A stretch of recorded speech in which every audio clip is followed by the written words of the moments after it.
Hey folks, welcome you all to a new video. This is CA Ganesh Bharadwaj. So in this video, we will be getting started with CMA Inter Paper 8 Cost Accounting Revision Marathon series. Right? Now, this revision marathon is mainly exclusively for CMA students, mainly for the ones who are going to appear in their June 2024 exams, as well as for the ones who are going to appear in their December 2024 exams. Clear with this, guys? So now this revision marathon is going to be in 3 parts. So part 1 will be having 4 chapters: marginal costing, budget and budgetary control, overheads, cost bookkeeping. These are the 4 chapters which we'll be covering in part 1, which will be somewhere around 12 hours approximately. Just the part 1, it will be for about 12 hours. Then we'll be moving on to part 2, where in part 2 we will be seeing job costing, batch costing, contract costing, operating costing. Basically, this operating costing is also known as service costing. These are the different methods of costing. This part 2 will be for somewhere around 5.5 to 6 hours approximately. And then finally, part 3, we will be having cost sheet, direct expenses, standard costing, and cost accounting standards. These chapters put together will be somewhere around 3 to 4 hours overall, right? And overall, this entire revision marathon put together is going to be for a duration of about 20 hours. All the chapters that we are going to cover put together.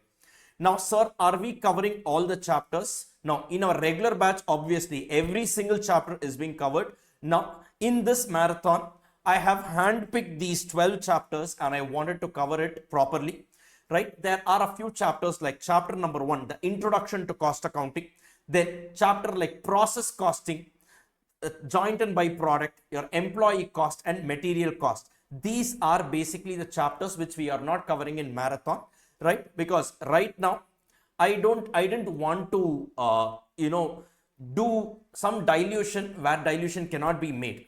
As in, these chapters can be condensed and properly presented, right? Whereas, for example, pick a chapter like process costing, it cannot be properly condensed and presented in a marathon revision. So what I did was I just handpicked these chapters, and for sure these chapters itself put together will be covering easily about 80 to 90% of your overall exam in terms of marks, right? Because obviously in exam you also have choice questions, so the exam gets printed for more than 100 marks, right? So easily about 80 to 90 marks coverage is there in this particular marathon. That is number 1. Number 2, guys, that I wanted to tell you, now in our regular batch, right, we have recordings that are exclusively made for CMA, right? So we don't mix the recordings of CA Inter and give it for CMA students. Our regular lectures are exclusively done for CMA students separately and CA students separately. This is how we conduct our regular lectures. For the purpose of marathon, for the purpose of this revision, so what we are doing is part 1 and part 2 alone, we are taking it from our CA Inter revision lectures, because concept wise everything is the same. Clear with this? And in a revision batch, in a revision marathon, the overall objective is to touch upon all the aspects and make sure that you are able to recollect everything. Now, our CA Inter recordings that have the same common syllabus is actually being taken here for a simple reason that the recordings have come out really well and it is equally applicable for you. So we don't want to give you something that is not applicable for you. Whatever is relevant, that is what we have given in part 1 and part 2. Part 3, we are exclusively recording it for your CMA Inter, because if you see here, there are some changes in cost sheet and all of that. Standard costing, cost accounting standard is an exclusive chapter that is present only for CMA Inter students and all of this. That is the reason where we can't actually use the common recording. We are exclusively going to do it for the purpose of CMA Inter students, for the purpose of revision. Anyways, you all know that our regular lectures are completely exclusively done for CMA. Not even a single minute of recording is taken from CA Inter. Our regular lectures are exclusively done because for the purpose of, we have given a commitment that the entire study note, institute study note, or the CMA Institute study material is getting covered in our regular lectures. So yes, so for that reason, we are exclusively making our recordings for CMA Inter students. But for the purpose of revision marathon, this is what we had planned for. So part 1 and part 2 will be common recordings for CA Inter, which we are actually giving it to you for CMA Inter students. These are very valuable, content because it has come out really well, right? And it has helped many students in terms of recollecting all the important concepts. Are you clear with this, guys? Right? And part 3 we will be exclusively making for CMA Inter students, right, from the perspective of CMA. So everything is equally applicable for you also. So please do not worry. Whatever you are going to watch right now is 100% applicable for CMA Inter students. Only that we are giving to you. Clear for this, guys? So this is one very important thing that I wanted to tell you guys. And one more thing, a common doubt that generally students have, I generally clarify this at the introduction level itself. Sir, is it enough if I watch the revision marathon? Now, then why do we have something called as regular? Regular lectures are not replaceable at all. A revision marathon, as the name suggests, it is a revision.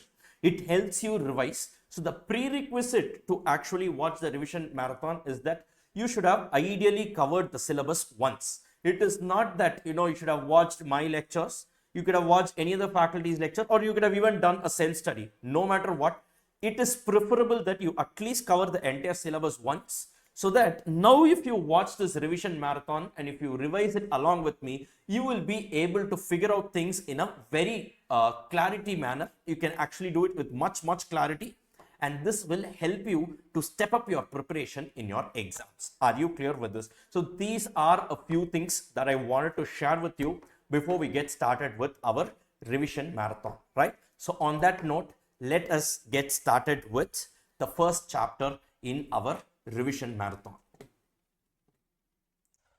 Hey folks, welcome you all to a new session. This is CA Ganesh Bharadwaj, and now we are in the day 2 or the part 2 of this costing revision series.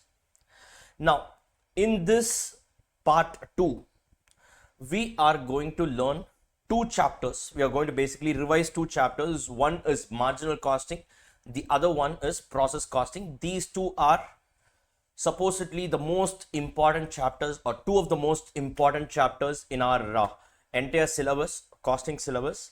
And out of this, marginal costing is slightly the biggest chapter of all. So that's why I am starting off this day with marginal costing, so that let's finish it off properly and then we'll move on to the next one. Clear? So that is going to be the agenda for this part 2 of this costing revision series. Now, this particular part 2 itself is going to contribute somewhere around 20 to 25 marks in your exams, right?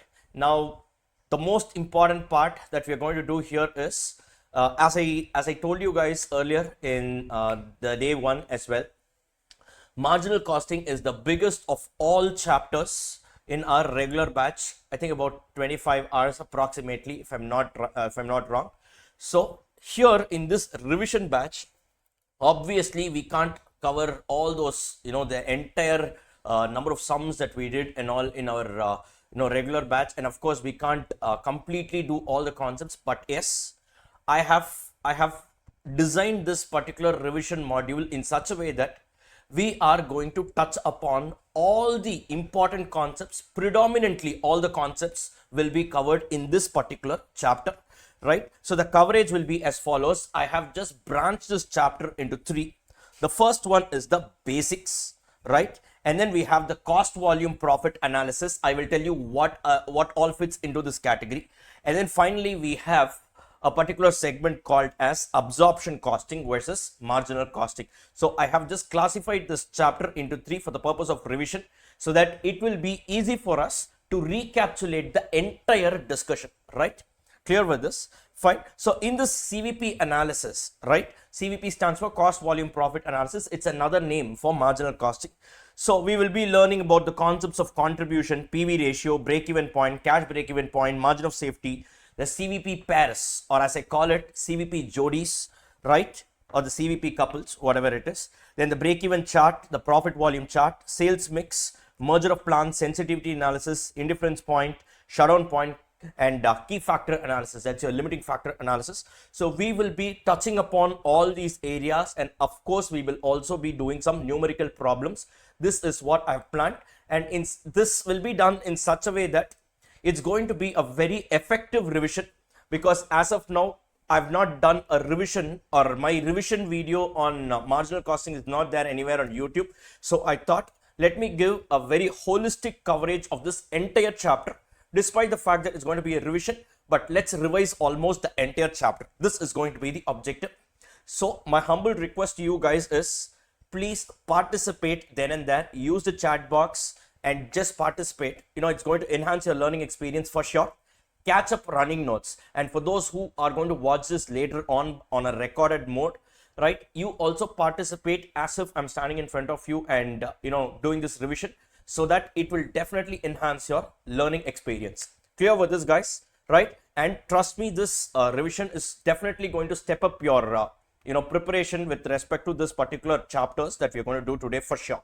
Like that, to that extent, I can definitely give you a commitment. Now, shall we get started, guys? Shall we get started? Right? Fine. Now, this chapter, marginal costing. First, let us get started with the basics. And for the purpose of getting into the basics of this chapter, let me take a numerical example. Now, let us say that the selling price is rupees 10 per unit. The variable cost is rupees 6 per unit. The fixed cost is rupees 10,000, right, in total.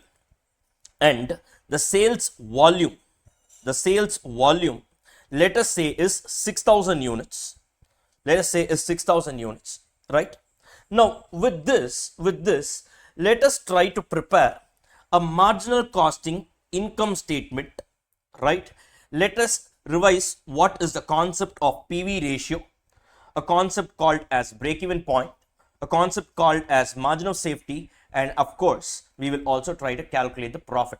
These are the 5 things that we are going to see using this particular example. By the way, before you start any chapter, you should know what is the objective that particular chapter is going to help us achieve. This chapter completely revolves around the objective of decision making, which means this chapter needs to be looked at from the perspective of variable cost and fixed cost. So in this chapter, the cost classification will be from the perspective of variable cost and fixed cost. Clear with this, guys? Right. And there is only one concept in this entire chapter that deals with the objective of stock valuation and profit computation. That is the segment C of this particular chapter, which is absorption costing versus marginal costing. That is the only segment in this chapter that deals with stock valuation and profit computation. What it is, I will be doing it. I will walk you through at the time when we are entering into the segment C. But till then, predominantly about 95% of this chapter, all the other concepts of this chapter revolves around the concept of division making, wherein the cost classification will be strictly from the perspective of fixed cost and variable cost. Clear with this, guys? Now, how does the marginal costing income statement looks like? So the first one is the marginal costing income statement, right? So the marginal costing income statement goes as follows. First, you'll be having sales minus variable cost, gives you something called as contribution, minus fixed costs, finally gives you something called as profit. Now, we all know that variable cost makes sense only when it is represented on a per unit level, whereas fixed cost makes sense only when it is represented in total. Why? Because that is the cost behavior pattern of variable and fixed cost. Variable cost, an example would be your material cost, correct? So only if I produce the next unit, this variable cost will be incurred, whereas that is not the case with fixed cost. An example of fixed cost could be your factory rent, right? So in your fixed cost, irrespective of your output level, this 10,000 rupees will always be incurred. You cannot do anything about it. Clear with this, guys? Clear with this, guys? So marginal costing income statement says that it is better if you present your income statement as sales minus variable cost, that gives you something called as contribution, minus fixed cost, that gives you something called as profit. Sir, why, sir? Rather, I could say sales minus total cost. When I say total cost, it's variable plus fixed, directly gives me profit. Why are you having one speed breaker in between called as contribution, and from there once again you're reducing fixed cost and arriving at a profit? This manner of presentation will enhance your level of decision making. Sir, how?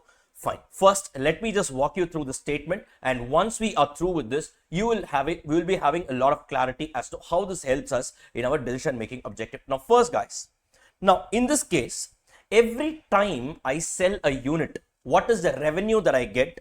I get 10 rupees, right? And every time I sell a unit, I also incur 6 rupees variably, which can be tracked on a per unit level, correct? So every time I sell a unit, I earn 10 rupees, and every time I sell a unit, I need to spend 6 rupees. So technically speaking, this 4 rupees is my variable profit. I can track this profit on a per unit level, correct? Now, is this my final profit? No. Why? Because my fixed cost is yet to be adjusted. So the variable profit is only called as contribution. Clear with this, guys, right? Why is it called as contribution? Wait, I will come to that. The name, the reason for the name, the logic for the name. Now, in this case, you tell me the company has sold 6,000 units. Each of the unit has given them a revenue of 10 rupees. So basically the sales is going to be 6,000 units into 10 rupees. That's going to be 60,000, right? Now the variable cost will be, they have sold 6,000 units and each of the unit had a variable cost of 6 rupees. That's going to be 36,000, right? Now, if you do this, you get a variable profit of how much? You can even calculate this, 6,000 units into 4, that gives you 24,000. Now, how much is your fixed cost? Your fixed cost is going to be 10,000 rupees. So technically you are left with a profit of how much? 14,000 rupees.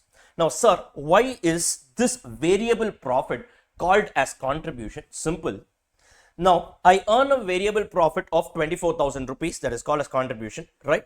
Now, from this contribution, first I try to recover whatever fixed cost I have actually incurred, and whatever is earned over and above recovering my fixed cost is called as my profit. Or in other words, this variable profit contributes first towards recovery of my fixed cost and then towards generating my profit. Since it contributes towards two things, that is recovery of fixed cost and the generation of profit, they are using the word called as contribution. Are you clear with this? Right? This is the reason why instead of using the word variable profit, they are using the word contribution. Clear with this, guys? Clear with this, guys? Now, using this marginal costing income statement only, the other concepts like PV ratio, break-even point, margin of safety, and all of these are actually developed, and these are actually very much useful for us to take meaningful decisions. We will be seeing that. First, are you guys clear with the marginal costing income statement right now? Sales minus variable cost gives you contribution, minus fixed cost gives you profit. Now, this is the most important thing that you need to know throughout the chapter, because for every single sum that you are going to do, this marginal costing income statement is the base from which you need to enter into any kind of numerical problems in this chapter. Clear with this, guys?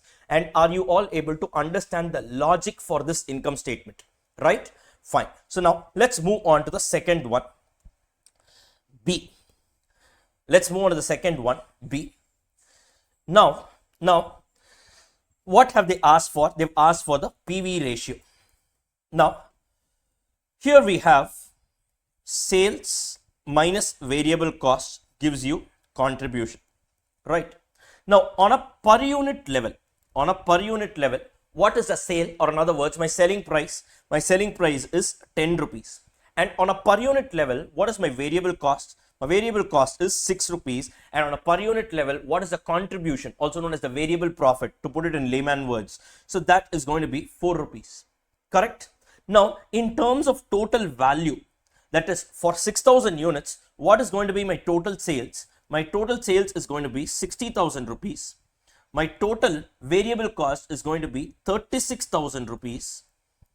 And my total contribution is going to be 24,000 rupees. Agreeing with me on this or not? Guys, yes, right? Now, what did I do? Very simple. On a per unit level, I generate a revenue of 10 rupees. I incur a variable cost of 6 and I make a variable profit known as contribution. From now on, I will be using the word only as contribution. I earn a contribution of 4 rupees. Now, for any kind of output level, I just need to multiply each of these three figures with the volume. In this case, 6,000. So for any volume level, I can find out the total sales, the total variable cost and total contribution. Agreeing with me on this, guys, right? Now, if I say that if I want to express all these things as a percentage by keeping my sales as 100, right? That is, if I want to express my variable cost as a percentage of my sales. Now, variable cost expressed as a percentage of sales is how much, right? If I generate a revenue of 10 rupees, I know that I will be incurring a variable cost of 6 rupees. Or in other words, can I say my variable cost ratio is 60%? Agreeing with me on this or not? That is, every time you generate a revenue of 100 rupees, 60 rupees is your variable cost, correct? Yes. So the variable cost can be represented both on a per unit level as well as a percentage expression. Agreeing with me on this? Similarly, contribution also move proportionately only. So can I say every time I generate sales worth 10 rupees, I am earning a contribution of 4 rupees. Or in other words, contribution can also be expressed as a percentage of sales. Now that percentage in this case is going to be how much? 40%. Agreeing with me on this or not? Right? This 60% is called as VC ratio, variable cost ratio, and this 40% is called as PV ratio, profit volume ratio. Are you clear with this? Sir, how is this profit? I told you contribution is nothing but variable profit. Are you clear with this, guys? So when they say PV ratio, it is nothing but contribution expressed as a percentage of sale. Are you clear with this, guys? Yes, you guys are all clear with this, right? Fine. So now, why do we use this expression?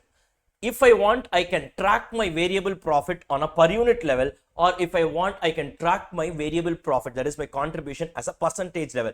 Every time I sell a unit, I will earn 4 rupees of contribution. Or I can say, if I generate sales worth 100 rupees, I will make a variable profit of 40 rupees. Correct? Suppose they are saying, this year I'm planning to earn generate a revenue of 1 lakh rupees. In that case, 1 lakh into 40%. So 40,000 rupees is going to be your contribution. Directly we can arrive at the figures. Are you clear with this? So if the sales is given in the units, you can multiply it with contribution per unit to arrive at the total contribution. Or if the sale is expressed in value, you multiply that with PV ratio to arrive at the same contribution value. Are you clear with this, guys? These are all multiple ways of doing it. These are all multiple ways of arriving at the figures. Are you all clear with this? Are you all clear with this? Right? Next. So now your PV ratio is done. Now let's move on to the next one. So what is the other one? Yes, your break-even point. So now the next concept is called as break-even point. Now what do you mean by a break-even point? The break-even point is a point where I exactly make a profit of 0. That is, it is a point of sale at which there is no profit, no loss. Are you clear with this, guys? It is a point of sale where there is no profit, no loss, right? Now in this case, in our example, when will we be having a no profit, no loss? Can I say when my sales, total sales is exactly equal to my total cost, there will be a no profit, no loss. Agreeing with me on this? Agreeing with me on this, right? Or can I say when my contribution is just sufficient to recover my fixed cost, that is when my profit will be 0. Agreeing with me on this or not? Guys, are you all clear with this? That is, when I earn a contribution that is exactly sufficient to recover my entire fixed cost, right? Then the point of sale at which my contribution is equal to my fixed cost is called as my break-even point. Now this contribution should not be more than it should not be more than your fixed cost. In that case, you will be starting to earn a profit. It should also not be less than your fixed cost. That will be a loss scenario. Your contribution earned should be exactly equal to the fixed cost. The point of sale at which my contribution is exactly equal to my fixed cost is called as my break-even point. Are you clear with this, guys? Are you clear with this? Now, guys, please do not mug up any formulas, right? Mark my words, there is not even a single formula that needs to be mugged up here. Everything is absolutely logical. Spend some little time and you are done. That's about it, right? So now in this case of break-even point, I told you it is a point of sale, right, where my contribution is equal to what? My contribution is equal to fixed cost, right?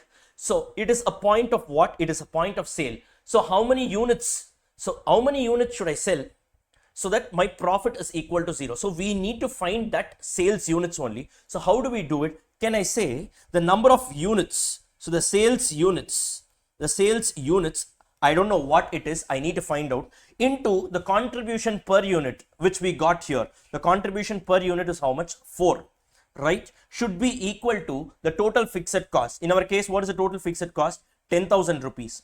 Correct, guys?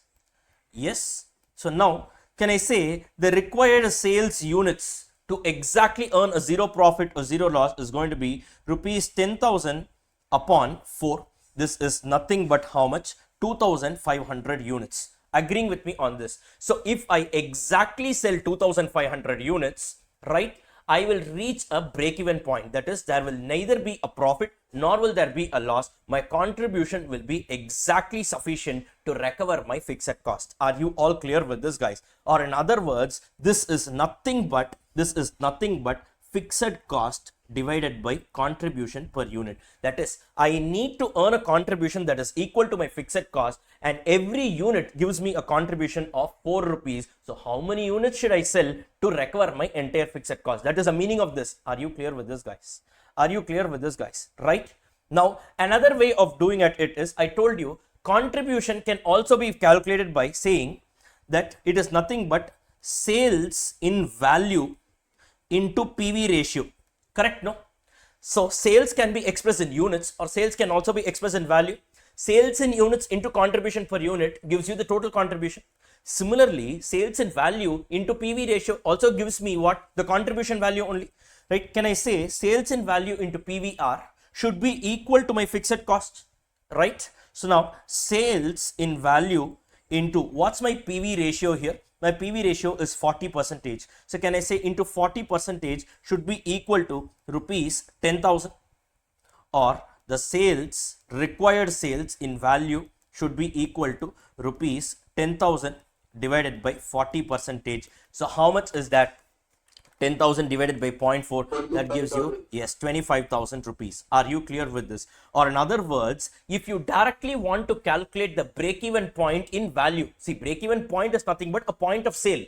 And whenever they are mentioning about a sale, it can either be expressed in units or can be expressed in value. So if you want to calculate the break-even point in value, you can use directly the formula fixed cost divided by PV ratio. Are you clear with this, guys? Are you clear with this? Or there is one more way of doing. We found out the break-even point in units, correct? 2,500 units, right? And every unit actually has a selling price of 10 rupees. So 2,500 units into 10 rupees. This way also you can find out 25,000 rupees. So basically break-even point, remember, can be expressed as can be expressed in units, or it can also be expressed in values. Are you clear with this, guys? So now the break-even point formula, to put it short, if you want to express in units, it's going to be fixed cost divided by contribution per unit.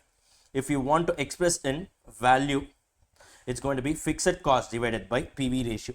Are you clear with this, guys? Are you all clear with this? Always remember, if you want to find out something in units, use contribution per unit. If you want to find out the same in value, instead of contribution per unit, use PV ratio. As simple as that. Clear with this, guys? Clear with this, guys? This is one trick that you can use in marginal costing, a very logical trick as well.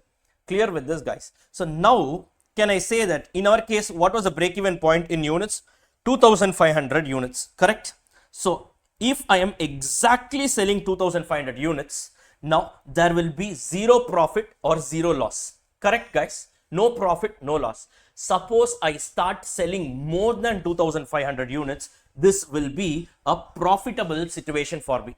Suppose I'm not even able to reach 2500 units, this is a loss situation for me. That is, at this point of time, my contribution earned will not even be sufficient enough to recover my fixed cost, and I will end up reporting what? A loss. Are you clear with this, guys? So the break-even point is a parameter. Any businessman will first calculate the break-even point, and he will say, now, when am I going to achieve this?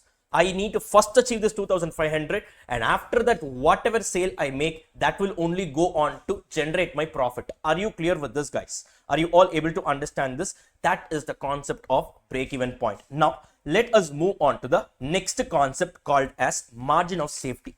Let us move on to the next concept called as margin of safety. Margin of safety. Now, how is it getting calculated? Now, what is this margin of safety? Now, guys, in our example, now tell me what is the total number of actual units sold. In our example, the company has sold a total of 6,000 units, right? So the actual sales is how much? 6,000 units. Now we just calculated that the break-even point happens at where? It happens at 2,500 units is what your break-even point is, right? Now margin of safety means the number of units sold in excess of my break-even point. Are you clear with this? So in this case, how many units have I sold in excess of my break-even point? I have sold 3,500 units in excess of my break-even point. This is called as margin of safety. Clear with this, guys? Are you all able to understand? Are you all able to understand? So I have sold 3,500 units over and above my break-even point. This is called as my margin of safety. Sir, why are we using the word margin of safety? Basically, what the businessman will look at is, okay, currently I am selling 6,000 units. I know that my break-even point is 2,500, which means currently I'm in a comfortable position. Now, tomorrow, even if something goes wrong, max I can afford to lose a volume only to the extent of 3,500. If I lose volume beyond 3,500, I will end up in a loss situation. So to that extent of 3,500 units, I have a cushion, right? That is why it's called as margin of safety. Are you clear with this? This is the logic for the word margin of safety. Are you all able to understand this, guys? Right now, how would you calculate margin of safety? First, let me tell you this. Yes, this is nothing but you can take it as the total sales minus break-even point. Right now, have one thing in your mind. Now, in this case, what happens? The company is first, the moment they sell 2,500 units, the entire contribution will go on to recover the full fixed cost. Correct? Suppose they are selling 2,501 unit, right? The contribution generated by that one extra unit will directly go on towards generating profit. In this case, the company's profit will be 4 rupees.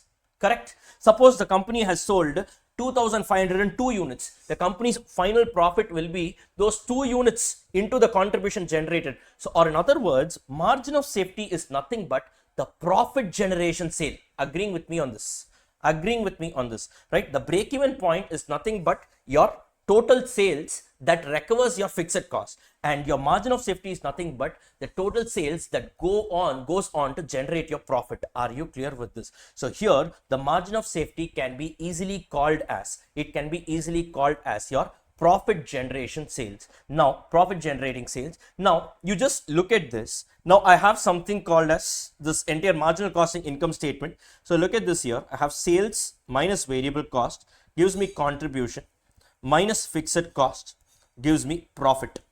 Correct, guys? Now, look at this. Interesting observation. So, now in this case, what's going to be my total sales value? So, it's 60,000, right? So my sales is going to be 60,000, right? Then minus my variable cost, which is going to be 36,000, gives me my contribution, which is going to be 24,000, right? Minus fixed cost gives me 10,000, gives me a final profit of how much? 14,000. Correct? Now, can I say, look at this. Can I say this 10,000 rupees of fixed cost was purely recovered by the contribution generated from these 2500 units. Agreeing with me on this or not? That is nothing but my break-even point. That is, I'm repeating, the fixed cost was completely recovered using the contribution generated by the 2500 units. Agreeing with me on this or not?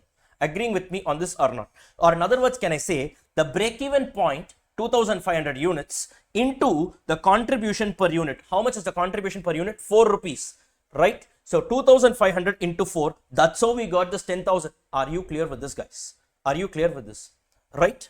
Now the overall 6,000 units that I have sold, right, that gave me the overall contribution of 24,000 rupees. 6,000 units into contribution per unit of 4 rupees, that gave me the overall contribution of 24,000 rupees. Agreeing with me on this or not, guys? Yes.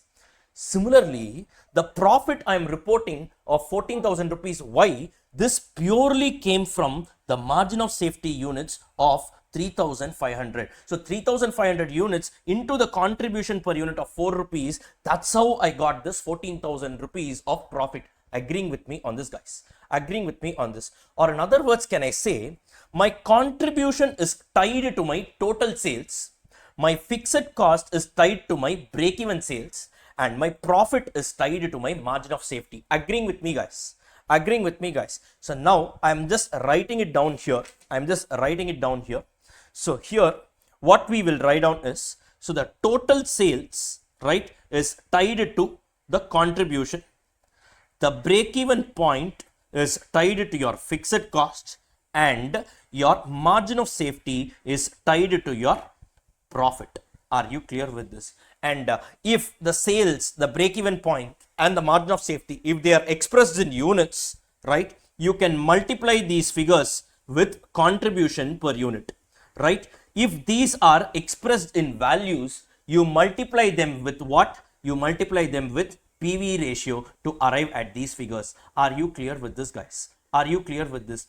That is all about it. That is all about it. So marginal costing is nothing but one vertical statement and one horizontal statement. Remember this fully. Remember this fully. That is, your total sale is made up of break-even point plus margin of safety.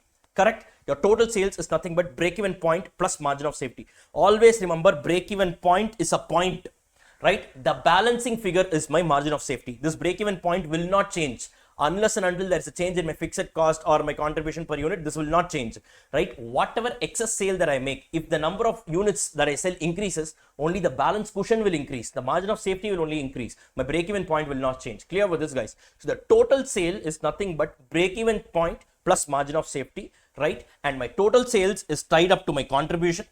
My break-even point is tied up to my fixed cost, and the margin of safety is tied up to my profit. Are you all clear with this, guys? Right? And margin of safety is nothing but my profit generating sale.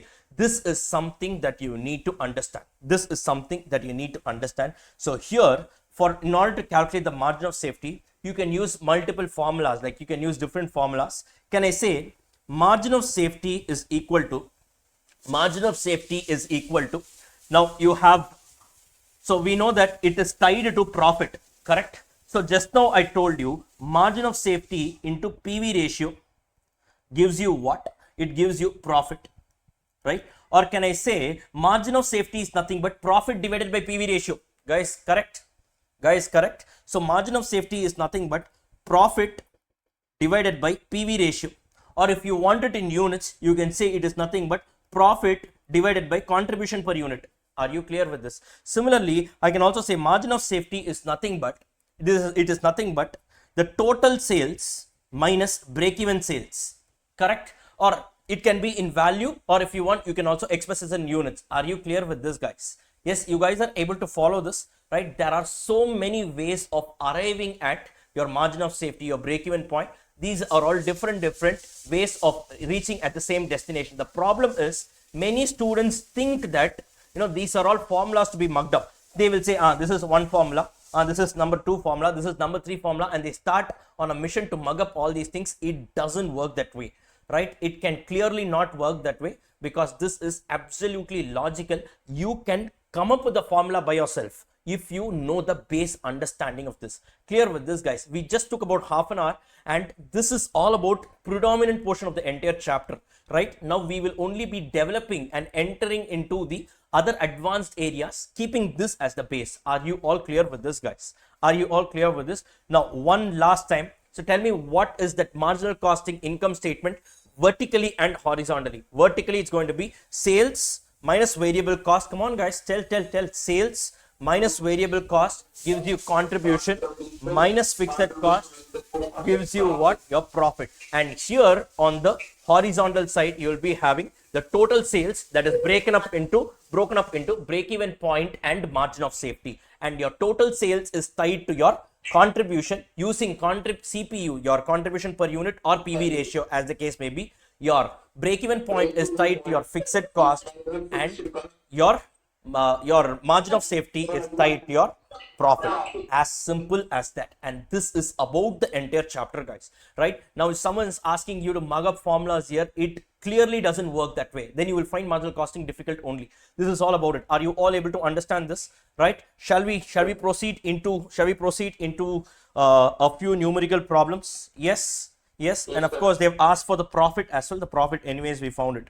Right? Okay, fine, guys. So now, can you tell me a few formulas as to how do you arrive at profit? Profit is equal to, I can say, total sales minus total cost, or I can also say it is contribution minus fixed cost, correct? Or I can also say it is margin of safety in value into PV ratio, correct? Or I can also say it is margin of safety in units into contribution per unit. There are so many ways in which you can arrive at it. Guys, are you all able to understand this? Right now, these are all different formulas I've seen. Many people, they write it in one full sheet of paper and they start mugging it up.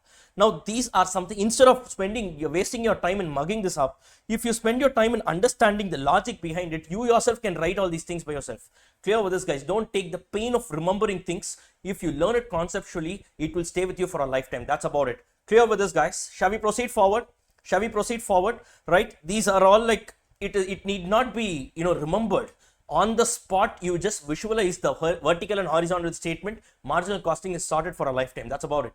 Fine, guys. Now, shall we move on to the numerical part? Okay. So this is what I've just mentioned it here in the book as basics and all. Beyond this itself, we have covered it right now. So you can just go through all these things. And one very important thing, the basic assumptions of this particular chapter. The basic assumptions of this particular chapter is selling price per unit will remain constant, variable cost per unit will remain constant, and the fixed cost in total, not the total cost, the fixed cost in total will also remain constant. Clear with this, guys? So what do you mean by this? Let us say I am selling 1 lakh units, right? Now for this 1 lakh units, for the first 20,000 units, I can't have a different selling price. For the remaining 80,000 units, I can't have a different selling price. No. Right? Sir, in reality, it can happen. Yes, it can happen. What will I do in that case is a subject matter of discussion in CA Final. Clear with this? You have a self-paced learning module. There in strategic cost management, we will be seeing. Not here in your intermediate level. That's an advanced level area. Clear with this, guys? In your intermediate level, suppose they have given a particular number of sale units. Right from the first unit till the last unit you are selling, the selling price will be the same. The selling price can change. If at all it changes, it will be changing for the entire 1 lakh units.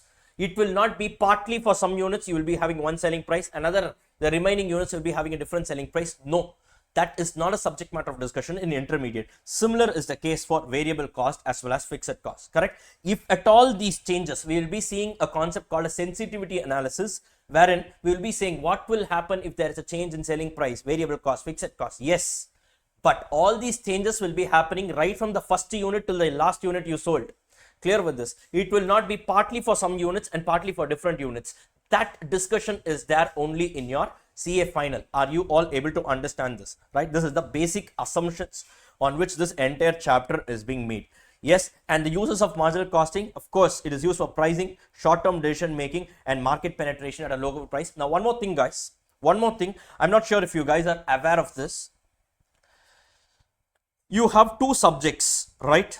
Costing and FM, right? When I say costing, I mean cost and management accounting.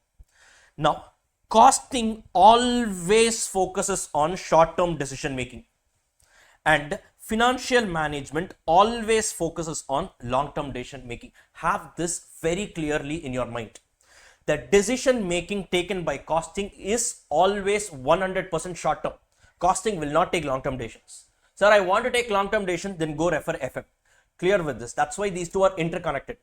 That's the reason why, if you notice, only in FM you have the concept of time value of money, because we are going beyond 1 year.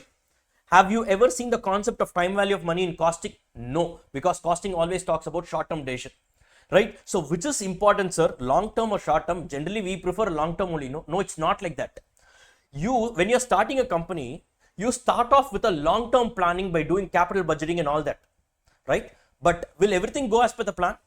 Suddenly something happens, a crisis comes in, you need to take an immediate short-term decision. That's when costing comes into the picture. Now, this is even more critical. Taking a short-term decision is even more critical, because given the scenario, you need to know what best needs to be done, right? Concepts like sensitivity analysis, your limiting factor, that is a scarcity of raw material, which I should use these raw material to produce which type of products. That is a short-term decision making. It's not permanent. If it's a long-term decision making, we need to refer FM. Clear with this, guys? So the ground rules are set, the boundaries are very clear. So long-term decision is taken only by FM, the short-term is taken only by costing. This is something that you all need to know. Right, coming up here.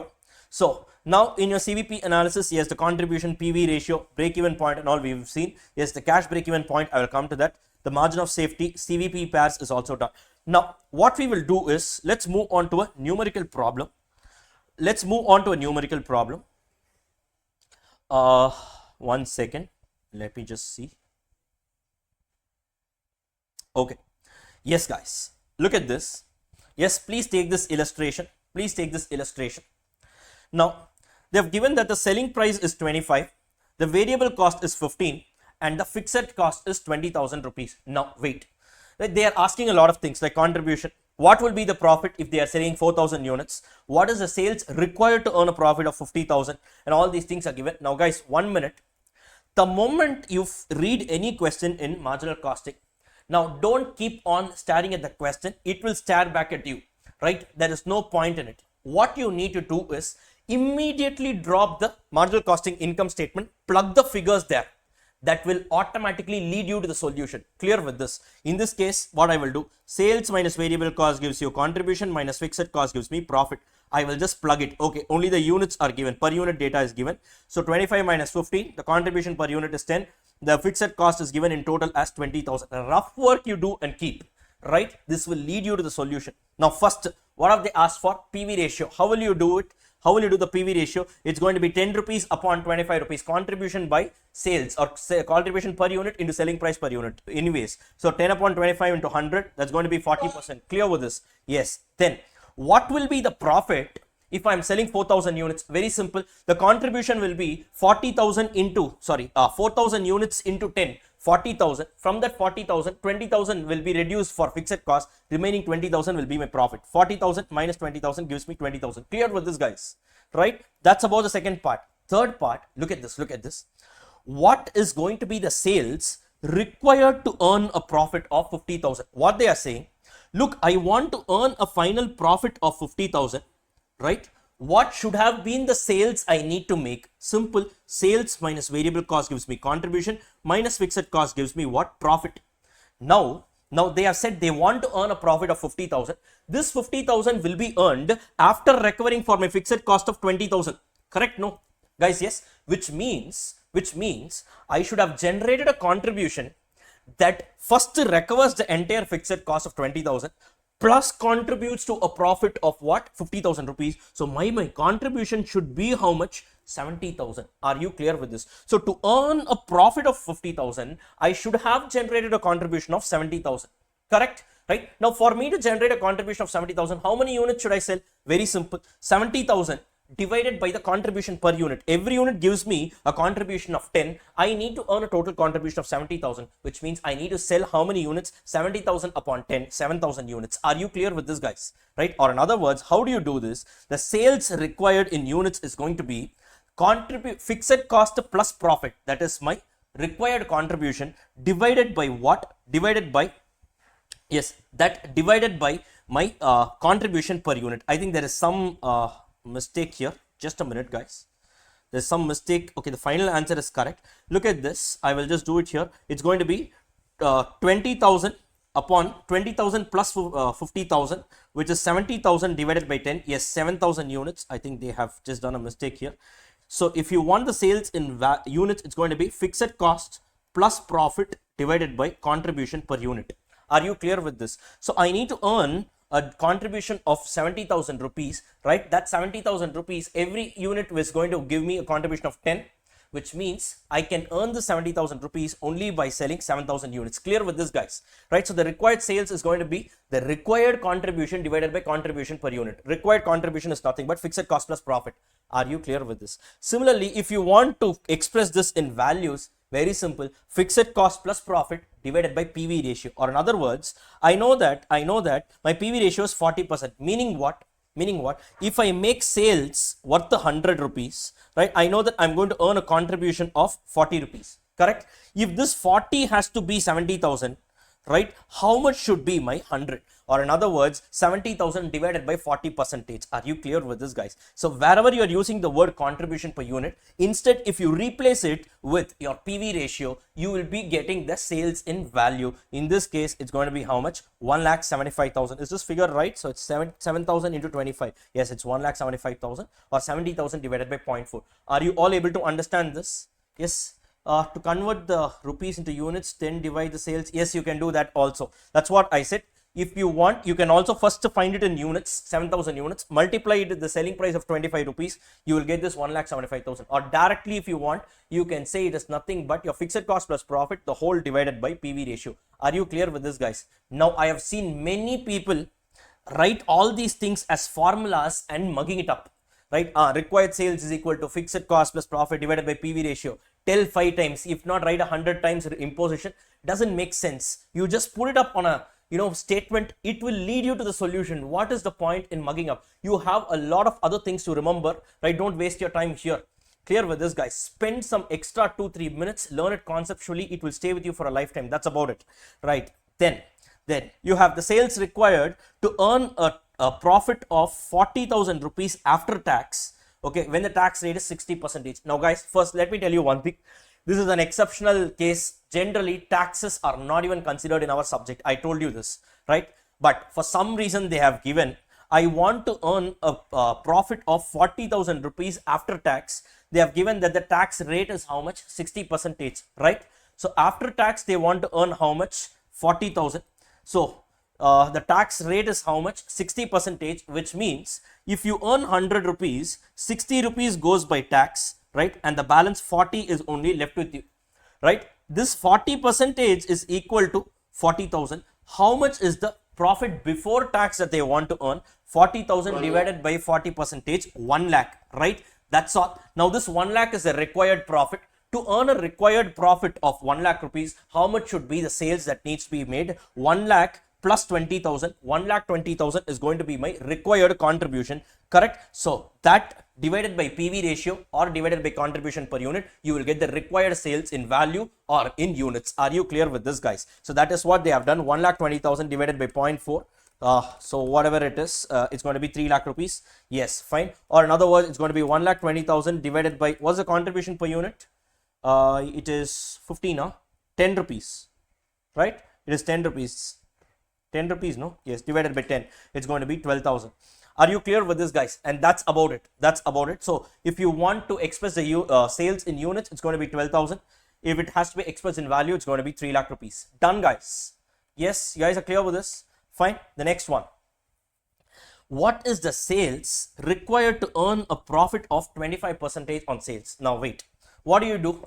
What do you do here? Don't immediately think what formula I should use. Put up the statement. It will lead you. So sales minus variable costs gives you a contribution minus fixed costs gives you profit, right? So now they have given that. So they have asked us to find out the sales. Let's keep the sales as X, right? So variable costs gives you contribution. So what is the PV ratio, guys?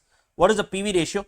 40%. So can I say if I keep my sales value as X, my contribution will be 0.4x, correct? because basically my variable cost will be 0.6x, right? X minus 0.6x, it will be 0.4x, right? My fixed cost anyways is sorted. I know my fixed cost is going to be 20,000 rupees, right? This is going to be 20,000 rupees.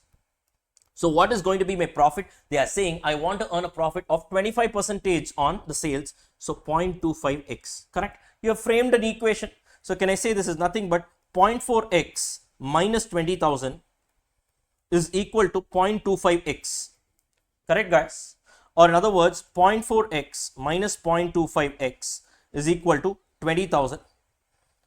Now 0.40 minus 0.25, that gives you 0.15, right? So 0.15x is equal to 20,000. X is equal to 20,000 divided by 0.15. So how much is that? 20,000 divided by 0.5. So 1,33,333. Are you clear with this? Or if you want to find it out in units, divided by the selling price, but of course there will be some decimal round off. So this is going to be divided by 25, is it? The selling price is 25.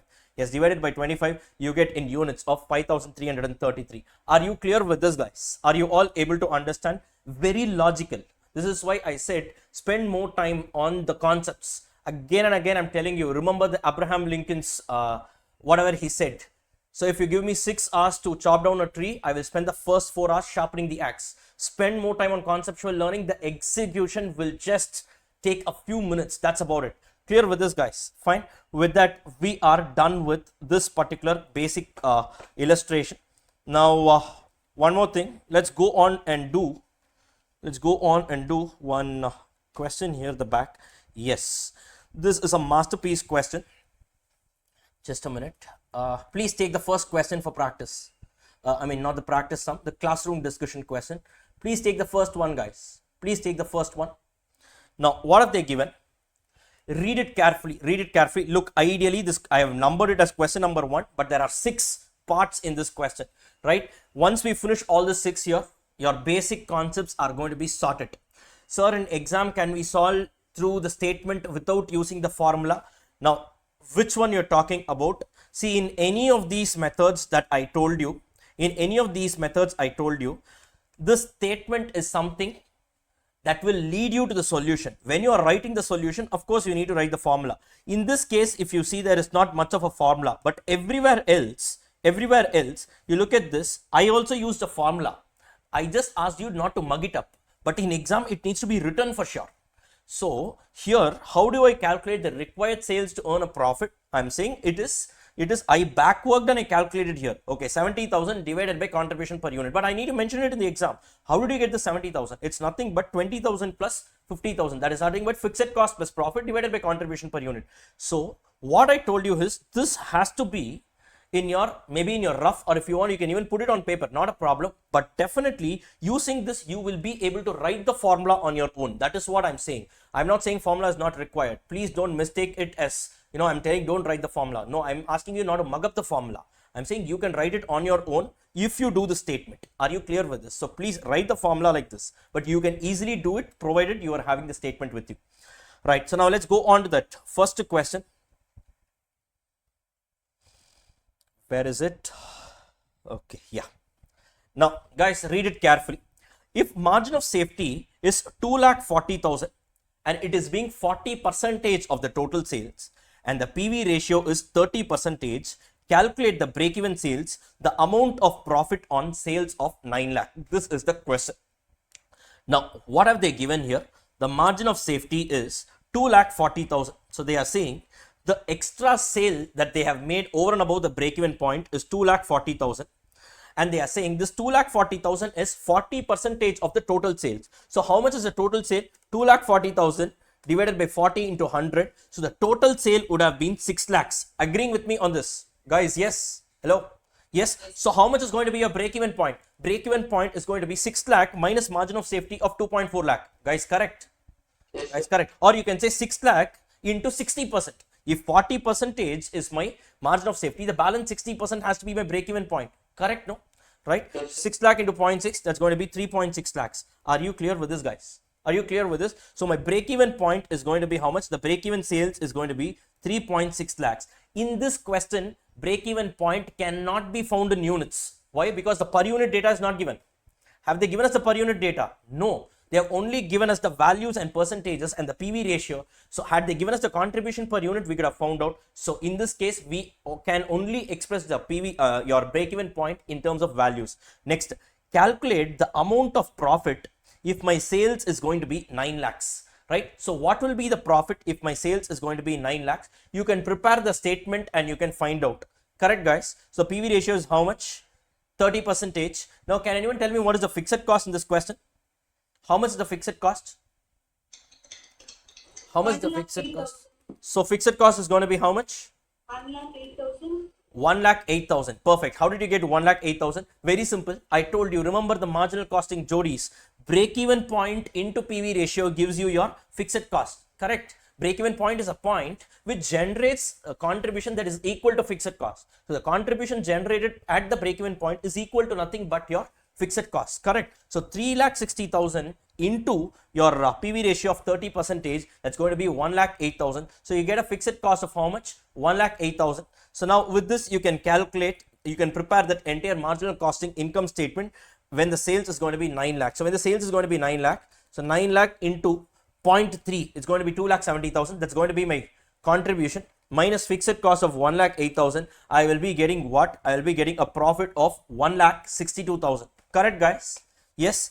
Look at this. This is what they have also mentioned. The break-even point is 3,60,000, and your what is this? The profit. Yes, the profit is going to be 1,62,000. If I'm not wrong. Yes, 1,62,000.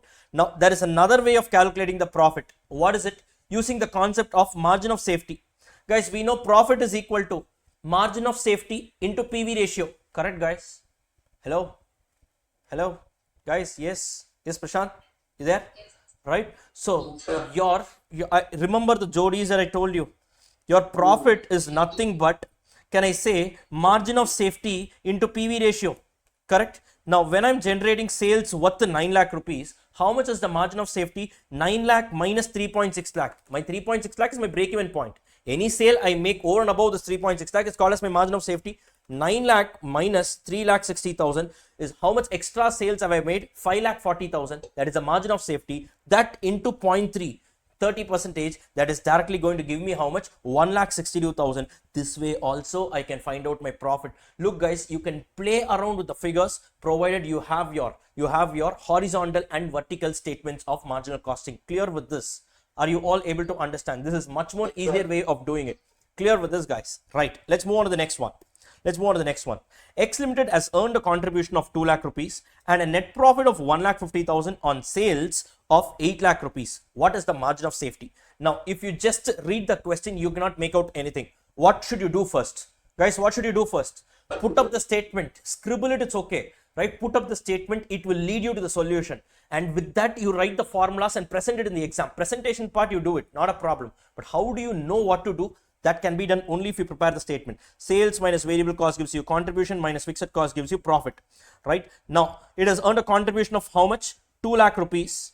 Okay. And then they have said a net profit is going to be 1,50,000. So, 1,50,000 here. And then what have they said? The sales is going to be 8 lakh rupees. Right? Now, clearly you know what is the PV ratio? 2 lakh upon 8 lakh into 100. It's going to be 25% is my PV ratio. Yes, guys, yes. Now, what have they asked us? What is the margin of safety? What is the margin of safety? One look you can answer. One look you can answer. What are the Jodis? Margin of safety is connected to what? Margin of safety is connected to what? It is connected to profit. Correct? So, margin of safety into PV ratio is going to be equal to your profit. Now what happens here? Or can I say margin of safety is equal to profit divided by PV ratio? Yes, profit is 1,50,000. PV ratio is going to be 25%. So my margin of safety is going to be how much? 1,50,000 divided by 0.25 is going to be 6 lakh. Guys, clear with this? Clear with this? That's about it. That's about it. But when you're writing in the exam, you should write this formula for sure. I am not saying don't write the formula. Please don't misunderstand. I am saying, I'm telling you the ways to write the formula by yourself. That's what I'm telling you. Clear with this, guys? Are you all able to follow this? Are you all able to follow this? Right? So first they also calculated the PV ratio. And then margin of safety is equal to profit by PVR. It's 1,50,000 divided by 25%, 6 lakh rupees. Are you all able to understand? Guys, yes, this is actually a beauty provided. You are able to understand the base of marginal costing. Next one. Next one. Let's move on to the next one, the third one. The ratio of variable cost to sales is 70%. Wait, they have given the VC ratio. So what is the PV ratio? 30%, the balancing figure. The break-even point occurs at 60% capacity sales, right? Capacity sales means what? The company has some capacity, right? Maximum capacity. We don't know how much that is, but they are saying when I am operating at just 60% of my total capacity, at that point itself my break-even point happens. Clear with this? Compute how much is that capacity sales, right? And when the fixed costs are 90,000 rupees, also compute the profit at 75% capacity sales. There are two questions here. Number one, first calculate what is the total capacity sales. That's what they're asking. Number two, if the company is operating at 75% capacity sale, how much will be the profit? Two things they are asking us to find out. Now, first guys, now look at this. In this question, once again, what you need to do here is you need to first put up the marginal costing income statement, right? Now, I'm just doing it in a rough here, but anyways, it's being done. The solution is being done. Now, guys, please participate along with me. Now, first, what have they given? What have they given? The ratio of variable cost to sales is going to be 70%. It means that my PV ratio is going to be 30%. The break-even point occurs at 60% of the capacity. First, can I calculate the break-even point? Will I be in a position to calculate the break-even point? Yes. How can I calculate the break-even point? Fixed cost I have, PV ratio I have. So now the Jodi's fixed cost is always tied to my break-even point. Correct, right? So break-even point is equal to fixed cost divided by PV ratio. We know that, right? So in this case, my break-even point is going to be how much? 90,000 rupees divided by my PV ratio of 30%. So 90,000 divided by 0.3, that gives me how much? 3 lakh rupees. Done, guys. Yes, it gives me a break-even point of 3 lakh rupees, right? Now they are saying this 3 lakh rupees is equal to 60% of my capacity, which means how much is the company's 100% capacity? So the capacity sales is going to be, if 3 lakh is going to be 60%, how much is going to be 100%, right? So divided by 60 into 100. So I can say that company has an overall capacity to sell, generate revenue worth 5 lakh rupees. Are you getting this, guys? Are you getting this? This capacity sales is not actual sales. They are saying that I have a capacity overall to sell worth 5 lakh rupees. Are you clear with this? Now the second part of the question, compute the profit when the company is operating at 75% capacity. Now the actual sales is going to be how much? 75% of 5 lakhs. How much is that? 3,75,000, correct? When I am operating at 3,75,000, how much is going to be my profit, right? Very simple. I know that my break-even point is how much? 3 lakh rupees. And now my actual sale is how much? 3,75,000. So what is my margin of safety? Margin of safety is going to be 75,000 rupees. Correct, guys? Yes. So margin of safety into PV ratio of 30%. Into PV ratio of 30%. So 75,000 into PV ratio of 30% gives me how much? 22,500. So I would say now 22,500 rupees is going to be my profit when I am operating at a 75% capacity level, which generates a revenue of 3,75,000. Guys, are you clear with this, guys? Any issues here? Or if you want, you can also prepare a marginal costing income statement. But if you do that, you need to calculate the fixed cost, and for you to calculate the fixed cost is given in the question, right? That way also it can be done. So in that case, what will happen? The sales is going to be 3,75,000, right, into PV ratio. So 3,75,000 into 0.3, that is going to be 1,03,500. That is going to be what? That is going to be your yes, that is going to be your contribution, right? So 3,75,000 into into 0.3. Okay, it's 3,12,500 minus 90,000 of fixed cost. You will get the same 22,500 rupees. Guys, are you all able to understand this? Guys, are you all able to understand this? Yes, right? There are multiple routes to the same destination. This is why I said, if you know the vertical and horizontal statements of marginal costing, you can play around with it like a puzzle. Right, guys? Done? Done? Shall we proceed forward? Yes, guys? Yes. Prashant, Ramya, Sheba. Yes, the others also. Priya, Bharat, and the ones online and the ones on YouTube live. Everyone, guys, you there? Shall we proceed forward? Okay, great. Fine. Now let's move on to the next one. So the fourth question. PV ratio of X Limited is 50% and the margin of safety is 40%. Now be very clear, PV ratio is calculated as contribution upon sales into 100, that is vertically. Margin of safety is done horizontally, that is if out of the total sales made, 40% is margin of safety, right? So don't confuse the two, place it properly. Calculate the net profit when the sales is going to be 1 lakh rupees. How will you do that? How will you do that? They have said my total sales is 1 lakh. My margin of safety is how much? 40%, which means my margin of safety in value is how much? 4 lakh into 40%, 40,000 rupees is my margin of safety. This is nothing but my profit generating sales. So 40,000 into 50% PV ratio is going to give me my profit, because margin of safety into PV ratio is going to be my profit, 20,000 rupees. Guys, are you clear with this, guys? Right? Yes, sir. Right? This could all be MCQs. Who knows? Who knows? This could even be MCQs. Ideally speaking, this can be an MCQ question. Clear with this, guys? Let's move on to the next one. Ascertain the profit when the sales is going to be 2 lakh rupees, the fixed cost is 40,000 and the break-even point is 1 lakh 60. So they are asking us to calculate the profit when the sale is 2 lakh, right? The fixed cost is 40,000, break-even point is 160. How will you do that? How will you do that? Can you tell me in this question how much is the PV ratio? Please don't look at the solution. How much is the PV ratio? 25%. 25%. How did you calculate the PV ratio? Now in this question, you need to have some presence of mind.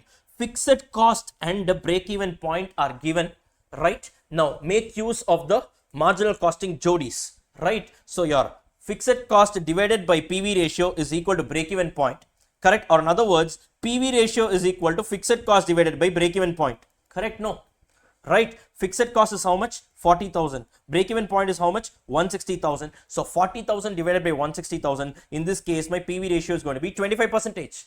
Correct, guys? Now with this, you can calculate your profit. Sales is 2 lakh. So 2 lakh into 25% gives you how much? A contribution of 50,000. 50,000 minus, yes, the fixed cost of 40,000 rupees. So now you get how much? 10,000 rupees of profit. Guys, are you clear with this, guys? Are you clear with this? Look, this is exactly what I have given here as well. All the solutions are provided. It is not the solution for which you are attending the lecture. It is for the process, the thought process, the way in which the journey is all that is important. Clear with this, guys? This is how you need to look at the questions, and this is how you need to, crack it. Clear with this, guys? Done? Any issues? Shall we proceed forward? Right. Yes, sir. The next one. Let's move on to the final one. Ascertain the sales when the fixed cost is 20,000, profit is 10,000, and the break-even sales is 40,000. Look at this. Calculate the sales when my fixed cost is 60,000, profit is 10,000, and the break-even sales is 40,000. Now, 1 second, I'm just erasing this off. Now, if it is mentioned like this, right? So immediately and all, you might not know what to do. That's why I keep on telling you, put it up on a statement that will lead you to the solution. Now look at this. Sales minus variable cost gives you contribution minus fixed cost gives you profit. Now what have they said? When the fixed cost is going to be 20,000, right? The profit is going to be how much? 10,000. Okay. Now they have asked us to calculate how, and the break-even sales is 40,000. They have asked us to calculate, find the sales figure. Now tell me, guys, in this position, how much is my contribution? My contribution is going to be profit plus fixed cost, the balancing figure 30,000, right?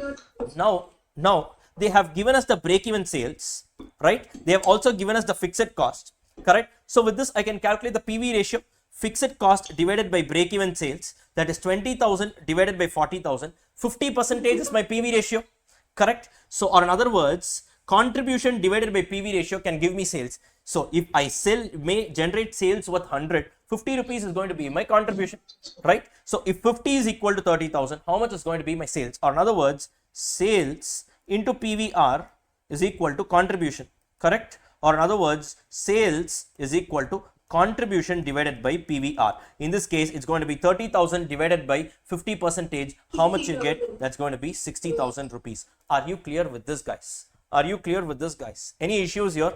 And that's about this question as well. Now, this is why I keep on hammering on conceptual learning, right? Now, if you were to mug up all these charts, right, you might not even know in which sum you need to use which formula. Did we even go as per the formula? We first saw what was the question. We put it on a statement. It led us to the solution. While presenting, we did the formula, right? This is the right way of learning marginal costing. So marginal costing can either be too easy if you learn it by concept, or it will be extremely difficult if you mug up by formula. There is no middle ground here. It can either be on extremes. You can either fall in one of the category, and the choice is yours. Guys, are you all able to understand this? Right? At the time when you're learning the concept, you might have felt, sir, why are you doing all these things for half an hour, 45 minutes in a revision batch? But you just see how quickly we did so many number of numerical problems.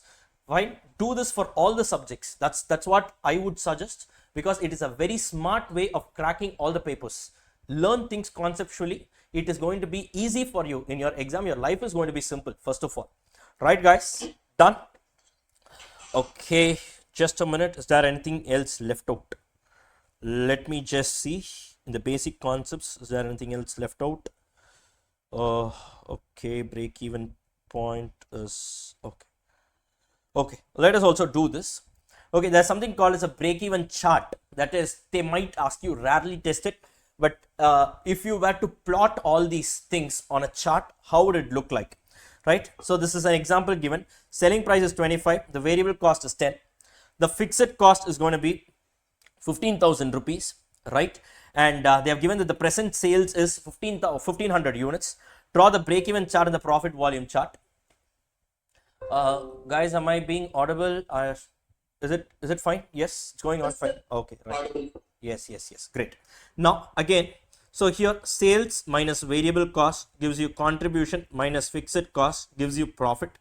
So now here we know that the selling price is 25, variable cost is 10. That gives me a contribution of 15 rupees, and the fixed cost is going to be 15,000 rupees. So now first with this we can calculate the break-even point. What is the break-even point here? Fixed cost divided by contribution per unit. 15,000 upon 15, it's going to be how much? 1,000 units. Correct, guys? It's going to be 1,000 units, right? So now if you were to plot this on a graph, you can see that exactly at 1,000 units, what happens? Okay, so I'll tell you what to do here. So here what happens? Now there will be two lines that you need to draw. One is with respect to the total revenue. The other one is with respect to the total cost. Total revenue will start from the origin. Why? If I am selling, if I'm operating at a volume of 0, my sales will be 0. Correct? Slowly as the number of units increases, what happens? Your revenue will also proportionately increase. Are you clear with this? This is a total cost line. If I am selling 0 units, still I will be incurring fixed cost. So it starts at the fixed cost, and proportionately it will increase from there because of the variable element. Are you clear with this? There will be a point where my total revenue is equal to total cost. That point is called as my break-even point. That is going to be 1,000 units. Less than this point, if I am operating at less than 1,000 units, what will happen is my total cost will be more than my total revenue, and hence it will be a loss situation. Clear with this? Right? Now the tables will change automatically. If you are operating above the break-even point, your total revenue will be more than the total cost. That will be a profit situation. Are you clear with this, guys? Right? Now the angle that gets formed here, there is an angle, no? Right? When two lines are intersecting, there is one angle that forms there, no? This angle is called as angle of incidence. Are you clear with this? It is called as angle of incidence. Suppose instead of this, suppose it was like, let's say there are two lines here, right? And these two lines were like this. That is, if the angle of incidence is wide, it means that the gap between my revenue and cost is more, which means that it is reporting a more profit. Are you clear with this? Or in other words, wider the angle of incidence, more will be your profit. Are you clear with this? Because at the end of the day, angle of incidence represents the gap between your total revenue and total cost. If the gap between the revenue and cost is more, it means you have a more margin of profit. Are you clear with this? These all could be tested as conceptual MCQs anywhere. So please catch up running notes. Mark this somewhere. Clear? In your institute study material, it runs into pages. Right? I am not saying, there's nothing wrong about it, because if I'm explaining it in a lecture, yes, I can give you an examples and right away do it. If it has to be printed, it needs to run into pages. No other option. Right? So this is what I said. This is the reason why I'm saying. In fact, institute has honestly done a very good job with respect to coming up with a good material because the quality has drastically improved as compared to how it was before. So we need to give the credit where it's due. Yes, there are certain things like sequencing which could have been better, certain quality of examples could have been better, but still the quality of the study material as compared to what it was before has drastically improved. So that needs to be said. Anyways, guys, are you clear with this? Are you clear with this? This is about the angle of incidence. It is the angle that gets formed between which two lines? Total sales and total cost. Are you clear with this? Right, guys? Fine. That's about it. Now, if you were to plot the profits, the profit line will look like follows. Clear with this? That is, at 0 units, what will be your profit? Your profit will be equal to, you will be having a loss that will be equal to your fixed cost. Correct? I haven't sold anything. My contribution is 0 minus fixed cost gives you a profit of that is equal to a negative profit equal to the fixed cost. Correct? So it starts off here, right? And at any point you calculate one profit, you touch the two lines here, so automatically you will be getting it. And exactly at the break-even point, you can see that it cuts the origin. That is no profit, no loss. Are you clear with this, guys? You just go through it once. If at all there is, they ask something like this, maybe you can handle it. Are you clear with this, guys? And that's about this particular break-even chart. Now, one more thing I think is the cash break-even point. I saw it somewhere. Can anyone help me out? Yes, here we go. Okay. Now, guys, one more thing. What do you mean by a break-even point? Break-even point is a point where my contribution is sufficient enough to recover my fixed cost. That's why we said it is fixed cost divided by contribution per unit. If you want it in value, it's going to be fixed cost by PV ratio. Correct, guys? Now, what do you mean by a cash break-even point? It refers to the point of sale where my contribution just recovers my cash fixed cost. So the formula is going to be cash fixed cost divided by contribution per unit. Sir, can you give us an example? Yes. Now you have fixed cost here, right? Let us say this fixed cost is going to be 1 lakh rupees. Out of this 1 lakh rupees, the cash fixed cost is 80,000. When I say cash fixed cost, it means the amount that I actually pay and incur. Example is going to be factory rent, supervisor salary, any kind of other fixed cost that involves payment of cash, right? And even depreciation, amortization are also fixed costs. Correct? Depreciation is also a fixed cost, right? Let us say depreciation is 20,000 rupees. You tell me, will I pay depreciation to a third party out of my pocket? Will I pay depreciation out of my pocket? I will not pay depreciation out of my pocket. But why I do it is because of matching concept. I use an asset for production. So I have already capitalized it to the extent I am using it. So over a period of time, I'm writing it off. So though it is ideally a cost for me from a perspective of, an accrual concept, but what we are doing here is we just want to know. I'm just starting off on a business. Generally, when a person starts off on a business, they will not be too greedy to recover the entire fixed cost. They will say, tell me what is the cash fixed cost. I want to know the point where at least my contribution will recover my cash fixed cost. I don't want to recover my full fixed cost. It's enough if I recover my cash fixed cost. In that case, the cash break-even point will be what? Cash fixed cost divided by what? Contribution per unit. It tells you how many units you should sell so that your contribution exactly recovers the cash fixed cost. Are you clear with this, guys? Now, at a cash break-even point, will there be a profit? Will there be a loss? Or will there be a no profit, no loss? At cash break-even point, will there be a profit? Will there be a loss? Or will there be a no profit, no loss? Tell me, guys. No, there will not be no profit, no loss. No profit, no loss will be there only in break-even point. At the cash break-even point, you have still not recovered 20,000 rupees, no? At the cash break-even point, your loss will be equal to the depreciation amount. Are you clear with this? Are you clear with this, guys? At the cash break-even point, you would not have recovered your non-cash fixed costs. Clear with this? So you still will be reporting a loss. That's fine. But I just want to know the point where I will just be able to recover my cash fixed costs. Clear with this, guys? These could be conceptual level MCQs. So please watch out for these things. Maybe catch up running notes somewhere. Clear with this? Yes, done. And that's about the concept of break-even point and cash break-even point. So now, what are the concepts that we have done here? This is okay. Contribution, PV ratio, break-even point, cash break-even point, margin of safety, CVP pairs is also done. This charts is also done. Okay. Now let us move on to another concept, an interesting concept called as, yes, volume analysis. I think I missed mentioning the name, but the illustration is here. Volume analysis.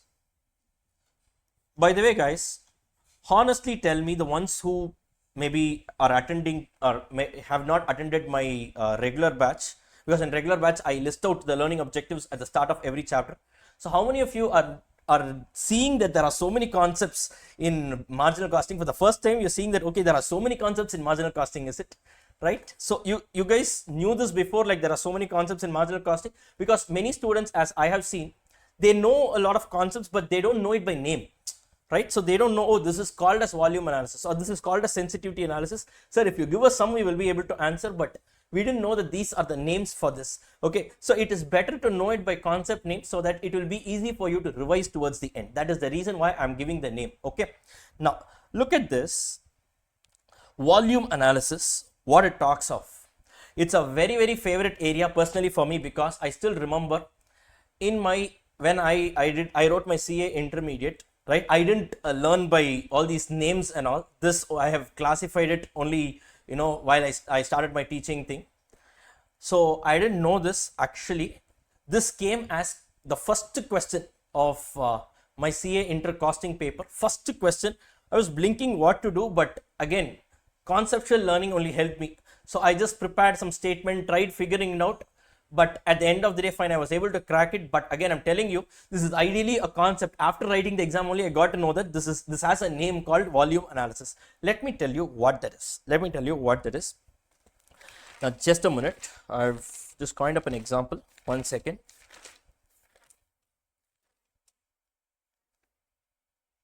Okay. Now, I hope you guys are catching up running notes. Are you guys doing it? Yes, good.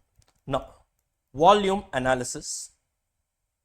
Guys, in exam, please don't expect the institute to mention the name of the concept and all. It never works that way. You should be able to figure out what concept they are testing in a chapter. Now,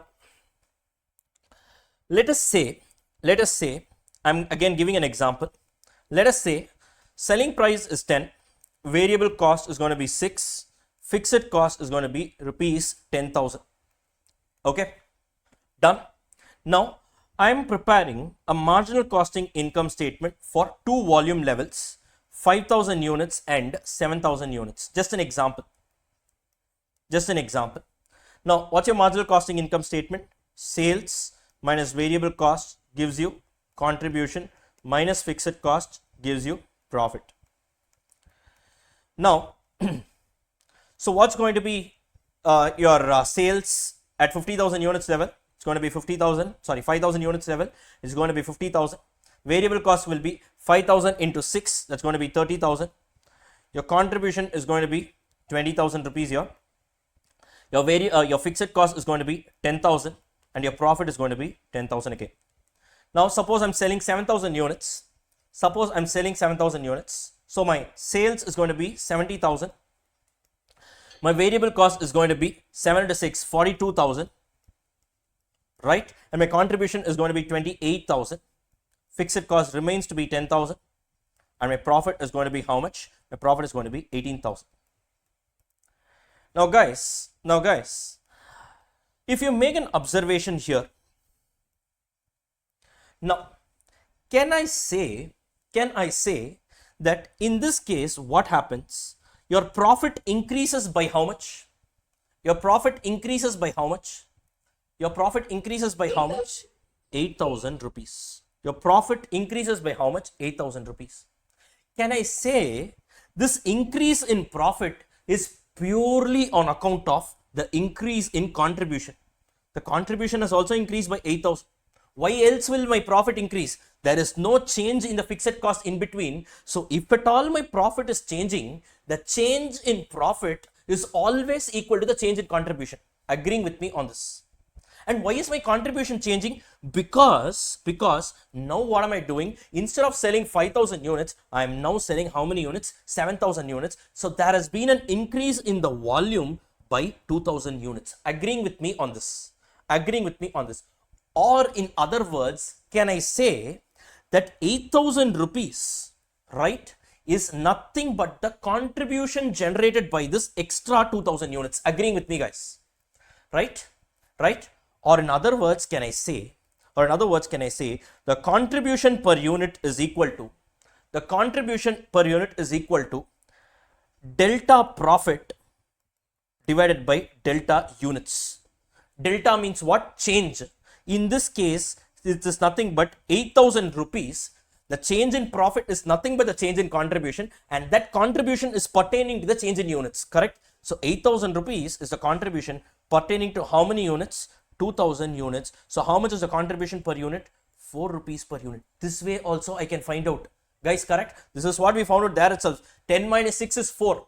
Suppose the per unit data and all is not given, correct? Assume in the question they have just given you sales 5,000 units, 7,000 units. If 5,000 units is sold, the profit is 10,000. If 7,000 units is sold, the profit is 18,000. This is all they have given. Can you find out the PV ratio? Yes. Yes. Just the top figure and the bottom figure they are giving you. Sorry. Can you find out the contribution per unit? Yes. How will you do it? Difference in profit is nothing but the contribution pertaining to the change in units. So my contribution per unit, one more formula is now available. That is nothing but delta profit divided by delta units. Are you clear with this, guys? Right? Suppose you want to calculate the PV ratio. How will you do it? Very simple. PV ratio is equal to delta profit divided by delta sales. Or in other words, can I say this 8,000 rupees is the contribution that got generated from the extra sales of 20,000 rupees. Correct? So can I say that 8,000 upon 20,000 into 100, that's going to be how much? 40%. Are you clear with this, guys? Are you clear with this, guys? Right? This is called as volume analysis. So in your volume analysis, suppose in a sum, if they just give you year 1, year 2, 2 top figures and 2 bottom figures, can you end up calculating the PV ratio or the contribution per unit? Yes. Are you clear with this? Right? Here I will say the PV ratio is the delta profit divided by delta sales. I was earning a negative profit, that is a loss of 15 lakh. It has now become how much? 75 lakh, which means I have earned an extra profit of how much?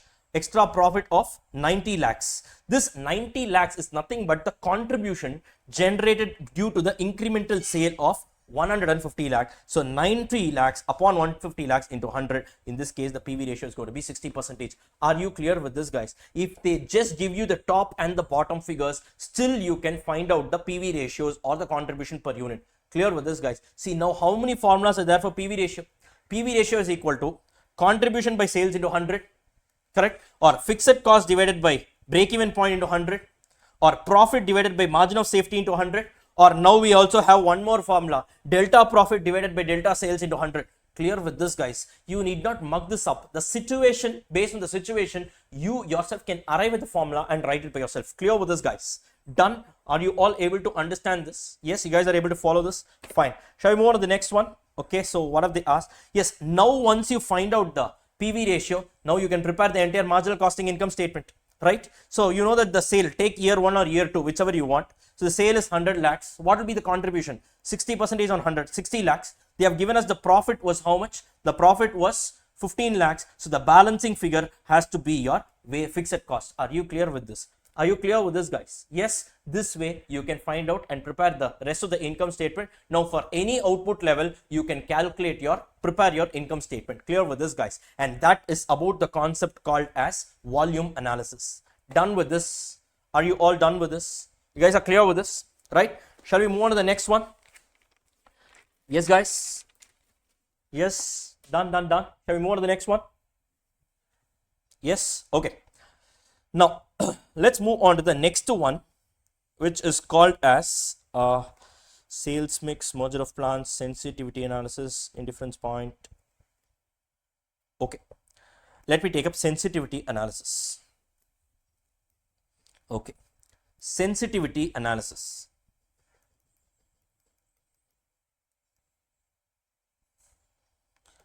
Now, what do you mean by sensitivity analysis?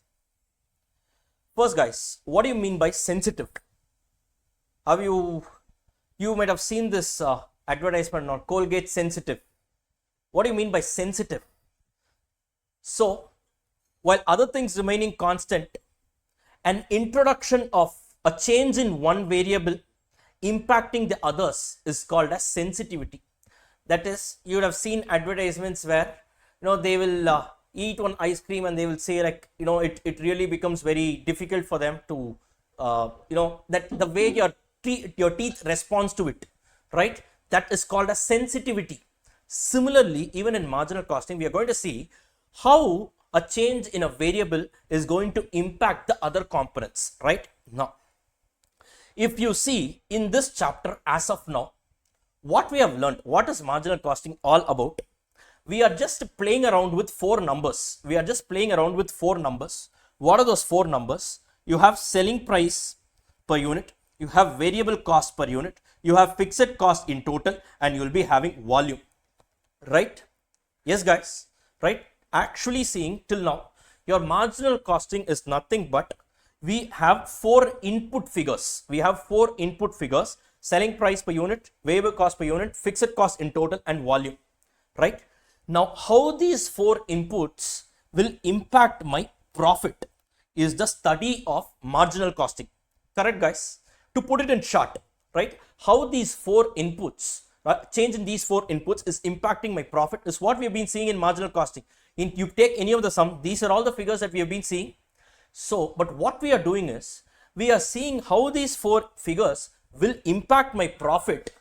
So, to understand the study, we are having some tools called as PV ratio, right? You have this break even point and you have this margin of safety.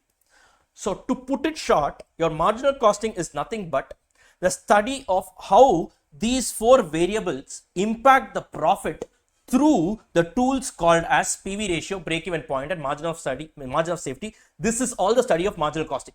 Clear with this, guys? Clear with this? Now, what is sensitivity analysis saying? Now, suppose I am slightly increasing my selling price while keeping the other factors unchanged. How is it going to impact my profit? Or suppose I'm slightly decreasing my variable cost while keeping the other three input factors unchanged. How is it going to impact my profit, right? Or in other words, the sensitivity analysis talks about how a change in one variable while keeping the other constant is going to impact my profit through the PV ratio, break-even point, and margin of safety is called as the study of sensitivity analysis. Clear with this, guys? Clear with this, guys, right? That is about the concept of sensitivity analysis. Now, how and all we will just be seeing right now. Now, I always get reminded of this sensitivity analysis. The moment I say sensitivity analysis, I get reminded of one student who, so in just like how I told you guys that, this Colgate sensitive advertisement and all. So by mistake, I thought of that Colgate active salt, that advertisement is there, no? So I told one madam will immediately break open the wall. She will come and she will ask, do you have your toothpaste and all? By mistake, I said that madam was Kajal Agarwal. That guy said, no sir, now it's Samantha. How can you say Kajal Agarwal? No? I said, they evlo highlights ra irukidala idella vittittu idha paakranga naan. But see, our students are always on the top of all the current affairs. Okay, right. Coming back here, guys. So sensitivity analysis. Now, sensitivity analysis. Now, I told you that it is a study of how a change in one variable is going to impact your profit through these three tools called as PVR, break-even point, and margin of safety. Now, guys, you all participate and I want your interaction on this. Now, what we're going to do here is, first, let me just put it up here. The three tools, PVR, break-even point, and margin of safety. Right? Now, first, let me talk about the selling price. Let us say I am increasing my selling price while the other factors remaining constant. I am just increasing my selling price. Let us take an example. Let's say presently my selling price is 10. Variable cost is going to be 6. My contribution per unit is going to be 4. Right? And let's say the fixed cost is currently going to be 10,000. Correct? Just an example, guys. Right?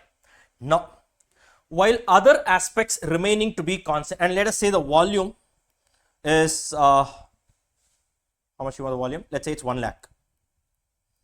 Okay, right. Now, Now guys, now what happens? Let us say while the other factors remaining constant, I am slightly increasing my selling price. Now what will happen to the PV ratio?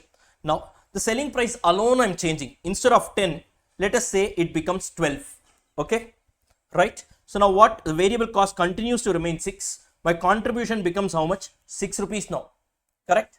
Now what happens to my PV ratio? Earlier my PV ratio was 4 upon 10 into 100, 40%.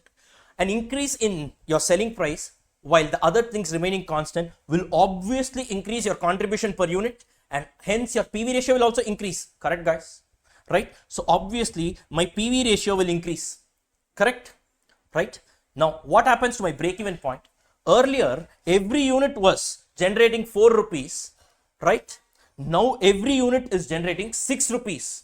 So now you tell me, logically speaking, it will take lesser time for me to recover my entire fixed cost. Agreeing with me on this? So obviously my break-even point will go down. Correct? Now I am not changing anything else. The volume also continues to remain the same. Now what happens to your margin of safety? So volume is the same, right? But my break-even point has come down. So now the balancing figure will obviously increase. My margin of safety will increase. And when my margin of safety increases, my profit will increase. Are you clear with this? Because margin of safety after all is nothing but your profit generating sales. Clear with this guys? Clear with this guys? Now you are able to understand what is sensitivity analysis. A change in one variable impacting my profit through these three tools is called as sensitivity analysis. Similarly, if I'm reducing my selling price, what will happen? Instead of 10, let us say it is now 8. This continues to be 6. My contribution per unit becomes how much? 2 rupees. So 2 upon 8 into 100, that's going to be how much? 25%. Or in other words, my PV ratio will fall down.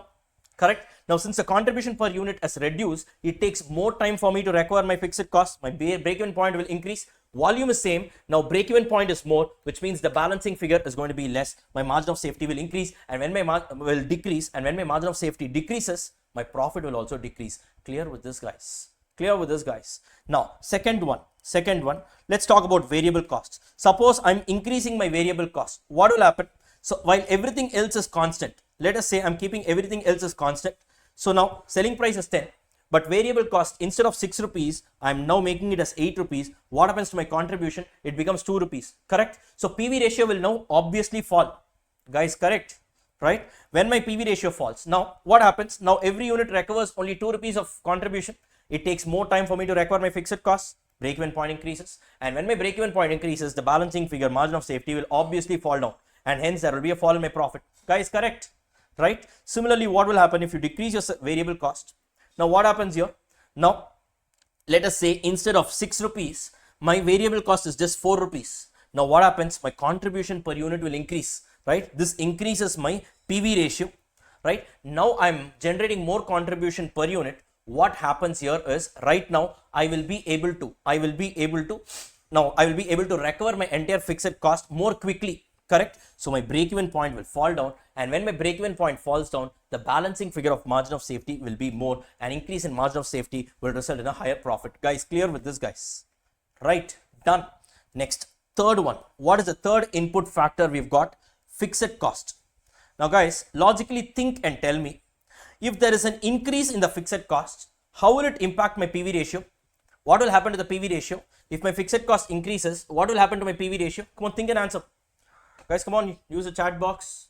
Overall profit decreases. I'm not asking about overall profit. I'm asking about the impact it has on the PVR. Exactly. Very good. Very good. So now here, your PV ratio will not get impacted. PV ratio is dependent on contribution and sales only. If directly you increase your fixed cost, that will not impact my PV ratio. I'm not saying it will not impact your profit. I'm just saying it will not impact your PV ratio. Correct? Now, how will it impact your break-even point? Will it impact your break-even point? Yes, it will. Now you have more fixed cost to recover, right? The contribution per unit is the same. You have more fixed cost to recover. What will happen now? Your break-even point will be more. It will increase. And when your break-even point increases, the balancing figure volume will obviously decrease. Are you clear with this, guys? Right? Suppose I'm decreasing my fixed cost. Once again, no change in my PV ratio, but now I have only lesser fixed cost to recover, which means my break-even point will fall down. The balancing figure, margin of safety, will increase. Guys, clear with this? This will end up in a more profitable situation for me. Are you all able to understand this logically? Right? Now let's go on to the last one, the fourth one. volume. Now tell me, if I increase my volume, what will happen to my PV ratio? What will happen to my PV ratio? If I increase my volume, what will happen to my PV ratio? Again, no impact. You are only increasing your volume. How will it impact my PV ratio? On a per unit level, the selling price and my selling price and my contribution per unit variable costs are all one and the same. So it will not impact your what? It will not impact your PV ratio. What will be the impact on break-even point? What will be the impact on break-even point? Again, no impact. Once again, no change. Very good. Why? Because break-even point is about fixed cost upon contribution per unit. Fixed cost is also not changing. My contribution components are also not changing. Now, break-even point is a point. Are you clear with this? That point is fixed. That's about it. Unless and until there is a change in your fixed cost or in your contribution per unit, this will not change. Correct? Now, as there is an increase in volume, now what will happen? Only your margin of safety will increase. Are you clear with this? That's the reason why more the volume, more the profit. Clear with this, guys? Right? Now similarly, what happens if there is a drop in the volume? Right? Now your PV ratio, there will be no impact on the PV ratio. Similarly, no impact on your break-even point. But now what happens? Your margin of safety drops, and hence your profit will also drop. Are you clear with this, guys? Are you clear with this? This study is called as sensitivity analysis. This study is called as sensitivity analysis. And remember one thing, if you make an observation here, if my PV ratio gets affected, definitely my break-even point and margin of safety will get affected. Correct? If my break-even point gets affected, definitely my margin of safety gets affected, but it need not be the case where my PVR will get affected. That is, if my break-even point is getting affected, definitely my margin of safety will get affected because it's a balancing figure. But it is not necessary to affect my PV ratio. Similarly, if my margin of safety gets affected, it is not necessary that the PV ratio and the break-even point should get affected. Are you clear with this? Are you clear with this? This is the overall conclusion that you can draw from the concept of sensitivity analysis. Are you clear with this, guys? Are you clear with this? Yes, you guys are fine with this? Yes, shall we move on to the next one? Shall we move on to the next one? Right? Yes. Okay, great. 1 second. I have a question here. The change in profit is equal to change. Okay, right. That's a sensitivity analysis as same in financial management. Yes, it is the same. Sensitivity analysis, the concept will always be the same. It depends on which variable and which final effect that you're talking about. In marginal costing, you're talking about the impact these 4 variables will have on your profit. Yes, in your marginal, in your financial management, in fact, in final and all, we'll be having, even in capital budgeting, we'll be having sensitivity analysis. I think even in intermediate level, to some extent, we have. Yes, the concept of sensitivity analysis is the same, right? The components which you do the sensitivity analysis alone will be different. That's about it. Fine, guys. Done. Let's move on to the next one. Right? Any other doubt? Just a minute. Let me just take it up. Okay, fine. Right. Now let's move on to the next one. Now, the next concept is about sales mix and marginal costing. Sales mix and marginal costing.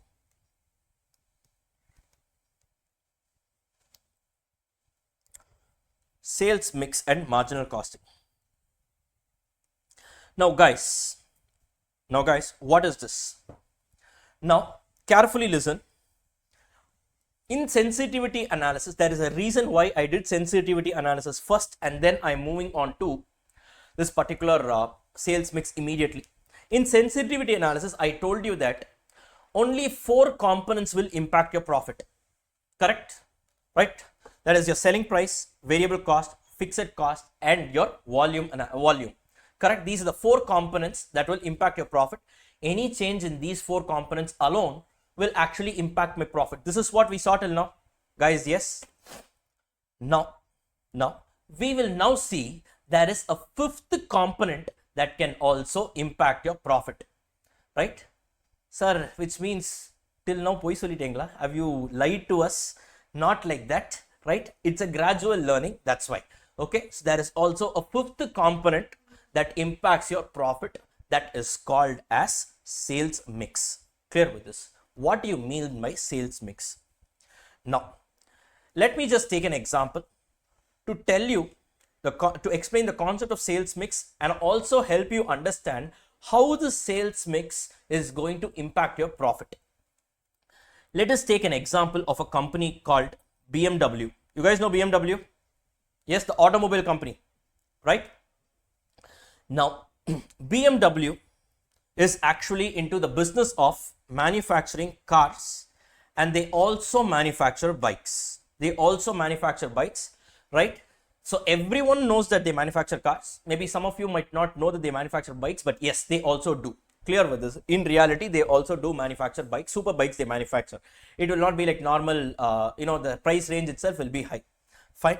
Now, what happened was, now BMW, what they are saying, year 1, year 2, right?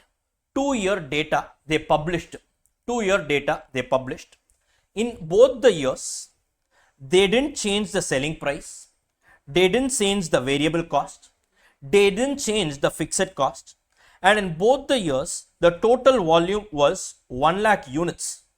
They have sold 1 lakh units, right? So as the volume changed, volume also did not change.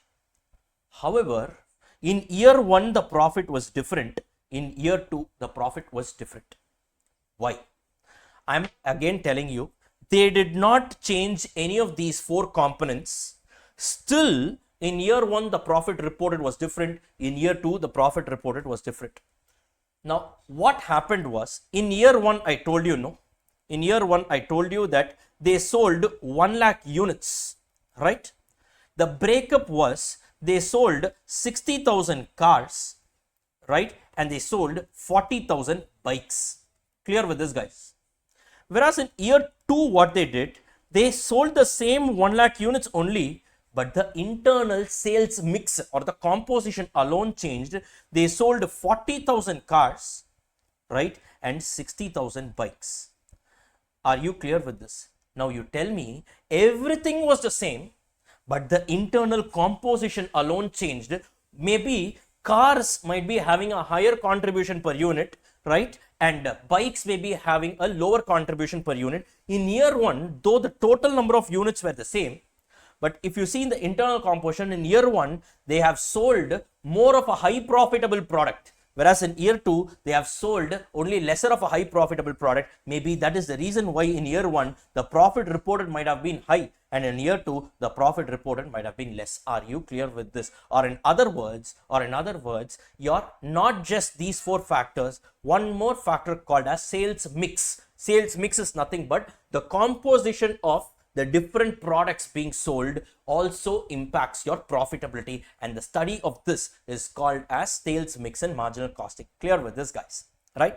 Now, sir, how is this going to impact our profitability? Now, it is not just that, it is also how do I calculate the break-even point when the company is selling more than one product? These are all a few extra learnings that we are going to do here.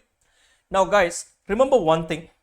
This sales mix will be applicable only for companies that deals in more than one product. If the company deals in only a single product, whatever we've seen till now, that alone will stand, right? Over and above all the concepts we have learned, if a company is dealing in more than one product, 2, 3, 4, 100, whatever number of products, in that case, your sales mix concept will come into play. Are you clear with this, right? To understand the concept of sales mix better, now let us do a numerical illustration. Let us do a numerical example question. So please take the second question for classroom discussion.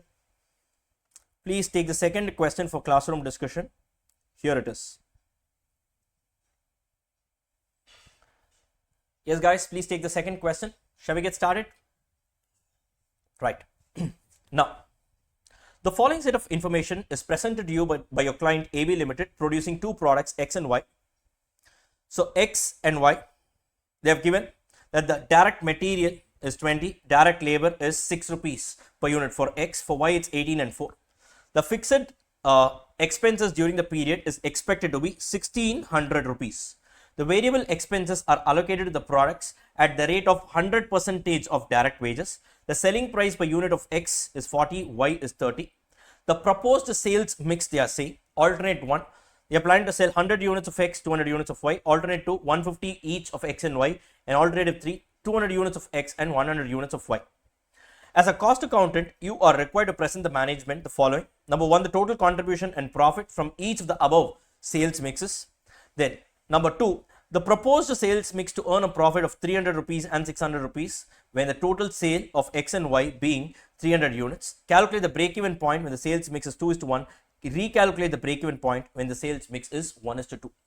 Now, this is about the question. Now, first, what we need to do is let us calculate the contribution per unit of each of the two products. Now, if you look at this, product X, product Y, they have given the selling price 40 and 30, correct? So, this contribution is 40 and 30. From that, reduce all the variable costs. So, you have the variable cost here, your direct material, direct wages. Apart from that, there is one direct expense also, which is equal to 100% of direct wages. So, here if you see 26, and you also have your direct expenses, which is being given, right, minus 6. So, here it's going to be every unit of X generates a contribution of 8. Similarly, every unit of Y generates a contribution of 4 rupees. Clear with this? This is the first step that we have done. That is calculation of what? The contribution that each of the products are generating. Now, what have they asked here? First, what we need to do? We need to calculate, okay, what should be the proposed sales mix to earn? Okay, fine. There are three alternatives given in the question. We need to calculate the profits for each of these three alternatives, right? Now, let us do that. Calculation of profit under different sales mix. Now, suppose scenario 1, 100 units of X is being sold and 200 units of Y is being sold. Now, you tell me guys, what will be the total contribution? 100 into 8, that will be the contribution generated by X. Similarly, 200 into 4, this will be the contribution generated by Y, correct? So, the total contribution generated is going to be 1600 rupees. Now, from this, they have given that overall, the company incurs a fixed cost of 1600 rupees. This 1600 rupees is a fixed cost that is pertaining to both the products put together. Clear with this? It's a common fixed cost. So, from that, you reduce your fixed cost. So, now the profit is going to be 0. The profit will be 0 when I'm selling 100 units of X and 200 units of Y. Suppose in the second situation where I'm selling 150 units of X and your 150 units of Y. In this case, what will be the total contribution, right? So, once again, we've got it here. So, it's going to be 150 into 8 plus 150 into 4, right? That is going to be the total contribution, 1200 plus 600, which is 1800.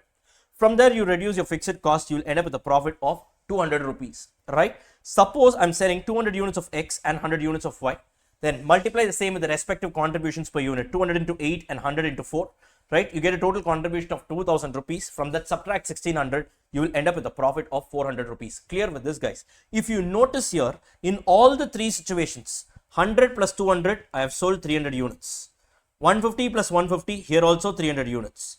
200 plus 100, here also 300 units, right? Overall, the volume has not changed, but a change in the mix results in different profits here. So, if you see in the first scenario, the profit reported was 100 rupees. The second scenario, it was 200. The third scenario was 400. This way, we can clearly see that a change in the sales mix can also impact your profit. Are you clear with this, guys? Are you clear with this, right? Next, what have they asked as the second one? Now, what should be the proposed sales mix to earn a profit of 300 rupees, right? And the second scenario, they've asked to earn a profit of 600 rupees, but they've given one condition. The total sales of X and Y put together should only be 300 units. So, first, let us calculate how many units of X and Y I need to sell in order to earn a profit of 300 rupees. Now, very simple and logical calculation. Let the number of units of X be X. So, which means the number of units of Y is going to be 300 minus X, because they've given us a condition that number of units of X plus number of units of Y has to be 300. So, if you keep this as X, Y has to be 300 minus X, correct? So, now the total contribution will be how much?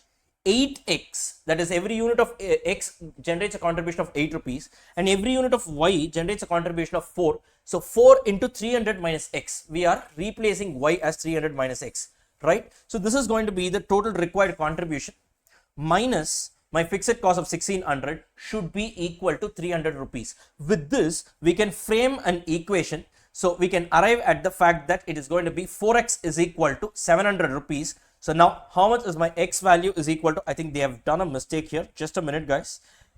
It's going to be 700 divided by 4, right? So it's going to be 175, right? This is not 1754, right? It is going to be 175. Are you clear with this? So now with this, we have calculated that I need to sell 175 units of X. Obviously, Y is going to be 300 minus 175, 125 units. So when the company sells 175 units of X and 125 units of Y, they will end up making a profit of 300 rupees. Are you clear with this, guys? Are you clear with this, right? So easily we can find out how many units of X and Y respectively need to be sold in order to earn the required amount of profit. Done, right? Now moving on to the next one which they have asked for. Suppose the company wants to earn a profit of 600 rupees. How many units of X and Y needs to be sold?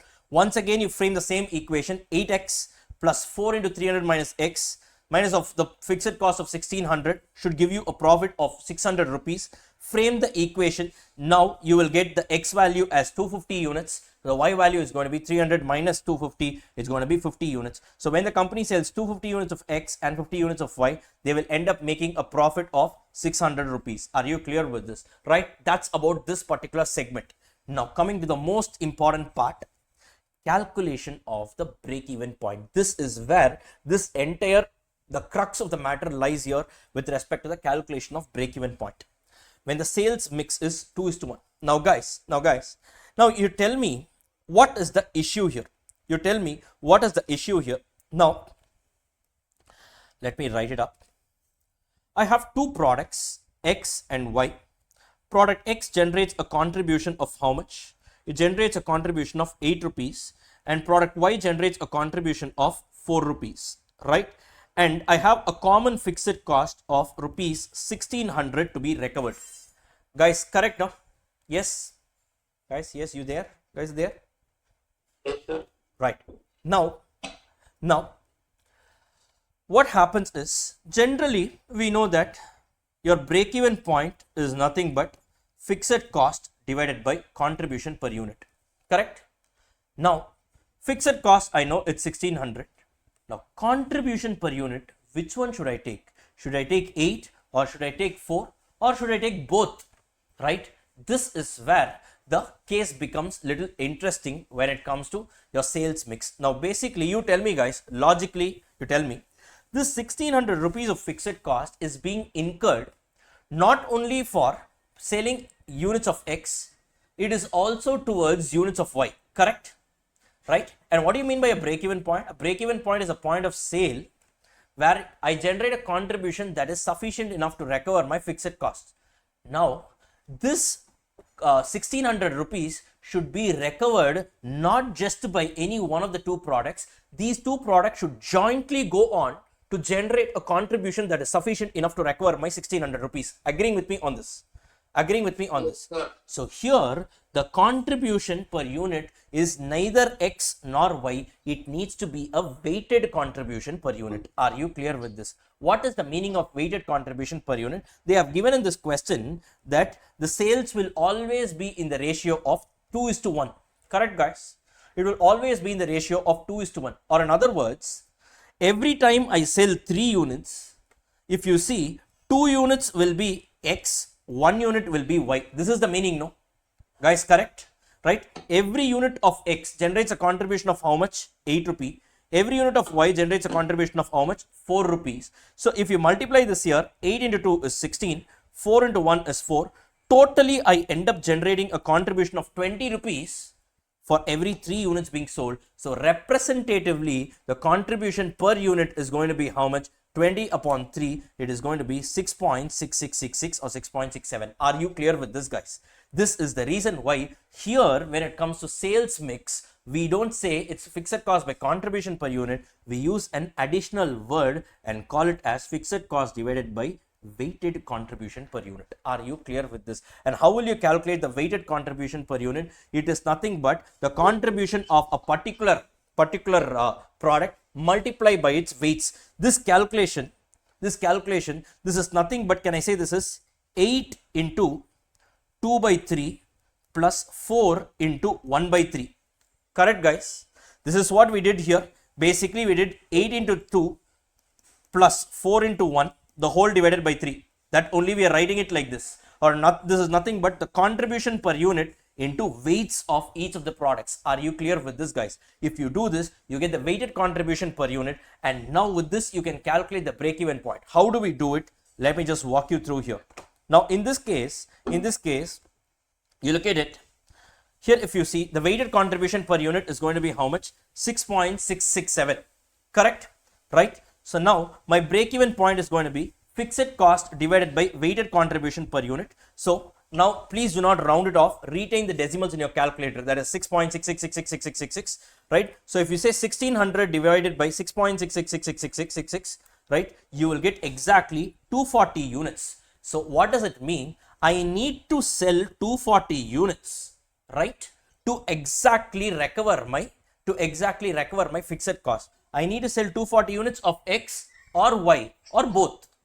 I need to sell 240 units of both. So this 240 units of both means in what ratio? The mix is given. So this should always be in the ratio of 2:1. Are you clear with this? So out of this 240, 2/3 will be X units and 1/3 will be Y units. With that, you can calculate how many units of X and how many units of Y needs to be sold. Are you clear with this? Or in other words, in this case, first you calculate the break-even point by taking fixed cost by weighted contribution per unit. You will get the total number of units required to be sold. Multiply this with the mix or the weight of the product. You will get the product-wise break-even point. Are you clear with this? If I sell exactly 160 units of X and 80 units of Y, I will be in a position to break even. Are you clear with this, guys? Are you able to understand? Are you able to understand? Right? So when you have a mix of products, what is the formula to calculate your break-even point? Your break-even point is going to be fixed cost divided by weighted contribution per unit. Clear with this? Suppose you want to calculate the break-even point in values, what will you do? It is going to be fixed cost divided by weighted PV ratio. Are you clear with this? Take the PV ratio of the respective products and multiply it with what? Multiply it with the weights. Are you clear with this? That's called as a weighted PV ratio. Are you all able to understand, guys? Suppose what will happen if the sales mix is changed to 1:2? Once again, calculate the weighted contribution per unit. 8 into 1/3 plus 4 into 2/3. So this is what you get as your weighted contribution per unit. Fixed cost divided by weighted contribution per unit. So now you arrive at 300 units. Are you clear with this? So only if you sell 300 units, you will be able to recover your entire fixed cost. 300 units of what? X or Y or both? 300 units of both, right? Break it up and arrive at each and every component. So which means if I sell 100 units of X and 200 units of Y, I will be able to generate a contribution that exactly recovers my common fixed cost. Are you clear with this, guys? Right? You are all able to understand this. You're all able to understand this. This is how you need to calculate break-even points when a company is dealing in more than one products. Are you clear with this, guys? Right? I think this has been mentioned on the top here as a concept. Let me just walk you through that. Just a second. Where is it? Where is it? Where is it? 1 second. I think it's gone. Just a minute, guys. Yes, look at this. The overall break-even sales is going to be what? If the quantity mix is known, I will say it is sales quantity into your weighted contribution per unit. Or in other words, how do you do it is your fixed cost divided by weighted contribution per unit. If the sales value mix is known, you will divide the same by. You will take the fixed cost divided by weighted PVR. Are you clear with this, guys? Are you clear with this? Right? So the contribution value has to be how much? Quantity, the sales, if it is in units, you multiply it with weighted contribution per unit. If it is in value, multiply it with weighted PVR. Are you clear with this, guys? Right? This is what we have seen in the previous question that we just finished right now. Fine, guys. Done. Right? With that, the second sum is also over. Okay. Done. So now, what are the concepts left out?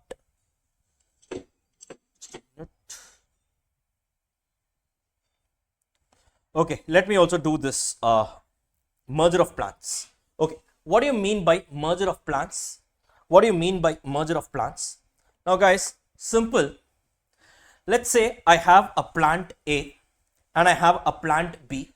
Now I want to combine these two plants. Let us say these two plants are adjacent, right? There is a wall in between.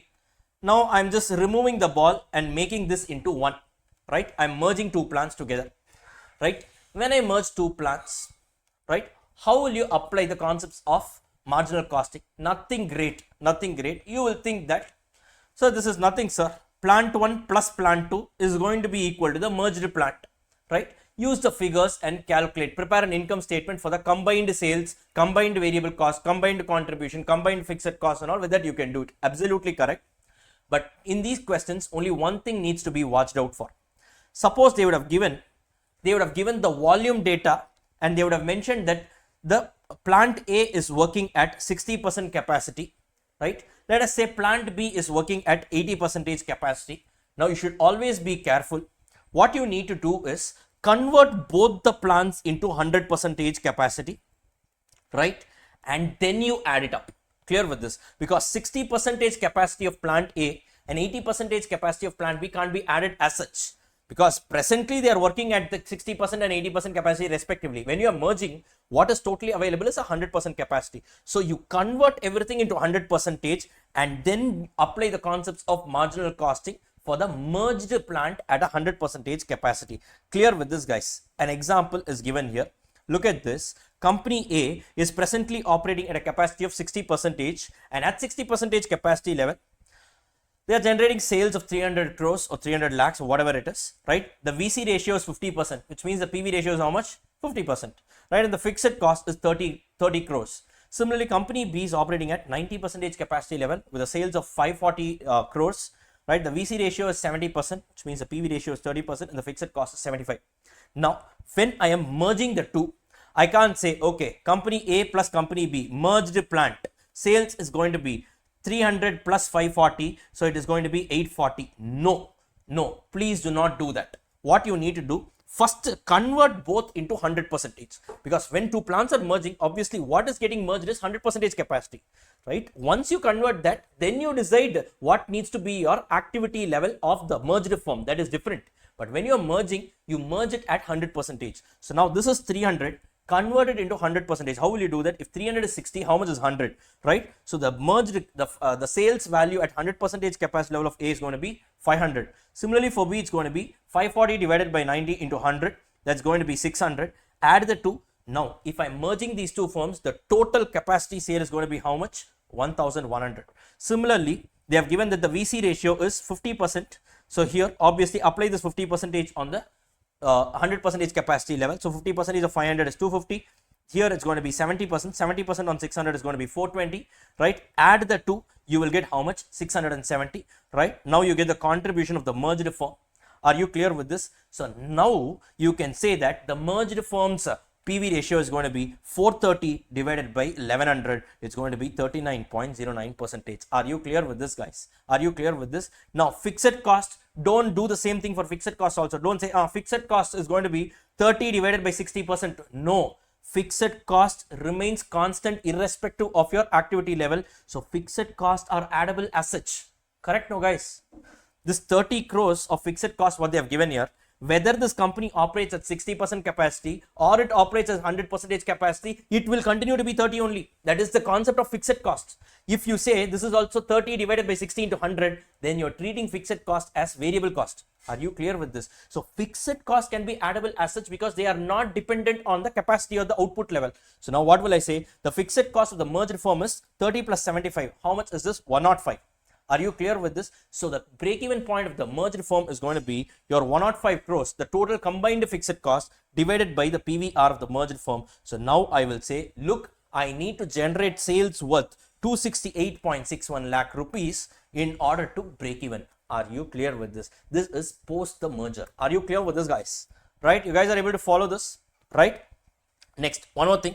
What is the sales required in the merged firm to earn a profit of 20 lakhs? Simple. So the required contribution will now be 20 lakhs plus 105 lakhs, right? So the required contribution divided by, take up the PV ratio of 39.9%, 39.09%, you will get the required sales to earn a profit of 20 lakh rupees. The remaining part are all similar to the basic concepts. The only thing that you need to know here is when you're merging two firms, convert both the firms into 100% capacity and then merge it. Clear with this, guys? Are you all clear with this, right? Yes, please respond, guys. Use the chat box. Are you guys there? The whole point of having a live session is only for that. Done, right? Fine. So sensitivity analysis is also done. Merger of plants is also done. Okay, so now we are left with a few more concepts. Just a minute. Let us just go and take the scoreboard. So this is done. This is also done. Okay, so I think we are just left with three more areas in this one, in this particular CVP analysis, and apart from that, we've also got something to do in absorption costing versus marginal costing. Right? Done. Not a problem. So now, guys, can we take a small break now, and we'll just come back and finish off the remaining part of the chapter? Yes, you guys want a break now? Yes, sir. Right? Okay. It's been about 2 hours plus. So yes, we'll take a break right now. Maybe we'll meet back at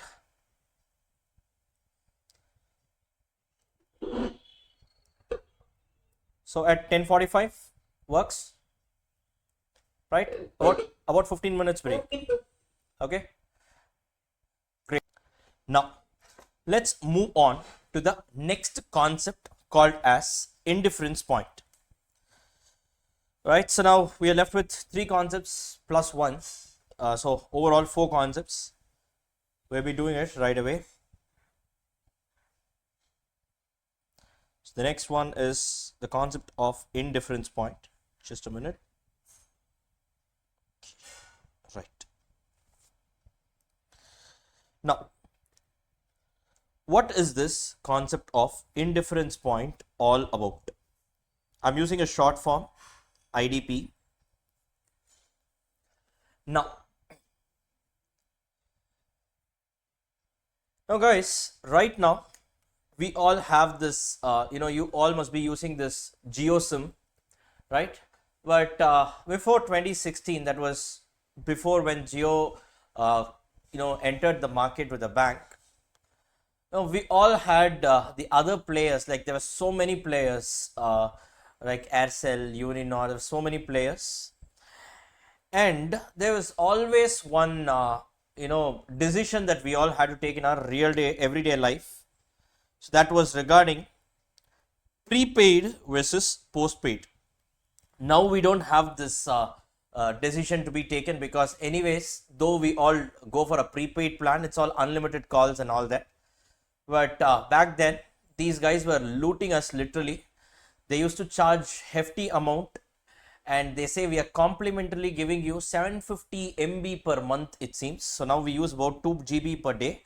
So that's what they used to do quite a while back. That was before 2016 when Jio entered the market. Now guys, using this example of a prepaid versus postpaid SIM, we can understand the concept of indifference point, and let's see what it says. Now in prepaid SIM, generally what happens is, now they will say per call you need to pay how much? 50 paise. An example I'm saying, they will say per call, or let's say per minute of talk time, you need to pay 50 paise, right? And since we are giving you that SIM card and we are blocking the number for you, that is, they are giving you the mobile number, so the SIM usage charges monthly is going to be 100 rupees. Or in other words, here the variable cost is going to be 50 paise and the fixed cost is going to be 100. Whereas if you go for a postpaid plan, what they will say is, look, it's a postpaid plan. That is, you can talk for how many number of hours you want. It's fine. At the end of the month, we will prepare a bill and we will give you, right? So what happens here is, per minute, they will charge us, let us say 30 paise, right? That's 0.3 rupees. Okay. And they will say monthly rentals for us is going to be 500 rupees. Generally what happens in a postpaid plan, if you see, they will have a monthly fixed charges, right, which is slightly higher, and they will be having a lower cost per every minute of talk time. This is how it used to be. And of course in the prepaid, if you see, the fixed cost will be less, right, but every time you make a phone call, the charges will be high. Now you tell me guys, out of prepaid or postpaid, which one is better? Out of prepaid or postpaid, which one is better? Now, there is no one such answer, a flat blanket answer saying always prepaid is better or always postpaid is better. Had that been the case, then there would have been only one plan. They wouldn't be having 2 plans, fully aware of the fact that always one plan is better than the other. Now, sir, how are you saying that, we can't come to a conclusion like that? Because both the alternatives have one disadvantage and one disadvantage. In case of a prepaid plan, the advantage is by way of a lower fixed cost. Whereas in case of a postpaid plan, the advantage is by way of a lower variable cost. Clear with this, guys?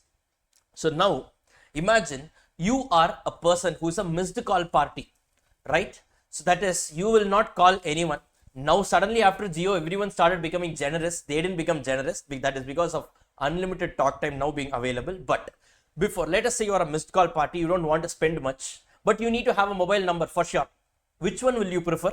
You will only prefer prepaid. Why? Because anyways, you are not going to make much calls, right? You just need to have a number. You will go for that option that gives you a lower fixed cost. Correct, guys? Yes, the reason is that anyway your volume is less. Correct? The number of phone calls you will make is less. If at all once in a while I make a phone call, it is okay. I am ready to pay some 0.5 rupees instead of 30 paise. I am ready to pay 50 paise. That is fine. But I will not be ready to commit a higher fixed cost. 500 rupees and all, I will not be ready. I will obviously go for the option that has a lower fixed cost. Correct? Suppose you are a businessman, you need to make a lot of phone calls necessary. Now, predominantly since your volume is higher, your overall cost will be having more of a variable component. So you will be driven by that alternative that gives you a lower variable cost. So now in this case, it makes sense to go for a postpaid plan. Or in other words, to put it simple, when your volume is less, it is always better to go for that option that has a lower fixed cost. And when your volume is high, it is always preferable to go for that option that has a lower variable cost per unit. But there will be exactly one point where both the alternatives will give you the same result, and that point is called as an indifference point. You are not being different to the both alternatives. It's called as an indifference point. Are you clear with this? Right? Are you clear with this? So the point, again, the point here is what? The point of volume, the point of sale, where both the alternatives will give me the same cost, right, is called as my indifference point. Now, how do you calculate the indifference point? Very simple. I need to find out at what point of volume both the alternatives will give me the same cost. Let the volume be X. We need to calculate X only right now. So alternative 1's total cost will be how much? 0.5X plus 100, correct?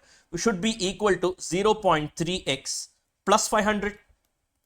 Yes, guys, right? So now this is going to be 0.5X minus 0.3X. I am bringing this to the LHS and taking this forward to the RHS is equal to 500 minus 100, correct? Right? Or in other words, I will take X common out here and say X the whole into 0.5 minus 0.3 is equal to 500 minus 100.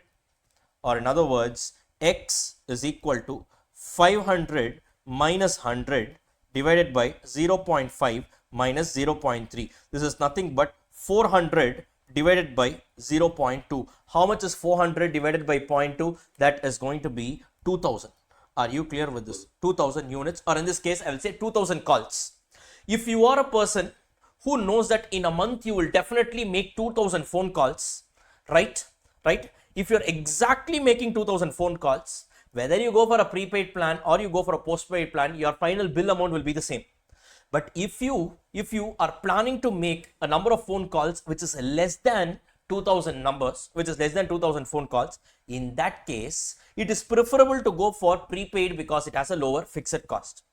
No, sir, I'm a businessman, I'm going to make more than 2000 calls. Now, predominantly, your total cost will be driven by variable cost. So, you go for that option that gives you a lower variable cost per unit. Are you clear with this? Or in other words, how this indifference point concept helps us is, so there is an indifference point in this case, which is 2000 units. Right? In this case, it's a phone call. Suppose, let's say a company is manufacturing. They have two alternative ways of production. Right? Which alternative should I go for? Using both, let's say machine 1, machine 2, right? One machine has a higher fixed cost, lower variable cost. Another machine has a lower fixed cost, higher variable cost, as the case may be. Now, in this case, which machine should I use for production? First, you calculate the indifference point, right? If your planned volume is less than your indifference point, go for that option that has a lower fixed cost. And if your planned volume is more than your indifference point, go for that option that has a higher again, talk in terms of advantage. So that has a lower variable cost per unit. Are you clear with this, guys? And at exactly the break-even point, whether I go for alternative 1 or I go for alternative 2, I will end up getting the same result. And this is the concept of indifference point. Clear with this, guys? So how do you calculate indifference point? If you look at this, it is nothing but difference in fixed costs divided by difference in variable cost per unit. Are you clear with this, guys? Are you clear with this? So your indifference point formula calculation is going to be difference in fixed cost divided by difference in variable cost per unit. Are you clear with this, guys? Done? You guys are able to understand this? You guys are able to understand this? Now, let me just add up one more, let me just continue with this example. Let us say we are running a call center. Okay. Let us say we are running a call center. Now, in this call center, so what is the work of a call center? Basically, a bank will hire a call center. They will say, in a month, you need to call and disturb so many number of customers. Correct? So that's why we keep getting a lot of phone calls for all these loans, credit cards and all that. Why are they doing? Are they doing it because they like you or they want to talk to you? Absolutely no. They have targets. Correct? So that is the reason why they do it. Now, let us say a bank has approached us. We are running a a call center. They are saying, look, for every call you make, I am going to pay you 1 rupee.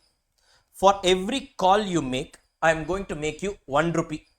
Now you tell me, guys, will the bank be bothered whether I use a prepaid SIM or a postpaid SIM? No. The bank is not going to get bothered whether I use a prepaid SIM or a postpaid SIM. Correct? Now, what happens if I use a prepaid SIM, if I use a postpaid SIM, right? The scenario will be as follows. The selling price will be 1 rupee. That is from the perspective of the call center. It anyways will get 1 rupee. Correct? No? Whether I use a prepaid SIM or a postpaid SIM, per call I will get 1 rupee. Who will pay me? The bank will pay me. Correct? Right? Minus variable costs. If I use a prepaid SIM, my variable cost is going to be how much? 0.5 rupees. Whereas if I use a postpaid SIM, my variable cost is going to be how much? 0.3 rupees. Correct, guys?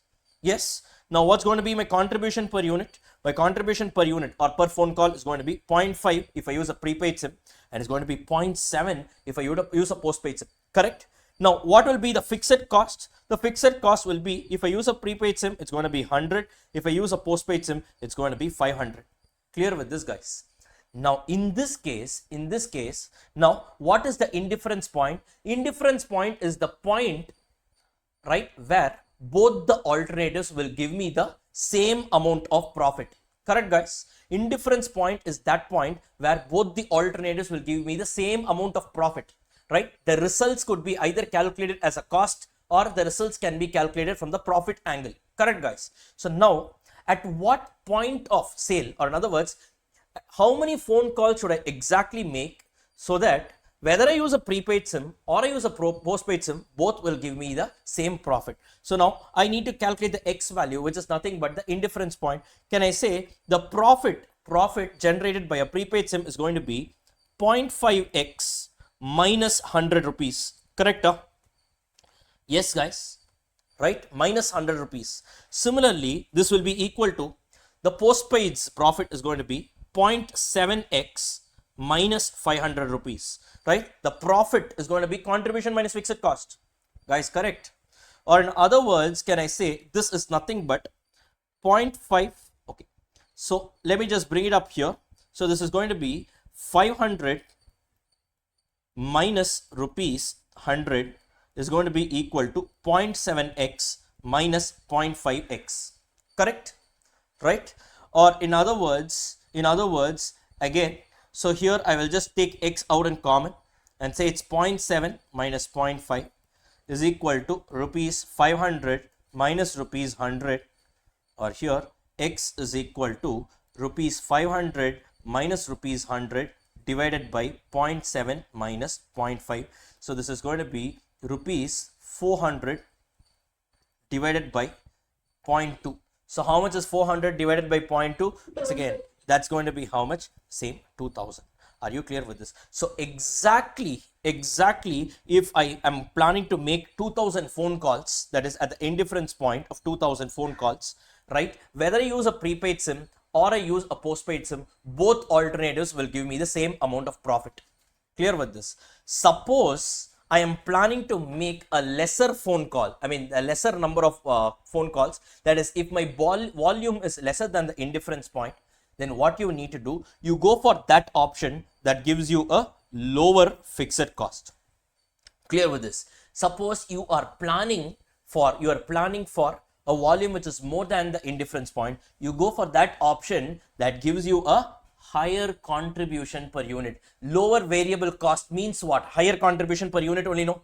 Are you clear with this, guys? Right? It gives me a higher contribution per unit. Are you clear with this? Or in other words, I can also say that my indifference point calculation is nothing but difference in fixed cost divided by difference in contribution per unit. Agreeing with me on this? Because the difference in contribution per unit is purely nothing but happening because of difference in variable cost per unit only. Are you clear with this? In both the scenarios, the selling price is the same.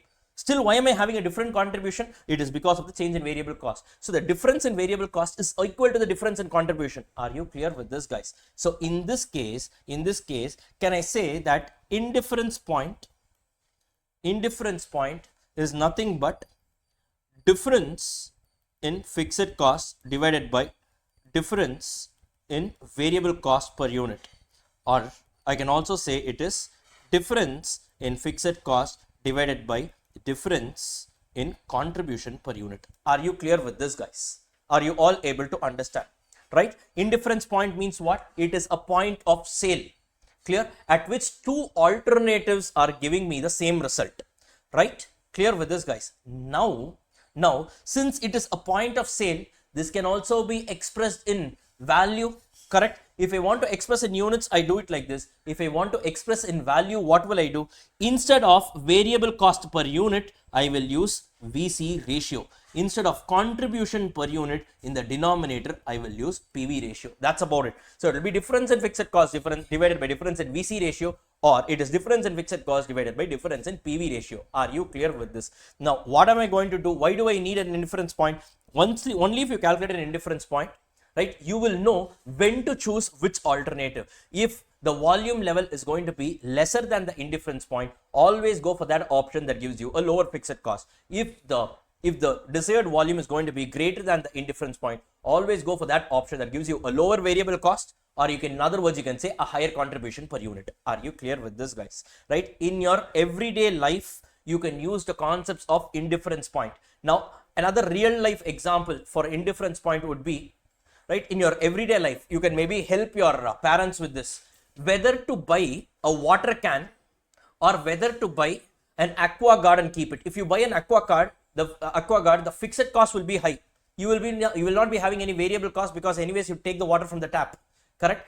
Whereas on the contrary, if you are buying a water can, right, the variable cost will be high. Every time you buy a can, you need to pay him 30-40 rupees, whatever it is, right? Whereas the fixed cost might not be much. So now, when will you go for which alternative? Depends on the water consumption in your house. If you are a joint family, it makes sense to buy an aqua guard. If you are a nuclear family, it really makes sense to buy a water can, because the consumption will be relatively less. These kind of practicalities you can apply in your everyday life as well, and that is about the concept of indifference point. Now clearly understand, guys, the concept of indifference point comes into picture only when I am evaluating two different alternatives. Do not mistake your indifference point as break-even point. Break-even point, I need not have two alternatives.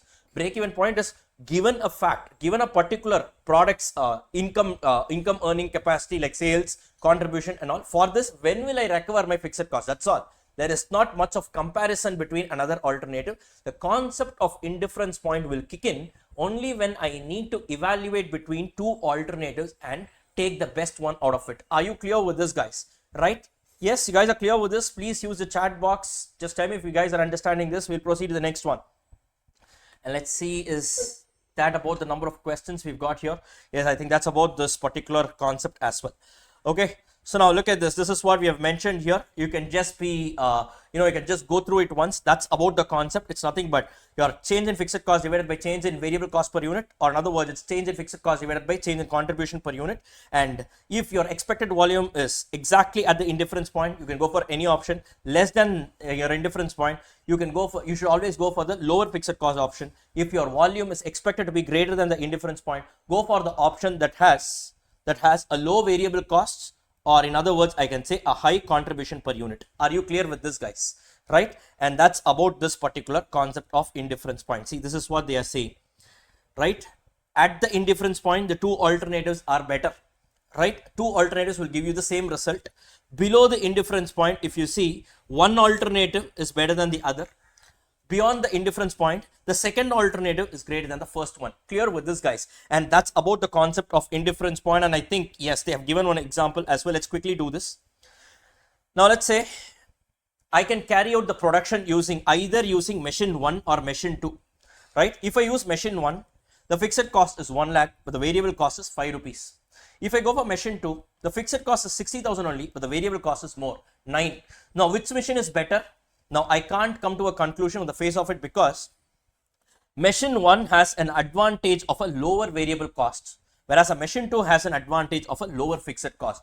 Both the alternatives are having one advantage and one disadvantage. Only then, the concept of indifference point will kick in.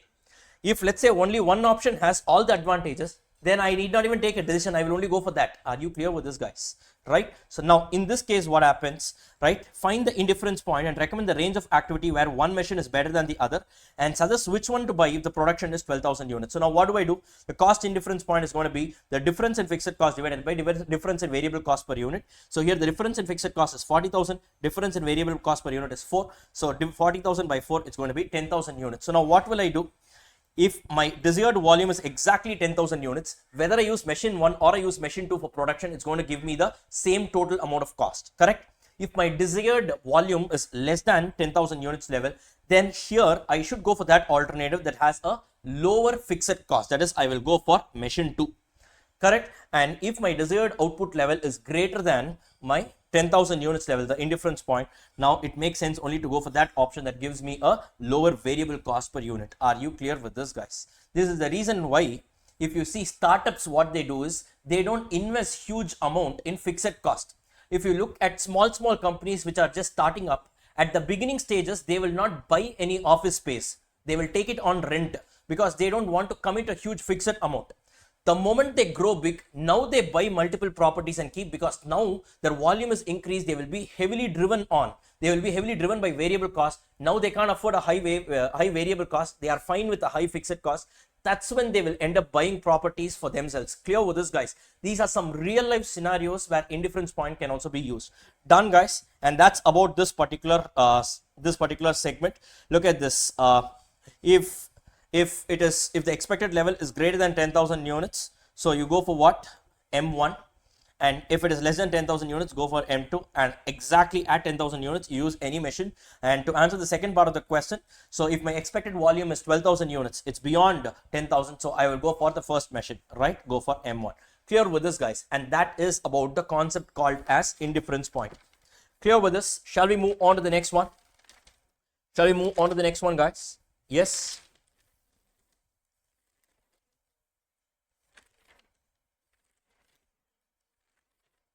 Okay.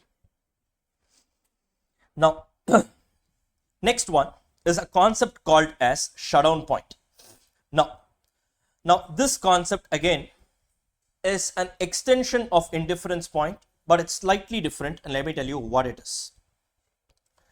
So this area is also known as shutdown or continue decision. Shutdown or continue decision.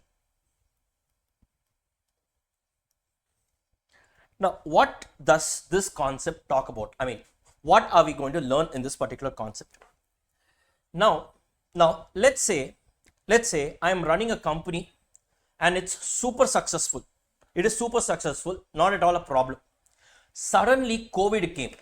Suddenly, a temporary feature is hindering my business. Okay, a temporary feature is hindering my business. Now Now, the government has announced a lockdown, let us say for the next 3 months. Okay. Now, what happens?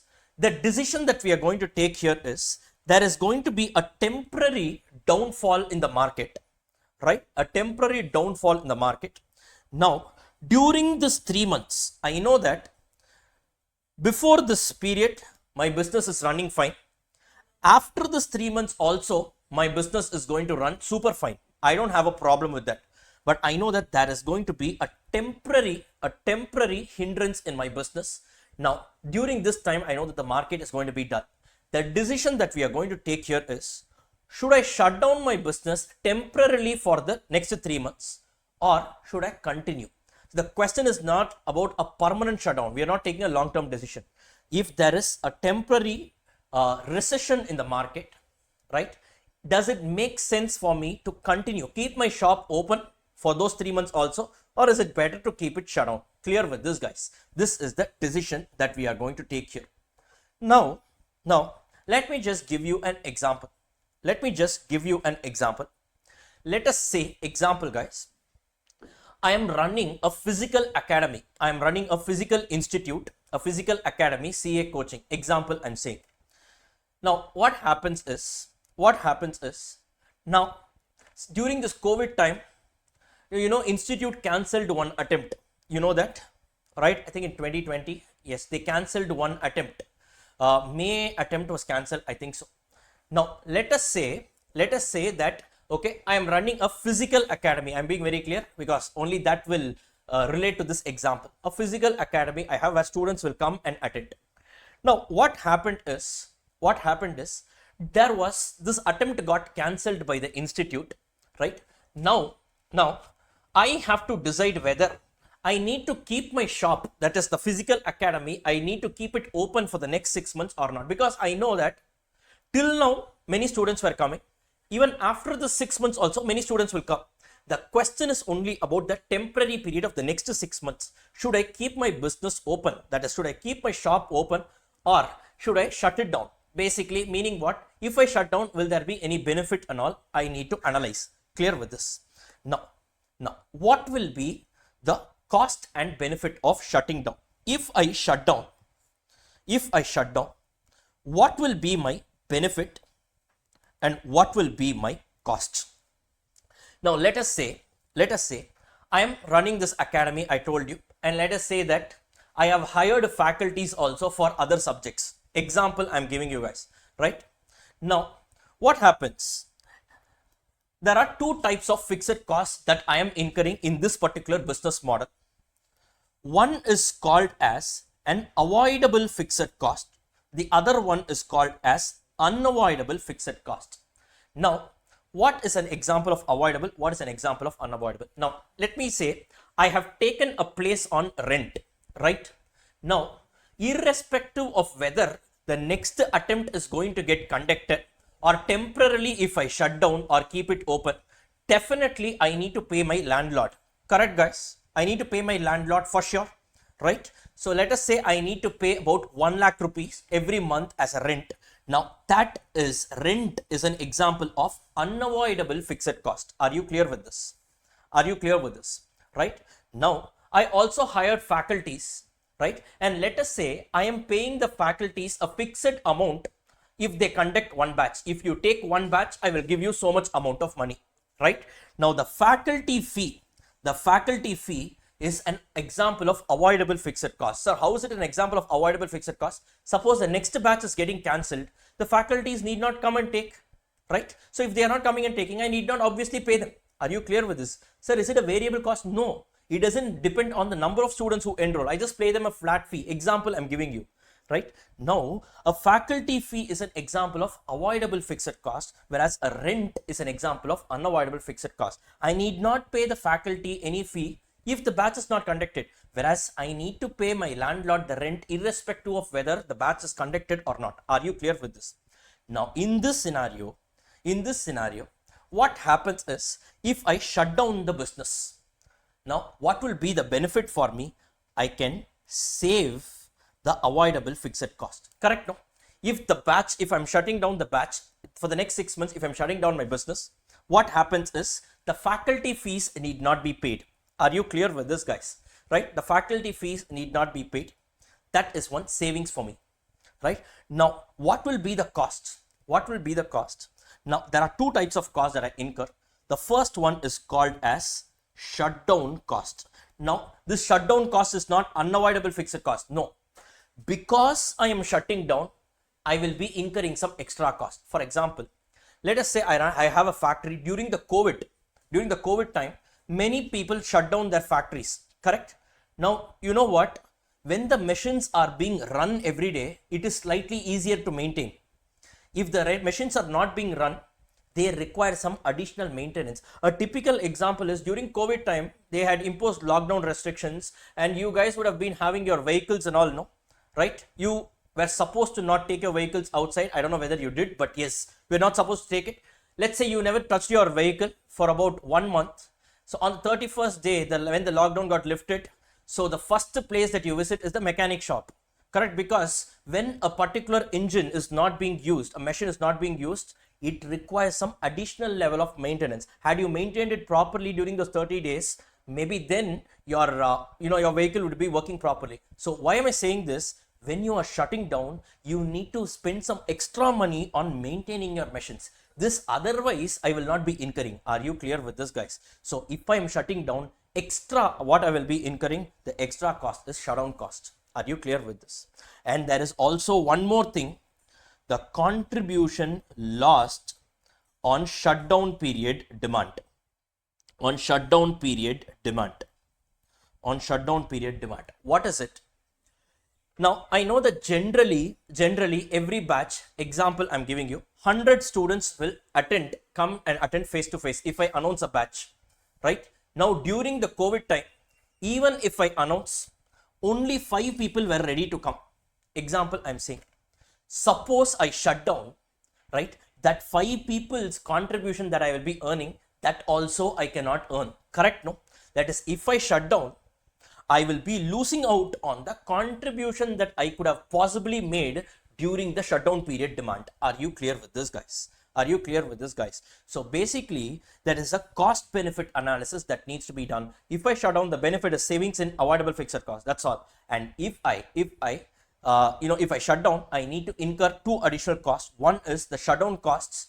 That is the additional cost that I need to exclusively incur if my business being shut down, and the other one is if I'm shutting down, I lose out on the contribution that I can possibly make during the shutdown period demand. Clear with this, guys? Clear with this, guys? Now I need to evaluate this cost and benefit, right? If my benefit is greater than the cost of shutting down, then I will go and happily shut down. If not, then I will continue. Are you clear with this, guys? Right? Now let me just give you an example.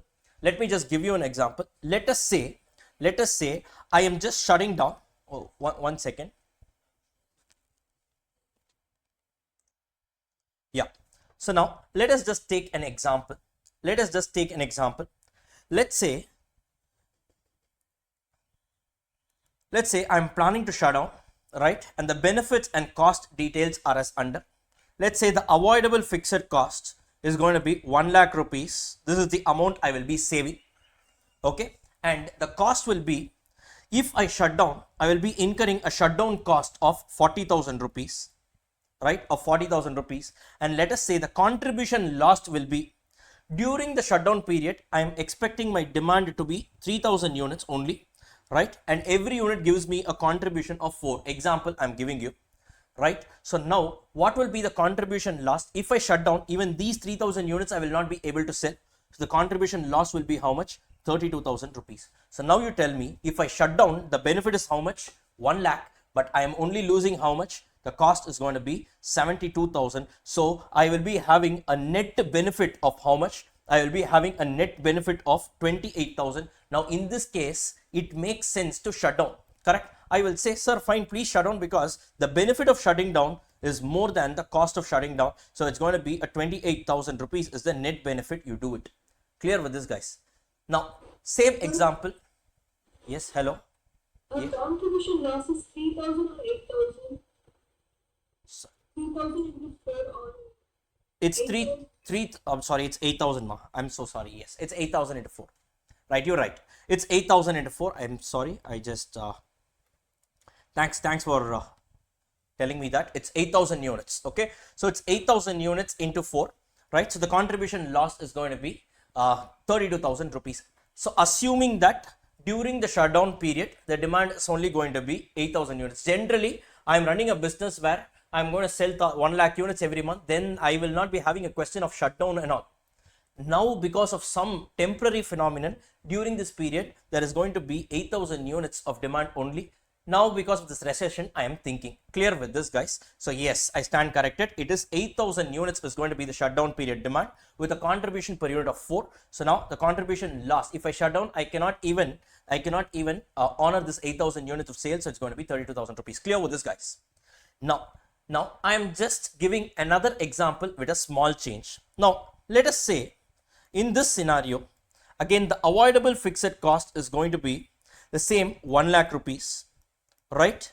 And if I shut down, the shutdown cost will continue to be 40,000 rupees. I'm just making one change. During the shutdown period, I am estimating a demand of 20,000 units instead of 8,000. Now I am expecting a demand of 20,000 units. So now you tell me, so the contribution loss will be how much?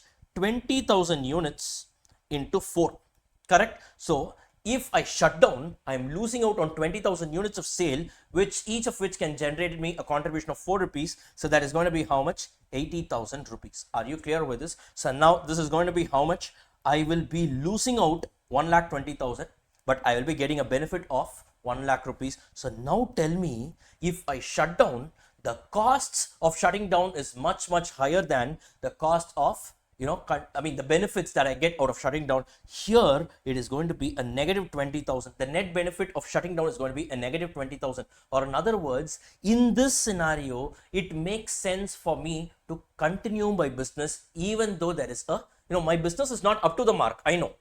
But even in this scenario, it makes sense to continue because the benefit of shutting down is less than the cost of shutting down. The costs are more. If I shut down, the costs are more. So it's better to continue. Are you clear with this, guys? Are you clear with this? Or in other words, once again, the hero of this area is what? The demand, the volume. That's why we call this marginal costing as cost volume profit analysis. So, sir, when should I shut down? When should I continue?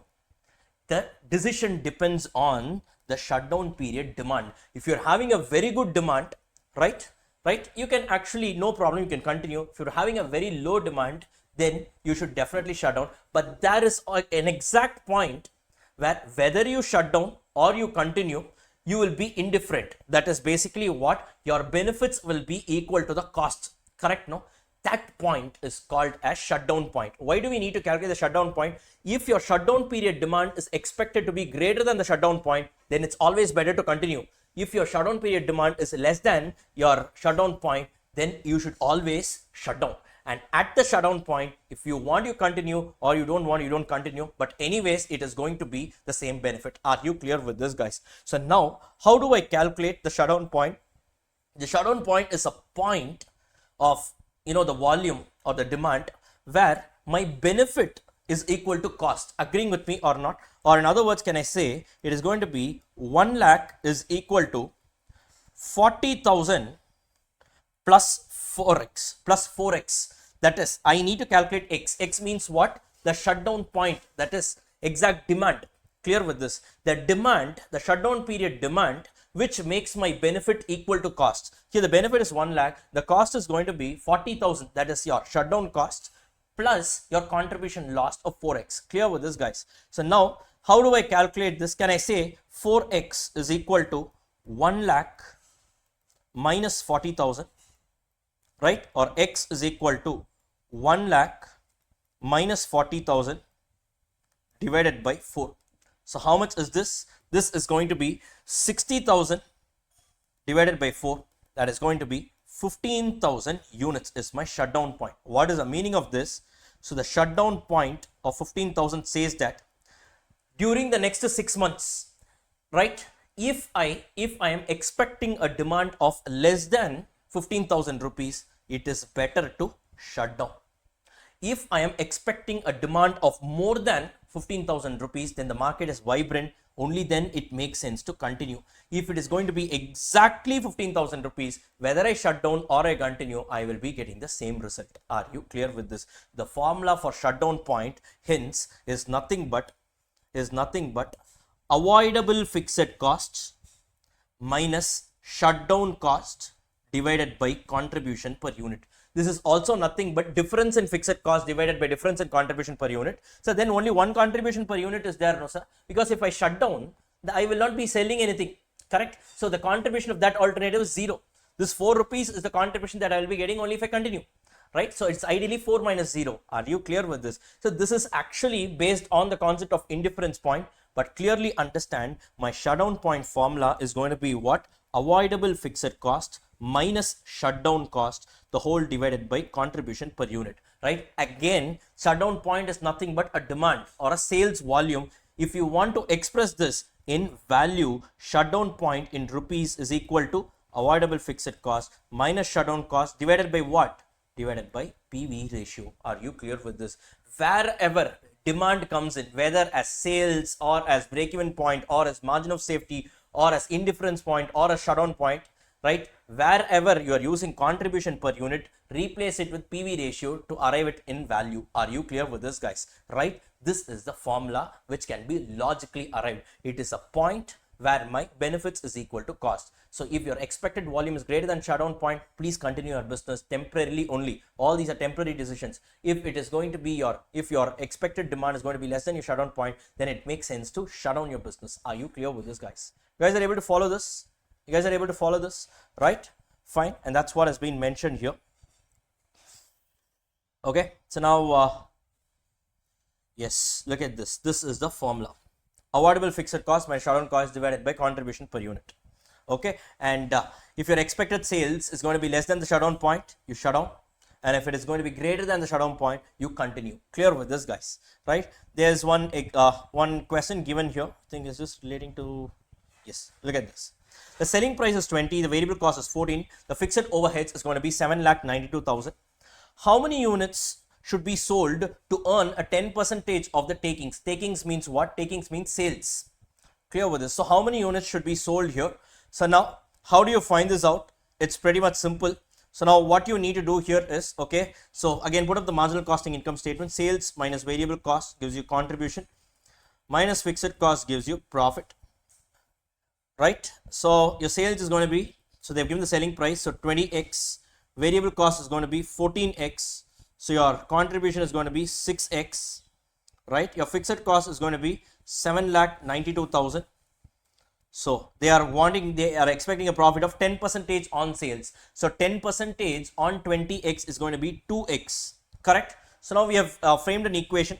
6x minus 7,92,000 is going to be equal to 2x, or in other words, 6 minus 2, 4x is equal to 7,92,000.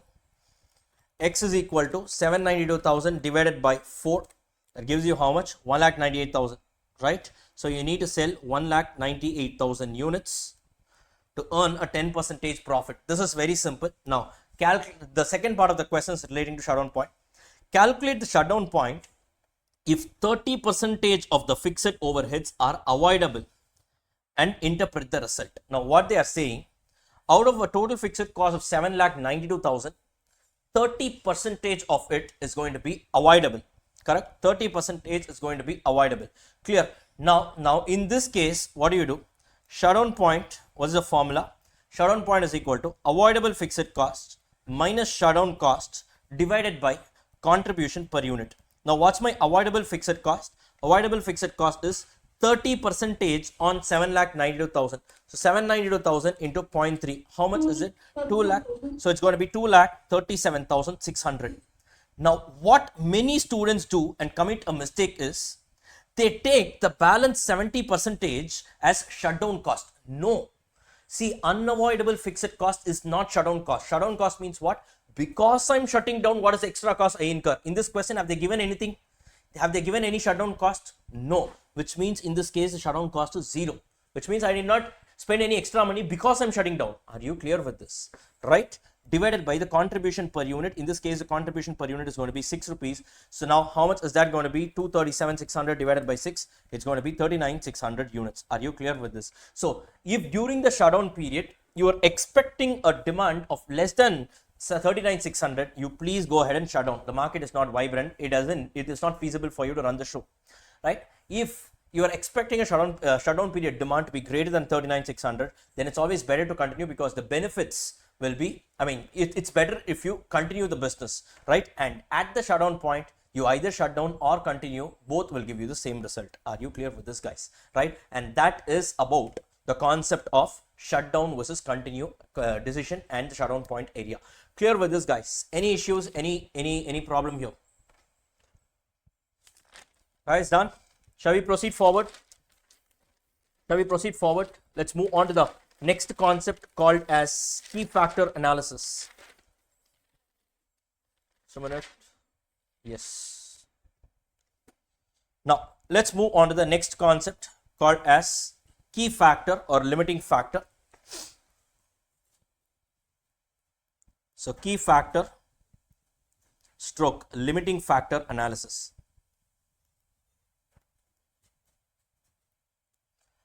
I hope the YouTube live is fine. Guys, can you just respond on the chat box, please? I just want to make sure that the live is functioning fine. Is it? Okay, great. Okay, thanks Aarti, thanks Murthy. Yes, Aishwarya. Fine, great. Okay, guys. Yes, Gokula. Fine. Okay, Anup. Okay, fine. Now looks like it's working fine. Now, guys, coming on to the another important concept here, which is called as key factor or limiting factor. Again, guys, let me give you an example. Please catch up running notes for this. Now, what is this concept all about? Now, let's say a company is in the business of manufacturing two products, A and B, right? The selling price, variable cost, and the contribution per unit details are given as follows. Now, A and B, just a second. Yes. So every unit of A has a selling price of 10, variable cost of 6. So that gives it a contribution of 4 rupees. And let's say product B also has a selling price of 10. The variable cost is only 4 and the fixed cost is going to be, the contribution per unit is going to be 6 rupees, right? Now, you tell me, guys, which of the two products will you manufacture? Product A or product B? Product A or product B? You will manufacture which of the two products? Product A or product B? Product B. Product B, is it? Okay. Now, I would say, why should I take a decision? Why should I say product B? I want to manufacture both the products. As long as a product is giving me a positive contribution, I will be happy to produce both, no? Who is asking me? So contribution per unit can be more. I will also sell unlimited units of B. I will also sell unlimited units of A. What is the problem? Clear? So practically speaking, who is limiting me on telling that no, only produce B? Right? I am finding another profitable product. Relatively, it is lesser, right? So what? I can produce both, together, right? So why am I taking this example is, when there is no constraint or when there is no scarcity of resources, right? I can go for all the options. I need not say that only one or only two, right? The question of choosing between which one to do happens only when there is some scarcity or there is something that limits my production. Are you clear with this? Suppose I am saying, no, maximum you can produce only 10,000 units, right? Whether A or B, maximum 10,000 units only can be produced. Now you tell me, now I will say, now I want to produce B only more, because that gives me a higher contribution per unit. I will go for it. Are you clear with this? Or in other words, only when there is a constraint or a scarcity will there be a question of choosing which one to produce. Are you clear with this? If I don't have a constraint, unlimited capacity I can have, I will try to produce as many number of profitable products as possible. Are you clear with this, guys? Are you clear with this? Right? Yashwant depends on fixed cost. No, it doesn't depend on fixed cost at all. It doesn't depend on fixed cost. Fixed cost is irrelevant for your decision making, because whether I produce A or B, my fixed cost will be fixed cost. Correct? In a factory, I'm going to pay a rent. Using the same factory, I can produce A as well as B. Right? Now, it has nothing to do with the factory rent, has nothing to do with which product I need to produce. So, fixed cost is completely out of this question. Right? Clear with this? Now, so the concept of key factor or limiting factor comes into picture only when there is a constraint. Now, let me just take an example here. Let us say both these products A and B, both of them use a common raw material called as raw material X, and raw material X has an availability of only 10,000 kgs in the market. Or in other words, let's say I have to import a raw material called raw material X. Using this raw material, I can produce both A as well as B. Clear? Both these outputs require the same raw material. Now, the government of India has imposed a restriction saying that, look, you can only import a maximum of 10,000 kgs, right? Now, raw material is a constraint, correct, guys? Right? Raw material is a constraint, correct? Now, what happens? They are also giving me a data that, look, raw material X, for me to produce 1 unit of one unit of product A, it requires 1 kg of raw material X, and every unit of B requires 2 kgs of raw material X. Clear with this, guys? This is what they have given, right? And they have also mentioned the demand details. The demand details in the market, right? Product A has a maximum demand of 2000 units, and product B has a total demand of 8000 units. Clear with this, guys? These are the situations, these are the scenarios and constraints that we have got. Now you tell me, right, which product will you be interested in manufacturing? To which product will you give the topmost priority? Tell me, guys, to which product will you give the topmost priority? Product A, sir. Which product will you give the topmost priority? Yes. Now, some of you might feel that, sir, then what is the question here? Now, obviously, I will go for product B because it gives me a high contribution per unit. No. The actual answer is you need to give the top priority for product A. And let me tell you why. First of all, find out what is the constraint. Now, I know that there is a market demand of 2000 units of A and 8000 units of B. Suppose if I were to fulfill the entire market demand, tell me what is the total raw material X, quantity of raw material X that I will be needing. So 2000 into 1, right, plus 8000 into 2, 16,000. So if I want to fulfill the entire market demand by producing 2000 units of A and 8000 units of B, the total raw material required will be 2000 into 1 plus 8000 into 2. Agreeing with me? I need 18,000 kgs of raw material X. But how many kgs of raw materials X have I got? Only 10,000 kgs of raw materials X I've got, which means in this case, clearly I know that raw material X is a constraint, or it is a limiting factor. What do you mean by a limiting factor? A factor that limits your production. Are you clear with this?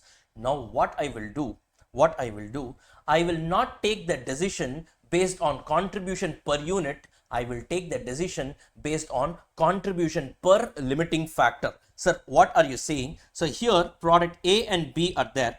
The contribution per unit of A and B is going to be rupees 4 and rupees 6 respectively, right? And then they have given that the kgs of raw material required, for every unit of A it's going to be 1 kg, for every unit of B is going to be 2 kgs, right? So contribution per kg of raw material used is going to be rupees 4, and here it's going to be 6 divided by 2, it's going to be rupees 3 per kg. Are you clear with this? Now if you see, the rankings will be, I will give a first rank to product A and a second rank to product B. Sir, why, sir? Now in this case, guys, clearly we established the fact that raw material X is a limiting factor, it is a constraint, correct? Now if you see, no doubt product B has a high contribution, no doubt, per unit. But what happens? It takes 2 kgs of raw material X to generate 6 rupees of contribution. So technically speaking, every time I lift a kg of raw material and use it to produce product B, I earn only 3 rupees.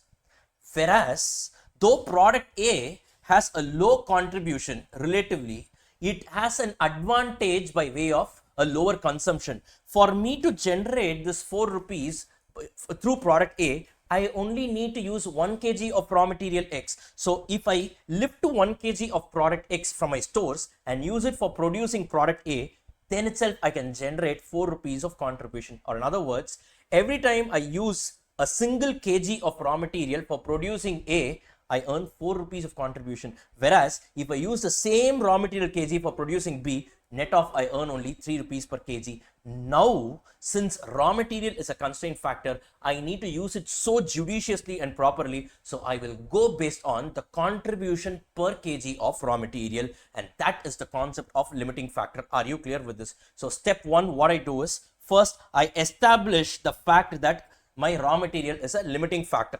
Then step two, what I do, I calculate the contribution per limiting factor and do the rankings. Clear with this, guys? Now I do step 3, which is allocation of the limiting factor. Allocation of limiting factor. Sir, how will you allocate the limiting factor? First, you will use the raw materials for producing product A. As many units of product A as possible, you do it. Then if there is any kgs of raw material left out, you use it for producing product B. Are you clear with this? How we do this is, we use this template, rank product units, kgs per unit, kgs and sigma kgs, right? So first rank product is product A. Now in the market, we know that the maximum demand for product A is 2000 units that I just told you. And every unit of product A requires 1 kg of raw material. So now to fulfill the entire market demand for product A, you would have consumed how many kgs? 2000 kgs, right? So now as of now, you've consumed how many kgs? 2000 kgs, that is sigma kgs, that is cumulative kgs. Now you go on to the second rank product, which is B. Now come from the back. After producing product B, that is A as well as B put together, what is the total raw material you would have consumed? 10,000 kgs, because that is the maximum you've got. Out of this 10,000, you've already consumed 2,000, which means only 8,000 kgs of raw material are left for producing what? Product B. Are you clear with this? This is nothing but 10k minus 2k, that is 10,000 minus 2,000.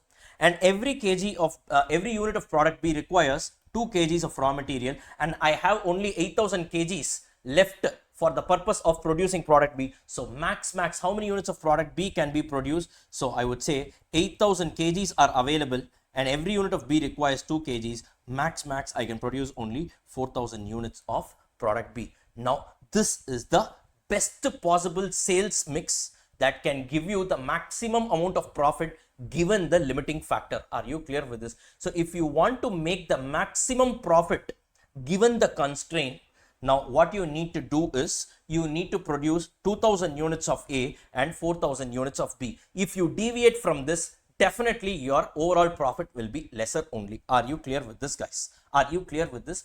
This is the concept of limiting factor. Are you clear with this, guys? Yes, done. Now, shall we quickly do one numerical problem in this regard? I've kept one numerical problem here. So, yes, it's question number 3, I guess. Yes, question number 3. 1 second. Yes, look at this. The following particulars are extracted from the records of a company. So, product A, product B there, right? So, they have given the sales, consumption of material. Every unit of A requires 2 kgs. Every unit of B requires 3 kgs. Material, direct wages, direct expenses, machine hours used is also given. The overhead expense, fixed is unitized and given, right? And variable is given.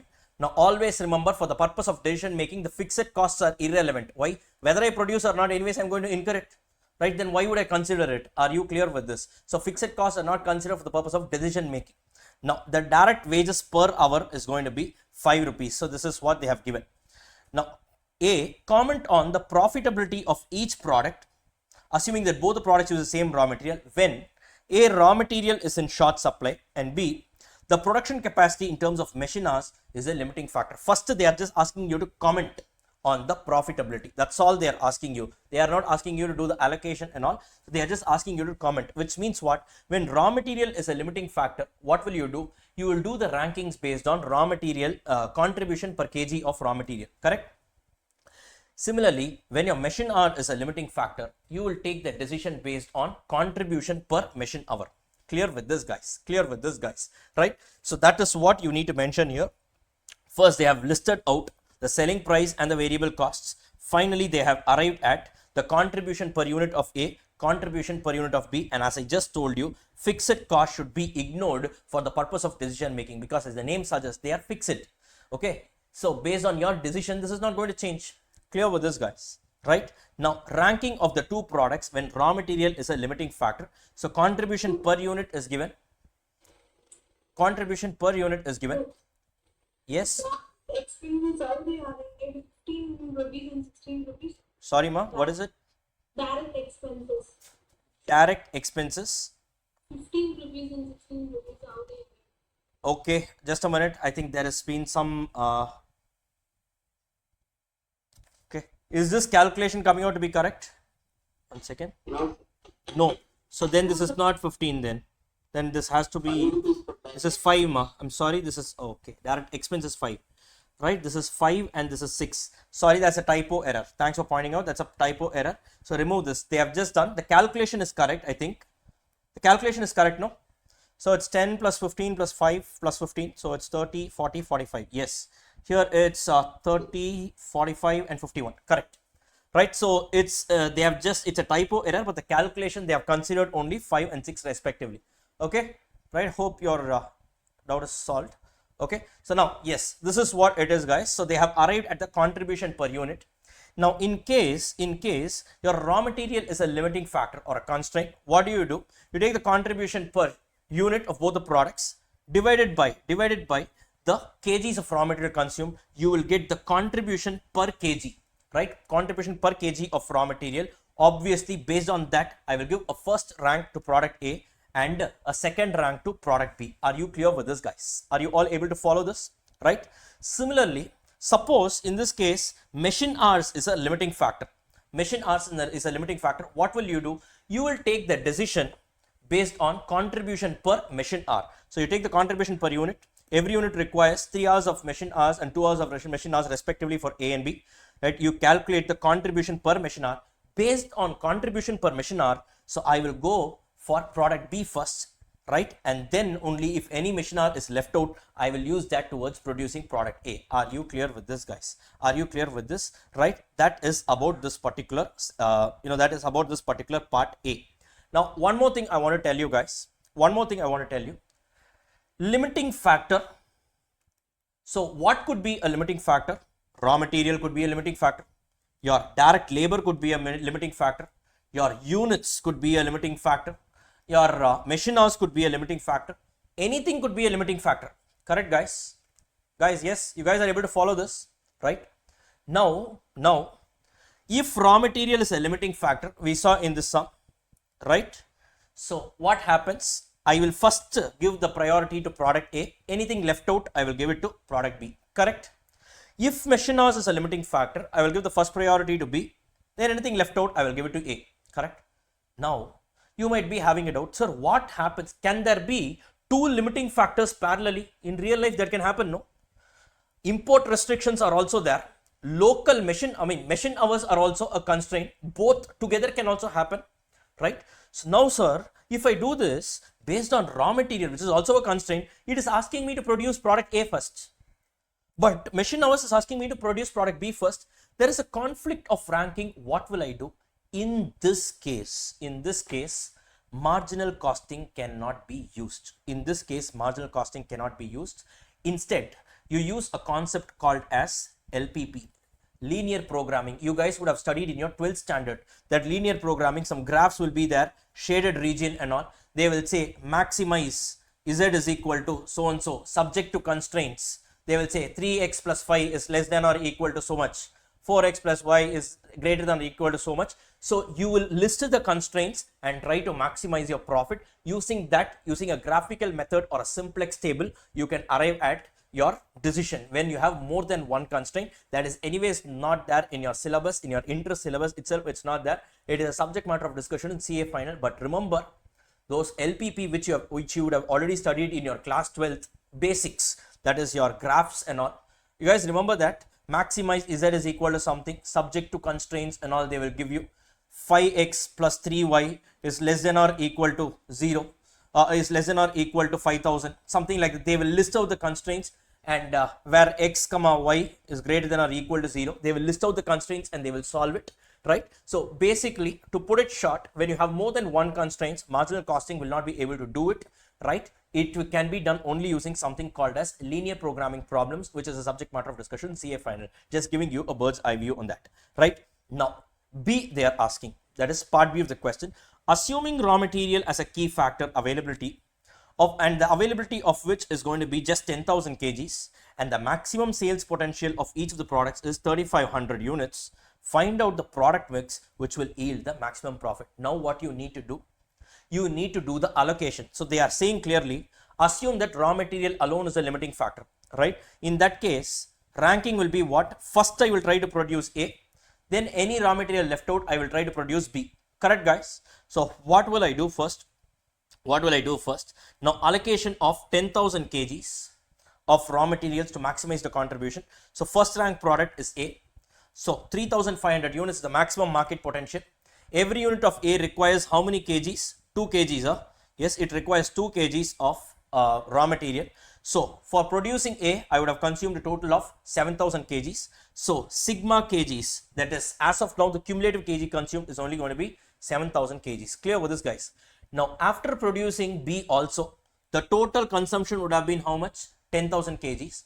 Out of this, I have used 7,000 for A, which means only 3,000 is available for product B. And every unit of product B consumes 3 kgs, which means the maximum possible number of units B that can be produced is 3,000 divided by 3. It is going to be 1,000 units. Are you clear with this, guys? So now this is how I allocate the limiting factor, and when raw material is a constraint and I have only 10,000 kgs of raw material, the best possible mix that can yield my maximum profit is going to be 3,500 units of product A and 1,000 units of product B. So what would be the contribution in that case? 3,500 units into 55 rupees, that gives me 192,500, and 1,000 units into 69 rupees, it's going to give me 69,000. If you add up the two, you get what? 2,61,500. Are you clear with this? This is the maximum possible contribution that you can earn when raw material availability is only 10,000 units. Are you clear with this, guys?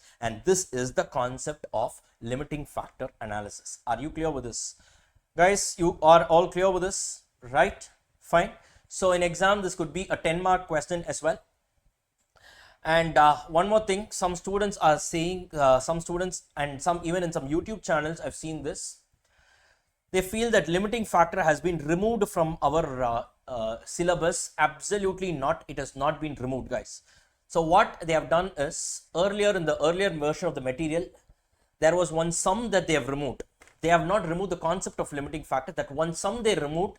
So many people started creating a buzz saying that, you know, the limiting factor concept itself they have removed from the new syllabus. Absolutely not. It is very much a part of your new syllabus only. Clear with this, guys? So don't fall for it. It is definitely there because it's one of the key aspects of marginal costing. Now, with this, we are done with all the aspects of CVP analysis. We are just left out with marginal versus absorption costing, which we'll be doing right now.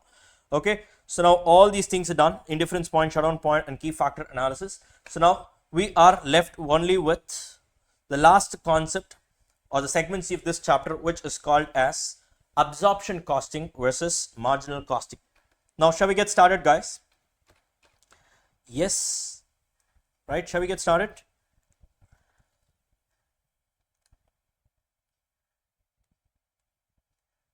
Okay. Now,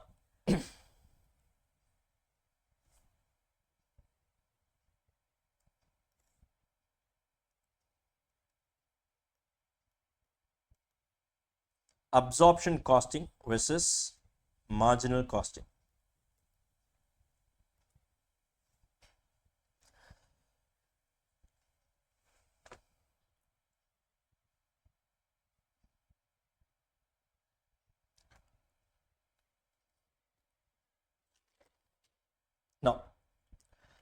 what is this concept all about? But before that, let me tell you, this is the only segment in this entire chapter that talks about stock valuation and profit computation, right? Now guys, absorption costing is nothing but the overage chapter that we saw. Now, what does absorption costing say? Now, as per absorption costing, we have seen that costs can be broadly classified into two: manufacturing costs, right, and non-manufacturing costs. Correct? When I say non-manufacturing costs, I mean your AOH and SOH. Clear? That is all the costs incurred outside the factory. Non-manufacturing cost. Correct? Right? And you have manufacturing costs. Right? Manufacturing costs, I can further split it into four. I can further split it into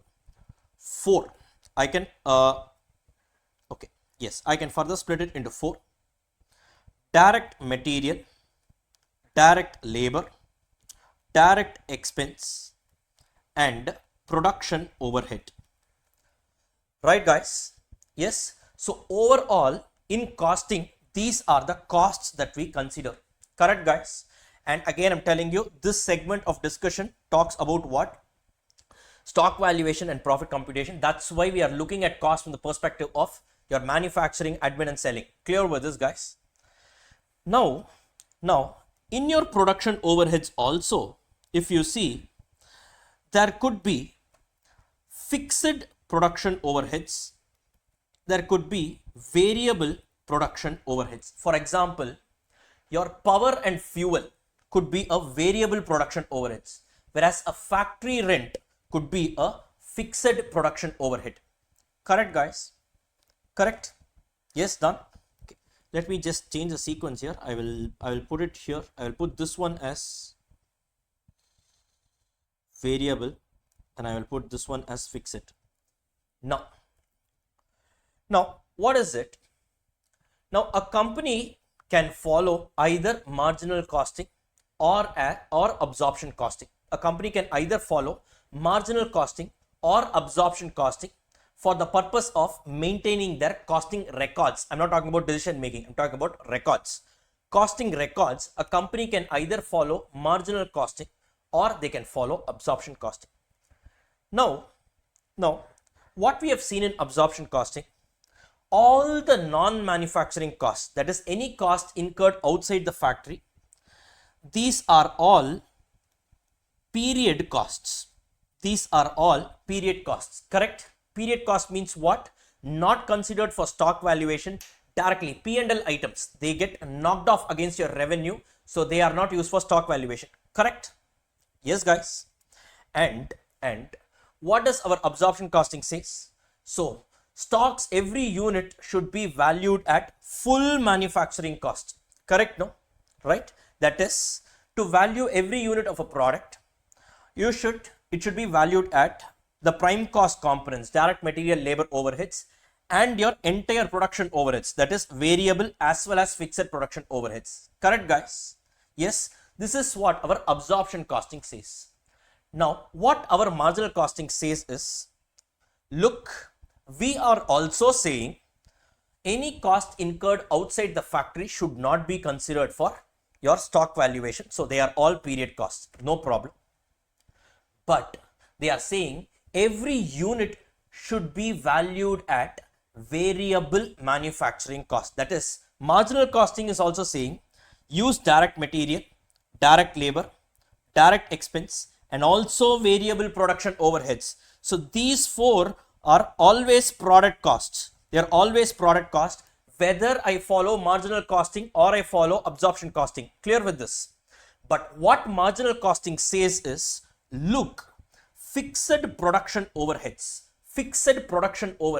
First of all, marginal costing says over your fixed cost itself should never be unitized, right? Fixed cost doesn't make sense if it is unitized. Marginal costing says just because that fixed cost is incurred inside a factory please do not consider it for the purpose of stock valuation and all. So what your marginal costing says is, wait, fixed production overheads will never form part of your product cost. That is, treat your fixed production overheads as period cost. Who says this? Marginal costing. Whereas absorption costing says, no, even fixed production cost will be considered as a part of your product cost. So here the issue arises only with respect to the fixed production overheads, right? Wherein the absorption costing says that it needs to be considered as a product cost. It needs to be considered as what? As a product cost.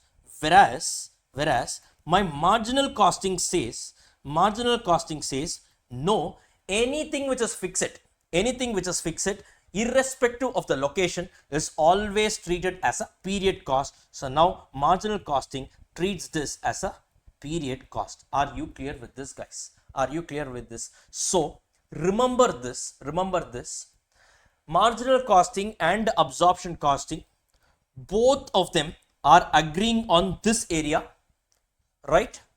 And both of them are agreeing on this area also, right? Both the methods or both the techniques of costing say any non-manufacturing costs are always period costs, right?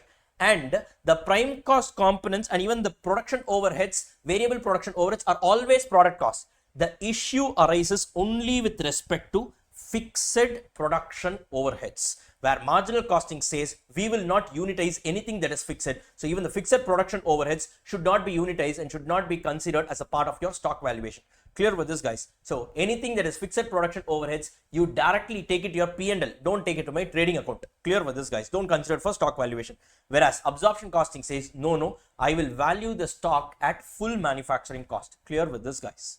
Are you clear with this, right? This is the only difference. So look at this. Absorption costing says product cost is going to be direct material, direct labor, direct expense, and my production overheads. Production overheads means what? Full production overheads, variable and fixed. Marginal costing says every unit should be valued at material, labor, direct expense, and only the variable component of production overheads, which means what? The fixed component of production overheads should never enter into my stock valuation as per marginal costing. Clear with this, guys? Right? Now, in both these, so in case of absorption costing, what is a period cost? Only the non-manufacturing cost, that is my AOH and SOH. Whereas in my marginal costing, what happens is not just my admin and selling overheads, but even my fixed production overheads is also forming part of what? It is also forming part of my period cost. Are you clear with this, guys? Are you clear with this? So in marginal costing, the fixed production overheads and admin and selling, not fixed, even if it is a variable. See, guys, admin and selling, even though they are variable, they are also treated as period only, even under marginal costing. See, your AOH and SOH, whether they are fixed or variable, I don't mind, right? They are incurred outside the factory. Both the methods say that they should not be considered for the purpose of stock valuation. So the only difference is happening with respect to the fixed production overheads. Are you clear with this? The fixed production overheads is not considered as a product cost under marginal costing, whereas it is considered as a product cost under absorption costing. Are you clear with this, guys? Then the fixed production overheads are charged as product cost under what? Under absorption costing, whereas the fixed overheads are not charged the products. They are always taken as a period cost on actual basis. Now let me tell you one thing. Now look at this, guys. AOH and SOH are there, right? Whether they are variable or they are fixed. Now whether they are variable or they are fixed, they are incurred outside the factory, right? They are always period cost under both the techniques of costing. Clear with this, guys? Don't think that in marginal costing, if it is variable, I will always treat it as a product cost. No, I'm being very clear. Marginal costing considers only variable manufacturing cost, which means what? The cost needs to be variable and it needs to be incurred inside a factory. Clear with this, guys? So don't say that all variable costs are considered as a product cost under marginal costing. No, if it is a variable cost incurred outside the factory, marginal costing also says don't include it. Are you clear with this? In fact, marginal costing is being extremely cautious, extremely conservative. Here you are taking the full manufacturing cost. I am only taking the variable manufacturing cost. So clearly, I am avoiding the fixed production overheads. Are you clear with this, guys? Basically, what marginal costing says is, if a cost is fixed, right, irrespective of its location. that is whether it is incurred in the factory or if it is incurred outside the factory, fixed, whenever the word fixed comes, it should not be unitized and it should not be considered for the purpose of stock valuation. Clear with this, guys? Clear with this, guys, right? This is similar to that, the dialogue that we have in a movie. நண்பன்ல ஏதுமா நல்ல நண்பன் கெட்ட நண்பன் நண்பனாலே நல்லவன் தான், something like that. Marginal costing says, right, fixed ல எங்க product or period, fixed நாலே period தான். So whenever fixed comes in, marginal costing says it's always a period cost, do not unitize it, right? Because it really doesn't make sense if you unitize a fixed cost and push it into the product. Clear with this, guys? Are you all able to understand this? Yes, that is what our marginal costing says.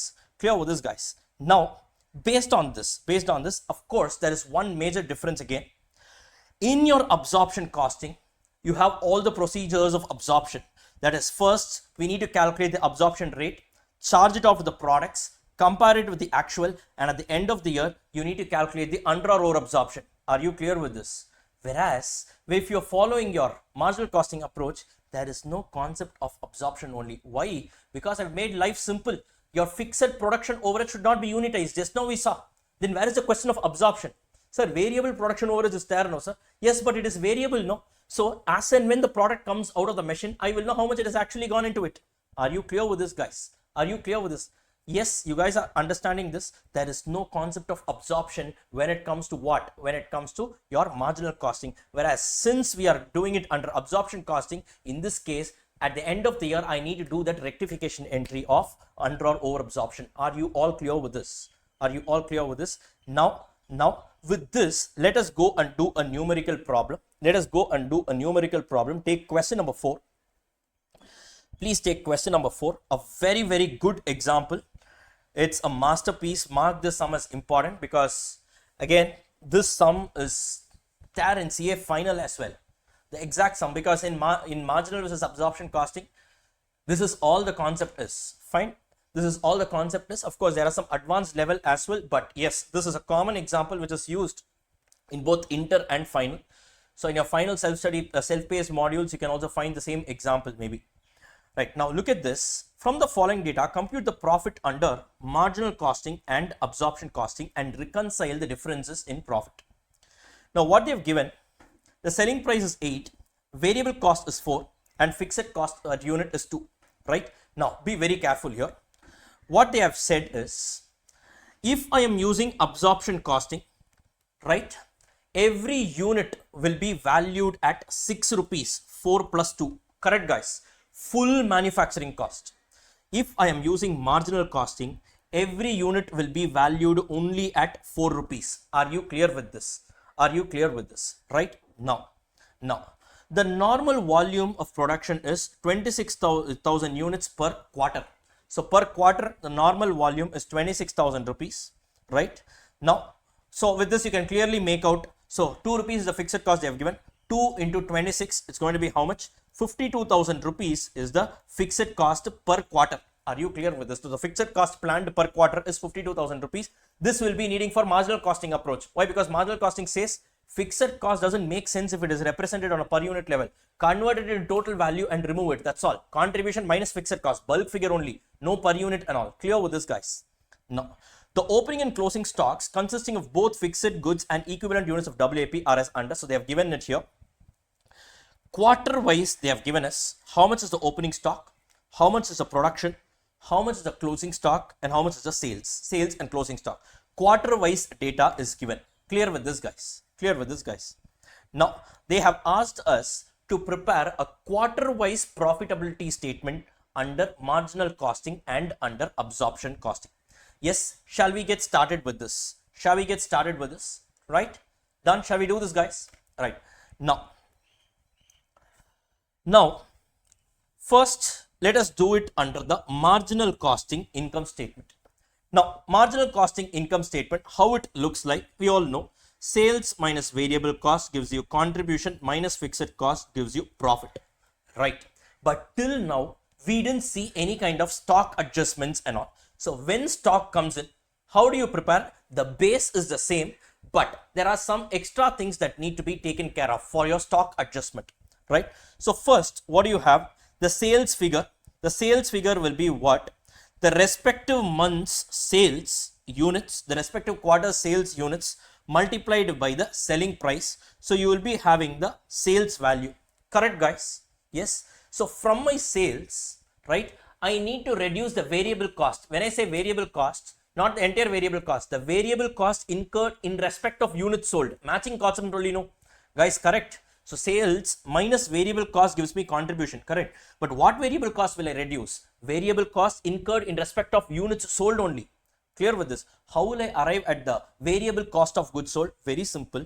Opening stock plus my variable cost of production minus closing stock. If you look at this is my FG, right? If I want to calculate the value of my cost of goods sold, say opening stock plus the current period cost of production minus closing stock. If I adjust for these three, only then I will get my cost of goods sold, correct? But remember, we are in marginal costing area, so which means all these units are only valued at variable manufacturing cost. Hence, I use the word opening stock plus variable cost of production minus closing stock. So variable cost of production means what? Every unit is valued at 4 rupees. Are you clear with this?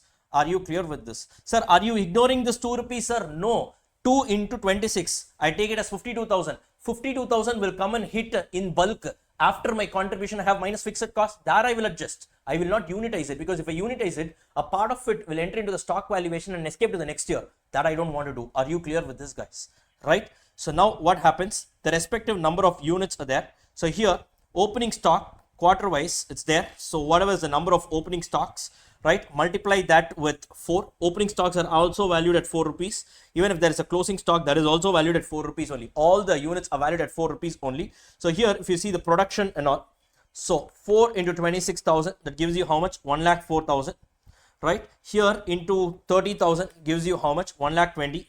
Then into 24,000 gives you 96, and into 30,000 gives you 1,20,000. Basically what you do, opening stock plus variable cost of production minus closing stock. If you do quarter wise, you get what? Variable cost of goods sold. Are you clear with this, guys? Variable cost of goods sold. Are you clear with this? So now sales minus my variable cost of goods sold. Sir, it gives me contribution. I call it as gross contribution. Why, sir, is it gross contribution? It is not net contribution, because now we have only considered the variable manufacturing cost. There could also be some variable cost on the selling side and the admin side, correct? No? Even AOH and SOH could be having some variable component. That's why I'm calling this as gross contribution. From here, I will subtract the variable admin and selling. Right? In this question, it is not there, but I am preparing the format and I'm giving you. Clear with this, guys? If there is a variable admin and selling, remove that also, you get the net contribution. Are you clear with this, guys? Are you all able to understand this? You will get the net contribution. Clear with this, guys? Now from here, reduce the fixed cost. Sir, what fixed cost, sir? Whether it's going to be POH, or is it going to be AOH, or is it going to be SOH? I am not bothered. Fixed means period, always, right? Irrespective of the location, take all the fixed costs and knock it off here. Are you clear with this, guys? Are you clear with this? In our case, quarter wise, it's going to be 52,000. AOH and SOH data is not given. If that is given, you can also add it up here. Clear with this, guys? You reduce that also, you will end up with a quarter wise profit, which is being reported as 52,000, 44,000, 60,000 and 76,000. Clear with this, guys? Clear with this? This is the way to do it. Are you all able to understand this? Are you all able to understand this? Right? Right? Now, suppose we are doing the same question under the absorption costing system. Now, what do? Under absorption costing system, every unit is valued at full manufacturing cost. That is 6 rupees fully. Right, guys? Basically, this is nothing but this 2 rupees is nothing but the absorption rate. Correct? No? Yes, they would have used the absorption rate and arrived at the fixed cost per unit level. Clear with this, guys? So now, what would have happened? So you have the same sales figure. Now here, what will I do? From sales, I reduce my cost of goods sold. How do you do that? Opening stock plus the full cost of production minus closing stock. Here, I value all the units at 6 rupees. Are you clear with this? So multiply the respective units with 6 rupees. You will get what? You will get what? You will get sales minus cost of goods sold gives you your gross profit. This is like your trading account. Are you clear with this? From your gross profit, you reduce your selling and admin. Selling and admin, whether it is variable or fixed, both will come. variable and fixed, both will come. Here we are following absorption costing system. We don't bifurcate variable separately, fixed separately and all, arrive at contribution. No. So after gross profit, right, all the variable and your fixed selling and admin overheads will be coming here, right? And one more adjustment is required, which again many students miss, is under or over absorption. Sir, in this question, will there be an under or over absorption? Yes, of course there will be. Of course there will be. Now look at this. In this question, what have they given? The absorption rate of fixed overheads is how much? 2 rupees. Correct, no? 2 rupees per unit, right? So which means 2 into 26,000 is going to be 52,000 rupees was the budgeted fixed overheads. Correct, guys? Budgeted fixed overheads. Now, in the question, have they given how much was the actual fixed overheads? It is not given in the question. If nothing is given in the question, you can take that as the actual fixed overheads. Also, you can assume that budgeted fixed overheads is equal to actual fixed overheads. Clear with this, guys? Right? Now, when budgeted fixed overheads is equal to actual fixed overheads, will there be an under or over absorption? Will there be an under or over absorption? Guys, will there be an under or over absorption? Yes, there could be. Because under or over absorption is a comparison between absorbed overheads and my actual overheads. It is not between budget and actuals. Are you clear with this? Now, in this case, can you calculate the absorbed overheads? Yes. Every unit I absorbed 2 rupees, and month-wise I know actual number of units of production is 26,000, 30,000, 24,000 and 30,000 respectively. Correct, guys? So now what will I do? I will calculate under or over absorption. Actual overheads is 52, 52, 52, 52. Absorbed overheads will be month-wise units produced, the quarter-wise units produced into 2 rupees. So I will be getting the figures respectively. So now for first quarter, there is no under or over absorption. Second quarter, what has happened? Actual overheads is 52, but I have accounted how much? 60,000. So now what has happened here? There is going to be an 8,000 rupees of over absorption. Are you clear with this? Which means what? I have accounted for 60,000 rupees of overheads. Ideally, I should have accounted for only how much? 52,000. So now what should I do? I should add back 8,000 rupees to my profit. I have already accounted for more cost. Reduce your cost. If you reduce your cost, your profit will increase. So add back this 8,000 in Q2. Are you clear with this? In Q2, I added back. Now what happens here in Q3? You should have accounted for 52. Till now, you have only accounted for 48. So now you go and further include a cost of 4,000. If you further include a cost of 4,000, your profit will reduce by 4,000 now. That's why they have put it within the bracket. Clear with this, guys? And in the fourth quarter, you should have accounted for 52,000. That's your actual, but you have absorbed 60,000. You have considered a cost of 60,000 rupees. So now what has happened here? Now you have over absorbed. You have already accounted for a more cost of 8,000. Now reduce your cost by 8,000. Or in other words, a reduction in cost will only increase your profit. Your profit should stand increased by 8,000 rupees. Are you clear with this, guys? Are you clear with this? So now, having considered all these things, now you find out that your overall profit under your absorption costing system is going to be 52,000, 56,000, 52,000 and 72,000. Are you clear with this, guys? Any problem here? Any issues here? Right? Now comes the most interesting part of this entire discussion. It's the final part of it.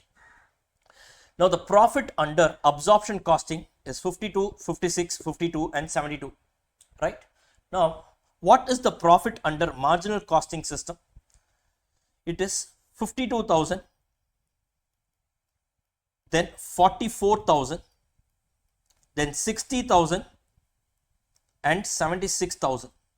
Right? Now what happened? Why is there a difference in profit reported under the absorption costing system and the profit reported under the marginal costing system? Can anyone tell me? Why is there a difference between the profit reported under the marginal costing system and under the absorption costing system? Can anyone tell me, guys? Can anyone tell me why is this happening? Yes, Ramya, can you tell me? Yes, Bharat, anyone? Tell me, guys. Yes, you can even use the chat box. Come on, tell me. Why is there a difference in profit reported under the marginal costing and the profit reported under the absorption costing? In both the methodologies, the units sold, everything, units produced, stocks, everything was the same, right? Cost also didn't change. But what happened here? What happened here? Now, some of you might be thinking, it is because of under or over absorption.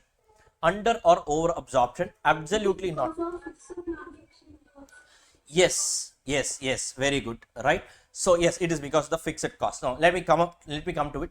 If some of you are thinking it's because of under or over absorption, it is not right, because in marginal costing, what we do, we have no concept of absorption, right? Directly, whatever is the actual fixed cost that hits my P&L, correct? In absorption costing, what we do, we first absorb something, right? That is different from actual, but at the end of the year, we match it with the actual by doing an under or over absorption. So technically speaking, even in absorption costing, finally the fixed overheads that has entered into my profit and loss statement is also actuals here. Are you clear with this? So it is not the under or over absorption that causes the difference in profit. Then what is the reason for the difference? The reason for the difference between the profit reported under marginal costing and absorption costing is wholly and solely the fixed cost lying inside my net stocks. The fixed cost lying inside my net stock. So what do you mean by that? Now, you see here, always absorption costing, right? In our example, values every unit of stock at 6 rupees, whereas marginal costing values every unit of stock at just 4 rupees. Correct, guys? Right? Now, what happens is, right? Let us say I am having a closing stock. I am having a closing stock here, right? In a particular question, I'm having a closing stock. Now, what happens? This closing stock, let us say I have 1000 units, right? Each of these 1000 units are valued at 6 rupees by absorption costing, whereas they are valued at only 4 rupees by marginal costing. This closing stock is on the credit side, correct? So if there is a closing stock, what happens? Obviously, the credit side will be more under absorption costing, because of which the profit under absorption costing will be greater than the profit under marginal costing, correct? Suppose instead of this, I am having an opening stock of, let us say, 1000 units, right? Each of these 1000 units will be valued at 6 rupees under absorption costing and 4 rupees under marginal costing. Anyways, whether it's on the opening stock or on the closing stock, the stock valuation will be done higher by the by absorption costing system as compared to marginal costing system. It depends on which side it is. If you are having a net closing stock, right, then marginal costing will be reporting a higher amount on the credit side, and hence your absorption costing will be reporting a higher amount on the credit side, and hence absorption costing will be reporting a more profit. If there is a net opening stock, right, more the debit side, it means what? Obviously lesser will be your profit. Now absorption costing will be reporting a lesser profit. Or in other words, now in this scenario, if you see in our example, in the first case, what happened? How much was the opening stock? 0. How much was the closing stock? That was also 0. So the net stock was 0. Opening, closing, both adjusted together, it was 0. Since there was no stocks here, if you notice, the profit reported under the absorption costing and marginal costing was the same. Are you clear with this? Now, in the second situation, what has happened? Do I have an opening stock? No. Do I have a closing stock? Yes. I had 6000 units as a closing stock, correct? Now, closing stock is on the credit side, correct? And absorption costing values every unit at 2 rupees more, correct? No? So 6000 into 2. So absorption costing has a higher amount of 12,000 rupees on the credit side, because of which, to the extent of 12,000 rupees, absorption costing's profit will be more. That's why marginal costing was 44, right? The absorption costing's profit was 56. Are you clear with this, guys? Are you able to understand this? Similarly, in the third quarter, what has happened? There was an opening stock, right? Opening stock of how much? 6,000. There was a closing stock of how much? 2,000. If you see net of the two, there was a net opening stock of 4,000 units. Correct, guys? Right? And each of these 4,000 units would have been valued more. Always absorption costing only values more by 2 rupees, right? 4,000 into 2, 8,000 rupees. The debit side was more in absorption costing by 8,000 rupees. So more the debit side, it means what? Lesser will be your profit. So now your absorption costing will be reporting a lesser profit to the extent of 8,000 rupees. So look at this. That is the reason why absorption costing was reporting only 52 while marginal costing was reporting 60,000 rupees. Are you clear with this, guys? Are you all able to understand this? And finally, if you see, I think that is also another scenario. Yes, you have what? An opening stock of 2,000, a closing stock of 0. Once again, this fourth quarter is also a scenario where you have a net opening stock. So 2,000 into 2, 4,000 rupees more on the debit side, which means a lesser profit as per absorption costing. So absorption costing would have reported a lesser profit to the extent of 4,000 rupees. Look at this. Absorption costing has 72,000 rupees of profit, whereas your marginal costing is reporting a 76,000 rupees of profit. This is what we have reconciled here. Are you clear with this? We have taken opening stock, we have taken closing stock, and we have taken the net stock. Are you clear with this? If I'm putting net credit, it means that it is lying on the credit side. That is, there is a net closing stock. This case, the third case, is going to be a net opening stock, right? And the fixed cost sitting inside the next net stock is going to be 2 into the net stock. Are you clear with this? So this is going to be the reason for the differences between your absorption costing and your marginal costing profit. Are you all able to understand, guys? Are you all able to understand? This has been explained here as a conceptual, as a concept point. Just a minute, let me just show this. Look at this. Have they given it anywhere here? Okay, I don't think it's been mentioned. Okay. Now let me just write a conclusion here. Please write it down if you want. Now,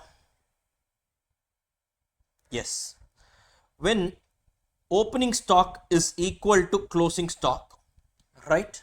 So the marginal costing profit is equal to absorption costing profit. Correct, guys? Correct, guys? Or let me just put it, let me keep absorption costing as the base. Absorption costing profit is equal to marginal costing profit, right? Or when there is no opening stock and closing stock, even then my absorption costing profit is equal to marginal costing profit. That is, there is no net stock. No net stock can be can happen in a scenario when you don't have any stocks, or when your opening stock is exactly equal to your closing stock. Clear with this, guys? Suppose my opening stock is greater than my closing stock. That is, now my debit side is more in your absorption costing. When the debit side is more, the profit will be less. What happens? The absorption costing's profit will be lesser than the marginal costing profit. Why? Because absorption costing always has higher only, right? That higher you should see whether it's on the debit side or the credit side. If there is a net opening stock, absorption costing will be having a higher debit side, which will report a lesser profit. Suppose if the closing stock is greater than the opening stock, now absorption costing has a higher credit side, which will increase its profit. So absorption costing's profit will be greater than marginal costing profit. Are you clear with this, guys? This is the conceptual understanding of the differences between your absorption costing and marginal costing. Are you all able to understand this? Are you all able to understand this, guys? Yes? You guys have got this? You guys have got this? Right? And that is about this entire chapter. We have taken about 4 hours approximately, right? And we have covered almost the entire chapters. I mean, the revision, obviously it was revision, because in our regular lectures, as I told you, we'll be doing more than about 35 numerical problems will be done, along with detailed explanations for every single concept. But here we have touched upon all the major aspects. There are even some small aspects that we generally cover in the regular batch, but of course in a revision we can't cover everything. But the maximum extent possible that has been covered here, and I hope you guys are also clear with all the concepts that we just finished. Fine, guys, right? And with that, we are concluding with this particular chapter called as the mighty marginal costing. Right? Have we left out anything? Can you guys just check and let me know? Have we left out anything? I hope I've covered everything. All the concepts mentioned. Let me just see. Yes, I think yes, I've just ticked up everything.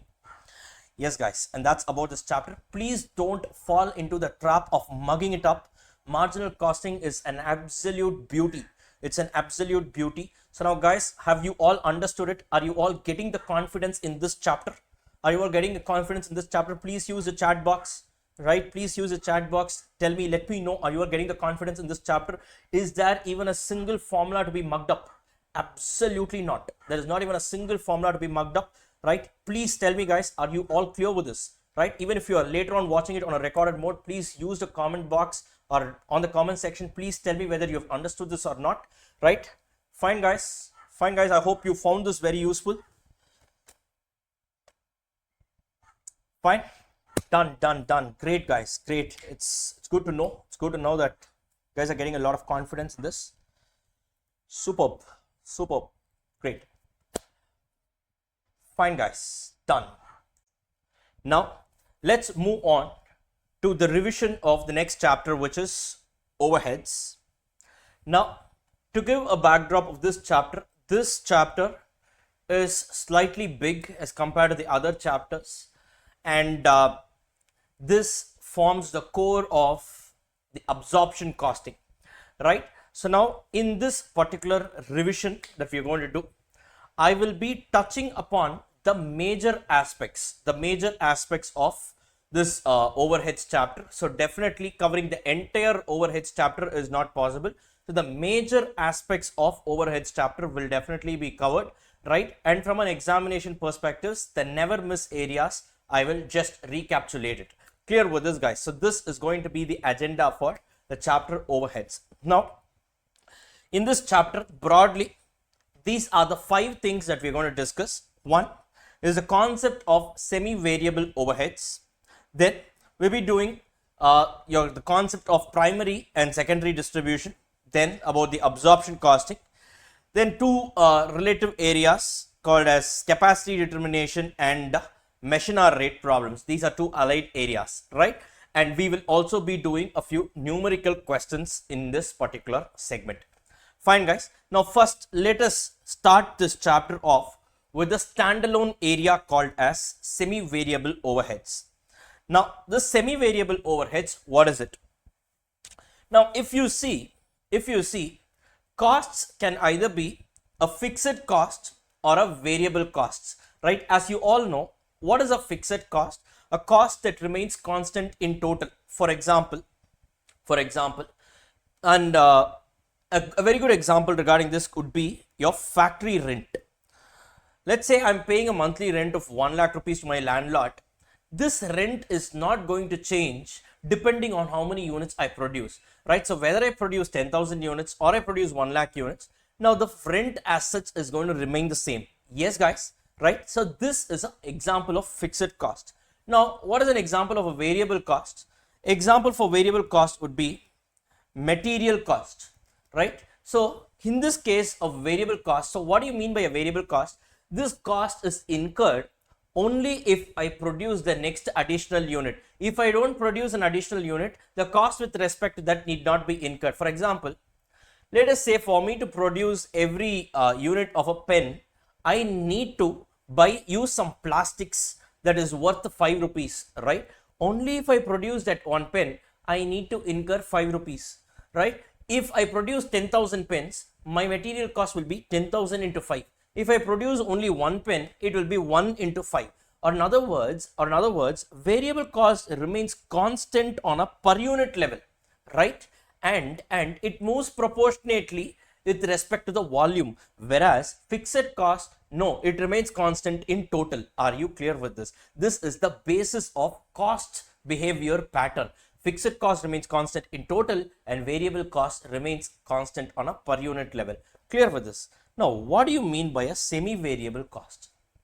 Now, there could be certain costs which are neither constant on a total level nor they are constant on a per unit level, right? These types of costs are known as semi-variable cost. Now, for all the decision making purposes, definitely cost needs to be classified as your variable and fixed component. By the way, guys, the objective of this particular chapter overheads is actually stock valuation profit computation. This chapter is not a decision making area. That's why I said this is actually a separate segment of this chapter, a unique area alone, right? In this particular area alone, we will be seeing the concept of semi-variable overheads. So it's a separate segment in this particular chapter. Once this is done, then the remaining portion of the chapter is going to be interlinked. So this is a separate segment of this particular chapter. Now, for all decision purposes, I was telling you in the earlier session, that is in the cost sheet area, that for all decision making purposes, cost needs to be classified into variable and fixed. Now, there could be some costs which are neither constant on a total level nor they are constant on a per unit level. Now, these costs are called as semi-variable costs. Now, with the semi-variable cost, I cannot do any kind of decision making. So, what I need to do is this semi-variable cost needs to be necessarily segregated into the variable component and the fixed component. Are you clear with this? How do we go about with that is what we are going to discuss here. Segregating the semi-variable costs, right? So in this segment, we are going to see what are the conditions to be met, right? There's something called as high-low point. There's something called as simultaneous equation. And what will you go about? What will you do in case the capacity is given in terms of percentages, right? These are some typical areas where institute is testing. If at all this particular concept comes in, these are the areas that they are testing. Now, first, as I told you, fixed cost always remains constant on a total level. The variable cost always remains constant on a per unit level, and definitely two activity levels should be given to segregate your semi-variable cost into your variable component and fixed component. A typical example. Now, what they are saying is, when I'm producing 5,000 units, my repairs and maintenance cost is how much? 24,000 rupees. When I'm producing 8,000 units, my repairs and maintenance cost is going to be 36,000 rupees. Now, first, tell me whether this cost is a fixed cost. Tell me whether this cost is a fixed cost. This cost is clearly not, one second. So this cost is clearly not a fixed cost because it is not constant in total, right? Clear with this? Clear with this? Now, can I say this this cost is a variable cost? For that, I need to arrive at the per unit cost. So now look at this. At 5,000 units level, what is the per unit repairs and maintenance? 24,000 divided by 5,000, that gives me 4.8 rupees. Whereas at 8,000 units level, it is 36,000 divided by 8,000. That is going to be 4.5 rupees. Now, if you observe here, this repairs and maintenance cost is neither constant in total nor is it constant on a per unit level. Now, this is a clear-cut case of a semi-variable cost. Now, what am I going to do in a semi-variable cost? I need to necessarily segregate it into variable component and fixed component. Sir, how will you do that, sir? See, clearly we can understand that in repairs and maintenance, some portion is fixed, some portion is variable. So, put together only this repairs and maintenance is there. Clear with this? Now, if I mix the two and all, I can't take a meaningful decision out of it. Hence, it necessarily needs to be segregated into variable and fixed component. How are we going to do that? Logically, you tell me, repairs and maintenance cost is 24,000 rupees if my production, my volume is going to be 5,000 units. If I increase the volume by 3,000 units, right? What happens? My repairs and maintenance cost increases by how much? It increases by 12,000 rupees. Correct? It increases by 12,000 rupees. From 24, it becomes 36, right? Now, can I say that this 12,000 rupees increase is nothing but the variable component pertaining to the 3,000 units? Correct or not? Yes, this 12,000 rupees. See, overall, this repairs and maintenance has both fixed as well as variable element in it. Now, if my repairs and maintenance cost is increasing, right? Because I'm increasing my output, it is purely because of the variable component sitting inside it. Or in other words, I can say that this 12,000 rupees is nothing but the variable costs pertaining to this incremental units of 3,000. So technically, what is my variable cost per unit? 12,000 divided by 3,000. I would say that the variable cost per unit is 4 rupees. Are you clear with this? Now you take any one output level. Now at 5,000 units output level, what is my repairs and maintenance? 24,000 rupees, correct? Right? And we know that this 24,000 rupees of repairs and maintenance has a variable component as well as a fixed component in it. So this 24,000 rupees is equal to, right? The variable component is how much? 5,000 into 4. That's going to be 20,000 plus the fixed component inside it. So now we can find out the fixed component. The fixed component is going to be 24 minus 20. 4,000 rupees. Are you clear with this? Or in other words, I can say repairs and maintenance The variable component is 4 rupees per unit and the fixed component is 4000 rupees in total. Are you clear with this? Now using this, I can take any kind of meaningful decisions. Are you clear with this? Now look at this. This is called as a high-low point. What is a high-low point? When they have given a semi-variable cost, necessarily they need to give two data, that is the semi-variable cost pertaining to two output level needs to be definitely given. Only then you can do it. Now what do you do here? The variable component you will find out by using this formula, delta total cost divided by delta units, or in other words, there's nothing but the change in total cost divided by change in units. If you do that, you will get the variable cost per unit of 4 rupees. Now what will you do? You go to any one output level, right? So the total cost minus the variable component gives you the fixed component. If you see here from the lower point, so 24,000 was the total cost minus of 4 into 5,000. The variable component gives you the balancing figure of fixed cost. Are you clear with this? So this is how you segregate your variable, you segregate your semi-variable cost into variable component and fixed component. And now with this, you can try to prepare the cost levels for any output. Are you clear with this, guys? Are you clear with this? So always remember, costs for all decision making purpose needs to be represented either as a fixed cost or as a variable cost. Clear with this? If there is a semi-variable cost, segregate it into fixed and variable component, and the variable cost always makes sense only if it is represented on a per unit level. Fixed cost makes sense only if it is represented in total. Are you clear with this, guys? This is called as your high-low point. Similarly, the very same sum can also be done using something called as simultaneous equation method. How will you do it? Very simple. Total cost is equal to variable cost plus fixed cost. Correct? No? Right? Because the semi-variable cost has a component of variable as well as a component of fixed in it. So you say that let the variable cost per unit be A and the fixed cost in total be B. Okay, so two variables we are taking. You frame an equation. This 24,000 rupees of the repairs and maintenance cost is nothing but 5,000 units into the variable cost A. So 5,000 A plus B. Correct. Similarly, this 36,000 rupees for the second output level is going to be 8,000 A plus B. Are you clear with this? So now you have framed two equations. Solve the equations for the A value and B value. A value is going to be your variable cost per unit and B value is going to be your fixed cost. Are you clear with this? These are different methods in which your overall semi-variable cost can be classified into variable and fixed. Sir, why are we seeing all these things in this particular chapter of overheads? Because generally the semi-variable cost and all actually fits into the category of overheads. Generally your other items, other indirect expenses will only be semi-variable in nature.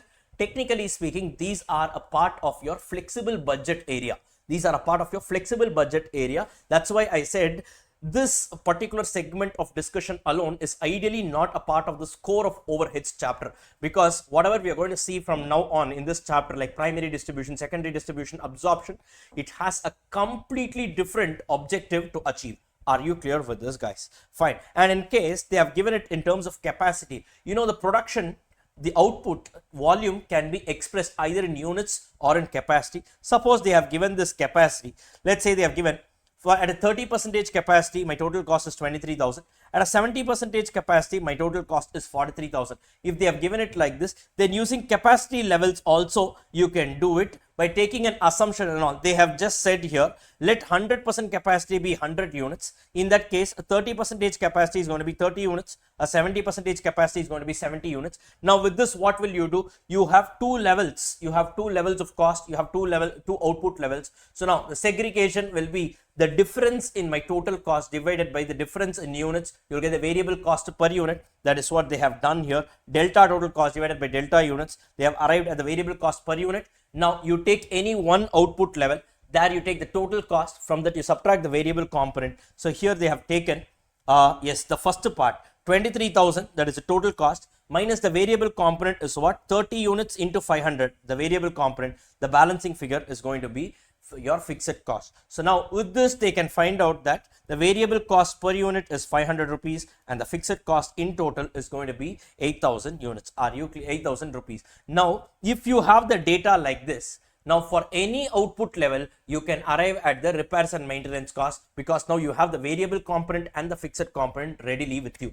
Are you clear with this, guys? This is the concept of segregating your semi-variable cost, and that is a separate matter of discussion in this chapter. It's ideally a separate area by itself. Clear with this, guys? Right now, park this concept aside. Now is when we are going to enter into overheads. Clear with this? Shall we get started? Shall we get started here with this particular segment of overheads, the core of overheads? Now only we are going to get started. So now the first part is a standalone discussion. It's been done now. Now is when we are going to start off with this chapter of overheads. Clear with this, guys? Shall we get started? Shall we get started? Come on, guys. Come on, use the chat box. Yes, guys, participate. The Google Meet, guys. Now turn on your cameras. Do I need to tell you, guys? Come on, guys, turn on your cameras, please.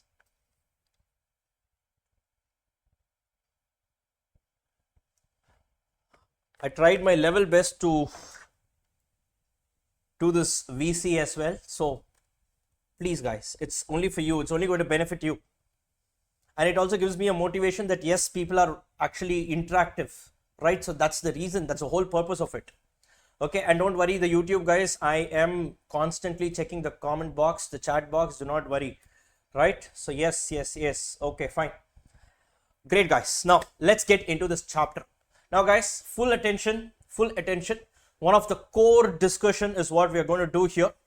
And trust me, it's not an easy thing for a faculty as well, because this is slightly a big chapter. I'm going to condense it and put it in such a way that whatever limited thing that we are learning here in this revision, that also gives you a value addition, because I don't want to just do something for the sake of it.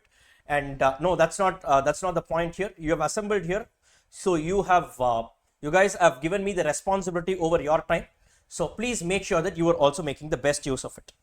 Now, this chapter, overheads, the second one.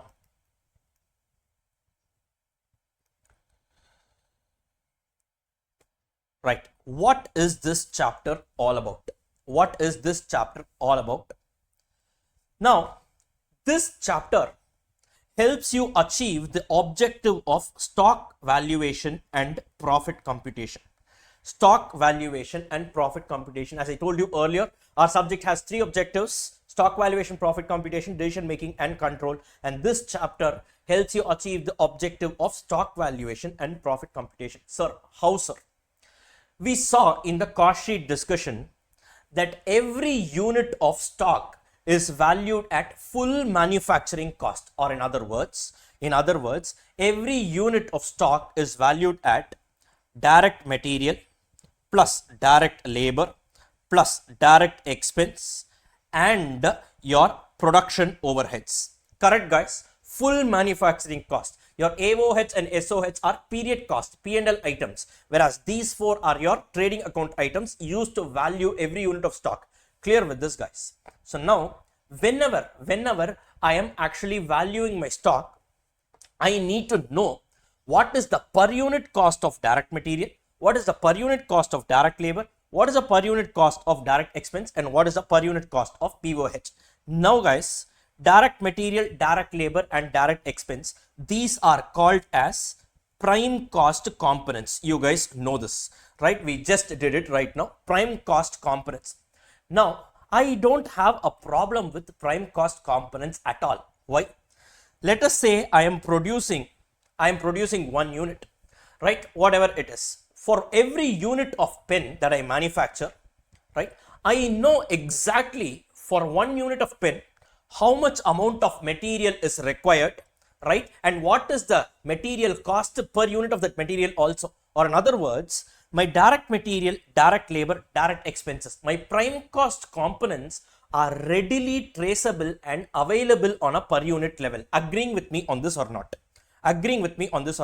Yes. But the problem lies with my production overheads. Why? Production overheads by nature are indirect manufacturing costs. These are the indirect costs incurred inside the factory. I do not know on a per unit level, I do not know how much is the production overheads incurred.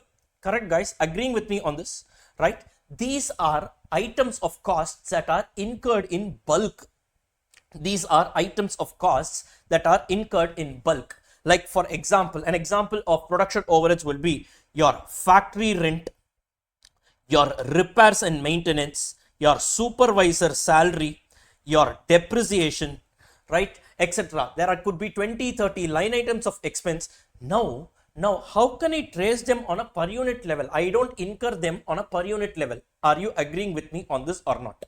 Now, in this chapter, now overall, to achieve the objective of stock valuation and profit computation, I need to have the manufacturing cost per unit. Are you clear with this? Only if I have the manufacturing cost per unit, I know how to value every unit of my stock. So number of units lying in my stock into this manufacturing cost per unit, I can arrive at the stock valuation and achieve the objective. Now, for me to arrive at the manufacturing cost per unit, I don't have a problem with respect to the prime cost components because they are readily available on a per unit level. The problem lies only with respect to my production overheads. So the overall objective of this chapter is to calculate the overhead cost per unit. Are you clear with this? Only if I calculate the overhead cost per unit, I will be able to arrive at the manufacturing cost per unit. Only if I know the manufacturing cost per unit, I can achieve the overall objective of stock valuation profit computation. Are you getting the chain link here? Clear with this? So the immediate objective here is to calculate the overhead cost per unit. Agreeing with me on this or not, guys? Yes, you are all able to understand this. Now, sir, what is the big problem? What is the big problem, sir? You said you have line items, so many line items. These are all indirect costs, not readily traceable on a per unit level. We also understand that, but what is the problem? You collect all the costs, take the total overheads, right, divided by the number of units produced, you get the overhead cost per unit. No, matter solved, right? Why do you have to keep a separate chapter and make our life miserable? Guys, are you clear with this? This would be your next question. Take the total overheads, right, divided by the number of units produced, right, arrive at the overhead cost per unit. You said the objective of this chapter is to calculate the overhead cost per unit. Yes, we have found it like that. What is the big deal? Now, let me give you an example just to tell you why this could not work out like it. Let me give you an example to tell you why this could not work out like the way you just told me. Now, let us say I'm a company called Titan. Have you all heard Titan? Right? Tata's, it is in Tata Group. Right? By the way, Titan's stock is shot up like anything. That is FM topic. Coming back here. Now, Titan is in the business of manufacturing what they are in the business of manufacturing. The famous thing that they are known for is watches. Right? Not just watches. They also manufacture your eyewears, your eye gears. You know that, right? So Titan Eye Plus, they have a separate chain of stores there. So eye gears, right? And let us also say they also manufacture wallets. Example, clear with this, guys, right? Now, what has happened is, let us say in a same factory, using the common factory, in a single factory, what they have done, they have manufactured 10,000 watches, right, 20,000 eye gears, right, and then they have manufactured 30,000 wallets. Are you clear with this, guys? Are you clear with this? Now, let us say overall in this entire year, they have incurred an overall total overheads of 6 lakh rupees. Overheads totally incurred was 6 lakh rupees. Now, you tell me this 6 lakh rupees, right? If I were to follow whatever you just said, so take the total overheads divided by the total number of units. So in that case, overheads divided by number of units, overheads figure, the numerator I have 6 lakh rupees. What will be the denominator? Can I say the denominator is 10,000 plus 20,000 plus 30,000, 60,000? Absolutely not. Now you tell me this is 10,000 watches. This is 20,000 different product altogether, eye gears, and 30,000 wallets, further another different product. Now these are dissimilar items. This is like asking 4 monkeys 5 plus 5 donkeys is equal to how much, right? You can't add dissimilar items. Are you clear with this? Are you clear with this? In this case, the denominator itself is indeterminate. Now, don't tell me, sir, 6 lakh rupees, sir, apportioned in the ratio of 1:2:3. What is the basis? What is the basis? Watch could be a high value product, right? A gear, eye gear could be a completely different product, and wallets, the cost consumption pattern itself could be different. You can't directly jump to the conclusion by saying add up everything and you just include it here. No, first of all, the denominator itself is indeterminate here. Are you clear with this? Are you clear with this? And hence this is one of the reasons, and hence it is not as simple as taking up your total overheads, dividing it by the total units, right? And then arriving at the overhead cost per unit. No, it doesn't work like that. Are you clear with this? This is the reason why we are having a separate chapter called as overheads. And in this chapter, whenever I use the word overheads, predominantly it refers to production overheads. Why? Because only the production overhead cost needs to be broken into a per unit level. This issue is not there for AOH and SOH. Why? They are anyways period cost. They are not considered for stock valuation. P&L items, it hits your cost sheet in bulk. It hits your P&L in bulk. Are you clear with this, guys? So clearly understand the word overheads generally means POH plus AOH plus SOH. But about 95 to 98% of this chapter revolves around production overheads only. Are you clear with this? First understand this, right? So whenever in the context of this chapter, I am using the word overheads, you understand that I am referring to production overheads. Clear with this, guys? Clear with this? Now, first you understood the objective of this chapter, number one. Number two, why we have the separate chapter, why are we studying it separately, and why is it not directly like, taking the total numerator divided by the denominator? Yes, you guys are able to follow this? Yes, guys? Now, coming to the core of discussion. Sir, now what is the solution, sir? On one side, I have what? I have some multiple line items of expenses, correct? These are some bulk expenses. And on the other side, I have multiple products, and each of these products, I need to calculate the overhead cost per unit. So the ultimate objective of this chapter is what? To calculate the overhead cost per unit of watch, overhead cost per unit of eye gear, overhead cost per unit of wallet, correct? No, I am dealing in multiple products. Product wise overhead cost per unit, I need to find out. Are you clear with this? Right? Sir, how are we going to bridge the gap? On one side, we have the bulk items of expenses, and on the other side, we need to arrive at the overhead cost per unit of each of the components. How are we going to do this? Using a three-step procedure. What are the three-step procedure? The first step is called as primary distribution. The second step is called as secondary distribution, and the third step is called as absorption. Are you clear with this? And these three steps put together is only called as absorption costing system. Are you clear with this, guys? Are you clear with this? Right? This is the basis. This is the basis and the reasoning why you are learning this particular chapter. Clear with this, guys? Right? So the three-step roundabout procedure called as absorption costing system. What are the three steps involved? First, you do something called as a primary distribution. Then you do something called as a secondary distribution, and then you do something called as absorption. At the end of this three-step process, what would have happened? Multiple line items of bulk expenditure would have got converted into overhead cost per unit of watch, overhead cost per unit of eye gear, overhead cost per unit of wallet. Are you clear with this? And the entire chapter revolves around how do you do it? And having done that, there are some further more complicated issues. What are they? These are the subject matter of discussion that we're going to see in this chapter. Clear with this, guys? This is a bird's eye view of this chapter. Shall we get started? Shall we get started? Guys, shall we get started? Yes, done. Now, let me give you an example. Right? Let us take an example of this Tirupur cotton belt, right? So, for those who do not know, there is a place in Tamil Nadu called Tirupur, which is known for its, textile industry, right? You take world-class top big companies like Arrow or Alan Solly or any big companies that claim themselves to have high-quality products. At the end of the day, predominantly, if they are doing business in India, they would have been manufactured in Tirupur. So technically, you are paying more for the brand and not for the product.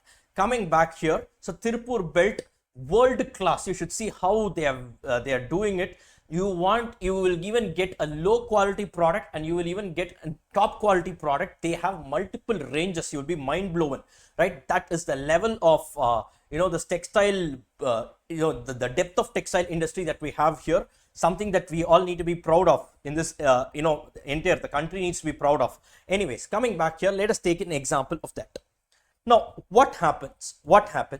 Now, let us say first I have the line items of expenses. So let us say I have your factory rent. Then I have supervisor salary, right? Then I have repairs and maintenance. Then I have depreciation of plant and machinery, right? All these things I am just having, let's say, power expense. So I have multiple line items of expenses. Now, first step of this absorption costing system is what? Primary distribution. What does primary distribution say? Now, let us say this particular company, what company? The textile manufacturing industry. Let us say they have the following departments in their organization. They have the following departments in their, in their factory. Let us say they have a spinning department. Then they have a weaving department. Then they have a printing department, right? And apart from that, they also have a canteen, right? And they have stores department.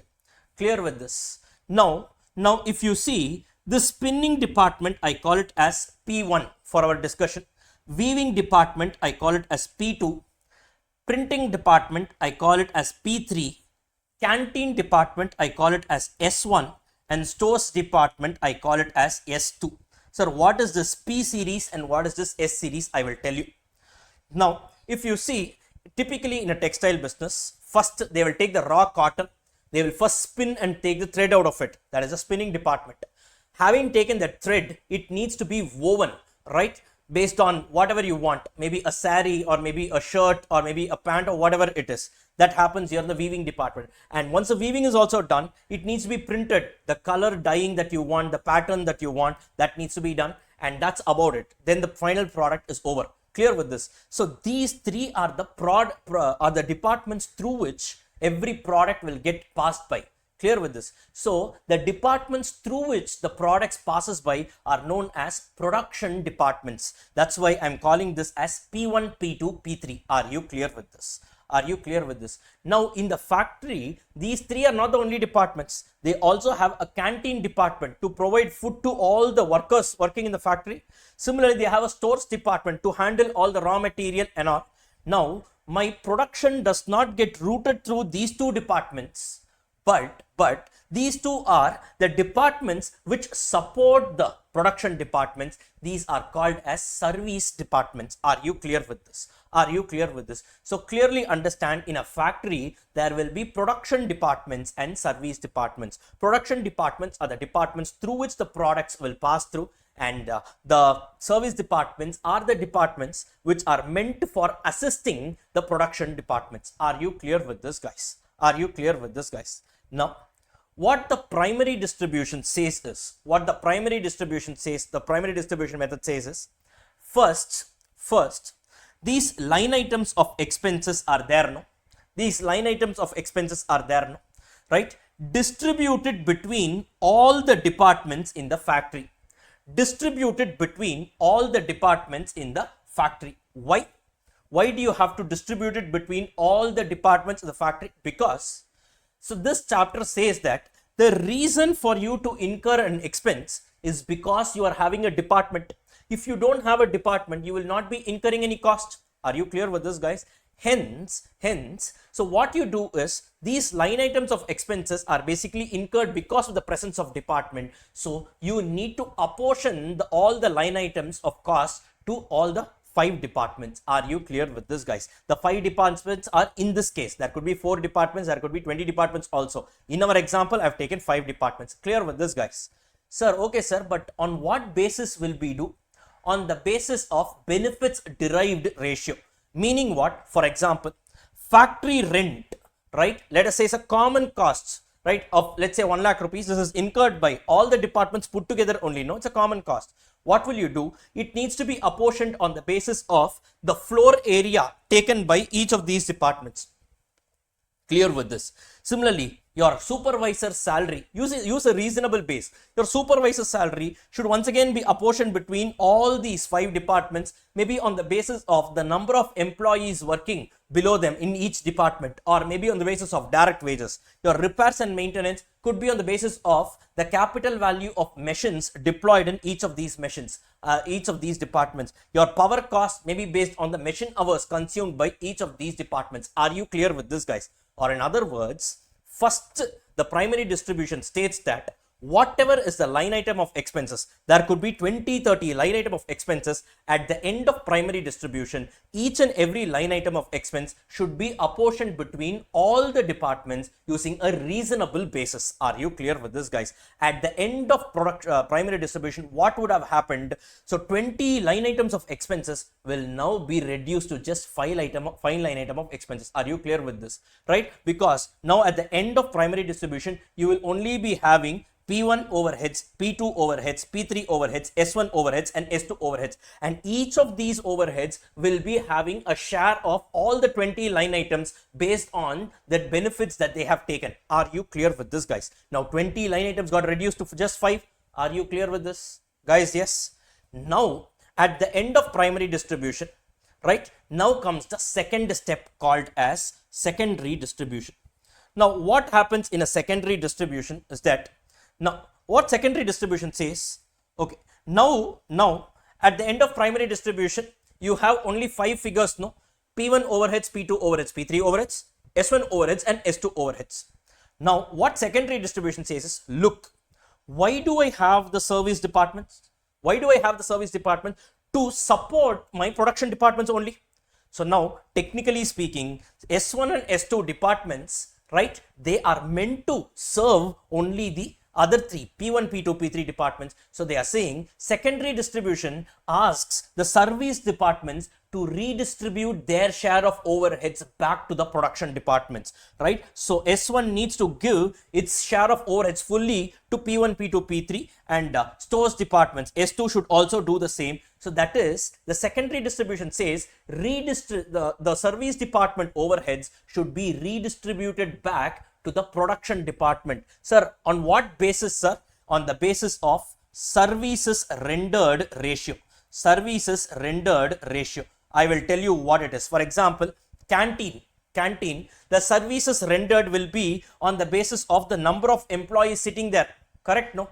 Right? So canteen, what does a canteen do typically? They provide food to all the staff. Are you clear with this? Right? So the canteen's cost, S1 department overhead, should be redistributed back to P1, P2, P3 on the basis of number of employees. Are you clear with this? Whereas a stores department, so it's basically, this department handles all the materials and all that. So it needs to redistribute S2 department's overhead back to the production departments, maybe on the ratio of using the basis of the number of requisitions raised in a particular year, or maybe the material handled by each of the department. Some reasonable basis will be there. Are you clear with this, guys? Are you clear with this, guys? Are you clear with this? Yes. Now at the end of secondary distribution, what happens? The 5 figures will now get further reduced to just 3 figures. So now you will be having only P1 overheads, P2 overheads, P3 overheads. But guys, mind you, the total remains the same. The total remains the same. Obviously, the total will remain the same. The number of line items alone will reduce. If you add here the 20 line items, whatever is the total, that total will be equal to the total of P1 plus P2 plus P3 plus S1 plus S2. Further here also, after secondary distribution, the P1 plus P2 plus P3, it will give the same total only, because the total overheads will not change. Now the department wise share alone keeps on changing. Are you clear with this, guys? Are you clear with this? So at the end of secondary distribution, now all department overheads now gets converted only into production department overheads. Clear with this, guys? Right? Now comes the third and the most important part, called as absorption. So now what they need to do, so this is a textile industry, textile company, right? So now let's say they deal in 4 different products. They deal in menswear, right, ladies wear, kids wear, and let us say they also deal in footwear, right? Now what I need to do at the end of secondary distribution, now I have reduced down all the line items into just 3 line items. I have 3 bulk figures with me, correct? P1 overheads, P2 overheads, P3 overheads. Now this I need to convert it into overhead cost per unit of menswear, overhead cost per unit of ladies wear, overhead cost per unit of kids wear, and overhead cost per unit of footwear. Now once I do this, the objective of this chapter is done, and with this I will be able to achieve the overall objectives of stock valuation profit computation. How? Now I got my overhead cost per unit for each of the different types of products readily. My prime cost components are waiting for me on a per unit level, right? Just add the production overheads per unit, you will arrive at the total manufacturing cost per unit. With that you can do the stock valuation, and the entire subject is done with respect to this objective. Clear with this, guys? Now here if you see, I have 3 bulk figures. Now how am I going to convert this into the per unit level? That is the subject matter of discussion in the third phase called as absorption. Clear with this, guys? That is slightly an intricate technique. Clear with this, guys? So overall, this is the big picture of this particular chapter. This is the big picture of this particular chapter. Now if you just go through this particular material, now you will be able to understand this, right? So now yes, the primary and secondary distribution. Okay, so let me just walk you through this.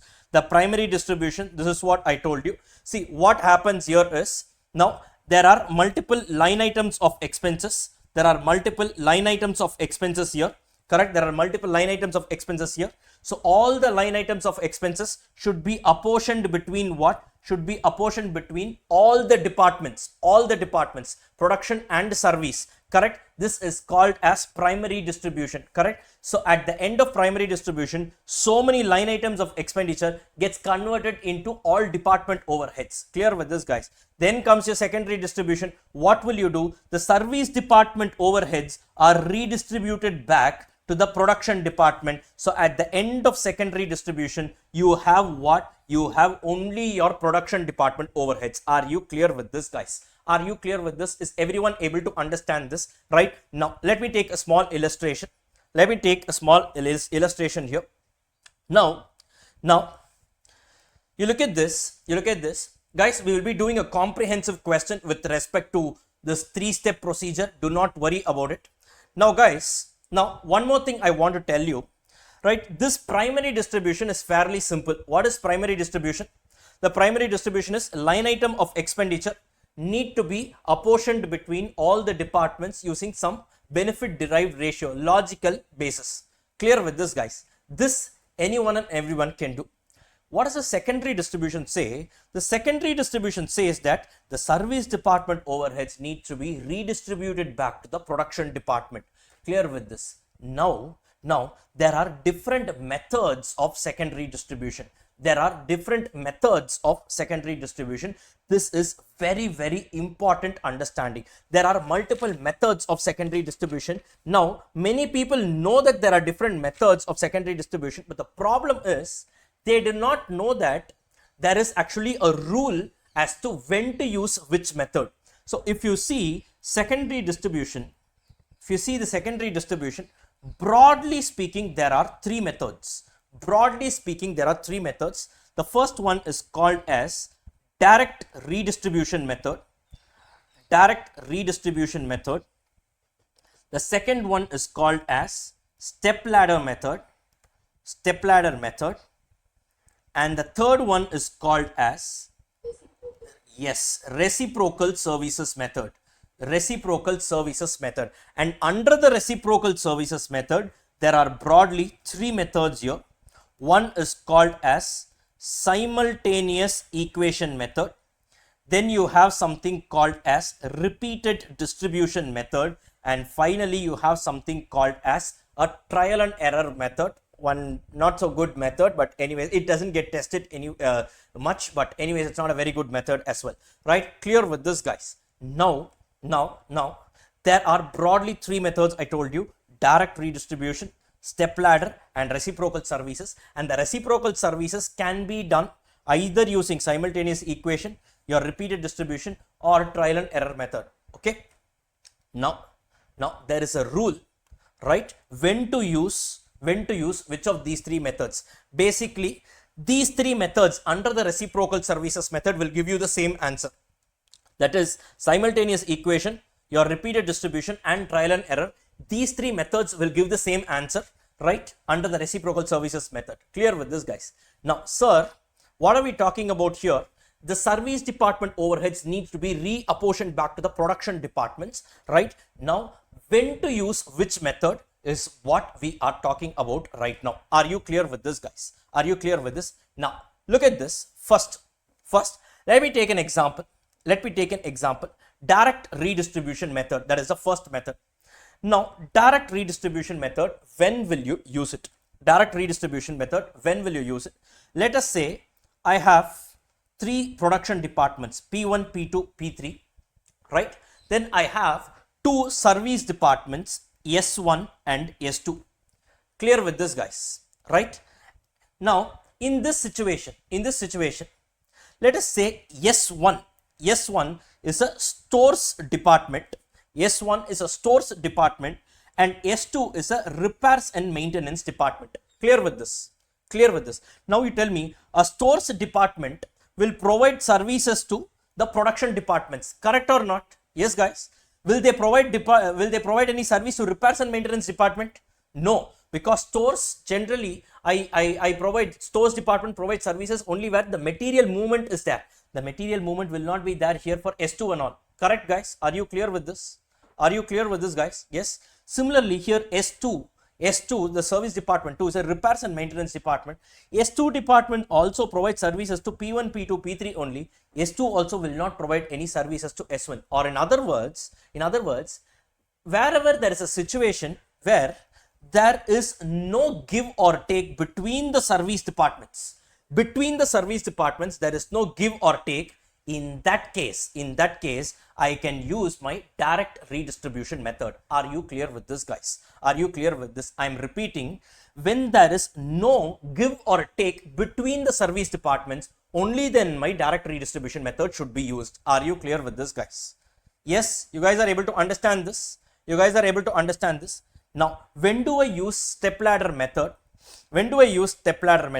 Let us say P1, P2, P3. I have three production departments and S1 and S2. I have two service departments as well. Now, let us say S1 department is a stores department. S2 department is a canteen department. Now, what happens? Stores, anyways, these two departments will provide services to production department. That goes without saying, because they are service departments, they are meant to serve the production department. But what happens?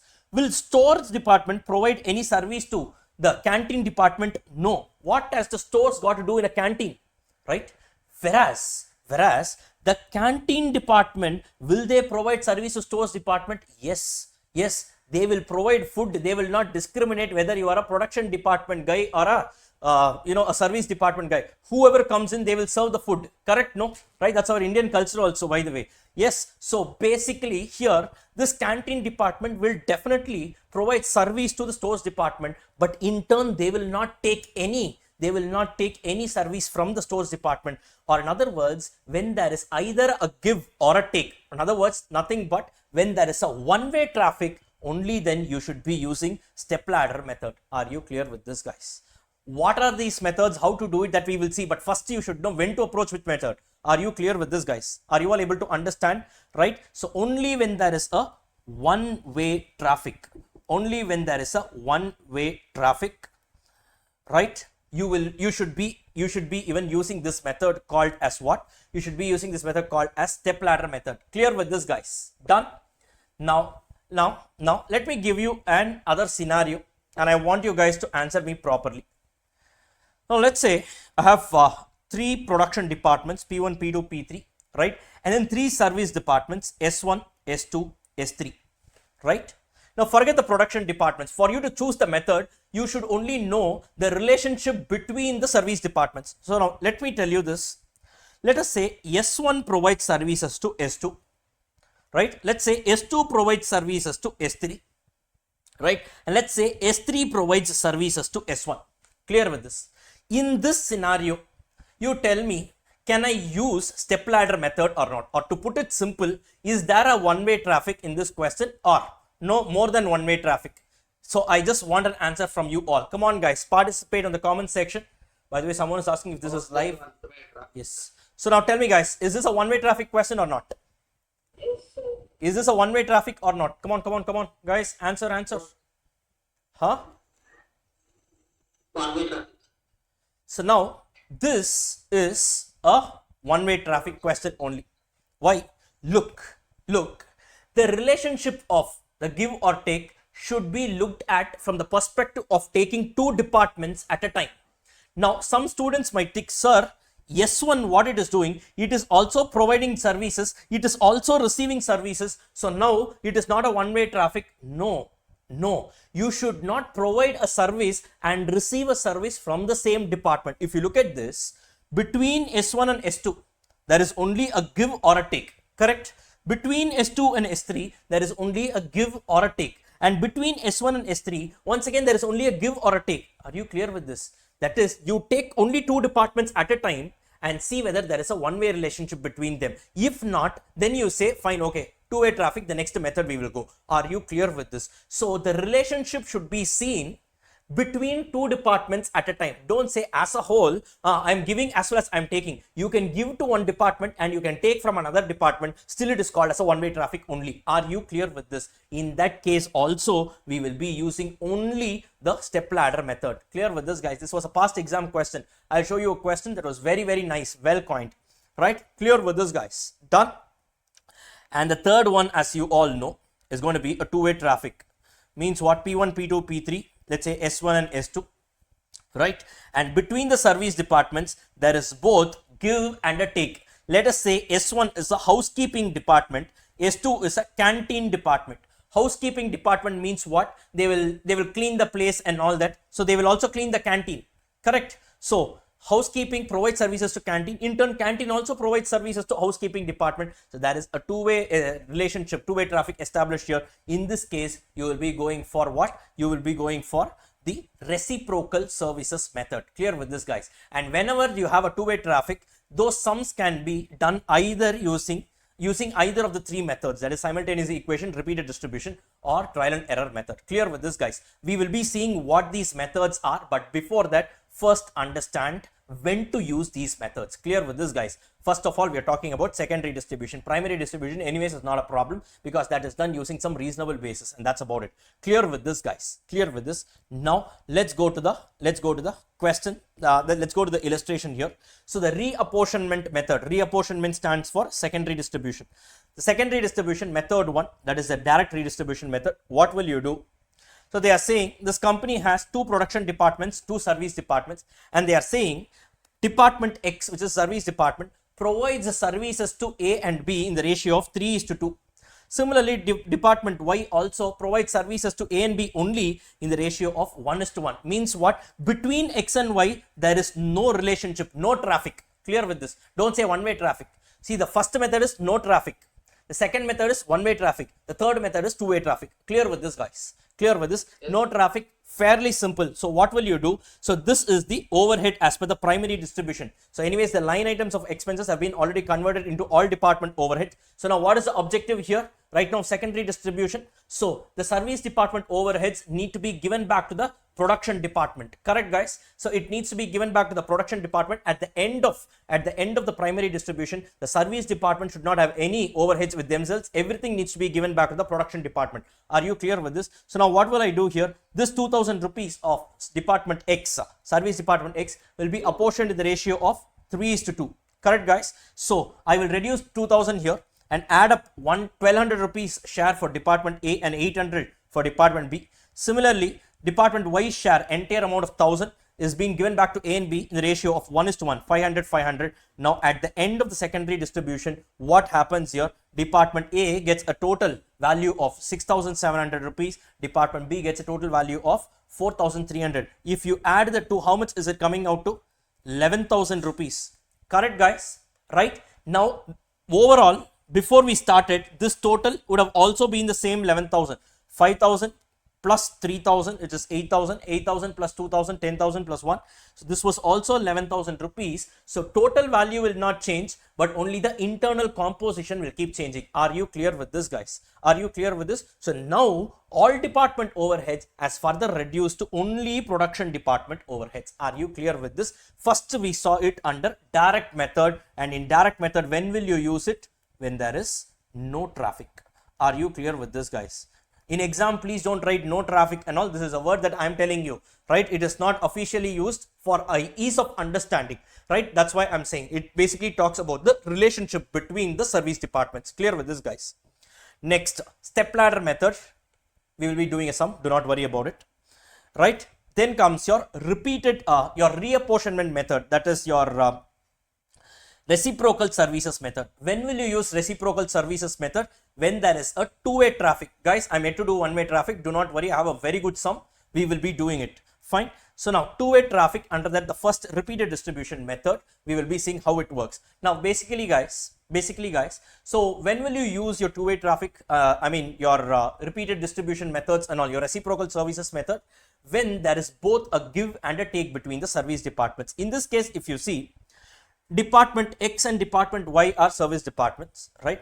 Department X provides services to A, B as well as to Y, correct? No, guys, yes. So Department X provides services to Y, yes. Now Department Y in turn, anyways, it provides services to A and B. They are production departments, right? But it also provides the services to Department X. Are you clear with this?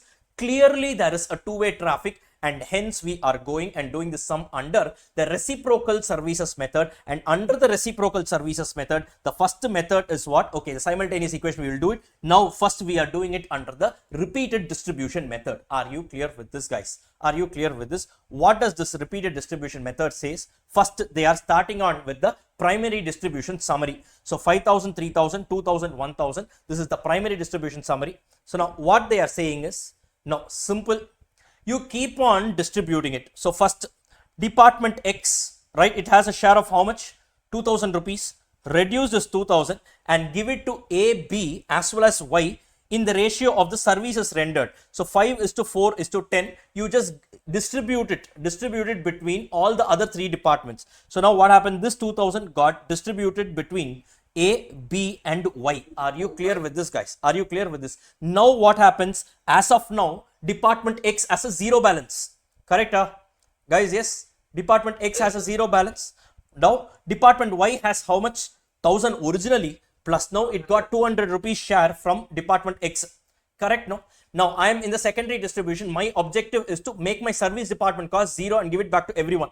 Now what I do is, this 1,200 rupees I need to redistribute it back to A, B and X also. So once I do that, I give it to A, B and X, the ratio of 4:4:2. Now what happens? Now Department X originally was 0. Now it has now got a share of how much? 240 rupees. Guys, clear with this? Clear with this? Now I was actually enjoying my position because I thought my job was over, right? 0. But now what has happened? Again, I'm getting a share from Department Y. Clear with this? Now what will you do? What will you do? Once again, you redistribute it. That's why it's called as repeated distribution method. Once again, this 240 share, you apportion it on the ratio of 5:4:1. Now what happens? Y was 0 till now, it got a share of 24 rupees. Now once again redistribute this 24 in the ratio of 4:4:2. Now you do it. Now what happens? Now X gets a share of 4 rupees. Now keep on distributing it till the time the value is very, very nominal. Now if you see this 4 rupees, if I distribute it, once again the ratio of 5:4:1. Now if I further do it, it will exactly be 40% of that.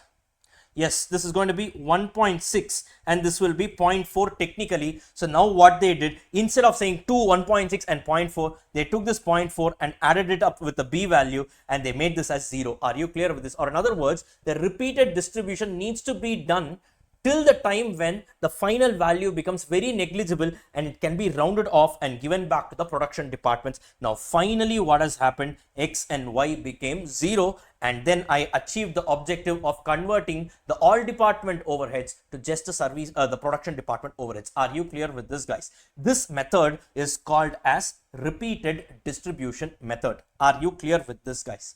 Are you clear with this? Any issues here, guys? Any issues here? Right? Now let's quickly move on to the next one.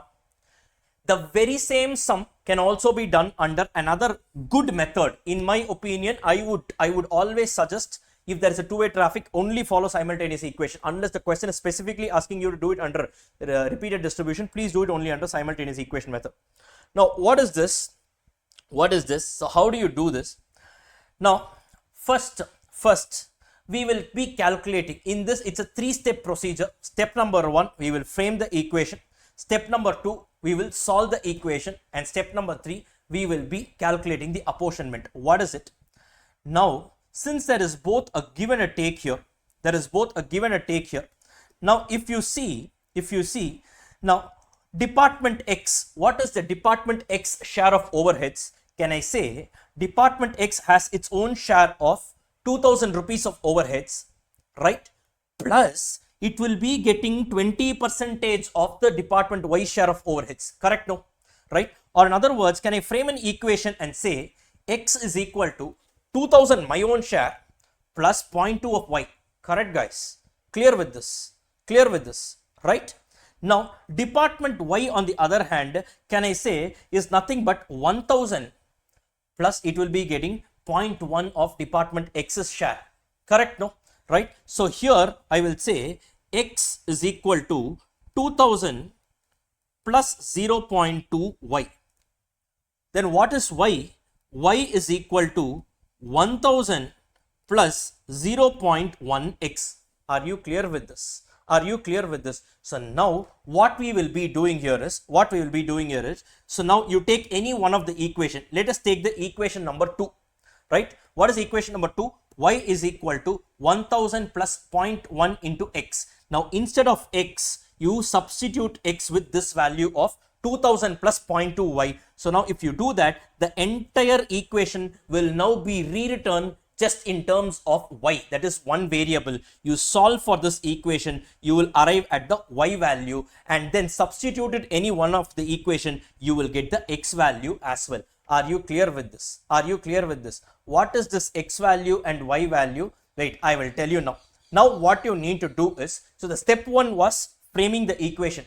The step 2 was solving the equation to arrive at the X value and Y value. The step 3 is your apportionment. Now in this apportionment, what are we going to do?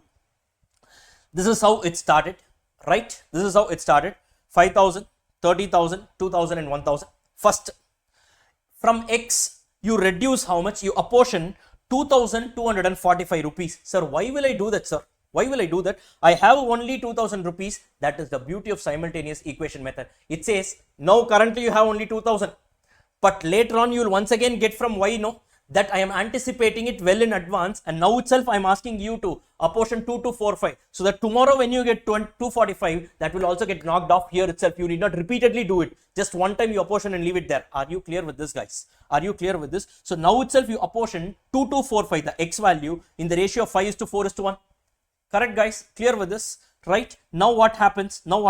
Y gets a share of 1000 plus 224. This was already found out by our simultaneous equation method. Now it says happily distribute the 1224 in the ratio of 4:4:2. If you do that, now X will be getting a share of exactly 245. Now overall, if you see, this gets knocked off, and finally you have only the two departments overheads. Are you clear with this, guys? Or in other words, what we did here was, under the repeated distribution method, if you see, what was the total value of X amount distributed? Once we distributed 2000, then we distributed 240 rupees, then further we distributed 4 rupees. Totally we redistributed how much? 2244. Similarly, Y, how much we redistributed? 1200 plus 24. It's going to be 1224. Correct, no, guys? Right? So instead of calculating the figure by redistributing it, this directly here itself, I think this is 1000, no? Okay, yes. So here directly by framing the equation and solving, here we found it at the beginning itself. There is no point for us to repeatedly doing it. So now instead of 2244 there, because of that round off it's there, it is 2245 and 1244. This figure of how much you have to redistribute in total was found out at the beginning itself Based on that, now the redistribution was done. Are you clear with this, guys? Are you clear with this? In simultaneous equation method, we can check answers. Yes, you can check the answers accurately. Yes, guys, are you clear with this, guys? Yes, you guys are able to understand this, right? This is about your simultaneous equation method. Are you clear with this, guys? There is another method called trial and error method, not a great method, so that's why I'm not discussing it here right now, because it's not worth the time for discussion. Clear with this, guys? Maybe if you want, you can just go through it in your study material, but beyond that, it has never been tested and it's not a very great method as well, right, guys? Fine. That is about the discussion of primary distribution, and the secondary distribution under direct method and under the reciprocal services method. Now let us do one sum relating to the step ladder method. Shall we, guys? Yes. Now please take your question number, I think it's question number 1. Is it question number 1? Yes. No, question number 1. Just a minute.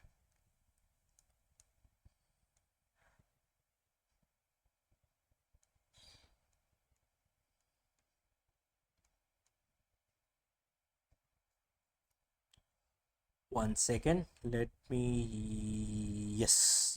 Question number 1 only. Okay, guys, please don't look at the solution. Please do not look at the solution. Now, read this question. A manufacturing company has 2 production departments, P1 and P2, and 3 service departments, timekeeping, stores, and maintenance. The departmental distribution summary showed the following expenses of the month of December. So P1, P2, right? And then stores department overheads, timekeeping department overheads, and maintenance department overheads.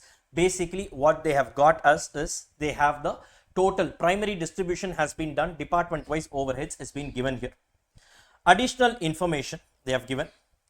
Production department, okay, I think there's a mistake here. So production department is only P1, P2. Service department includes stores. Please make this correction.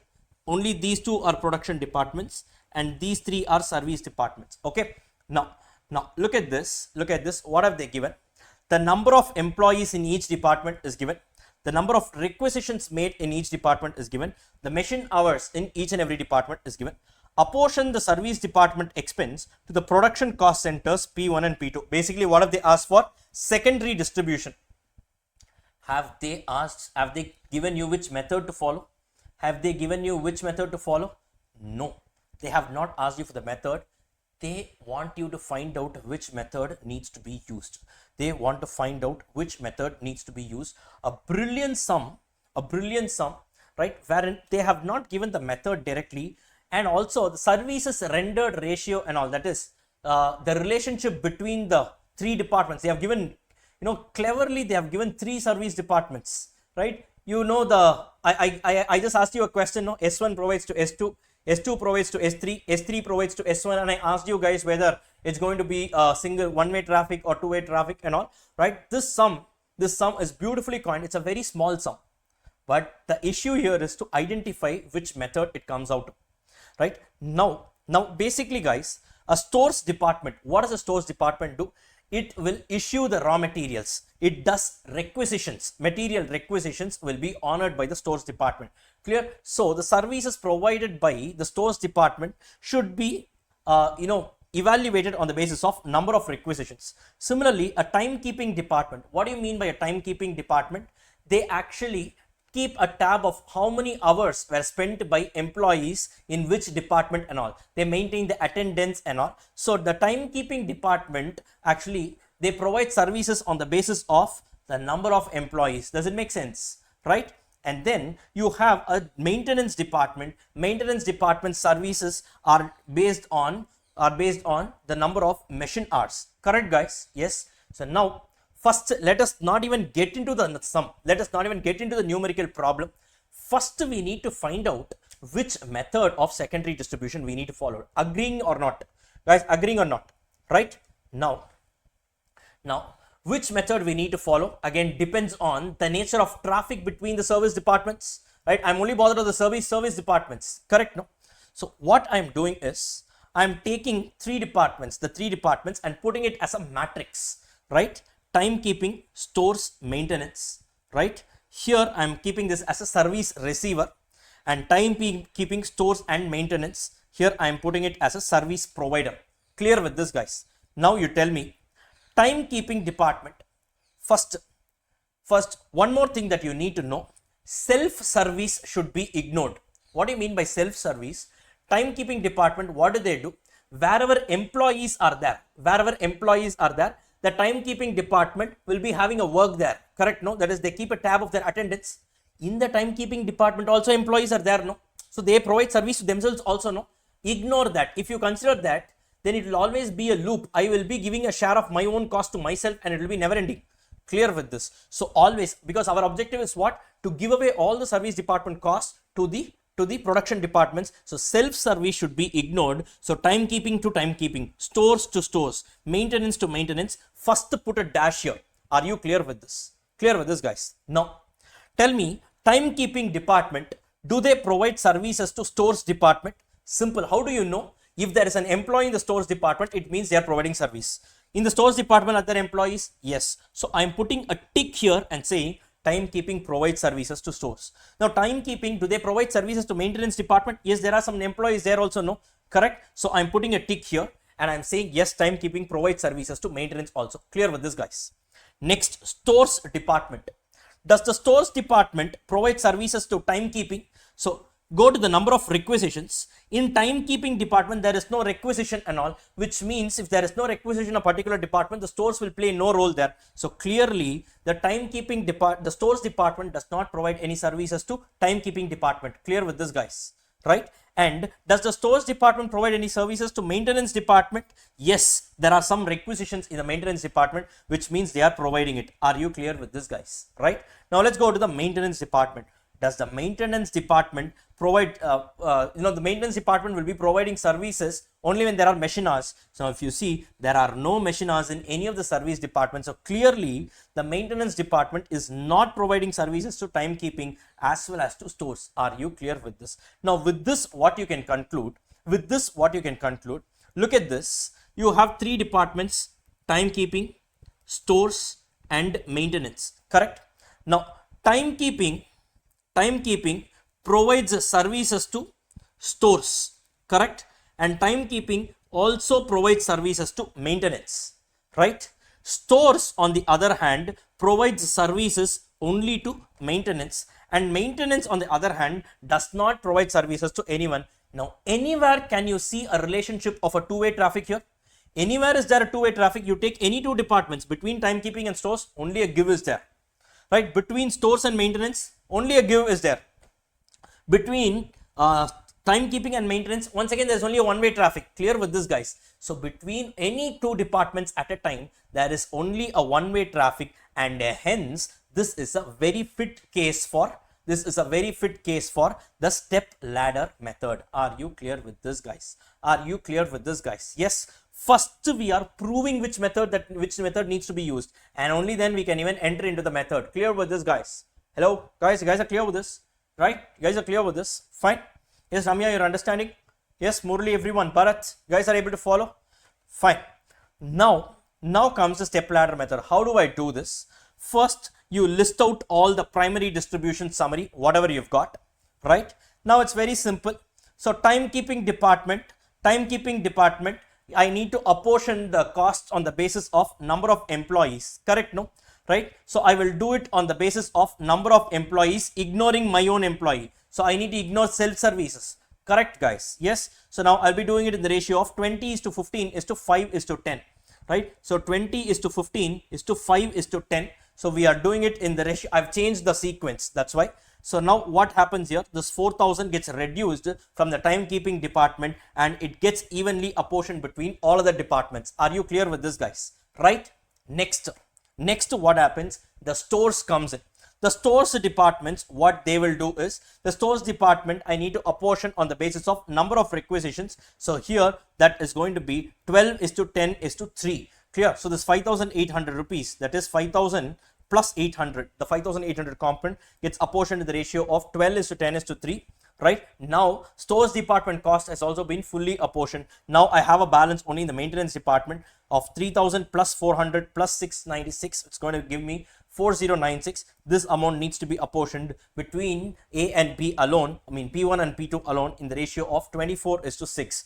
Yes, or 4:1, whatever it is. So once you do that, finally what happens, now you have only these two departments overheads, your production department overheads. Now this method is called as a step ladder method because after apportioning it, you can see the step like sequence. You can see this step like sequence. Are you clear with this? This is the reason why it is called as a step ladder method. Are you clear with this, guys? Are you clear with this, guys? Right? And that is about this particular concept of step ladder method. It can be observed that there are no reciprocal services among the service department, hence we can use step ladder method, right? While distributing overhead, distribute the overhead of that department which provides services to maximum number of other service departments and go in the descending order. If you look at this, the timekeeping department provides services to how many other departments? Two departments, stores and maintenance. The stores departments provide services to only maintenance, and the maintenance department does not provide service to any other service department, correct? So what I will do is I will apportion it in the same order. First I will apportion the timekeeping department's overheads, then I will apportion the stores department overheads, and then I will go and apportion the maintenance department overheads. Are you clear with this? That is the reason why timekeeping, stores and maintenance, this sequence we followed. Are you clear with this, guys? Are you able to understand, right? And that is about the entire concept of secondary distribution. Clear with this, guys? Clear with this, guys? Done. So this is one interesting sum. This is one interesting sum that was once tested. I think recently it got tested sometime back. So please be very clear with the concept. Don't think that you can use any formula, any method at any given point of time. It really doesn't work that way, right? So you need to know which method needs to be picked at which point in time. Clear with this, guys? Clear with this, guys? So that is about this particular question of step ladder method. Now with this we have finished the primary distribution, right? And we have also finished the secondary distribution.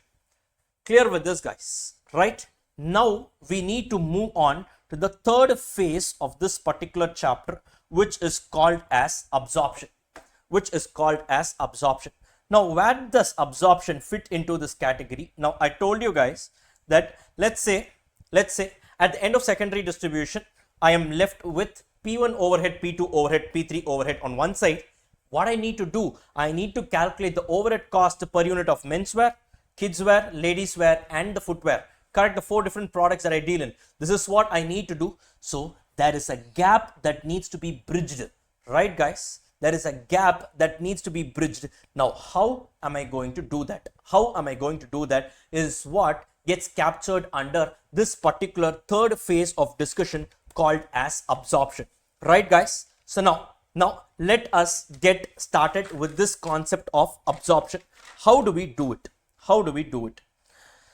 Now let me give you a small example with respect to that, and once we do this example, we will be doing a comprehensive sum that covers primary distribution plus secondary distribution and absorption, all the three, right? Now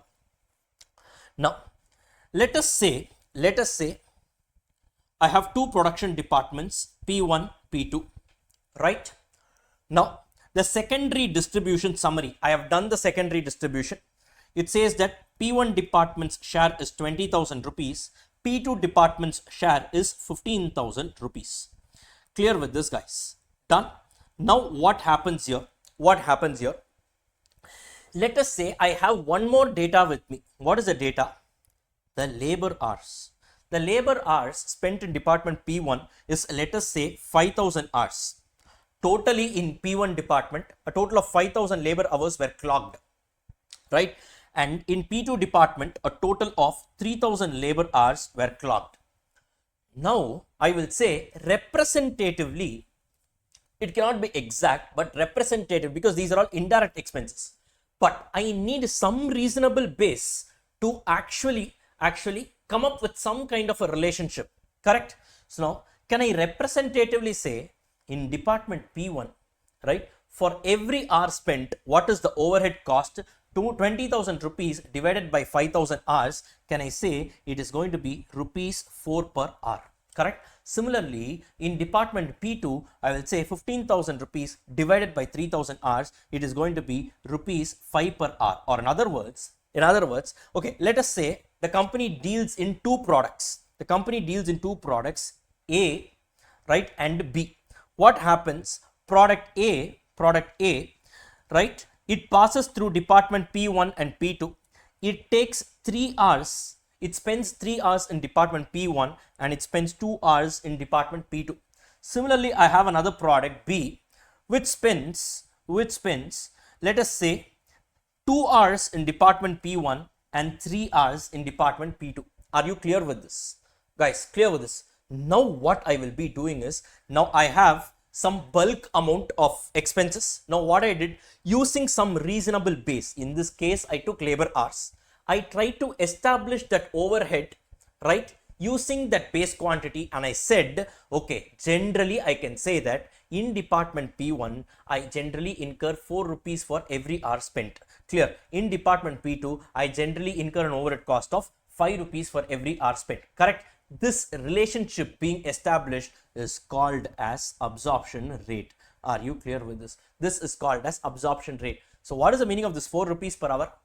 This is not product specific, product A or product B. If you spend 1 hour in my department, I will charge you with 4 rupees of overheads. This is the meaning. Clear with this, guys? Now, product A spends how many hours in department P1? 3 hours, right? Each hour I will give it a share of 4 rupees. Similarly, product B spends 2 hours in department P1. Each hour I will give it a share of same 4 rupees only. Are you clear with this? Similarly, product A spends how many hours in department P2?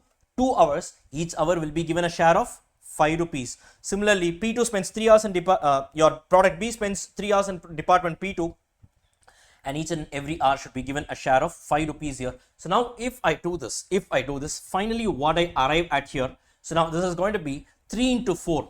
So that's going to be 12 rupees. 2 into 5. This is going to be how much? 10 rupees. So overall, I would say the overhead cost per unit of A is going to be rupees 22. Are you clear with this, guys? Similarly, the overhead cost per unit of B, how much is it? 2 into 4, 8. 3 into 5 is going to be 15, right? Overall, it's going to be how much? Rupees 23. Are you clear with this? This way, finally, I achieved the objective of this particular chapter. So it started off with multiple line items of expenses like rents and rates, your factory rent, your supervisor's salary, your repairs and maintenance, depreciation, all these things.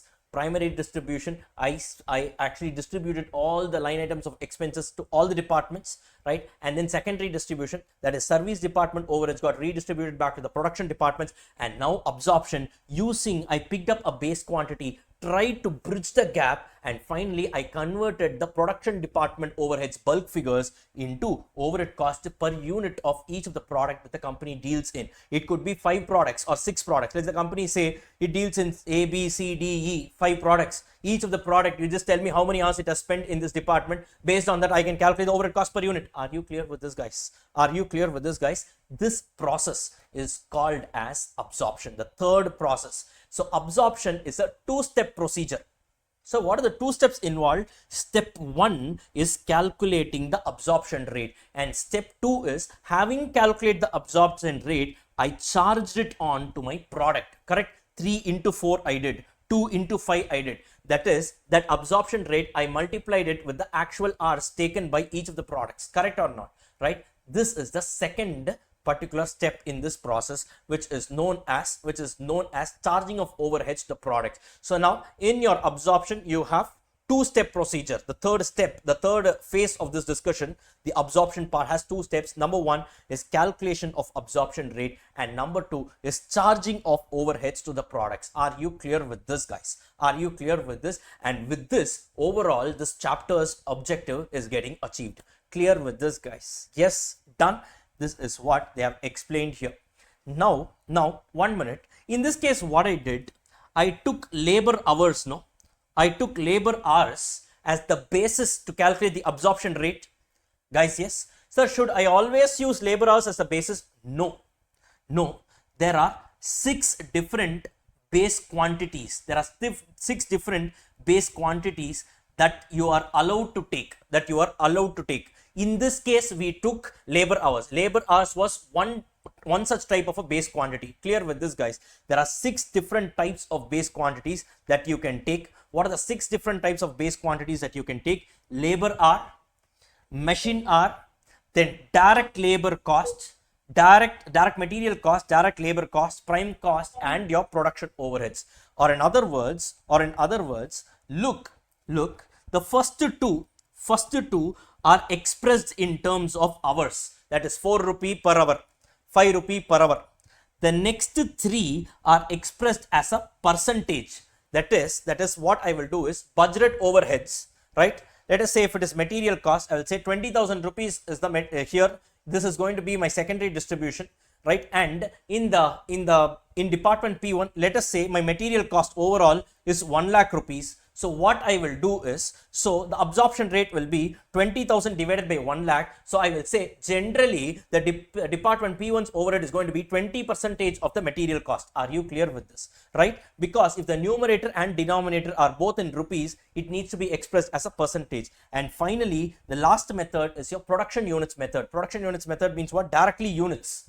Right, directly the units. Suppose they have given 20,000 rupees is the department P1's overheads, and let us say overall some 5,000 units were manufactured in this department, right? That is A, B, everything put together. Let's say all are like similar items. So now what I will do, 20,000 divided by 5,000, I will say for every unit, whether it's A or B, I will charge it with an overhead of 4 rupees per unit. Are you clear with this, right? This way also it can be done, right? So this is the last method, the last type of base quantity that can be used. Sir, why only 6 types of base quantity? If you notice carefully, all these 6 line items are some way or the other some direct items. When I say direct items, these 6 items are readily available in total as well as available on a per unit level. In this example, if you see, I knew how much was the total labor hours, and I also had the labor hour on a per unit level, right? Only because the fact that this given data was available on a total level as well as on a per unit level, I could bridge the gap of converting a total bulk indirect cost into a product level. Are you clear with this, guys? That is, all these 6 types of base quantities are generally available both in total as well as on a per unit level. This helps us to bridge the gap of converting that bulk line item of production overheads into overhead cost per unit of each of the products. Are you clear with this? That is the reason why we have only the 6 types of base quantities that are allowed. So what are the 6 types of base quantity? The first 2 are ours: labor hour rate, machine hour rate, right? Then you have 3 percentages: percentage of direct material, percentage of direct labor, and add the 2 percentage of prime cost. Are you clear with this? And finally, you have production units method. There are only 6 different types of base quantities that can be used. Are you clear with this, guys? Right? And the moment you calculate the absorption rate, that's why calculation of absorption rate is what? Budgeted overhead divided by budgeted base quantity. The base quantity could be any of these 6. Are you clear with this? And the moment you find that out, that is step number 1, calculation of absorption rate. Once you find out the absorption rate, that absorption rate should be multiplied with the actual base quantity consumed. In this case, what we did, we calculated that 4 rupees was the absorption rate, multiply it with 3 hours, you will get the overhead cost of that particular department. Similarly, for department P2, it's going to be 10 rupees. Add up the 2, you get the overhead cost per unit. Are you clear with this? It's a 2-step procedure. Guys, are you all able to understand? Don't think that labor hours is the only basis for apportionment. Clear with this, guys? Clear with this, guys? Under or over absorption is an advanced level. I'll come to that, but before that, we will do a numerical problem. Guys, are you all understanding till now? Are you all understanding till now? Yes, this is actually, we are touching upon every single thing, almost every single thing in this chapter, right? So now let us get going with the next numerical problem, which is, I think, question number 2. Yes, question number 2. This was a past exam 10-mark question, a very good question. So a comprehensive problem. We'll be doing it now. Just give me a minute.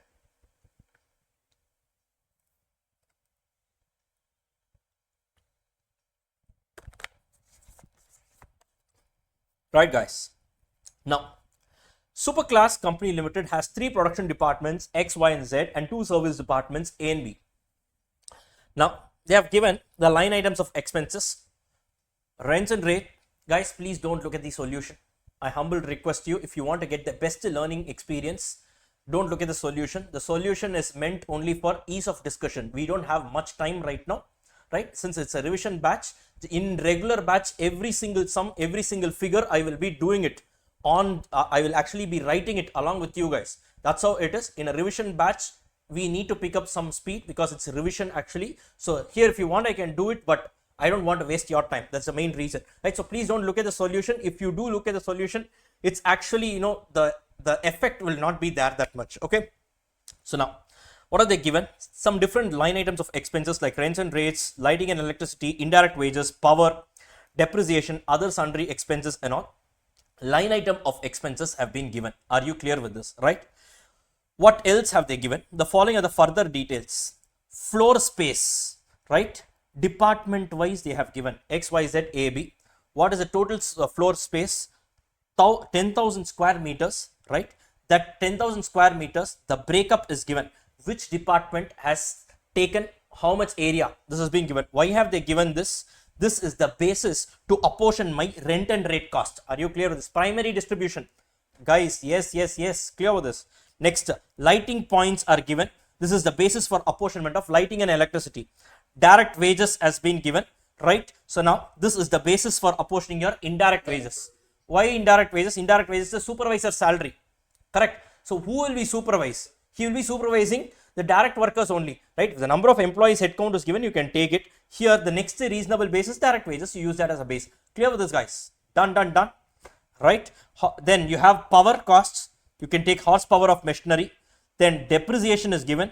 So you can use the cost of the machinery as the reasonable base, right? Then they have given some working hours. We will see what it is and all, right? Then the expenses of the service departments A and B are to be allocated as follows. They have given this. Why have they given this? Why have they given this? Hello? Secondary distribution. Yes, this is a secondary distribution data. Now you tell me, guys, by looking at this dabba, you tell me whether this is going to be a no traffic, one-way traffic, two-way traffic. Which one needs to be followed? Come on. It's one-way traffic. No, Priya Sharavanan. It's not a one-way traffic. Look at this. Yes, it's a two-way traffic. It is reciprocal services method. Absolutely. Now how? Because department A provides services to department B. That's why you have a 10% here. Now, in turn, department B also provides services to A. Yes, there is actually another 10% coming up here. Yes, absolutely. Yes, it's going to be a reciprocal services method, two-way traffic. Which method to follow? Any of the three methods: repeated distribution, simultaneous equation, or what is the other one? Your trial and error method. But which one is suggestible? If you want to save your time in exam, that too with accuracy, better follow simultaneous equation method. Clear? Frame two equations. So three-step methodology. First, frame the equations. Number two, solve the equations. And number three, do the apportionment. And life is simple. Clear with this, guys? Fine. So first, primary distribution based on this data you need to do. Right? So the line items of expenses gets converted into what? All department overheads. Now that all department overheads further redistributed back, and now you will be getting your production department overheads. That's the end of secondary distribution, right? Now look at this. You are required to calculate the overhead absorption rate per hour in respect of the three production departments X, Y, and Z, because at the end of secondary distribution, you will just be left with X overheads, Y overheads, and Z overheads, correct? Now, what will be the total cost of an article, that is a product, with a material cost of 80, direct labor cost of 40, which passes through X, Y, and Z for 2 hours, 3 hours, and 4 hours respectively. Now, what they are saying, the company is in the business of manufacturing a particular product, right? For that product, they have given the direct material costs, they have given the direct labor costs. Sir, how did they find it? These are prime cost components readily available on a per unit level. This entire chapter of 3-step big procedure of absorption is applicable only with respect to indirect manufacturing cost of overheads. So prime cost components are always waiting for us. Are you clear with this, guys? Are you clear with this, guys? Guys are able to follow this, right? So now what happens here? Now they are saying overhead, they are asking us to charge it. So now what they have said is this particular product, it passes through departments X, Y, and Z, and the time spent in each of these departments are also given. So first, what we need to do, we need to calculate the absorption rate per hour for department X, department Y and department Z and multiply that with the respective hours, so that now we will arrive at the overhead cost per unit of this article. Now we can add the production overhead cost also per unit. You will arrive at the total manufacturing cost. Clear with this, guys? So all the three steps are involved in this particular numerical problem. Clear with this, guys? Clear with this? So now and they have clearly given in this question, it is going to be what? The base quantity is taken as labor hours. Sir, how do you know, sir? Because that is the only data which is given in total as well as on a per unit level. Are you clear with this? Are you clear with this? Right? So now if you look at it here, they have given the working hours, no? Guys, they have given the working hours here. Are you clear with this? They have given the working hours here. So now what we will do is at the end of secondary distribution, we have the department wise overheads divided by the respective hours. You will get the absorption rate, multiply it with 2, 3 and 4 respectively for each of the department. You will get the overhead cost per unit of the product. Are you clear with this, guys? Done. You guys are clear with this, right? But that is not all. This sum has another beautiful hidden treasure. Now, this is something that many of you guys will miss. Now, if you are especially, you can't afford to miss this in case you have attended the regular lectures. So all those red ink items and all should pop up right now the moment you read this question. Anyone from the regular batch, can anyone tell me what other beautiful adjustment is hidden in this question? Very good. Right. Now, guys, what students generally do, I will tell you. So now in this question, what you have is primary distribution. You would not have imagined at all that this treasure or this particular catch is being kept in the primary distribution area. We all think that how many line items of expenses are there in this question? 1, 2, 3, 4, 5, 6. So these 6 costs, what you will do, you will take a basis and you will apportion it, correct? But no, there is one 7th line item also in this particular question. Now, what is that 7th line item? If you look at this, so rents and rates, your lighting and electricity, indirect wages, power, depreciation, right? All these things are there, right? Other expenses. Now look at this, direct expenses of service department. Direct wages of service department. Now, what is this, sir? What is this? Now, before that, one more thing, I think one more doubt many of you might be having. Other expenses, why should I apportion it on the basis of direct wages? So, I will apportion it equally. Why should I apportion it on the basis of direct wages? Generally, this is based on the assumption that, globally accepted assumption, that human beings are the reason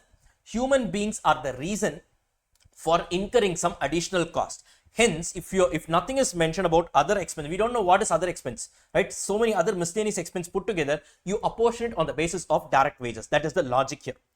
Now, sir, direct wages of service department, why am I considering here? First of all, we are in which chapter?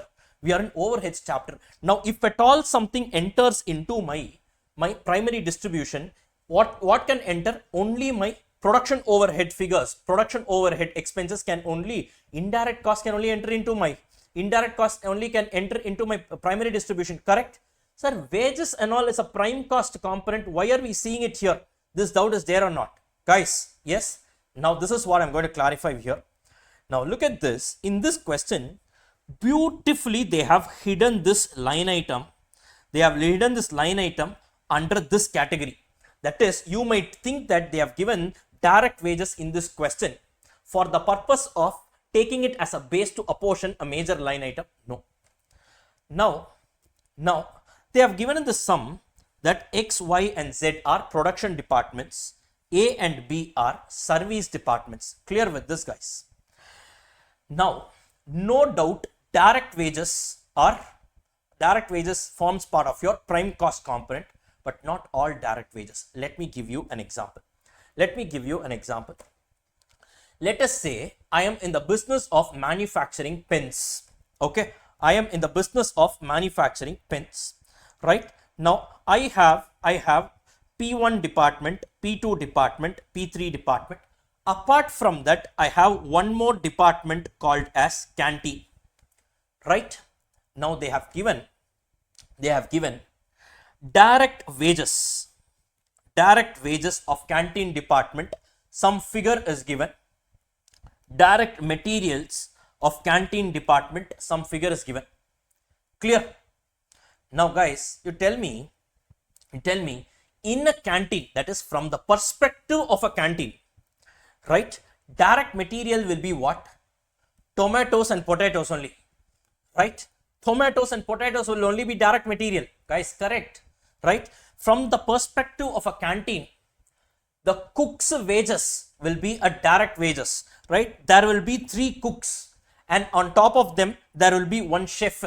The canteen will say the cook's salary is going to be direct wages, the chef's salary is going to be an indirect wages, correct? No, that is what they will say. But you logically think from the perspective of the company, whether you are paying for the cook or you are paying for the chef, everything is indirect from the perspective of the product. Will my product pass through the kitchen? Guys, will my product pass through the kitchen? No. So always remember the direct wages or indirect wages, whatever it is, the direct wages or direct materials or any direct cost of a service department is always indirect from the viewpoint of the company. Are you clear with this? So the direct is from the perspective of the respective department. Clear with this? But from the perspective of the entire company as a whole, that is still an indirect cost. Are you clear with this, guys? Hence, that is the reason why we have not taken the direct wages of X, Y, and Z production departments in this particular primary distribution table. You look at this here. We have not taken the direct wages of production department. Only the direct wages of the service department were considered, because though they might call it direct from the perspective of the service department, it continues to be indirect from the perspective of the company as a whole. Are you clear with this, guys? Many students have missed this. Many students have missed this across India. Sir, how do you know, sir, all India reach only for you? No, nothing of that sort. So after every attempt, there will be something called as examiner's comments. There, question wise, the examiners will give their expert commentary, as in they will say, for this question in across the country, so much percentage of people got this answer right, or so much percentage of the people they got it wrong. To this extent, institute gives a lot of data. It comes once in 6 months in your students magazine, the month immediately following the result, whatever the magazine that comes in, or in the month of result, whatever it is. So they generally question wise, subject wise, question wise, they give you an expert opinion on that, so you can see where the students commit a mistake. Now when institute is actually coining all the questions and all, so what they do is this also they take into account, because they know generally where students commit a mistake, right? An attempt may be a first attempt for you, but institute has been taking it has been conducting exams for the last 50-60 years, so they know where exactly students stand. And of course, costing, FM and all the subjects, accounts, these subjects are right from the beginning. So obviously institute has a very good track record of where students commit a mistake and all. That's the reason why I'm saying these are very, very important things. I have handpicked questions based on the order of importance and where you guys generally make a mistake. Because if I am doing something that you guys already know, then there's no point or value addition here. Clear with this, guys? This is one very important thing. If this, if you miss to enter this into your primary distribution, then obviously this particular portion of your indirect costs will not enter into the products at all. Are you clear with this? So it will result in undercosting. So you would have incurred a cost, but you wouldn't have charged it to your customer. Look at the impact that it can have in a real life scenario. Are you clear with this, guys? This is the importance of it. Fine. So now once that is done, so what they did was they arrived at the primary distribution, right? And once primary distribution figures are there, now you need to do secondary distribution under what method? Under your reciprocal services method. We will be doing it under your simultaneous equation. So A is going to be how much? So A is going to be 9250 plus 0.1 of B. Correct, guys? Similarly, B is going to be 3150 plus 0.1 of A.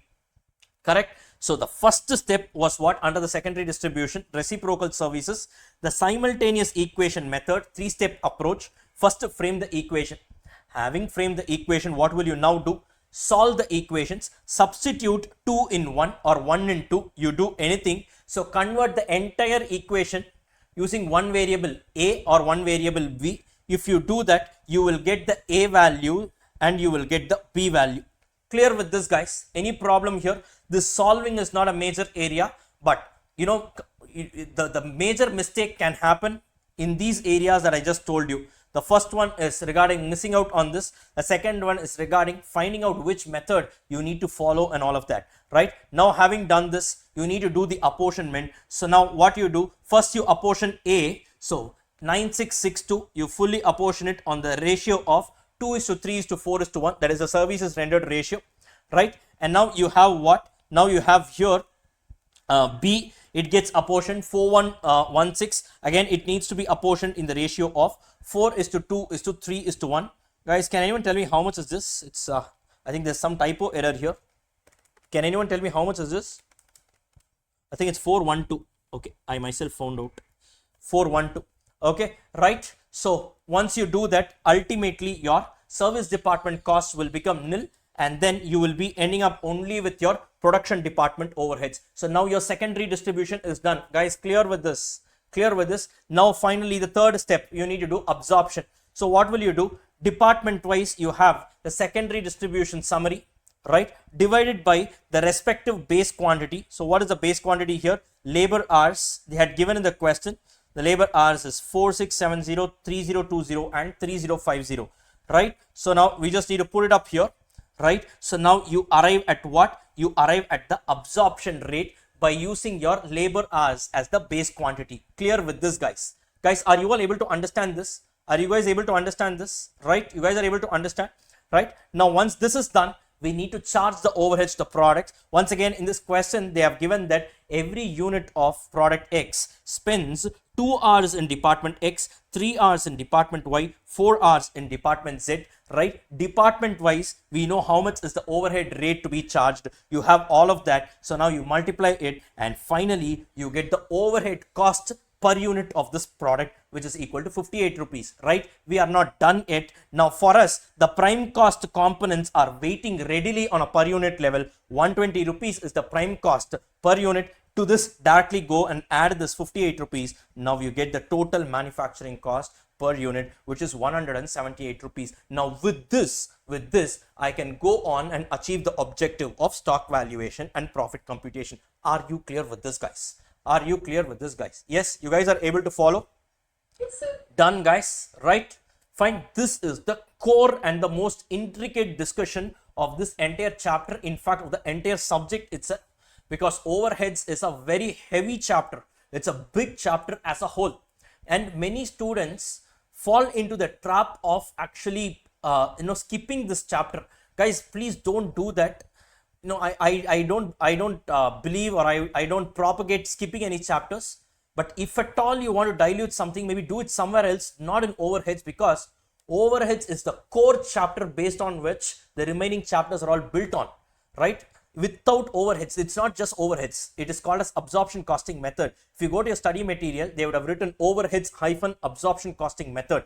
The entire, it's actually a technique of costing. It runs parallel to marginal costing. That is the importance of this chapter, right? It is something else. This is the backbone based on which the other chapters revolve around. Your cost accounting systems, your cost sheet, in fact, all these chapters are based on this. So ideally, in my opinion, this chapter is always a must. So do not, please do not skip this chapter or do something of that sort. Are you clear with this, guys? Done? You guys were able to follow? You guys were able to understand?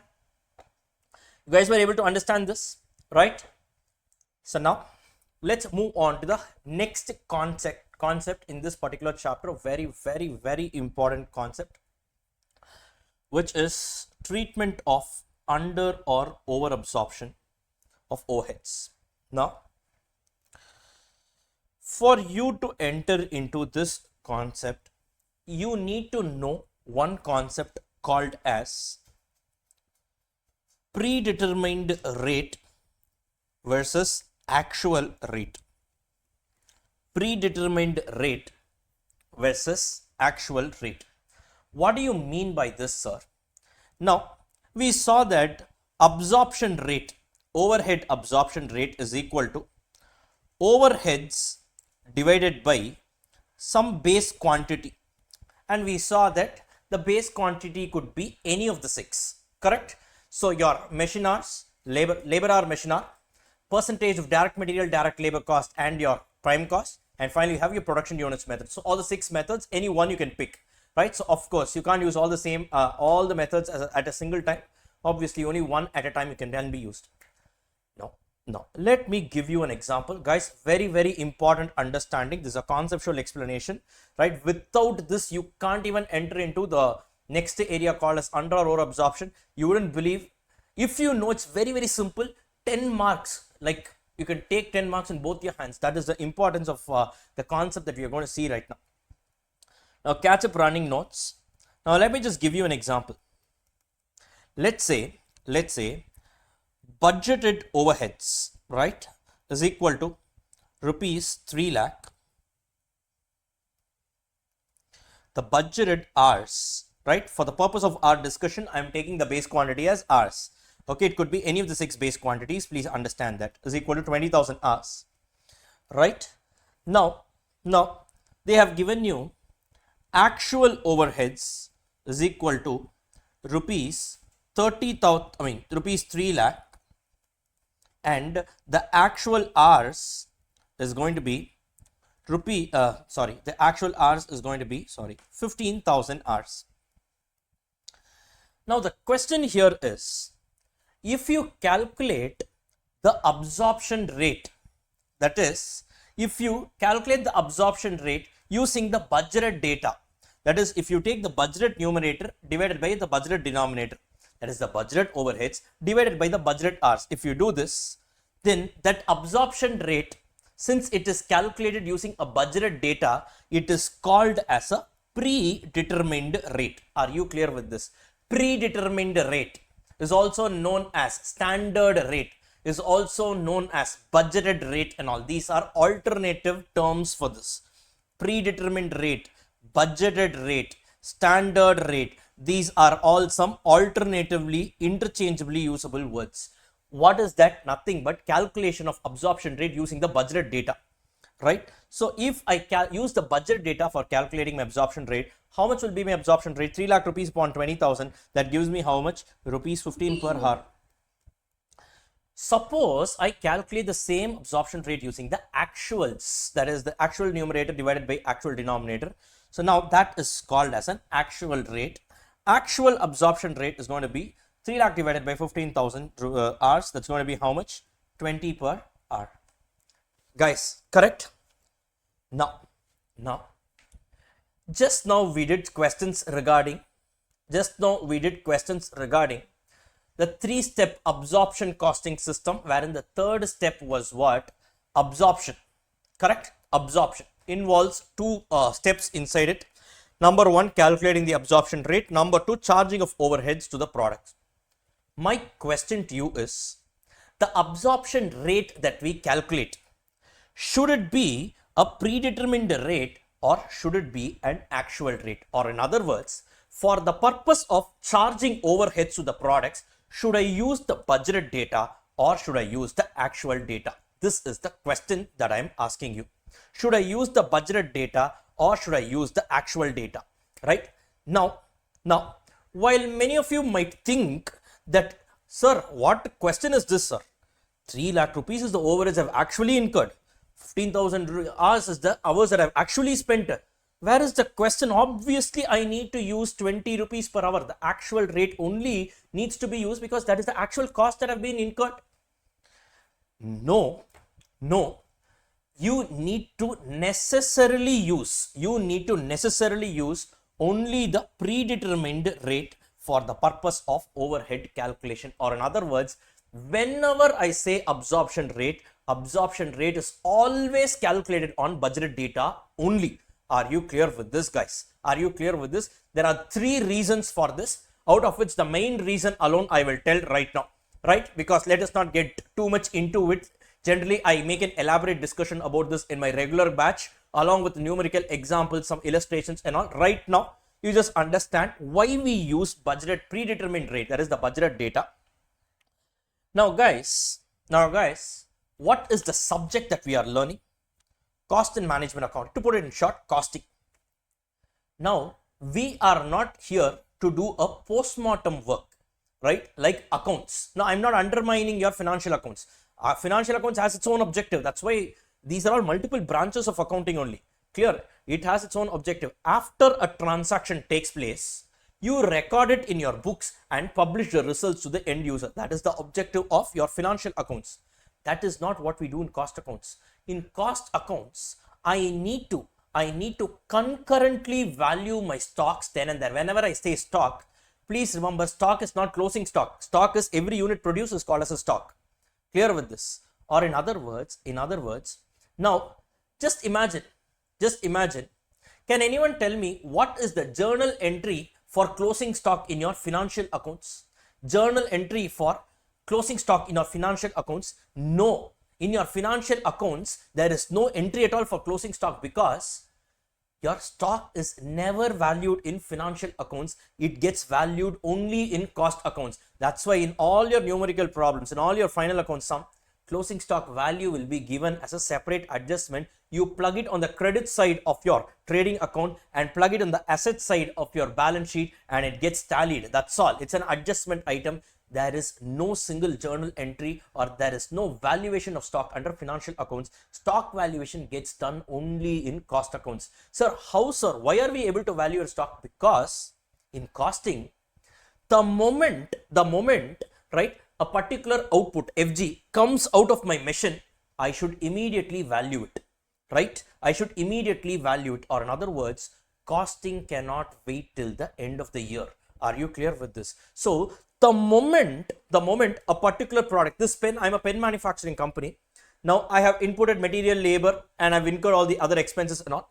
The moment this pen comes out of the machine as a final product, now I know how much amount of material has gone into it. Actuals, do I know? Yes. I know every unit of pen consumes 5 grams of plastic. Every gram of plastic is so and so rate. I know.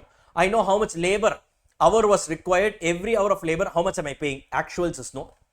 Your direct expense, how much am I actually incurring? That also I know. The prime cost components are known in actuals.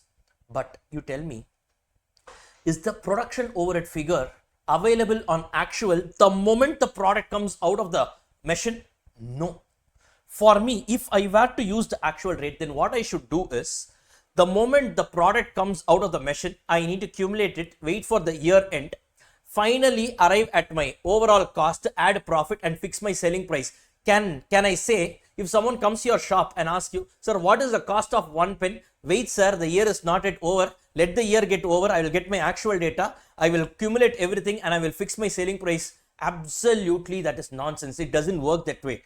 Or in other words, the moment a product comes out of the manufacturing unit, that is the machine, I need to readily value it, because in costing we pass entries for consumption of resources, not just for your revenue recognition and payment. No, we also pass entries for consumption of resources. We saw the flow of costs, from stores. If I'm moving the materials to my, if I'm moving the materials from stores to my factory shop, that also I pass an entry in cost accounts. This does not get captured in your financial accounts. From one hand, if you give money to the other hand, your financial account says that is an internal transaction. I will not record it, right? There has to be a concept of mutuality. Only when I deal with a third party, I will account, whereas that is not the case in costing. If you consume something, the consumption is also getting tracked here. Are you clear with this, guys? Or in other words, here, costing can't wait till the year end. Now, the moment a particular pen got manufactured,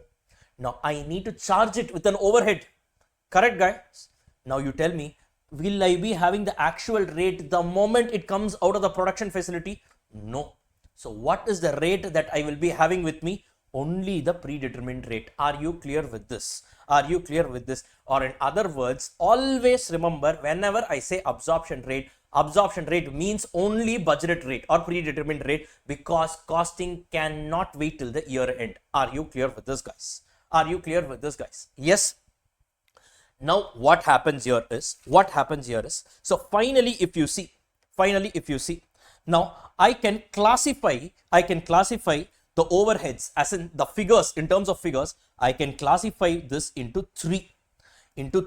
What I will say, budgeted overheads.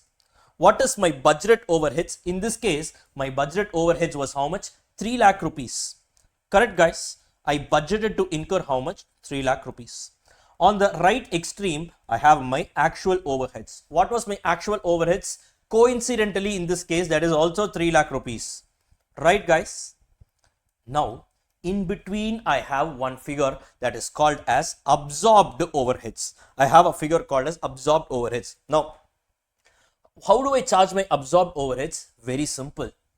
So, now the moment a product comes out of my machine, a moment a product comes out of my machine, I will charge it with how much? 15 rupees for every hour actually spent in the product. I'm repeating, I will charge rupees 15 for every hour actually spent by the product. Are you clear with this? Or in other words, the total overheads charged will be my predetermined rate into actual hours, because the moment a product comes out of the machine, I know the actual time it took. That actual data is available with me, correct? It has already come out of the product, it has already come out of the machine now. I know it took 3 hours or it took 4 hours, as the case may be. So the hour data, the base quantity consumed, this is the reason why we use the base quantity consumed, plural tense we use, because that is readily available then and there. What is not available is only my absorption rate. So here, technically speaking, the absorbed overheads is a hybrid figure. It is predetermined rate.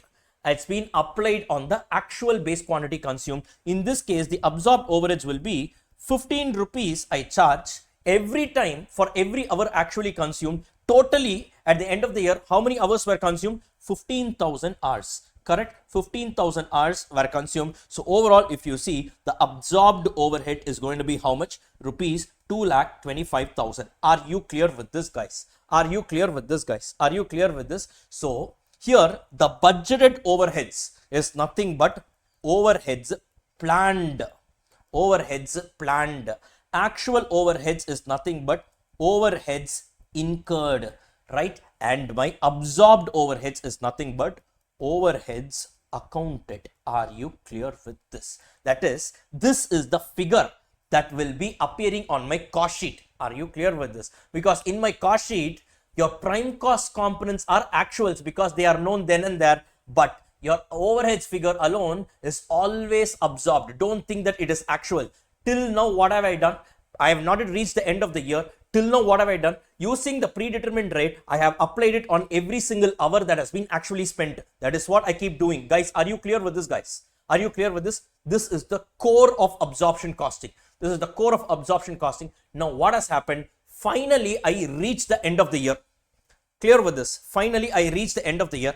Now, what has happened? I noticed that till now, costing had accounted how much? It has accounted for an overheads figure of how much, guys? 2,25,000. But now I've reached the end of the year. Now I have the actual figures with me. Guys, yes. How much is the actual? 3 lakh rupees. So now what has happened? Now I find out that, look, I have accounted for only 2,25,000. But the actual figure is what? 3 lakh rupees. Now this needs to be, the difference between the two now needs to be rectified. No? See, no matter what, I should bring my actuals into the books. That is for there for sure. But why I was forced to use a predetermined rate because costing can't wait till the year end and the actual rate is not known then and there. Are you clear with this? That was the only reason I used my predetermined rate.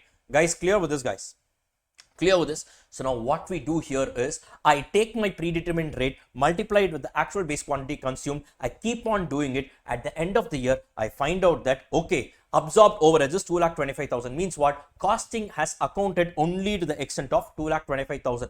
But at the end of the year, now I find out the actual to be how much? 3 lakh rupees. So now you tell me the difference between this 75,000 rupees is there, no?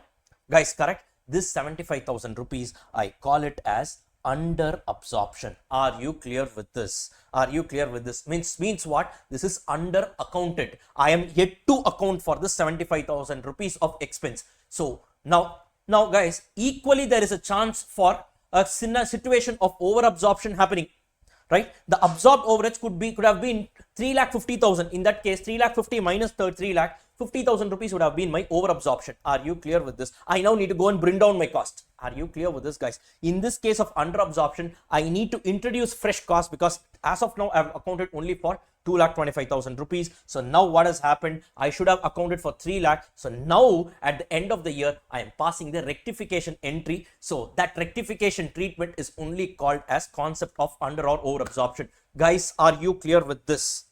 Now, all this concept of under or over absorption, why do we have? Because we are forced to use something called as a predetermined rate. Had I taken the actual rate, my absorbed and actual figures would have been the same, no? Correct, guys? This is happening purely because of the predetermined rate. Even the hours are actuals here.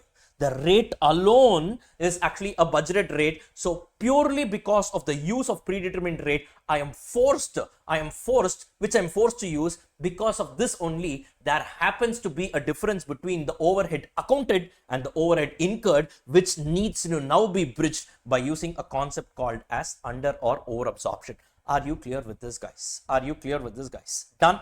You guys are able to understand this? You guys are able to understand this, right? This is the concept of under or over absorption. So for our explanation purpose, I will take under absorption and explain. Similarly, you understand that that is the case with over absorption. Now, what do we do with this? What do we do with this?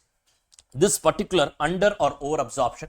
How do we deal with this? 75,000 rupees is there, right? It now needs to be accounted, no?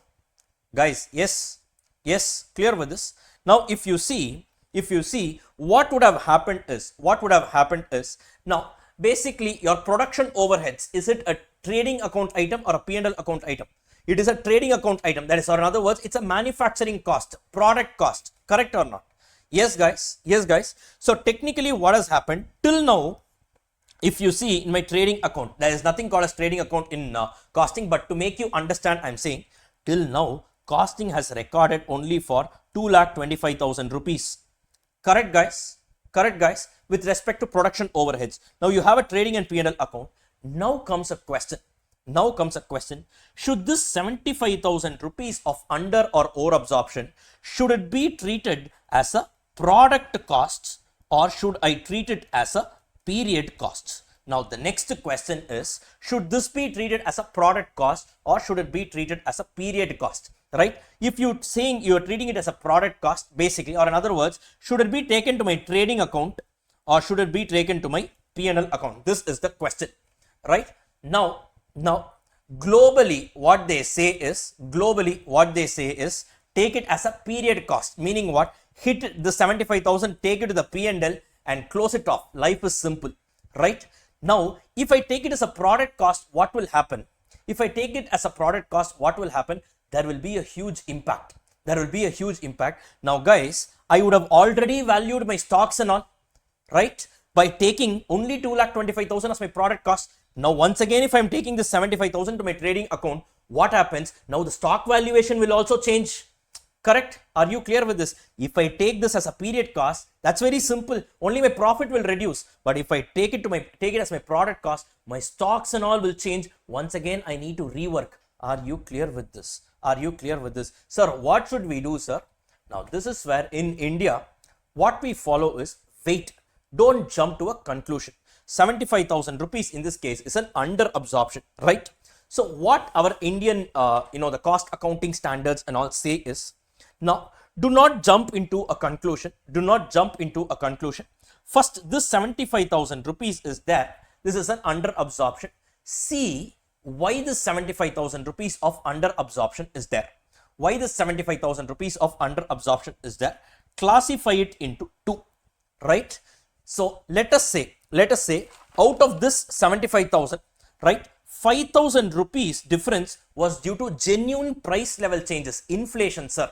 Sir, originally I prepared this predetermined rate. I arrived at 15 rupees per hour by taking into account that overall, sir, my factory rent and all will be so much, right? Genuinely because of inflation, there to the extent of 5,000 rupees, there was a deviation. Balance 70,000 rupees, I'm just giving you an example, was due to inefficiencies of the company's side. Are you clear with this? So I'm repeating, there was a 75,000 rupees of difference, that is your under absorption.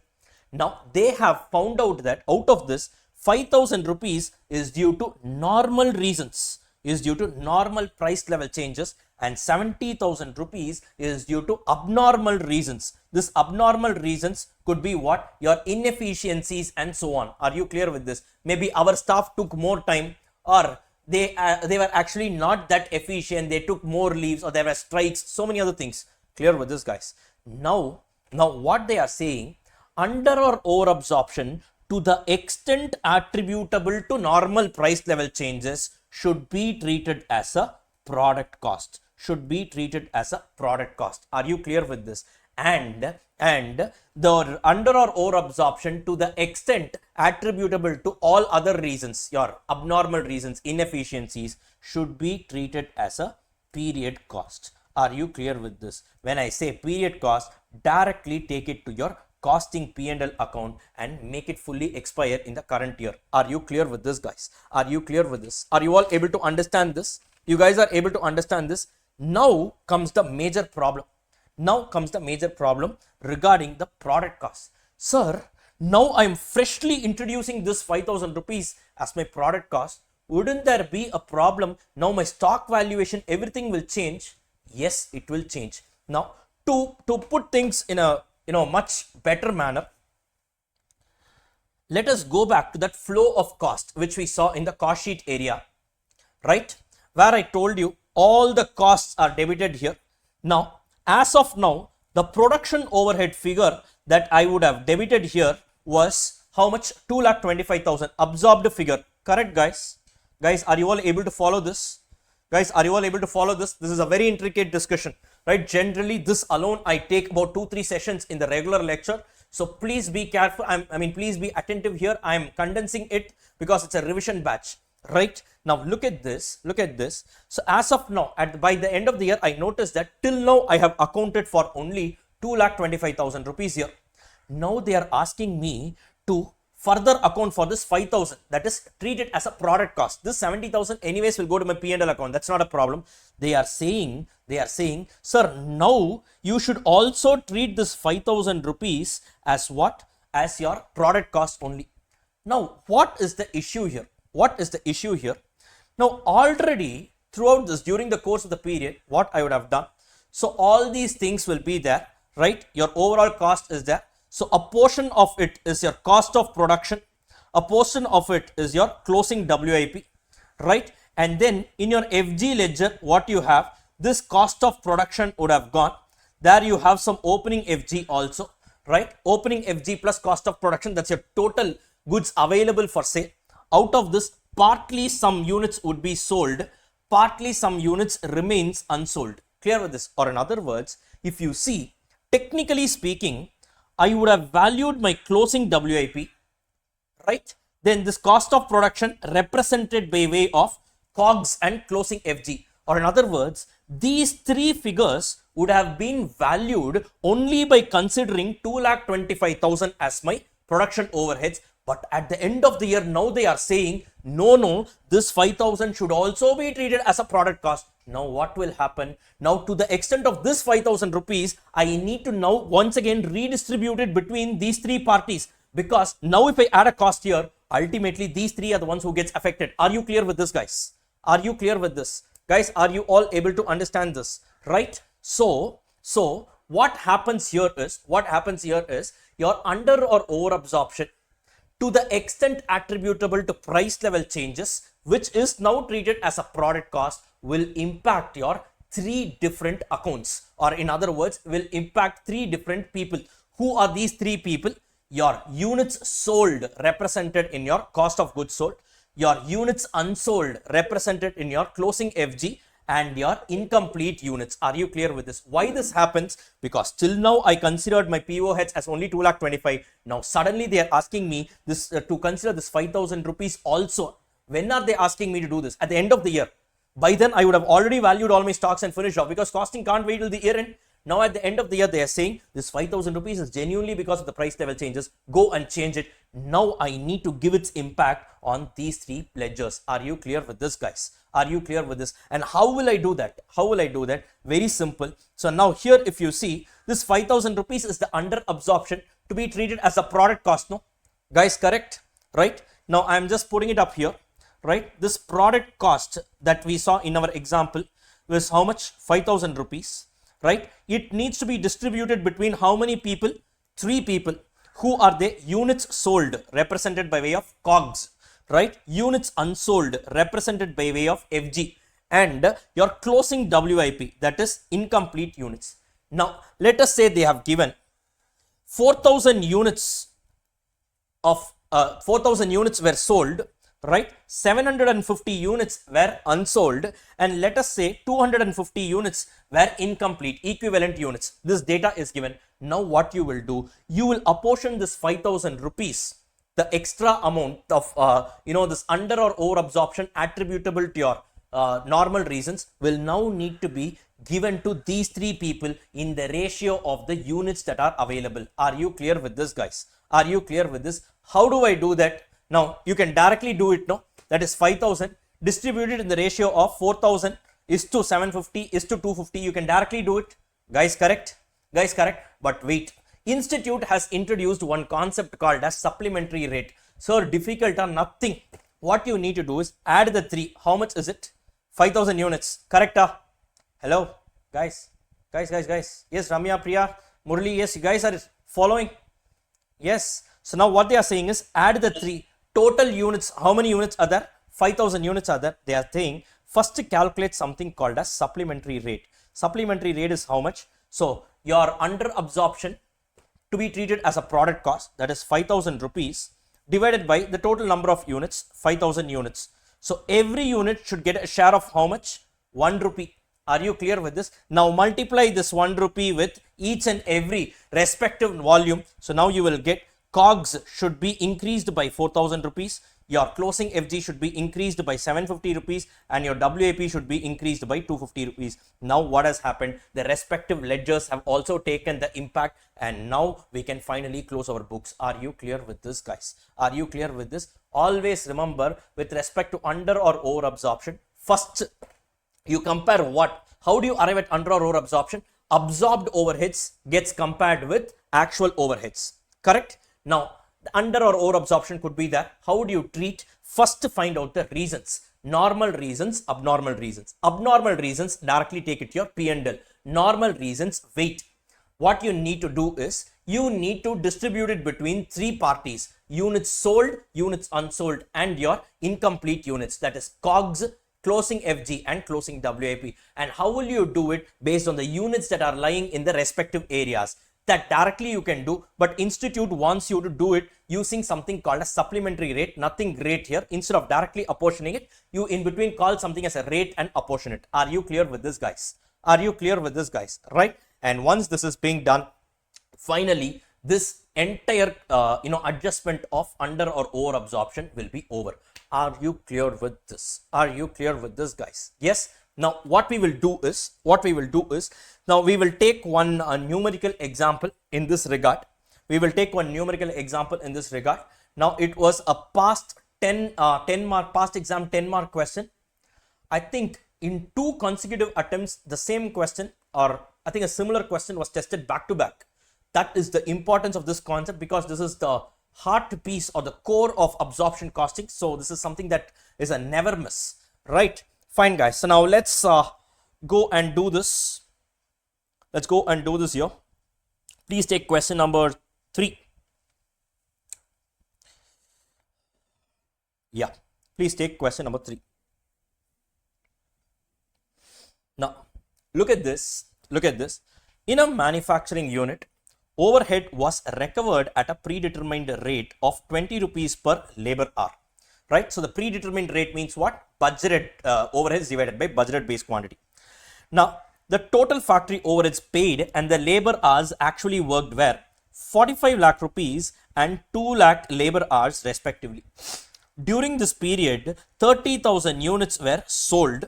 At the end of the period, 500 units were held in stock while there was no opening stock of FG.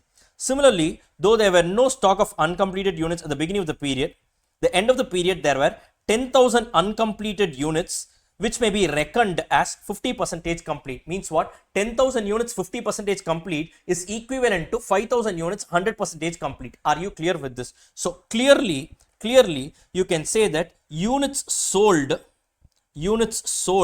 how many units got sold, guys? 30,000 units. Units unsold, that is my FG stock, how much is it? It is going to be 5,000 units, right? And my closing WIP, how much is it? 10,000 into 50 percentage, another 5,000 units. Why do I need all these things? To the extent of normal price level changes, it needs to be apportioned between these three using supplementary rate. Clear with this, guys? Next. Yes. The accountant was able to obtain the following other information. The actual factory overhead included the following items. Now, what have they said? So, 1,25,000 rupees paid to workers for a strike period under an award. 25,000 rupees was some penalty. 40,000 rupees obsolete stores now written off. 10,000 rupees paid towards consumables relating to prior periods now paid after a settlement of a dispute. 2 lakh rupees of factory overhead for the period was still payable and not yet accounted in the books. On analyzing the reasons, it was found that 60% of the unabsorbed overheads were due to defective planning and the rest was attributable to an increase in the overhead cost. How would unabsorbed overheads be treated in cost accounts? Past exam 2-3 times it has come as a 10-mark question. This is a core of absorption costing, because though it might look as if it's just an under or over absorption, for you to know this, you need to know the concept of your predetermined rate versus actual rate. Are you clear with this, guys? Now, first, can anyone tell me what is the total overheads actually incurred? Guys, come on, look at the question. Tell me, what is the overheads actually incurred? How much was the overheads actually incurred? 5 lakhs. How much was it? 45. 45. Okay, I'm sorry. 1 second. Yeah. Even the Google, even the YouTube guys, come on, tell me, how much is the overheads actually incurred? Guys, YouTube folks as well. Come on. Yes, everyone. 45 lakhs, 45 lakhs, 45 lakhs, 45 lakhs, 45 lakhs. Okay. And now don't ever tell me that CA exams are difficult. It is just that you have ignored it. Read the question carefully, guys, and tell me where you've gone wrong. Read the question carefully and tell me where you've gone wrong. There is no point in saying that exams are difficult. See, most of the things we are not observing carefully. Read the question carefully. This is like a 11th standard error that you have made. 11th standard mistake that you have made. Yes, 2 lakh not yet accounted, now got account. Look at this, guys. Total factory overhead paid alone was 45 lakhs. And at the end, they have given 2 lakh overheads was still payable. We are not following cash system and all, right? Actual overheads incurred is how much? 45 plus 2, 47. Are you clear with this? It is 47 lakhs. The first step itself, if you make a mistake, it is like operation success, patient dead only. You would have done the correct answer for a wrong figure, no point. It's called as a chain error. They will not give you marks for this. They will not, for a 10-mark question, they will not give you beyond 1 mark. Most of the times, they will strike you and even reduce 2 marks from the previous question. Right, guys, come on, guys. This is not fair. This is not fair. Now, don't take me wrong. Don't take me wrong for saying this, but please be careful. It is okay to commit a mistake here. Doing it in the exam hall, 6 months is no joke, right? So please be extra careful. When you're reading the question, this means everything for you. This should be your world. Clear with this, guys? Fine. So first we started off with 45 plus 2. First of all, the overheads actually incurred is 47, right? Now from this, remove all these figures. Anyways, they are all some abnormal items. They are anyways going to be taken to your costing P&L only. They are ideally not a part of your routine overheads that you generally incur. Clear with this, guys? So remove it off. Remove it off. So minus 125, 25, 40, 10. Remove off all these things. So net production overheads actually incurred is only 45 lakhs. Clear with this? What am I going to do with these figures? These figures, they have by mistake included in production overheads. They are not production overheads basically. They are all some extraordinary items, like so abnormal items. So anyways, they should have been taken to your P&L account, but by mistake they have included in your production overheads. So now you subtract it. Technically speaking, 45 lakhs is going to be your net production overheads actually incurred. Clear with this? Oh, now some students will come and say, sir, this only we were saying and all. Right, I didn't ask for that. I just asked for the overheads actually incurred. Coincidentally here, this sum total and this sum total is matching. So this, you don't match along with that. Okay, so okay. That's why you were saying, Anil and all, now you're saying 45 lakhs still because of this only, Okay, and I should believe also. Okay, fine, guys. Jokes apart, but yes, if you meant this honestly, then it's fine. But please be clear, don't make the silly mistakes and all. It is really it is going to cost you an attempt like 6 months is no joke. Anyways, guys, coming back here. So this is going to be my net production overheads actually incurred, correct? But what is the overheads absorbed? What is the overheads absorbed? So what is the overhead absorbed, guys? So the overhead absorbed is going to be, yes, they have given us a predetermined rate of 20 rupees, right? Multiply it with the labor hours actually spent. So 20 into 2 lakh, I'm going to get an absorbed overheads of how much? 40 lakh rupees. So overall, I know that 5 lakh rupees is an under absorbed overheads. I now need to come and account for it. Are you clear with this? Are you clear with this? Any problem here?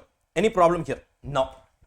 Now, how am I going to deal with this 5 lakhs? Now they have clearly said that 60% of that is going to be because of your, on analyzing the reasons, it was found that 60% was due to defective planning. You tell me this was unavoidable. I mean, this was avoidable only due to your inefficiencies. You have incurred extra. So what they are saying is 60% of 5 lakhs is going to be 3 lakh. This is going to be due to inefficiency, and now the product cost, the balance 2 lakh rupees is due to genuine price level changes. So to the extent of 2 lakhs, I will treat it as a product cost, and to the extent of 3 lakhs, I'm going to treat it as a period cost. Are you clear with this, guys? Any problem here? Now period cost, I don't have a problem. Take it to your costing P&L and knock it off. But this 2 lakh now needs to be introduced as a product cost. Now what happens? This 3 lakh needs to be shared upon those 3 people. Are you clear with this? Are you clear with this?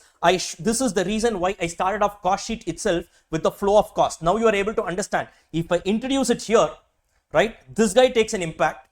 So technically this guy enters here and he is represented by these 2 figures. So at the end, these 3 are the people who take the impact. So I now need to apportion between these 3 guys who were originally valued by considering a POH of only the absorbed figure. Now I need to introduce this figure extra also. That is my under absorption to the extent of normal reasons. Clear with this, guys? Are you all able to understand?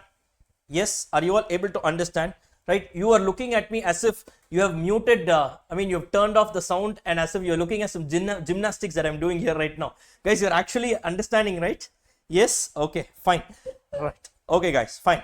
So now what you now need to do is, so now we've got units sold, units unsold, and our incomplete units, 30,000, 5,000 and 5,000. So we can just add it up here, 35 and 5, you have a total of 40,000. So first we need to calculate what the supplementary rate. Remember, the supplementary rate calculation is there only for the under absorption attributable to the normal reasons. That is the one that is treated as a product cost. So take this 2 lakh, that is under absorption treated as a product cost, divided by the total units of 40,000. You get 5 rupees is the under absorption share that you need to give for every unit. So multiply it with the respective units. So now what happens? The value of FG, the value of COGS, and the value of closing WIP gets increased by 1,50,000 to 25,000 and 25,000 respectively. This way, the 2 lakh rupees that I now accounted for has been given to these 3 people properly. Are you clear with this, guys? Are you clear with this, guys? Yes, you guys are able to understand this? You guys are able to understand this? So technically speaking, now how do you account for this is that overall you have an under absorption of how much? 5 lakh rupees, right? So this under absorption of 5 lakh rupees, out of this what has happened? Now cost of goods sold, I have given it a share of how much? 1,50,000. FG, I have given it a share of how much? 25,000. WIP, I have given it a share of how much? 25,000. And the period cost component of 3 lakh, that anyways I take it to my costing P&L, 3 lakh rupees. Are you clear with this? So now I pass the rectification entry and finally I can close my books. Are you clear with this, guys? Are you clear with this, guys? Yes, you guys are able to understand. And because of this reason, basically, guys, you might, some of you might be wondering, sir, this should be cost of goods sold, no? Why is it cost of sales? Because ultimately your cost of goods sold, right, plus AOH plus SOH, anyways it needs to enter into your cost of sales only, right? So that's why if you see, we will be seeing it in cost accounting systems chapter. Now your cost of there is no ledger called as cost of goods sold. If you want, you can keep, but anyways you will receive it from the FG and give it to cost of sales. So it will be a via media ledger. So directly they take it to the cost of sales ledger only, because it becomes an expired cost. Clear with this, guys? So now what happens is, because of this adjustment, now what happens is my profit comes down to the extent of 3 lakhs and 1,50,000. See, this 1,50,000 is my manufacturing costs getting expired. My manufacturing cost expires to the extent of cost of goods sold, I told you, right? This cost of goods sold gets knocked off against my current year revenue, right? This 3 lakh anyways is a period cost that also gets knocked off against my current year revenue, guys, correct? So 1,50,000 plus 3 lakh, 4,50,000 rupees gets adjusted against my current year revenue, right? So my profit comes down further by 4,50,000, and to the extent of this 25,000, it remains unexpired. It escapes to the next year. Are you clear with this, guys? Are you clear with this? Because these are valued in the stocks. Clear with this, guys? Clear with this, guys? This is how you need to understand the concept of under or over absorption. Clear with this? Is everyone able to understand this, right? A very, very intricate discussion and a very technical discussion. Institute loves this area. Whether you love it or not, Institute loves this so much. So we are forced, you don't have any other option. So we should also love what the Institute loves only. Okay, clear with this? Yes, guys, done. You guys are able to follow this. Mark this as a very important question. Anyways, for that matter, whatever we do in the revision batch is all important because I've taken only the most important areas here. But this is super important to, to make it more understandable for you. Clear, guys? Done. So that's about this particular segment as well. Now there are a few more allied concepts, small concepts. The major part of this particular chapter is over, right? So this is what it is. Maybe you can just go through it when you have free time, right? Because I've explained every single thing here. We have also done a numerical problem and we're done with this. Now there's something called as departmental overhead and blanket overhead rate. So now what is it? I will just tell you. Now guys, there is one more thing. Let us say a factory has two departments, P1, P2. Let us say the overheads is 20,000 rupees in department P1. Okay. And in department P2, the overheads is going to be 15,000 rupees. And let's say the labor hours in department P1 is 5,000 hours and in department P2 it's 3,000 hours, right? Now there are two ways in which you can calculate the absorption rate. Now one I told you based on the data you use, budget actuals. Now forget that. That is one aspect. Another aspect is something called as blanket rate versus departmental rate. What is it? Now two options are there. Option one, I can calculate the absorption rate department wise. I can calculate the absorption rate department wise. Now let us say I'm in the business of manufacturing two products, A and B. Product A takes 3 hours in department P1 and let's say 2 hours in department P2. Now product B takes 2 hours in department P1 and 3 hours in department P2. Okay. Now there are two ways in which I can apply the concepts of absorption costing here. One, what I can do is I can use something called as a blanket rate. Blanket rate means what? Now don't tell me how many departments are there and all in the company. First, what you do, total it up. That is, I will only calculate one absorption rate for the entire factory. Blanket, right? Add these two up. In the factory, what is the total overheads? 20 plus 15, 35,000 rupees is the overheads, right? And what is the total labor hours? 5,000 plus 3,000, it's going to be 8,000 labor hours. Correct, guys? Now, if you are using a blanket rate, now what I do is in a blanket rate system, I calculate a single absorption rate for the entire factory. So if I use this, the overhead rate will be 35,000 divided by 8,000. So I will say it is rupees 35,000 divided by 8,000 hours. So per hour, I will charge it with how much? 4.375 per hour. Yes, I will charge it with 4.375 per hour. Now, sir, how will I charge it the products? Product A, product B. Sir, product A spends 3 hours in department P1, 2 hours in department P2. No, I am not bothered about all that. In the factory, totally it spends how many hours? 5 hours. That's all I'm bothered about. Give it a share of 5 hours. Each hour, give it a share of 4.375. So it will come out to rupees 21.875. Well, thanks for the figure. Yes, 21.875. Now, how about B?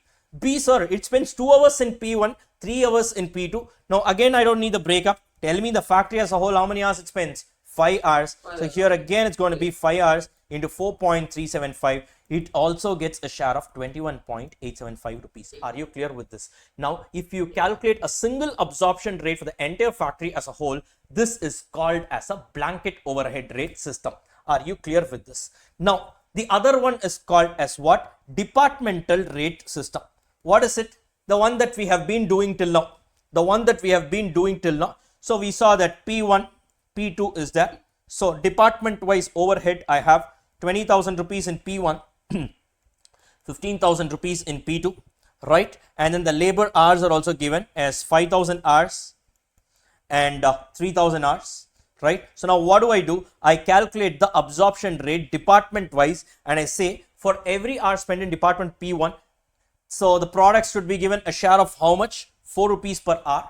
Whereas for department P2, it's going to be how much? It's going to be 5 rupees per hour. Clear with this? So now I calculate the absorption rate department wise, not on a total basis. Clear with this? Now what happens is product A, I know that it passes through both the departments P1, P2. In P1, it spends how many hours?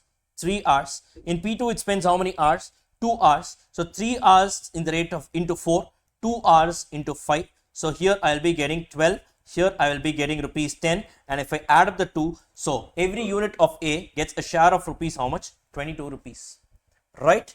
Whereas for B, if you see, B also passes through P1 and P2. So it takes how many hours in P1? It takes 2 hours in P1 and it takes 3 hours in P2, right? Every hour of P1 is charged with 4. Every hour of P2 is charged with 5. So here it's going to be rupees 8. Here is going to be rupees 15. If you add up the two, it gets a share of 23 rupees. Clear with this, guys? Now, which one of the two methods is better? Which one of the two methods is better? Obviously, hands down, departmental overhead rate system. Why?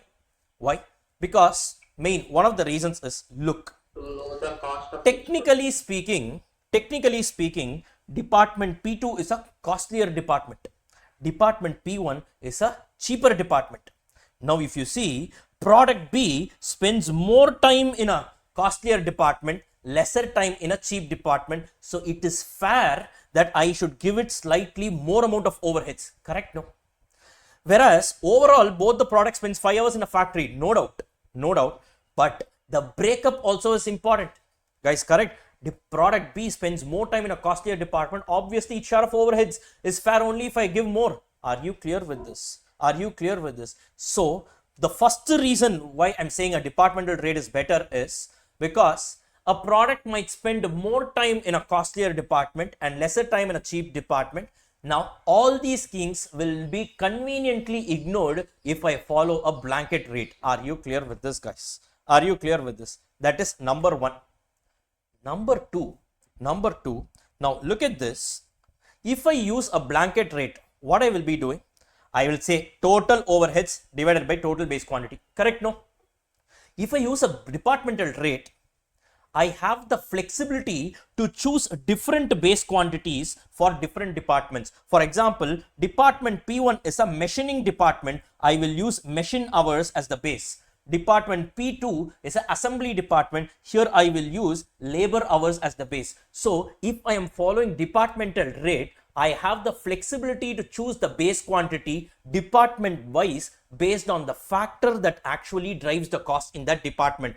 Whereas if I use this particular blanket rate, I don't have such flexibility. For the entire factory, I have to necessarily use only one rate. Are you clear with this? So the second reason why departmental rate is better than my blanket rate is because of the flexibility to choose different base quantities in every single department. Are you clear with this, guys? Are you clear with this? Are you clear with this, guys? Yes. There is a third reason also. The third reason is, see, it is not necessary for a product to pass through all the departments. Agreeing with me or not? Agreeing with me or not? Let's say there are 3 departments, right? It is not necessary that all the products should pass through all the departments. Correct? If I follow a blanket rate system, I am forcefully giving all the departments' overhead costs to all the products, even though some products might not have passed through certain departments. Are you clear with this? So because of all these reasons, it is clearly evident that my departmental rate is better than my blanket overhead rate. Are you clear with this, guys? Are you all able to understand this? Are you all able to understand this? Yes. Now, the next chapter that we are going to see, ABC, yes, that will say that even departmental rate is bad, right? A better way of apportioning overheads to the product is an activity based costing system. Are you clear with this? So technically the next chapter we are going to see, ABC, is an extension of overheads only, but it is a modern way of apportioning overheads to the products. Are you clear with this? Are you clear with this? So I will be giving the same example. I will be giving the same example of departmental rate versus blanket rate. From there, so now we saw why departmental rate was better than the blanket rate. Now there we'll be seeing how activity based costing is better than the departmental rate also, because departmental rate also has some limitations. What that is what we'll be seeing. Are you clear with this, guys? So this is the next chapter is an extension of the present chapter. Are you clear with this, guys? Right? That is what they have mentioned here for departmental rate versus blanket rate. Clear with this, guys? Yes, fine. And that is about this area. Now this there is something called as capacity levels. That is your maximum capacity, practical capacity, normal capacity, actual capacity and all. You just quickly go through it once, not much of a value addition. There is one more important area that we are going to do right now, which is called as machine hour rate problems. Machine hour rate problem. Now, what is this particular concept of machine hour rate? So, yes, we are going to do this particular segment right now, and with this we will be finishing this chapter. Now, sir, what does this machine hour rate problems, why are you keeping it separately? Now guys, you all know that now we have 6 different base quantities for charging overheads, or in other words, for calculating the absorption rate. One of the base quantities is your machine hour, correct? No? Yes. So what do you mean by a machine hour rate? Simple, overheads divided by machine hours, correct? No, I will represent the overhead per machine hour. That is called, it is one of the 6 different types of base quantity. That's all. So why are we keeping it separately and studying it here, and why are you calling it as machine hour rate problems and all? I will tell you, this one small technical thing alone is there, but beyond that, not much of complexities. We are done with all the technique, very deep and very complicated areas are already done. This is just, a slight extension of what we have seen before. Now, what happens? Now, generally, we know that your manufacturing costs are of 2 types. One is your prime cost components, the other one is your production overheads. Your prime cost components are readily available on a per unit level, whereas the production overheads is not available on a per unit level, but we convert it to a per unit level by using a 3-step procedure called as absorption costing system. That is what we have been seeing till now. Correct, guys? Yes. Basically, your prime cost components will have what? Direct material and direct labor and all. Guys, correct? Hello? Yes. Now, in some industries which are heavily technology driven, highly mechanized industries, they will consider direct labor also as a part of production overheads.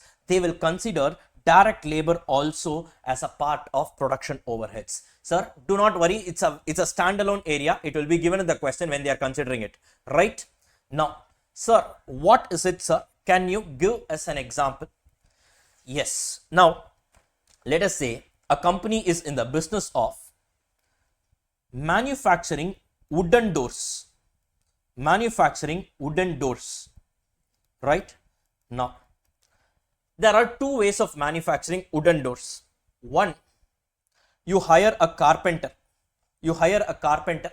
What he does, so he will bring a log of wood. In that, he will be doing all the workings and all, right? You will ask for a design on the door. So all these things he will be actually spending his time, right? And he will be doing. Correct, guys? Another way of manufacturing the same wooden door is, you take the help of a machine.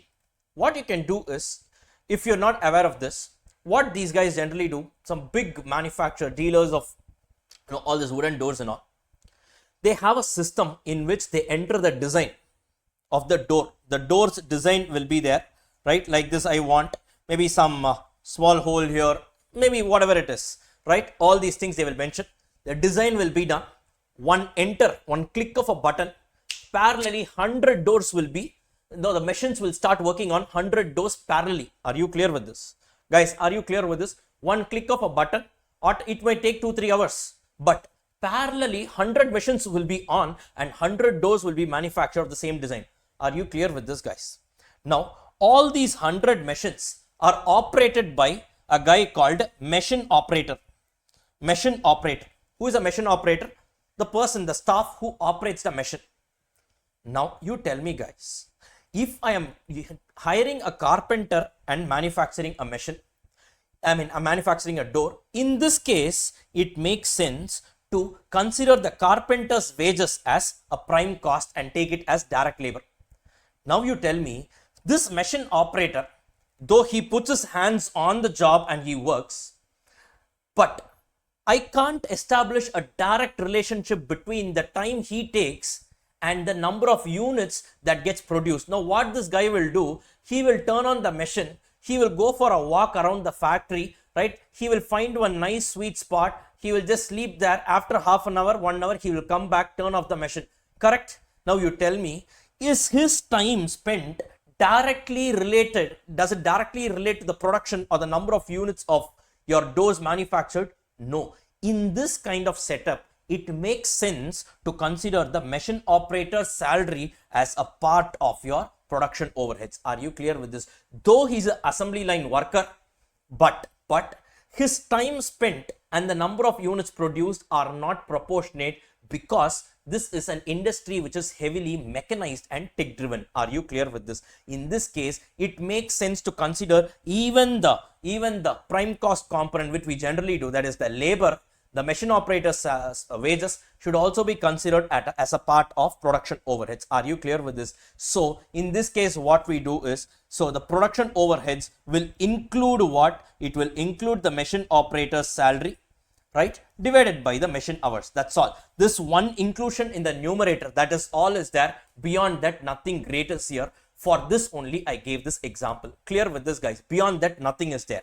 Clear with this, guys? Yes. So now, shall we just go and do a numerical problem? Again, a repeated exam question, right? Let's do. And with that, we'll be signing off in this chapter. So the last one, question number 4.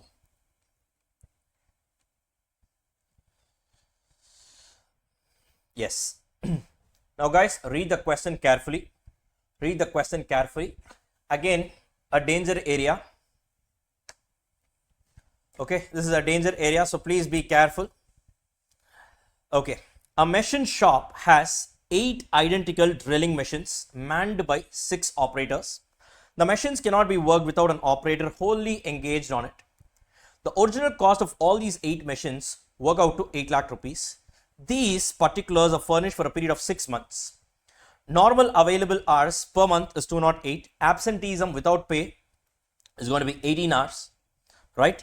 Then the leave with pay is going to be 20 hours. The normal idle time, unavoidable hours, is going to be 10 hours. Then your average rate of wages per day of 8 hours is going to be 20 rupees. The production bonus estimated on wages 15%. Value of power consumed 8050 rupees. Supervision and indirect labor 3300. Lighting and electricity 1200 rupees. Repairs and maintenance including consumables 3% in the value of machines. Then your insurance is 40,000, depreciation 10%, sundry works expenses 12,000, general management expenses allocated 54,530. You are required to work out a comprehensive machine hour rate for the machine shop, right? This is the question. This is the question. What do you mean by comprehensive machine hour rate? That is, take the total in the numerator. You should also consider the machine operator's salary. That should also be considered apart from your production overheads, divided by the total machine hours, right? Now first. Now guys, in this question, first we need to calculate what? The total machine hours. What is the total machine hours? Have they given anything about the machine hours here? Can anyone answer? Can anyone answer? So what is the total machine hours given here? Have they given any data about the machine hours? Guys, please answer. What, you guys took a strategic time out, huh? Please answer, no? Hello?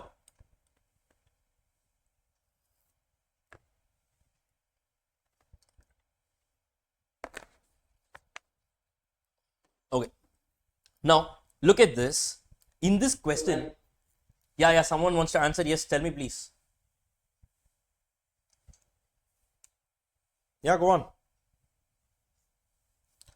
Okay, so now look at this. In this question, what they've given is the machines cannot be worked without an operator wholly engaged on it, right? Which means what? The effective number of labor hours, the effective number of the machine operator's hours is going to be equal to what? It is going to be equal to the machine hours. Clear with this, right? Now what they are saying, there are 8 identical machines, right? They are manned by 6 operators, which means this figure of 8 is irrelevant. Why? Because only the time taken by the operator is going to be the total machine hours. Correct? There are only 6 operators here. So this amount, this figure of 8 is absolutely irrelevant for this particular question. Now what you do is, the normal time available per month is 208. From that, absenteeism without pay 18 hours. Then leave with the pay is going to be 20 hours. Normal idle time unavoidable is 10 hours. Now what we need to do here is look at this here. First, normal available time. One more very important thing that many students miss out is this is all for a period of 6 months, right? So for a period of 6 months fully. Now first, what is the normal time available? 208 hours is the time available per operator. Guys, clear with this? Hello, clear with this? So now basically what happens here is I have 208 hours per month. Like that I have 6 months. Like that I have 6 operators. So the total time available for 6 operators for 6 months put together is going to be how much? 7,488. Are you clear with this? Next, what they are saying here, read this carefully. Absenteeism without pay hours is 18 hours. Be very clear. Here they are not saying this is 18 hours per month. Clear? The first data they have mentioned it as per month. Here they didn't mention it as per month. Means what? This is 18 hours for 6 months put together. Are you clear with this? So now what you need to do, 18 hours, right, for 6 months put together only, but that is for one operator. So multiply with 6 operators. Overall, the absenteeism hours is going to be how much? 108 hours. So I am going to pay them. I am going to pay the operators for how many hours? 7380 hours. Are you clear with this? This hours is required to calculate the overall machine operator salary. Are you clear with this, guys? Now further they are saying something. What are they saying? So there is a leave with the pay. 20 hours overall for a period of 6 months. Every staff takes a leave of 20 hours put together, and normal time unavoidable, normal idle time unavoidable is another 10 hours. So for these hours, the machines are not going to work. Correct? No? So what I will do, I will reduce that 20 into 6, 120, 10 into 6, 60. So the effective working hours is 7,200. Means what? The machines are running effectively for 7,200 hours, but however, I will pay the operators for how many hours? 7,380 hours. Why? Because this is a leave with the pay and a normal idle time. It is unavoidable. Means what? Your lunch break and all. I can't say I won't pay you for the lunch break and all that, right? Because if they are coming to work, obviously some normal idle time needs to be given. Clear with this, guys? Then why are we reducing it? Because whether it's normal or abnormal, whatever it is, anyways, we are, if they are not available near the machine is not going to run. So effectively, the denominator, the total machine hours is going to be only for 7,200 hours.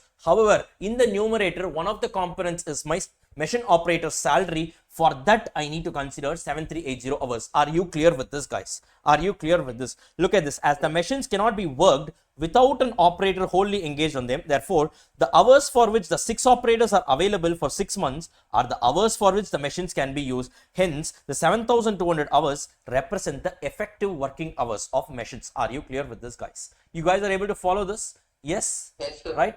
Yes, Priyanka, that's right. And yes, Vaishnavi, yes, labor hour is equal to machine hour. Yes, you guys are right. Clear with this, guys. Done. Now, what have they given here? Now, with this, we calculated what? We calculated the denominator also, and we also calculated the overall hours for which I need to pay him. Then, one more thing they have given here. Yes. Look at this. So now I need to calculate what is the total machine operator's salary. So now how do I do that? Now look at this. They have said the average rate of wages per day of 8 hours is going to be 20 rupees. That is 20 rupees is the wage that I pay for 8 hours put together. Apart from that, there is a production bonus and all. Okay, right? So now the machine operator's salary, how will we compute this? Okay, it's taken as 800 upon 8. Just a minute. I think there is some issue with the question here. 1 second. What has happened? I don't think it's 20 then. It has to be 800. Okay, please guys, just change this figure. It's not 20. It's 800. Please change this figure. It is 800. Per day of 8 hours, they are paid 800 rupees. There is one small issue in the question.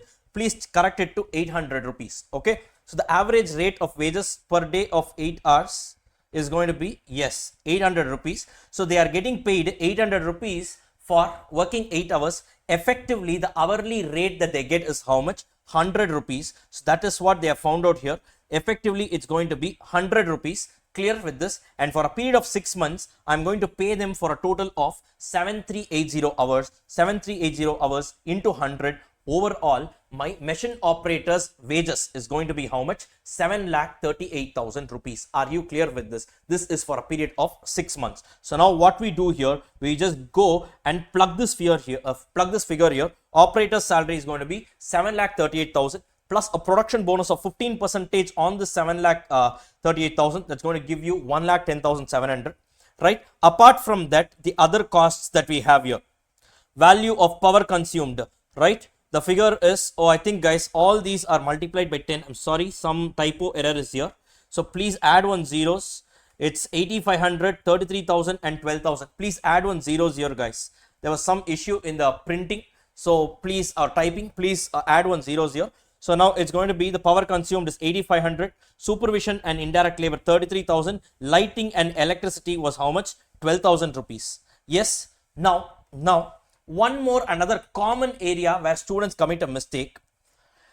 Now guys, look at this. Repairs and maintenance including consumables was 3% on the value of machines. What was the value of machines?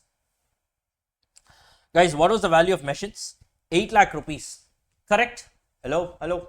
Guys, answer please. It's 8 lakhs into 0.03. That's going to give you 24,000.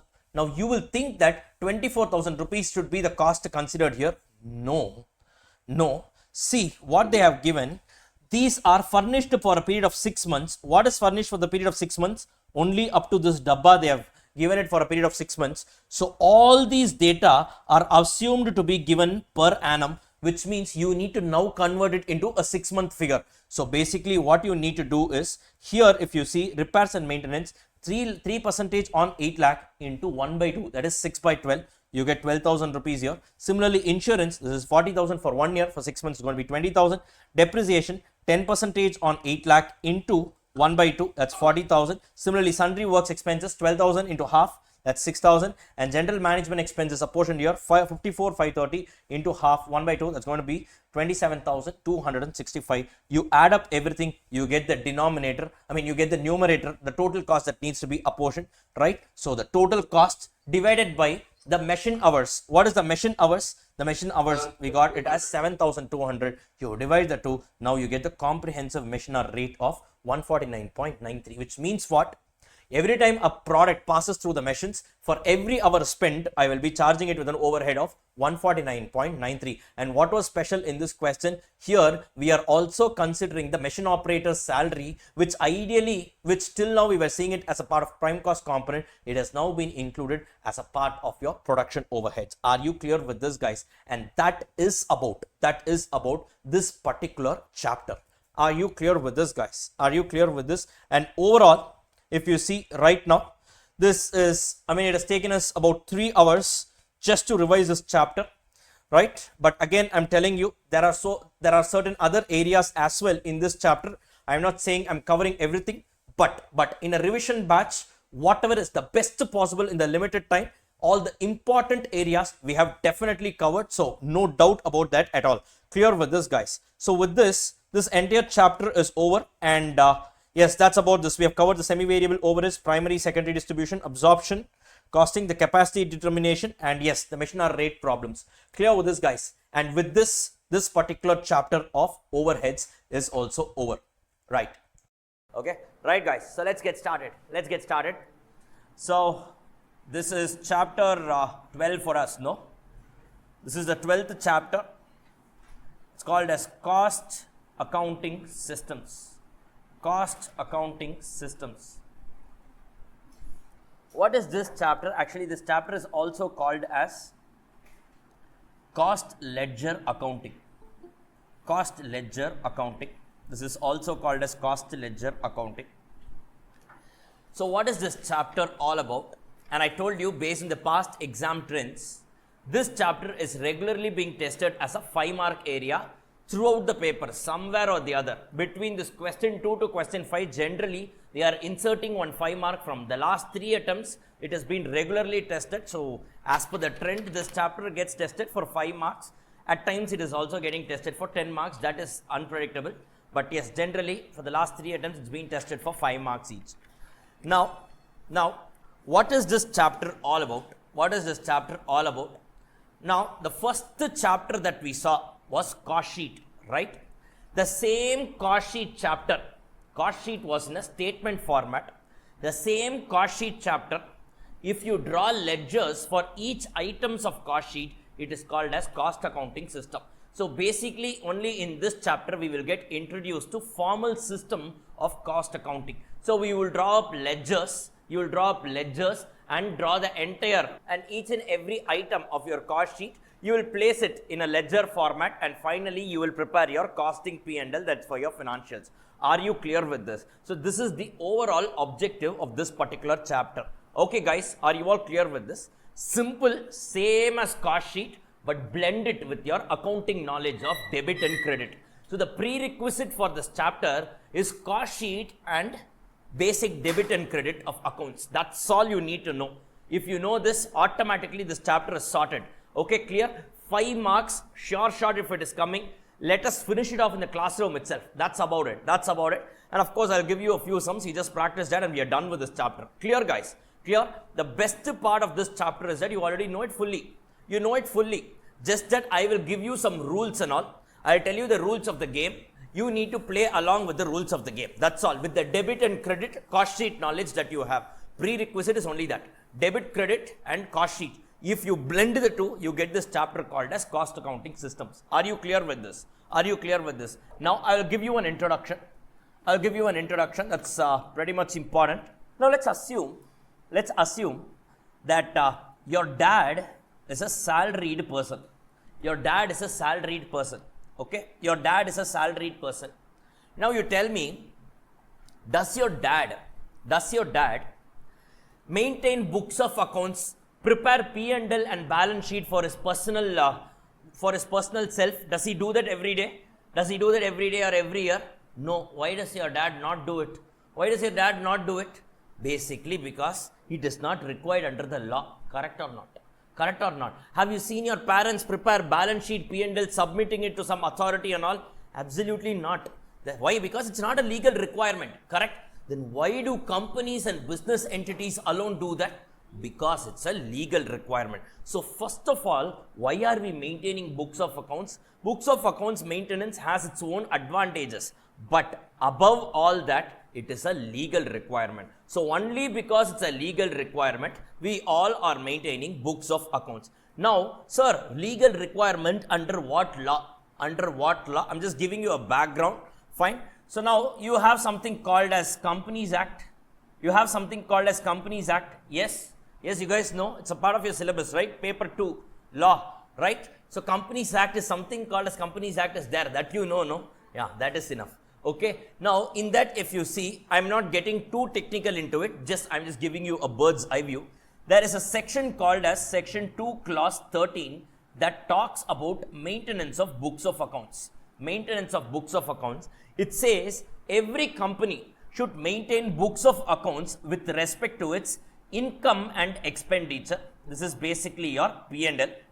Then number 2, they should maintain records with respect to receipts and payments. This is nothing but your cash flow statement or your cash book. Then they say with respect to assets and liabilities, this is nothing but your balance sheet. And it doesn't stop there. It goes on to say that if a company is engaged in manufacturing or mining or production related sector, if a company is operating in manufacturing or mining or production sector, they need to maintain detailed records with respect to utilization of material, labor, overheads, etc.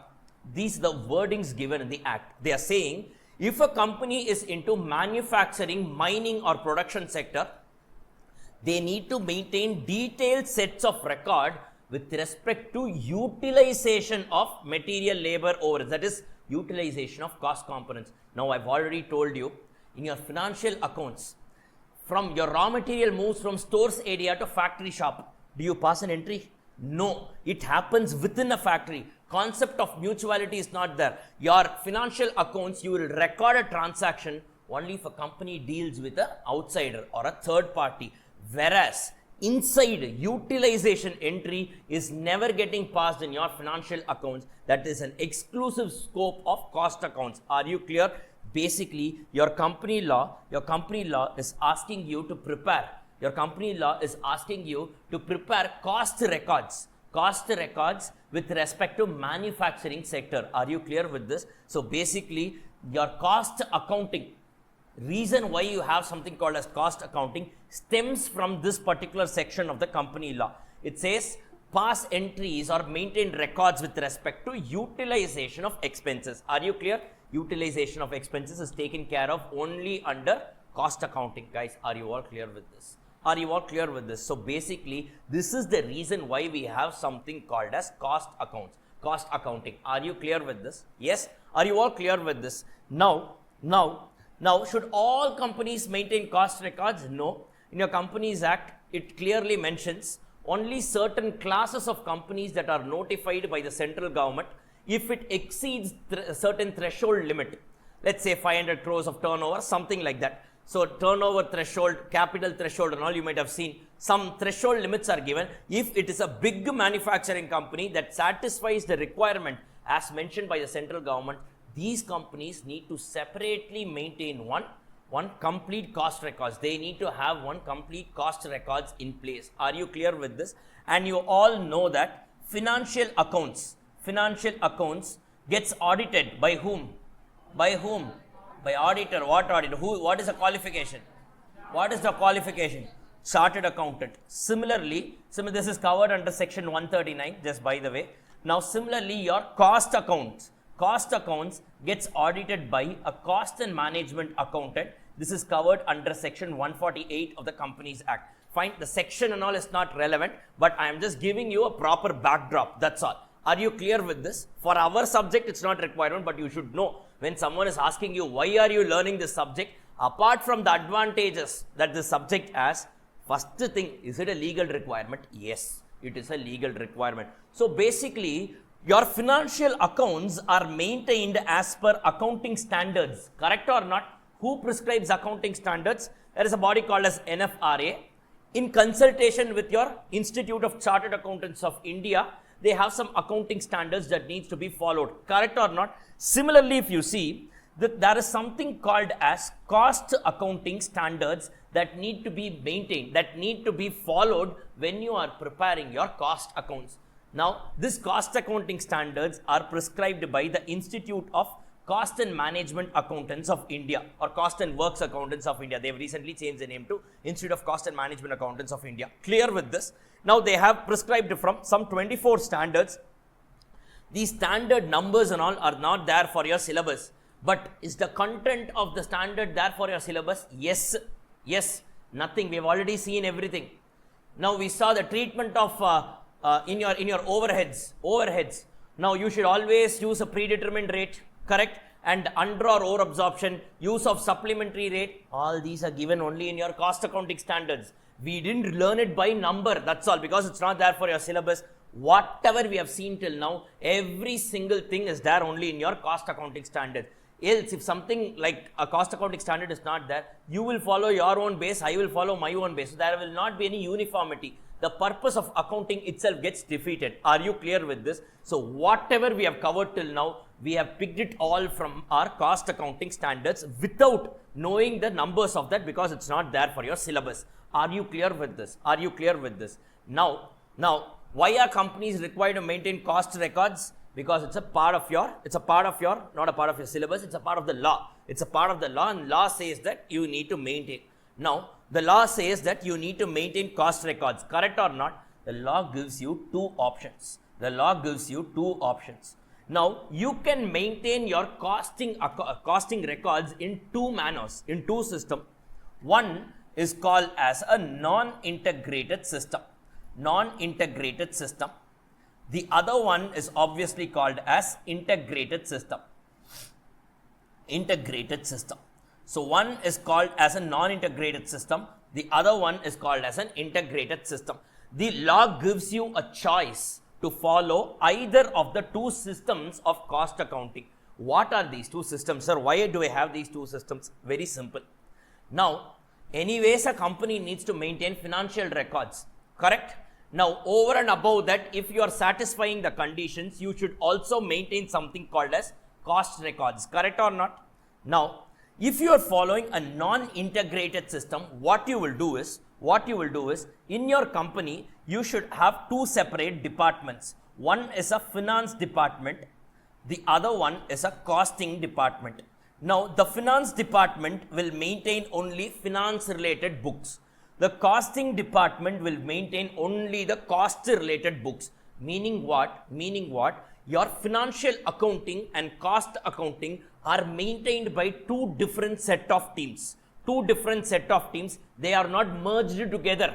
They are maintained by two different set of teams who concentrate only on their system of accounting. One guy follows only the financial accounting. He does paper number 1, correct? The other guy does only paper number 3. That's all. Clear with this? At the end of the period, these guys report a profit called as a financial profit. These guys report a profit called as a costing profit. Now, you have two profits, yes or no? Will these two profits match with each other? No, because we saw in our subject the profit we report is only operating profit. In your financial accounting, the profit you report is a net profit. And not just that, there are certain other things that could be a reason for a reconciliation. So what you need to do is, at the end of the period, you need to reconcile the difference between your financial profit and cost profit. Are you clear with this? This is about non-integrated system. Integrated means what? Together. Non-integrated means what? Not together. That's all.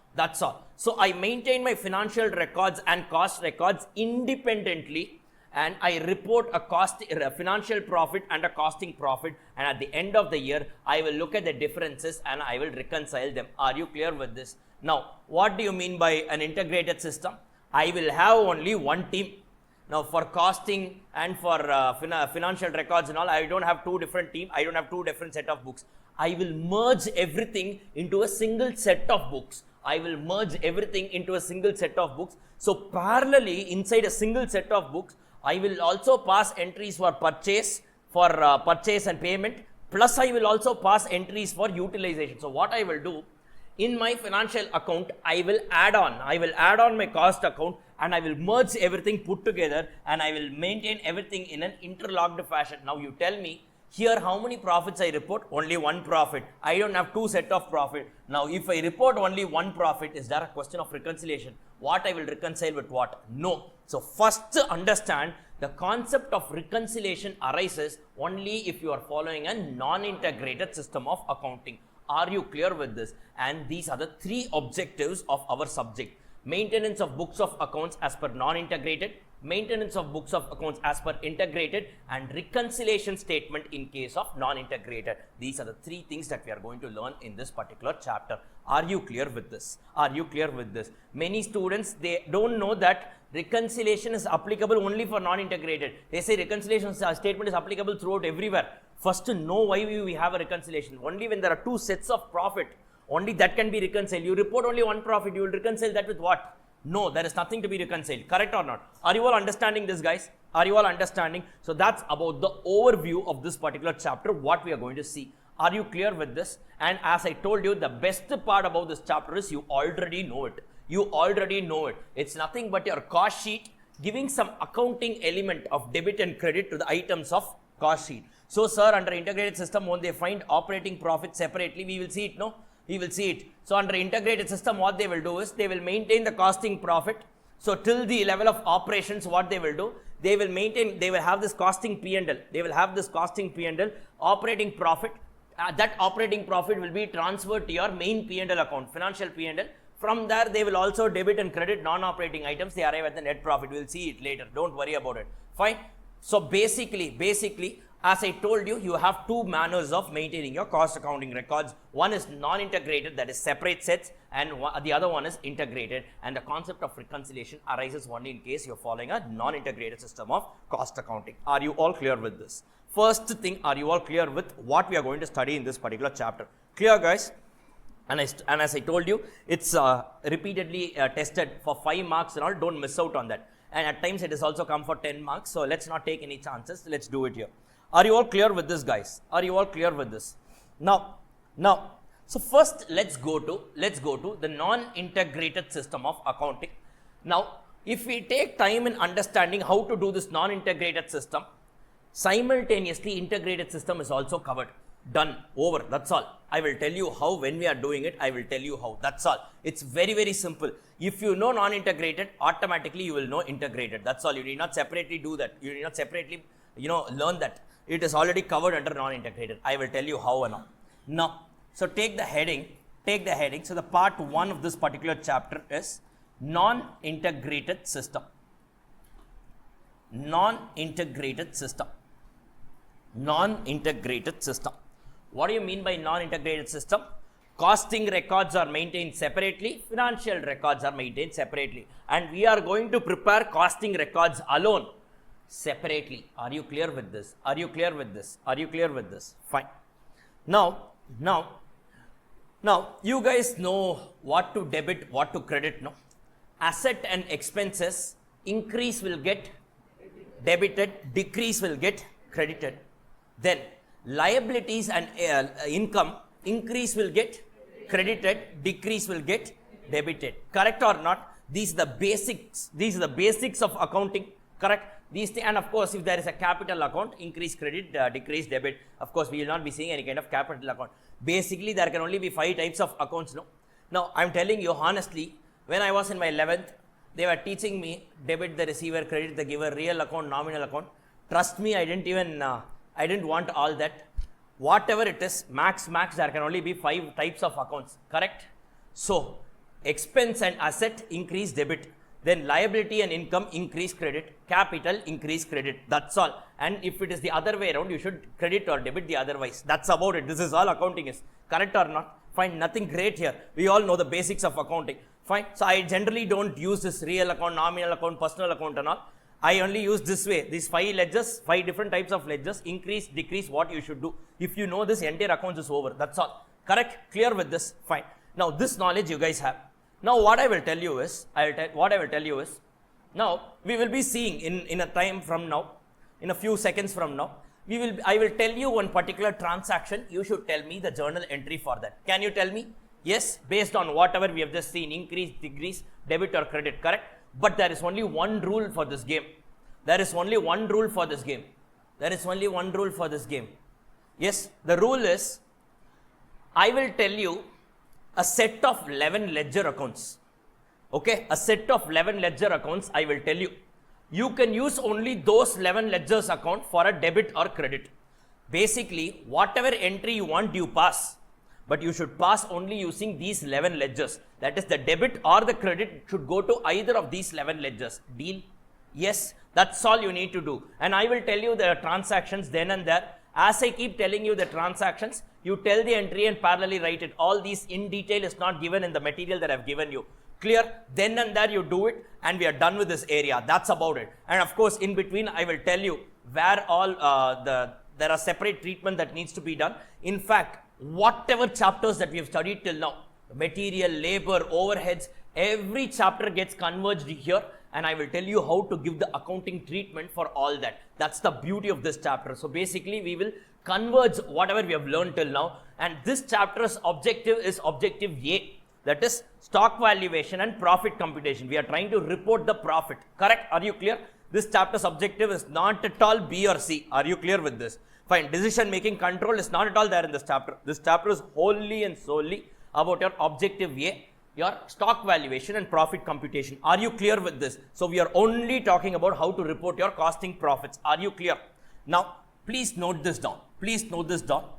List of ledger accounts.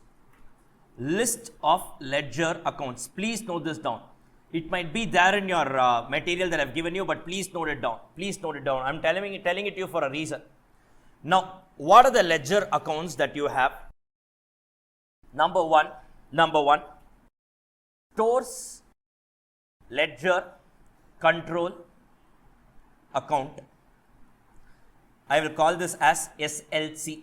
This is basically your raw material account. So raw material, increase debit, decrease credit and all you will know. Correct? So raw material, tracking your raw material gets tracked under stores ledger control. Next, WIP control account.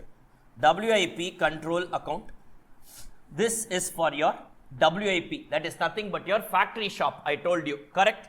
Third, write down FG control account. This FG control is nothing but your FG stock, your warehouse area. Clear? Leave a line gap and write 4. Please leave a line gap and write 4. Wages control account. Then number 5, production overheads account, POH. Number 6, admin overheads account. Number 7, SOH, selling overheads account. Then leave a line gap. Number 8, abnormal loss account. Then leave a line gap. 9, cost of sales account. 10, costing P&L account. Leave a line gap and write number 11, general ledger adjustment account. It's also known as cost ledger control account. So GLA, also known as CLC. These are the 11 ledgers. Quickly note it down. Done. So what are the 11 ledgers account I told you?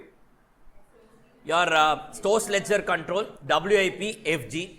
Then I've asked you to do wages, POH, AOH, SOH. Then one abnormal loss account. Then you have cost of sales, costing P&L, and finally you have your general ledger adjustment. Clear? Yes.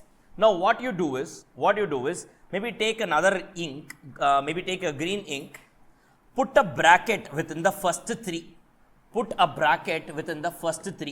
Across first 3 and write it down, stock accounts. These are stock accounts. Stock is what? An asset. Correct or not? These are stock accounts. Then put a bracket across 4 to 7. Items number 4 to 7 and write down expense accounts.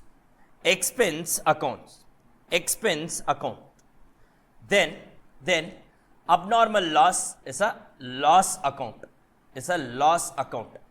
Then this cost of sale and costing P&L. It is nothing but some consolidated accounts.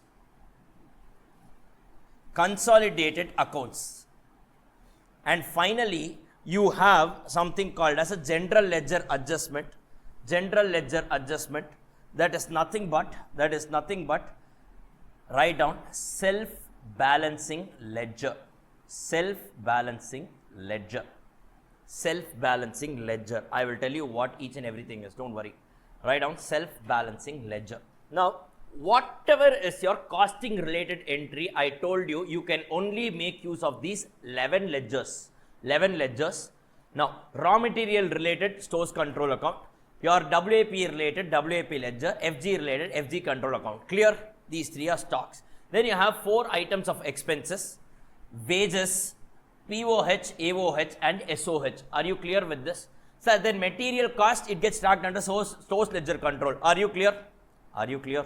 Yes, are you clear with this? Then you have one abnormal loss account. Remember, we opened abnormal loss. Which chapter? Process costing. Abnormal loss account, or you can also have an abnormal gain account. Clear? Yes. Normal loss, do you have an account? No. Why you don't have an account? Normal loss is not valued separately. Its presence is only felt by way of inflating the per unit cost of expected good units. That's why you don't have a ledger called as normal loss account. Are you clear? Are you clear with this? Then you have cost of sales. This is nothing but expired cost. Now I will collect all my expired costs together and then I will take it to my costing P&L. Correct or not? You tell me, when you are actually, let's say you are shifting your house from one place to another. What will you do? Option 1, you will put all your belongings in one truck and you will send the truck to the new house. Or option number 2, each and every item you will take it on your head and go, put it there, come again and again do it. Which option will you do? Option 1 or option 2? Option 1. Basically, you will use a truck to transport everything put together, and once the truck is full, you will send the truck. Maybe then you will send the truck back again for a second load. Correct? That is different. But what you will do is you will collect everything together and send it in a single shot. That's why we have a cost of sales account. What you will have is each of the components of cost individually, you will not take it to expired. Everything is an expired cost. Cost of goods sold is an expired cost. Selling overheads is an expired cost. Admin overheads is an expired cost. These 3 things, don't take it separately to the costing P&L. Ultimately, it goes there. Even I know that. What you should do is have a truck. The truck is called as cost of sales account. You park it in this truck and in a single shot, you transfer it to the costing P&L. Are you clear with this? This is nothing but a truck account. Always it closes. Are you clear? And costing P&L, you know, debit side, credit side will have the sales. Debit side, you will have all the expenses that is transported by way of this truck. Cost of sales. Correct or not? And you guys know, sales minus cost of sales is only a profit. Correct or not? Yes. So that's how the entire format of cost sheet is only getting placed here. Are you all getting a bird's eye view of this? Now, why do we have this ledger account called as general ledger adjustment? Now, for example, now guys, you tell me, purchase of raw material. What will be the entry in your financial accounts, in your accounts? Purchases account debit to cash or bank or maybe the supplier account, creditor account, correct? Now, what will be the entry in our subject? Now, when I purchase something, my raw material stock increases, asset increase gets debited, stores ledger control account debit to bank account. Let's say I'm paying by cash. Now, do we have bank account in any of the 10 ledgers till whatever we've seen till now?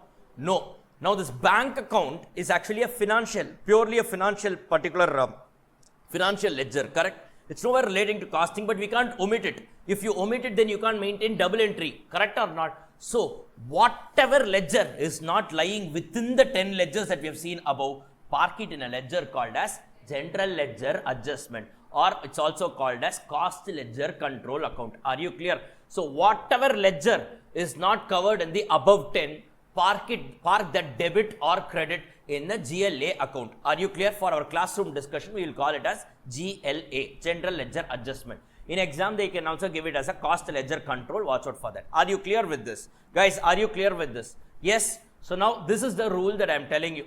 Whenever you want to pass a journal entry, use any of the 10 ledgers, park it there. If those 10 ledgers are not there, then you can park it in a general ledger adjustment account. Clear? Clear? As simple as that. That's about it. Are you clear with this? Now what I will do is, let's get into the transactions. I will tell you the transaction. I want you to tell me the journal entry and I will note it here. Parallelly, you should also note it along with me. I will not give you time to note down and all. It's something elementary thing. For us, it's an elementary thing that we already know. Just that using this rule, you need to do it. That's all. Are you clear with this? And then we will do one full comprehensive sum. Don't worry about that. Shall we guys, shall we get started? Shall we get started? Right. Now when you are doing this, visualize that factory. Visualize a factory in your mind. In a factory, you have how many locations?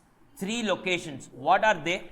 Stores, factory shop, and your warehouse. Correct? So this is a place where your raw material gets stored. This is a place where your WAP gets stored. This is a place where your FG gets stored. Visualize this. Whenever I tell you, ask you for an entry, visualize this place and answer, because we have these 3 stock accounts. Correct or not? Visualize this in your mind and answer. You will definitely get it. You will definitely get it. Are you clear with this? And remember, these 3 are assets. These are not expenses. These 3 are assets. Stock, no? Stock. These 3 are assets. Are you clear? And these 3 ledgers you can't find anywhere in your financial accounts. That's why financial account, when you are purchasing, the entry will be purchases account debit to party account. When you are selling, it will be party account debit to sales.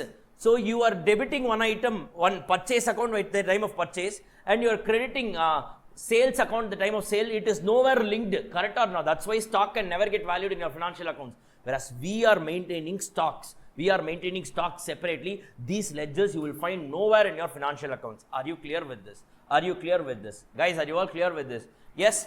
Fine. That's why you can't track the movement in your financial accounts. And that's why they are saying utilization entry can be passed only in our subject, cost accounts. Are you clear with this? Guys, are you clear with this? Simple reason, the objective of accounts is different. The objective of our subject, costing, is different. Are you clear? That's why. Are you all clear with this? Fine. So now, first, let me just tell you, write down number one, raw material related entries. Raw material related entries. Under that, first, purchase of raw material. Tell me, what will be the entry, guys? What will be the entry? Come on. Source ledger control account debit to GLA, cash or bank or creditor. Since I don't have that, park it in the 12th man, 11th man we have, no? Yes, is nothing but your GLA account. Are you clear with this? Yes, write down the entry. SLC account debit to GLA. Are you clear? This GLA can either be a cash or bank or your creditor, whatever it is. We don't maintain all those ledgers. Are you clear with this? Guys, is it understandable? Yes. Shall we move to the next one? Write down. Number two, raw material issued to the factory for production. Now tell me, in financial accounts, what is the entry? No entry at all, no? See, from my stores, I am issuing it to my factory shop. What will be the entry? Financial accounts will not track this. This is the consumption entry, utilization entry. But here, what will happen if I do that? What will be the entry? Your WAP stock will now increase, but your SLC stock will decrease. So you know, WAP increase, asset increase gets debited, and SLC decrease, asset decrease gets credited. So entry will be what? WIP account debit to SLC account. Are you clear with this, guys? As simple as that. Nothing great. You already know. Now we are blending cost sheet along with the knowledge of debit and credit that we have got. As simple as that. If you mug this up, please never ever do that. If someone mugs this, then the course name is Started Accountancy. Accounts, never. Mugging up is a sin. It's a crime. We guys can't mug up accounts. In your 11th and 12th, maybe if you have done fine, it's okay. It's forgivable. CLA, you can't mug up accounts. Accounts is in our bloodstream. It's in our bloodline. You can't mug up accounts. Why I'm saying this is, I have conducted many interviews. First question I asked them, tell me sales entry, credit sale entry. That itself they are not able to say. You will not believe. You will not able to believe. CA Inter first group cleared students. They are not able to say sales, credit sale entry. They are saying creditors account debit to something. What? Seriously, GST order, if I'm asking them, I'm only asking them for a normal entry so that I can at least know what is the level of knowledge. Yepra exam pass panna keta, sir, that somehow we mugged up something. Definitely not. Then why are you sitting here? The very fact that we are sitting here, if you don't know something, you learn it. Please don't mug up. If you don't know something, don't feel bad about it. You learn it. never mug up, never mug up. Accounts are mug adikranga. I'm telling you, I'm not telling this because someone told me and all. First hand experience. I have conducted many interviews for our own firm, and I saw this basic accounts entry they are not able to say. Your BCom graduates also, some CA Inter first group cleared students also. I was surprised. Paper 1 has accounts. And the level of group 1 accounts is more than the 3 years of your BCom. How can you do that? I'm still not able to digest that fact. Simple entries keta kuda solla maatiranga. So please, if you, I am not pointing out anyone, but what I'm trying to say is, in case you are not strong in accounts, ensure that you learn it conceptually. You can easily learn. Now there are a lot of free courses on YouTube also for basic accounts and all. It's okay. If you are weak somewhere, it's okay. Take the extra efforts and do it. That's all. Clear? Please don't mug this up. Okay, fine. Because I've seen this, I couldn't tolerate. Really, I couldn't tolerate. How can someone mug up accounts? Where they are so na kuda parvala. Accounts, how can someone mug up sitting in this course? So I have seen it. That's why I'm telling you so much. Fine. Yes. Next one. Right. Third. Now, let's say you have issued more raw materials and that factory shop is returning the excess raw material. Let's say raw material returned to stores from factory. What will be the entry? Now, your SLC balance will increase. Guys, I want everyone to answer. Please keep your videos turned on also, I told you. Fine, please guys, please do that. Yes, good. Nikita and Yashwant, these two guys have kept their videos turned on. Others, please turn on your videos. Fine, look at this. So when it gets returned, so what will be the entry? SLC account debit to, that's all. SLC account debit to WIP account. Are you clear with this? That's about it. Next. Fourth point. Raw material returned to supplier. Purchase return. Logically think and tell me what will happen. Now, creditor account debit to your SLC. Since we don't have a creditor account, that will be your what? GLA account. So GLA account debit to SLC. What, Vishal? Yes, you're understanding? Yes, okay, fine. So write down. GLA account debit to SLC account. Are you clear with this? Guys, are you all clear with this? Yes, are you all clear with this? Next. Point number 5.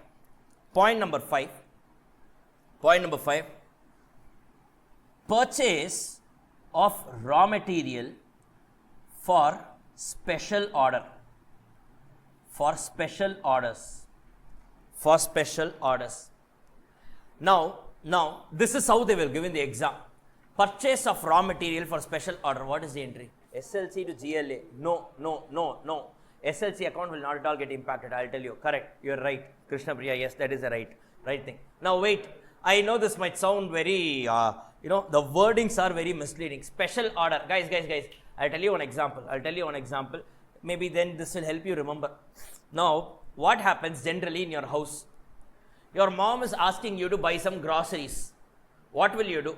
You will buy the groceries and keep it in a storeroom. If you don't say, sir, I don't have a storeroom in my house. You store it somewhere, no? You will just pour it directly, You will store it somewhere, no? That is called a storeroom, okay? I told you, a bin can be a small dabba or it can also be a room, fine? So you pour it and keep it somewhere, correct? You store it in a place and then you will use it. Your mom will use it whenever she wants, correct or not? So that's how generally in factories also it happens. Whenever you buy something, you store it in a stores area. Whenever the factory manager is asking, I will issue from the stores, correct or not? Yes. Now, what happened?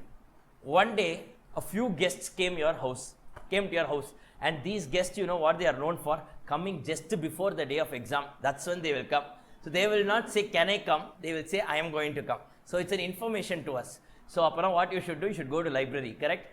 Okay, so basically for that, they are giving you a heads up. You should also be very careful. Okay, anyways, so now what they will do, now let's assume your guests have come home, okay? Some 4 or 5 people have come home. Now these guests what they are saying, let's say an example, they are saying, if you don't serve biryani, then we will be mood out. So biryani kudukalena mood out aidum, correct? Okay, let's assume, fine, I'm a vegetarian, so let's assume it's a veg biryani, okay? Fine, right, okay, fine. Veg biryani, guys, example, please. Example kuda vada vidamateenga. Right, okay, biryani is a very overrated food. I don't think it's like that much worth the hype and all, but anyways. Okay, so let's say they are saying only if you give me biryani, then I will be satisfied, else I will go around and do my gossips as if they don't do it otherwise. Okay, so they will do all that. Okay, relatives, okay, right, okay, fine. So basically they came home, they said only if you want biryani, then only if you serve us biryani, we will be like, we'll be in good terms and all. Okay, so what your mom is asking, your mom has said she's running out of stock. See, generally every day you will cook your normal rice with that basmati rice. No, that biryani has a separate rice, no, that basmati rice and all, that costs more than 100 rupees per kg, you know. So what she is asking you, she is asking you to go and buy it from a nearby shop. Just go and buy this basmati rice I want to cook. You go, you bought it. What? Your mom is asking you, so give that basmati rice to me. You said, no. What is the policy? I will go keep it in the store place. From there, you go and collect it. Will you do that? Or directly, now you will come. Today, it's an urgency, no? Special order has come, no? Directly, you will consume it. What will you do? Directly consume or go to the stores and then come back? Directly consume. This is called as a special order. In case there is some urgent order, now what you will tell is, you will tell the supplier to directly deliver it in the factory shop. You will not ask him to put it inside the stores and from the stores you will take it there. No, directly issue to the factory shop. Now tell me the entry. WAP account debit to GLA. Are you clear? Enna madam, GLA to WAP. Guru, how is GLA to WAP? Tappa type padichiya. Okay, Tirumala type padikana. Fine. So it is WAP account debit to GLA. WAP balance is increasing and your creditor balance is increasing. Creditor balance is not there, so you will credit your GLA. Clear with this, guys? Exam, they will give the word special orders. You should know that it means directly issued to factory, directly to factory shop, directly to factory shop. This is what it stands for. Are you clear? In exam, remember biryani, okay, right? This guest biryani, you just remember. Are you clear with this? Are you clear with this? That's why I'm giving all these kind of nonsense examples. Okay, please guys, understand. Right, now, so the entry will be what? WAP account debit to GLA. To GLA. Okay, clear. Next. Number 6. Now, in your store's ledger, you will only store, in your store's area, you will only store direct material or you can also store indirect material.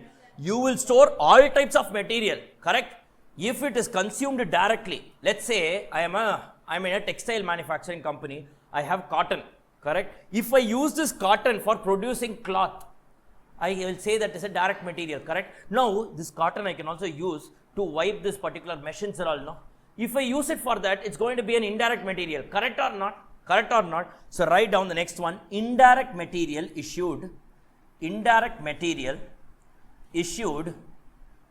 production. Now, what will be the entry?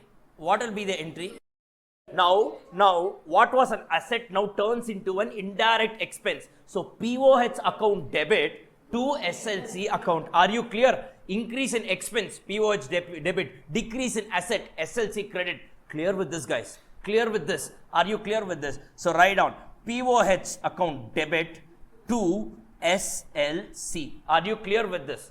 Don't mug up anything. Everything is logical here. Are you all clear with this? Next. Number 7. Write down raw material lost within bracket abnormal. Why normal? Already you know how to account for it. It gets accounted. It gets distributed between expected good units. Fine. There is no entry for that, but it inflates the per unit cost of expected good units. Abnormal loss. Some thief came or because of some fire, it just got destroyed. Fine. What will be the entry? Now, abnormal loss account debited to SLC account. Why? Reduction of asset gets credited. Are you clear? As simple as that. Just write down abnormal loss account debit to SLC. Are you clear with this, guys? Are you clear with this? Isn't it easy? Damn easy. That's all. Yes. 8th, the final thing. Now write down transfer of raw material from one job to another.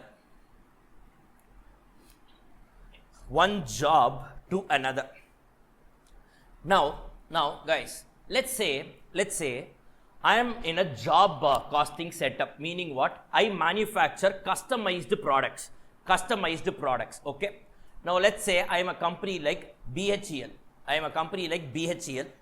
Now what business am I into? I am into the business of manufacturing machineries for my client. I manufacture machinery. Now let's say customer A is a textile manufacturer. So he is asking me to build one machinery for his business. Customer B is a stationery manufacturer, pen manufacturer. He is asking me to manufacture a machine for him to manufacture a pen. Are you clear? So for him, whatever is required, I will manufacture some specialized machine. You tell me, can I say I will incur the same amount of cost for both? No. So what I will do, his machine I will construct in a factory shop. Parallelly, simultaneously, I will be having another team to construct. So the other guy, this stationary guy's machinery, that also parallelly I will be manufacturing in the same factory. Correct or not? Now what happens? The type of raw materials needed and all will be different for both the products. Correct. Now there can be certain common items that we'll be using. Correct. Let's say nuts and bolts. Now let's say this is your factory shop. Now you have machinery 1 manufacturing here, or say product 1 is getting manufactured here, product 2 is getting manufactured here. Your store place was there. Okay. Now what you did was, from the stores you issued some nuts and bolts to product number 1 and it was manufacturing. Now let's say product number 1 has some excess nuts and bolts. Okay. Now product number 2 requires some nuts and bolts. Now you tell me, what will you do? These two are brothers standing nearby. Will I immediately transfer this? Logically, will I transfer this? Okay, I have some excess, you take it up. Or will I say, no, I will return it back to the stores. You go to the stores and take it back. What will I do? There itself, on the factory shop itself, from one job I can transfer the materials to another. Correct or not? Now in this case, basically this is all a WAP ledger. It's all a WAP ledger, but job 1 account is a subledger, job 2 account is another subledger. For example, if I say debtors account, now you tell me guys, entry when your credit sales entry is what? Debtors account debit to sales, correct or not, in your accounts. Now debtors account, will there be one account? No. When you are passing an entry, you will not say debtor account. You will say Mr. A account, Mr. B account, Mr. C account and so on, correct? If you merge everything for grouping purpose, you call it as sundry debtors. Similarly, in a job costing setup, WAP ledger is called as a main ledger. But if you see it, actually there will be many sub-ledgers inside that. Job 1 account, job 2 account, job 3 account separately. Clear? So in this case, if I am transferring some raw material from job 1 to job 2, what will be the entry? Job 2 account debit to job 1 account, that is the receiving job account debit to the giving job. On a broader level, the entry actually is WAP account debit to WAP only. But inside, if you see, within the two parties, there is a change. Are you clear with this? So don't tell me that, sir, job 1, job 2 is not within the 10 ledgers that you gave me. It is nothing but a WAP subledgers. Are you clear with this? So the entry will be what? Receiving job account debit to giving job, or in other words, transferee job account debit to transferor job. Transferee job debit to transferor job. Transferee job account debit to transferor job. That is, the receiving job will now have a more balance, so debit it. The giving job will now have a lesser balance, so credit it. Are you clear with this? Guys, are you all clear with this? Is everyone clear with this, guys? Hello? Yes, you guys are clear with this. Now, let's move to the next one. Let's move to the next type of entries. Wages related entries. There are only two entries here. Wages related entries. There are only two entries in this area. Number one, incurrence of wages within bracket paid / outstanding. Incurrence of wages. When I incur wages, what will be the entry in your financial accounts?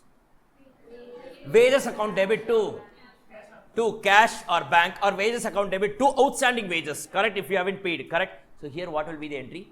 Wages control account debit to GLA. Are you clear with this? That's about it. So write down wages control account debit to GLA. That GLA can be cash or bank or vendor, or it can be an outstanding wages, whatever it is. Are you clear with this? Are you clear with this, guys? Is everyone understanding this? Is everyone understanding this? Yes. Now, number two, utilization of wages. Utilization of wages. Now what happens, guys? Now what happens if you see, let's say I am maintaining a wages account. Okay, so to GLA, I would have given some figure on the debit side. Correct, guys? Correct or not? Now what happens? This wages need not necessarily be direct wages. All wages put together, I have put it in a single figure. Now, to the extent it is attributable to direct wages, I will transfer it to which account? WAP account, correct or not? So I will transfer the direct wages component to WAP account. Then indirect manufacturing wages, I will transfer it to POH account, correct or not? Then let us say I have indirect admin related overheads. I will transfer it to AOH. Indirect sell-in related overheads, I will transfer to SOH. Now, if there is any abnormal idle time, what will I do? Transfer it to abnormal loss account. Are you clear with this? I will transfer it to abnormal loss. So basically, if you see, whatever you have incurred, it will be a sum total of all these things. Are you clear with this? Always remember, wages account will tally and should tally. Why? Because you can't stock wages, no? It's not like raw material. You can't stock wages, correct or not? So any abnormal idle time, treatment of abnormal idle time, that's what I'm talking about here. Abnormal idle time, what will I do? I will transfer it to abnormal loss account. Are you clear? So abnormal loss account is a common account for tracking your abnormal material loss and abnormal idle time. Are you clear with this? Are you clear with this? So utilization of wages, what will be the entry? Write down WAP account debit. So this is with respect to direct wages. POH account debit. This is with respect to in factory supervisor. Example, factory supervisor. Then AOH account debit. Let's say this is office workers. SOH account debit. Let's say this is sales depot workers. Then abnormal loss account debit. This is abnormal idle time to wages control account. Are you clear? So to the extent attributable to the respective components, you will transfer it to the respective items. Guys, are you all clear with this? Are you all understanding this? Are you all understanding? Guys, please answer no something. Please, are you all understanding this? Yes? You guys are understanding this? Perfect. Right, guys? Very good. Are you all clear? Yes. Okay, fine. Madhubita. Yes. Others? Yes, you guys are clear with this? Yes. Okay, done. Are you all clear with this? So that's about your wages related entries. Now, one more component of prime cost is there. What is that? Direct expenses. Now, in the 10 ledgers, do we have a direct ledger expense account? Do we have a direct expense account? No. Correct? We don't have. Now, assume direct expense ledger was also there. Example solra. Just assume direct expense ledger was there. What would have been the entry? First, incurring direct expenses. Direct expense account debit to GLA. Assume it was there. This is not an entry. Okay. Now, why do you incur direct expenses? In your factory shop, correct? This will be transferred to where? WAP, correct or not? So the entry will be WAP account debit to direct expense, correct or not? Basically, this direct expense gets cancelled. Or directly can I pass the entry WAP account debit to GLA? Are you clear? So for direct expense, the entry is going to be WAP account debit to GLA. This is a pass-through ledger. What is the point in having it? So they have decided not to have that ledger only. I have not decided like that. They have decided in cost accounting standards. Are you clear? So you don't have a direct expenses ledger. Direct expenses are directly debited to your WAP account. The entry is going to be WAP account debit to GLA. Are you clear with this? Yes, guys. Are you all understanding this? Fairly simple. Yes. So the components of prime cost are over. So you know how to pass entries for that. Are you clear? Now comes the main part of the discussion, your overheads, mainly your overheads. How do I account for overheads? That is the subject matter of discussion here. That's the, relatively complicated part. I wouldn't say complicated. You guys know how overheads operate, but whatever we saw in overheads chapter, now we are just going to put it in a ledger format. Are you clear with this? Let's get started. So the next one is going to be your overheads related entries. Overheads related entries. First, you tell me guys, how many types of overheads do we have? How many types of overheads? 3 types. What are they? POH, AOH and SOH. Correct. Fine. Now we saw that these two are. No. For the time being, please don't go back to this format of cost sheet and say, sir, what happened to those 4 specific items and all. No. I told you, ideally those 4 items of additions and all, they are actually a part of POH only. Now that exclusive separate identity and all is there only for cost sheet chapter. When you are doing all this cost ledger accounting, everything gets merged into POH. That's why I told you, our institute wants to test it in that way. That's all. Even CMA institute doesn't have those 4 separate items and all. CMA exam, if you are sitting, this format of cost sheet itself is not there for you. Okay, it's separate. It's like you don't have that. Everything is merged into only one, your POH. So have this general thing that the knowledge that I gave you, the general logic behind it. So all these things, whatever cost incurred, indirect cost incurred inside the factory is POH. Indirect cost incurred inside your corporate office is your AOH, and sales area is your SOH. Are you clear? And you guys know that this is a period cost. Correct guys? And this is a product cost, and this needs to enter into your product through the absorption route. Are you clear with this? And this is what we saw, absorption. These two are period costs, means they also get absorbed, but directly they just hit your costing P&L. Are you clear with this? Fine. Now what we will do is now in each of these three overheads, whenever I say overheads, well, now I'm saying all the 3 overheads, generally you have 3 phases of accounting in each of the category, be it production overheads or admin or selling overheads. You have 3 phases of accounting. Number 1, actual overheads, accounting for actual overheads. Number 2, accounting for absorbed overheads.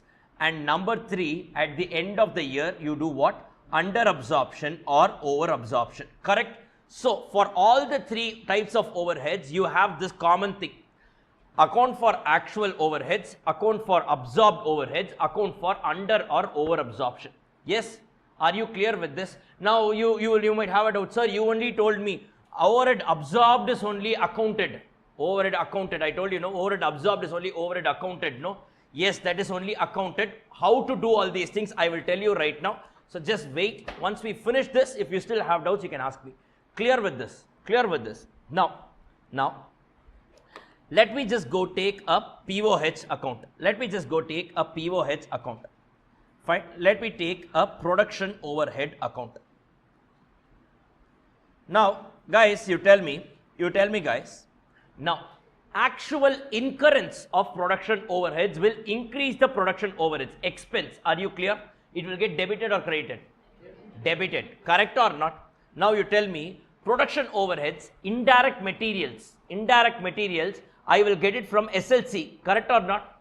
Issue of indirect materials. We saw what was the entry? POH account debit to SLC. So can I say to SLC? This is my indirect material, some figure. Correct? Then indirect wages, it would have been transferred from your wages control account. Correct? POH account debit to wages control. Yes, Vishnu. Yes, correct.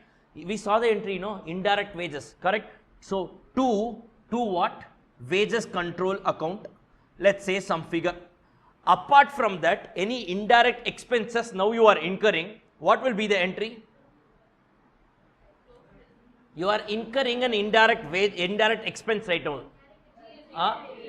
So production overheads account debit to GLA. Correct or not? Ingada WAP varudhu. Actuals will go into your WAP directly. It can't get into your WAP directly. Correct or not? Fine. So to GLA. Correct or not? To GLA, I have some expense. Are you clear with this? Are you clear with this? So these are all actuals. This is indirect material.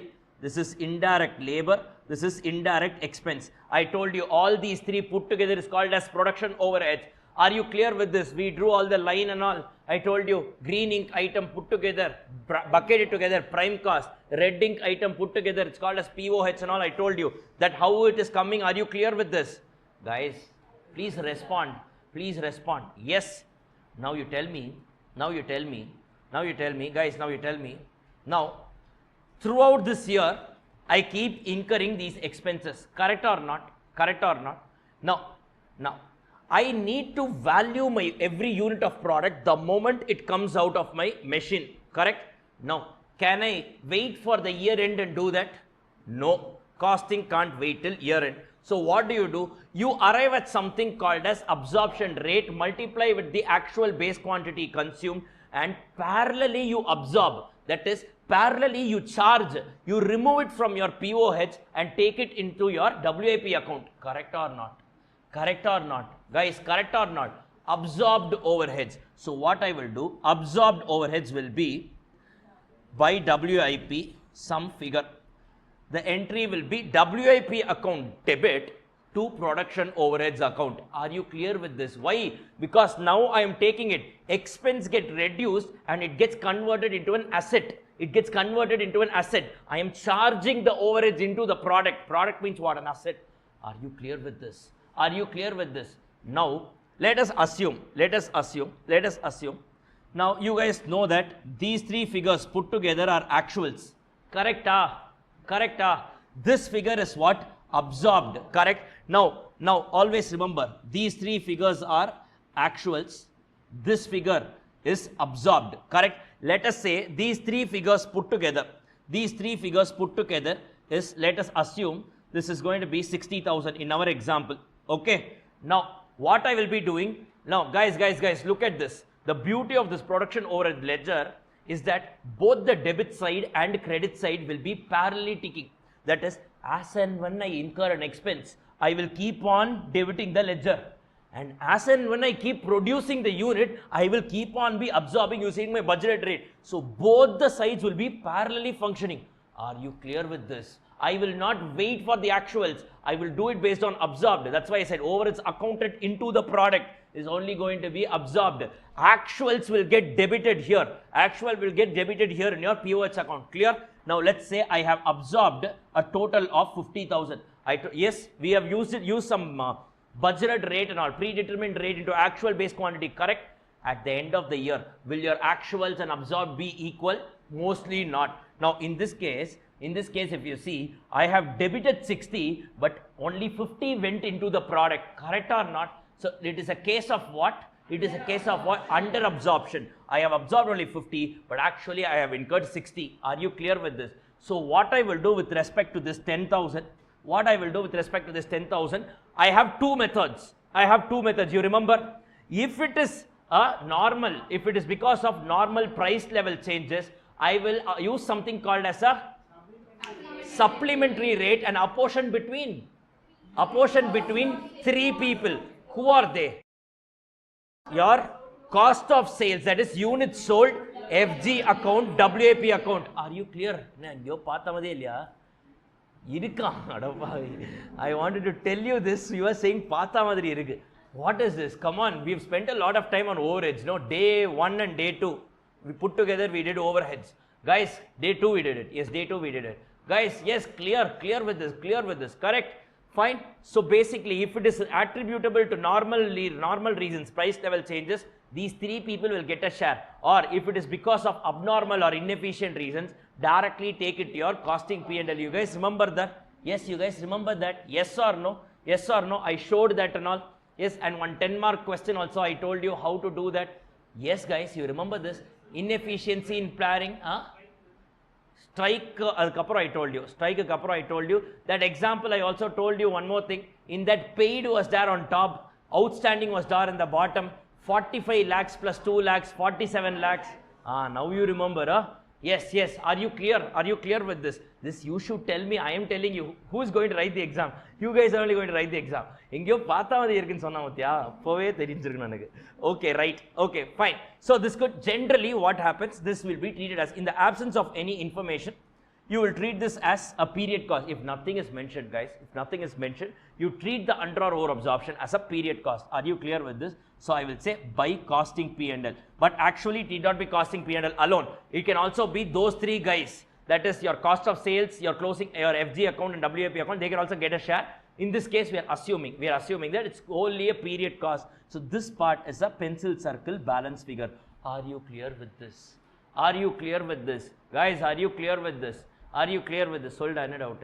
Yes, is the period cost that I'm assuming, so I'm taking it as 10,000. Else what you will do, you will say it is by cost of sales, by FG, by WIP. Put together it will be 10,000. But how I split this 10,000 between these three parties will be using the supplementary rate. Are you clear with this? I'm just giving you here. That's all. Are you clear with this? Okay, are you all clear with this, guys? Are you all clear? We have done all the three phases with respect to production overheads. Actual, absorbed and treatment of under or over absorption. Remember, this 10,000 is an under absorption, hence it is here. If it is an over absorption, it will be on this side. Are you clear? It's only a balancing figure. Are you clear? And it need not be necessarily be transferred to costing P&L. If it is a product cost, if it is on account of normal reasons, share it between these three guys. I told you before, yes? Are you all clear? What is the entry we saw? Cost of sales account debit, your FG account debit, WAP account debit, two POH. I told you the logic for crediting the POH account. I will tell you later. This is the reason why we are crediting it. Are you clear? Because at the end of the day, we are consuming more. Are you clear with this? Guys, are you all clear with this? Are you all able to link? Are you all able to link? Now this Vikram Padatla, if you get this Kaidi, you are appreciating. Hey, are you understanding this? There we saw, now there we left out. Now we are linking it here. Okay, are you? You need not appreciate me. First you understand. That is enough. Are you all understanding, guys? Yes. Are you all understanding this? Yes. Fine. Are you all clear with this? Now let's assume. Now let's say this is with respect to what? Production overheads. Now with respect to AOH and SOH, things are fairly simple. Let's say AOH account, SOH account. Things are fairly simple here.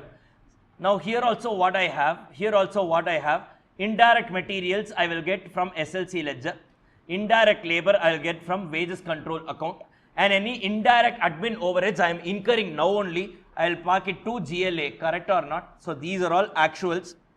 Then what I do, I will also absorb. Generally the absorption rate for AOH and all will be a percentage of cost of sales or something like that, cost of production generally they will do. So now you tell me this AOH, SOH and all, is it a product cost or period cost? Period cost. So where will I take it to? I will wait. I will take it to costing P&L. But I told you we have one truck, no.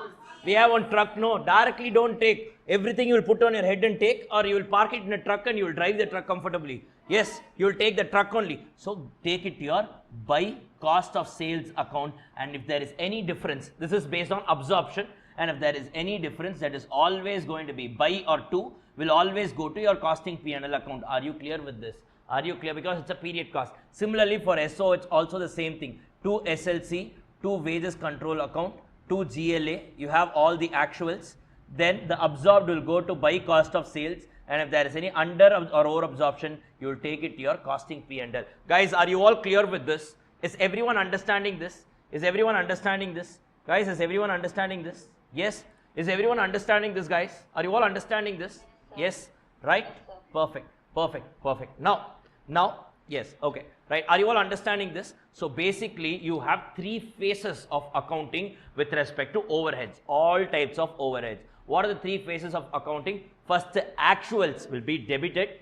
Absorbed will be credited. If it is a POH account, take that absorbed to your WAP ledger because it's the product cost. If it is a AOH or an SOH, take it to your cost of sales account. It is an expired cost. and under or over absorption, what you should do in case of a POH, it can, if it is a product cost distributed between the three parties using a supplementary rate, or if it is a period cost, you take it to costing P&L. In case of AOH and SOH, under or over absorption is always a period cost. It should always be taken to your costing P&L account. Guys, are you all clear with this?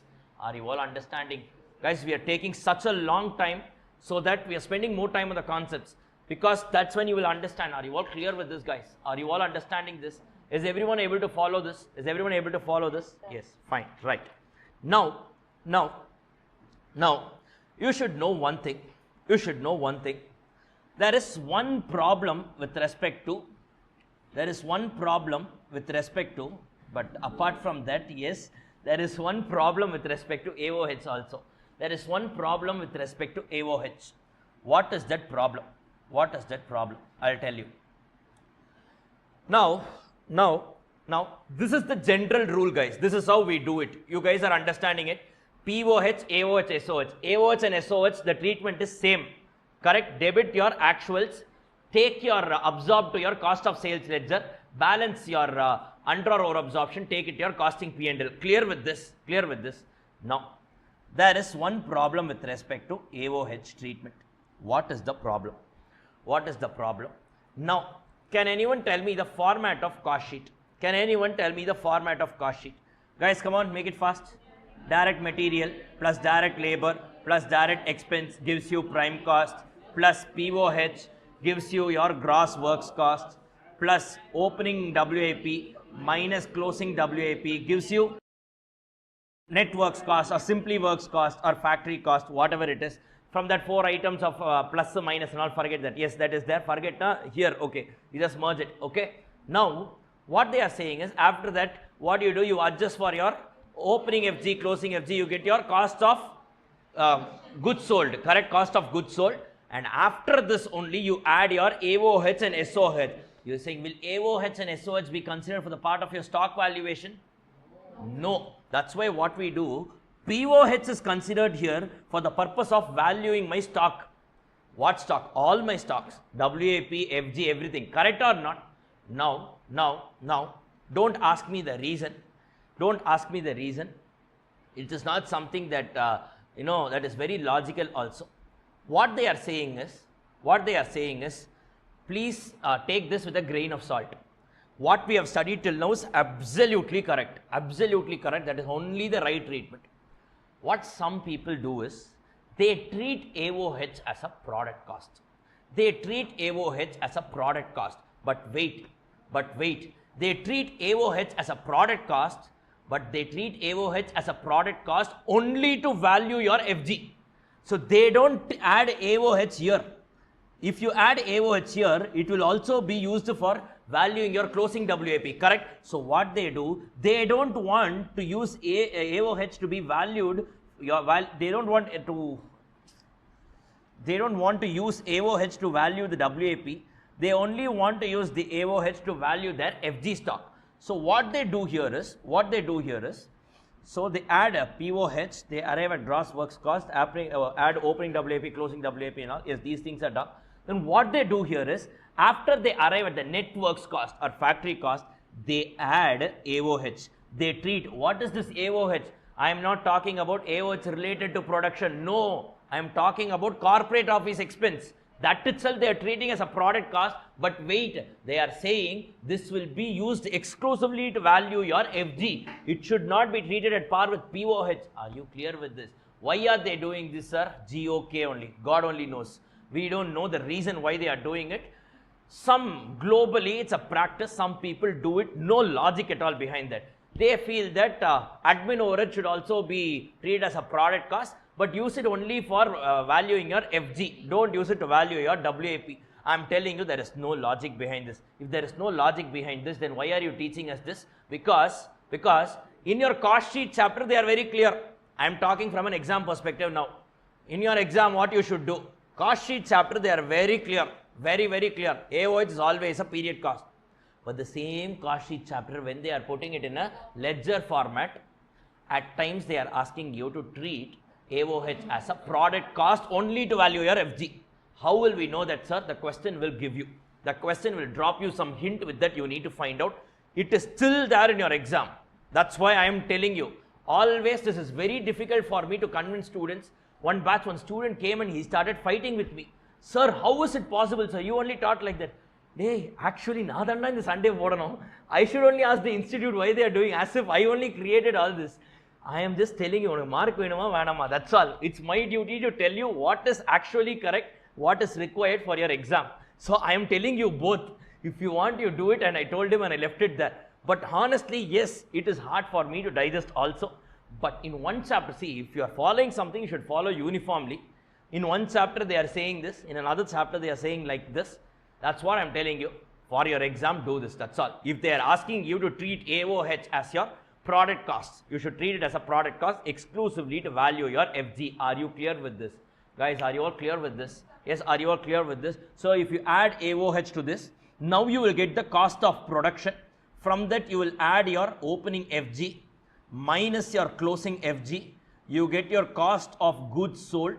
Now from this, what will you do? You will add only your SOH. AOH is already added above. You will get your cost of sales. Are you clear with this, guys? Are you clear with this? This is one unique way of dealing with AOH. Why? I don't know. I don't know. No one knows. I tried to refer many books and see. No reason is very logical. They have given their own reasons. I am not satisfied with the reasons, and I don't want to tell you that this is why it is like this. Because if I tell you, then you will also start believing it. So I don't want to do that. I am not convinced with any of the reasons that they have given. Some authors I saw, globally they don't follow this, but at times they do it. At times they do it. And in our institute study material, they have done most of the sums using this way only. Most of the sums for this chapter alone, treat it as a separate chapter and deal with it. That's all. Are you clear with this? So an alternative way of treating AOH is what? Not treating it as a period cost, but treating it as a product cost exclusively to value your FG. Are you clear? Now you tell me your AOH account, how it will look like.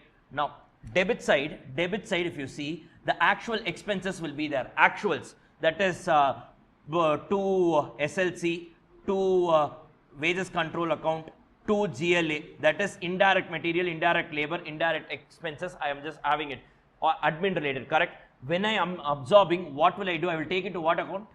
I will take it to what account? I will not take it to cost of sales. I am telling you now, I am treating it as a product cost. Cost of production.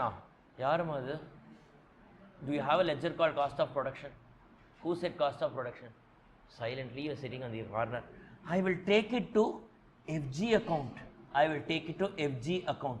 Look. Here, look at it. POH was taken to WAP account because it was used for valuing WAP, correct? And if it is included in valuing WAP, it will also be taken for valuing FG, correct or not? Correct or completed goods and incomplete. If you take it into account for valuing completed goods, automatically that will be included in your FG value. Here what they are saying, bypass WAP and directly use it to value your FG. So we will take this to your FG account, and the balance, whatever is under or over absorption, that will always be a costing P&L, that will always be a period cost. Are you clear with this? This one small addition, can you remember, guys? Can you remember? Yes, what happened? Okay, I will summarize. If AOH is a period cost, debit side anyways actuals, credit side absorbed, you will take it to cost of sales. Why? It is a period cost. If they are asking you to treat AOH as a product cost, in that case, you will absorb it to directly FG. You will not absorb it to your WAP. Are you clear? So in this case, what happened? In this case, what happens? Now, in this case, what happens? Absorbed POH will be taken to WAP account.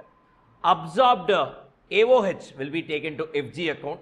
And absorbed SOH will be taken to your cost of sales account. Are you clear with this? Guys, are you clear with this? Please reciprocate online, guys. Is there anything that you want me to repeat? Guys, please tell me, are you all understanding? Are you all understanding? Yes, are you all understanding? Yes, guys, are you all understanding this? Folks, yes, are you all understanding? Please, guys, Yes. I don't like calling people by doing this and all, but you are not turning back. What should I do? Yes, okay, you guys are understanding. Yes, perfect. Are you clear with this? Are you clear with this, guys? Yes. So basically, you have two ways of treating your AOH. If it is a period cost, you will take the absorbed AOH to your cost of sales ledger. If it is a product cost, you will take it to your FG ledger. Are you clear? How will I know how will I know how to treat it? Whether as a product cost, period cost, the question will give you a hint. We will see it later when we are doing the question. Are you clear? So we have seen what the actual absorbed and treatment of under or over absorption. Are you clear with this, guys? Are you clear with this, guys? Are you all clear with this? Are you all clear with this? Now what happens? Let me just show you how your ledger accounts will look like after we pass all the entries. How your ledger accounts will look like. So first tell me how many ledger accounts we have. SLC, WIP, then FG, correct? Then these three stocks we have. Then we have 4 expenses. What are the 4 expenses?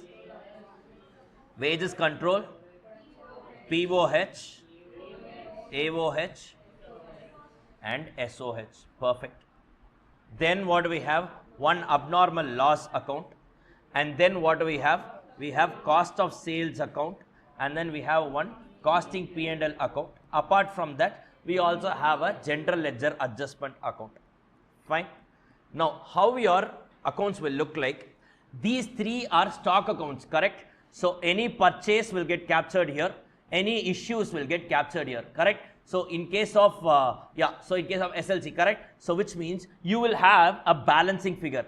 By balance carried down, you will have a figure, correct or not? You will also have a by balance carried down here. You will also have a by balance carried down here. Why? These 3 are asset ledgers. They will not get closed. Balance, opening stock, closing stock. This is the reason why you have your raw material, WIP and FG. 3 stocks has opening and closing balance, correct or not? Wages account, I told you, incurrence entry, utilization entry, always tallied, correct? POH account, actuals, absorbed, and balance is going to be your costing P&L, correct? Actual, absorbed, balance is going to be your costing P&L. Again, here balance need not necessarily be costing P&L, it can also be distributed to the 3 fellows. You know that, fine? Here, in our example, I'm telling you. Now, selling over is also actual, absorbed, costing P&L. Now, have this in mind. AOH, I have two treatments of absorption. If it is going to be a period cost, take it to your cost of sales. If it is going to be a product cost, take it to your FG ledger. Are you clear?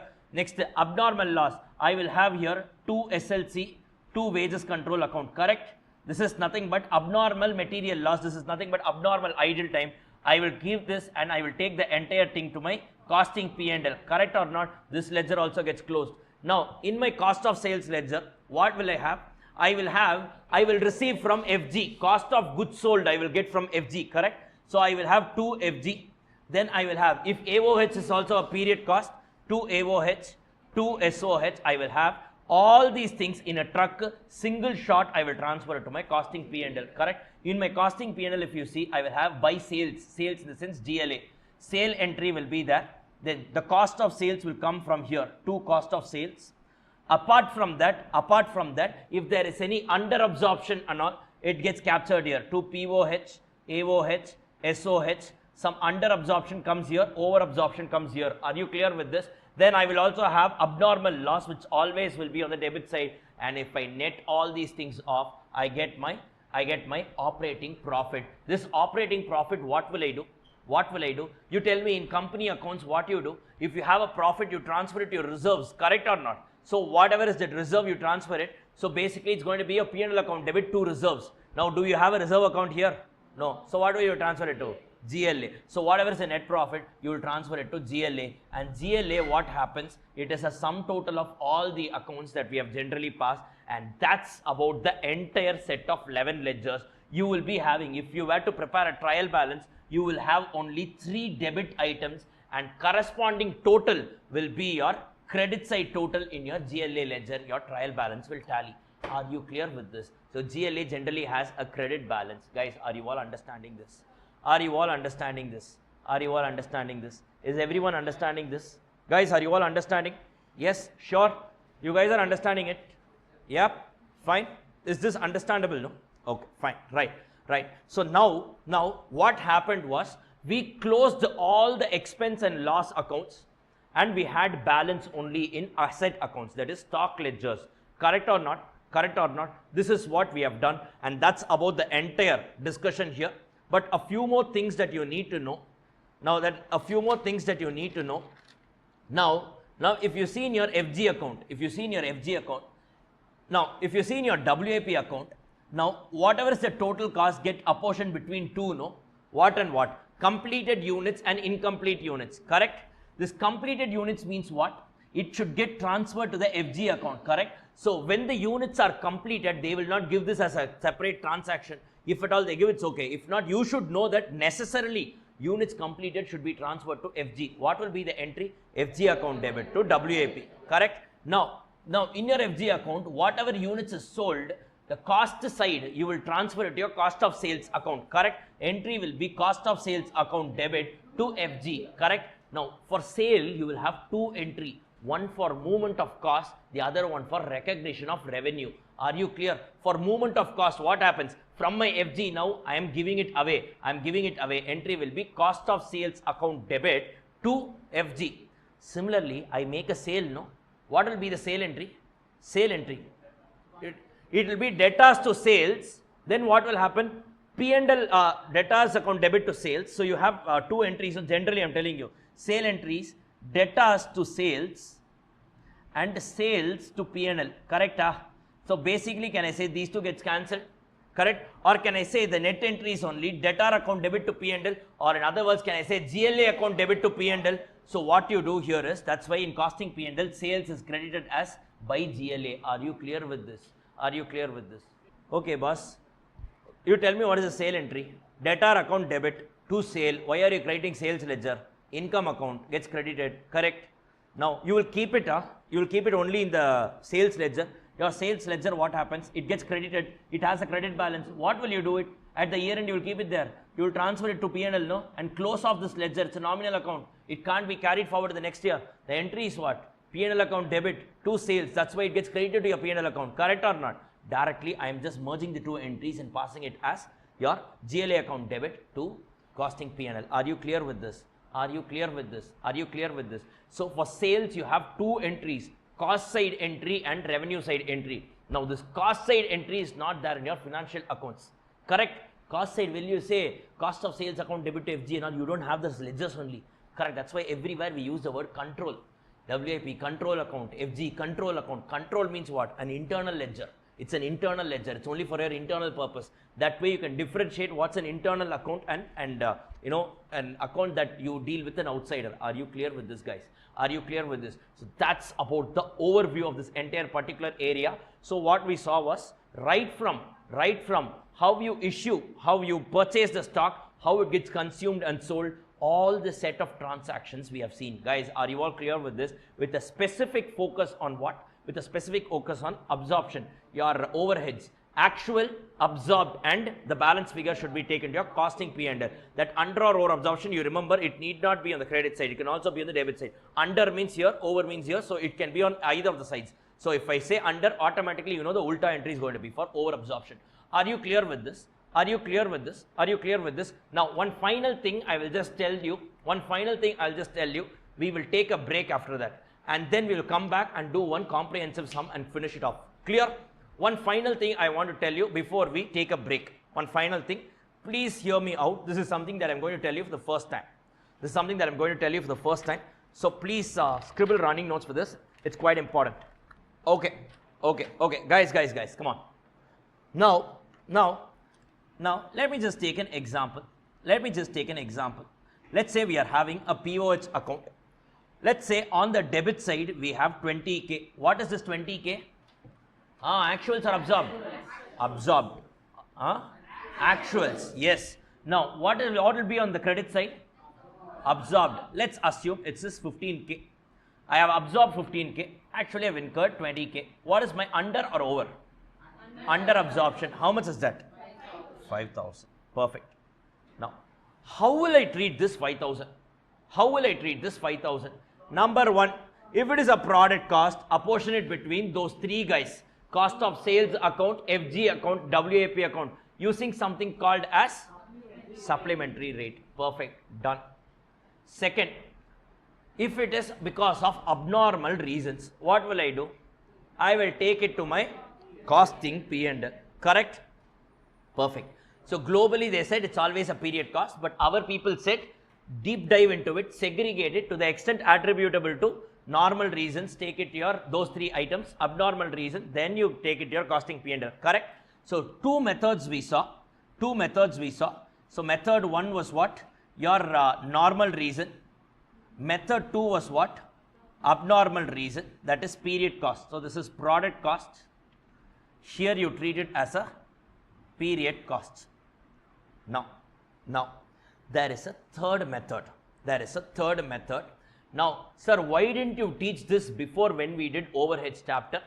Because again, this particular area was not there in overheads chapter.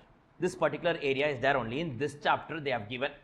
And suddenly if you see your study material, in this chapter alone they would have given something you will not even understand what it is, because it is not explained anywhere.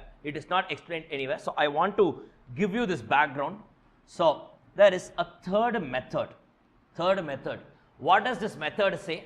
Don't do anything. The method says don't do anything. It says you need not do any accounting.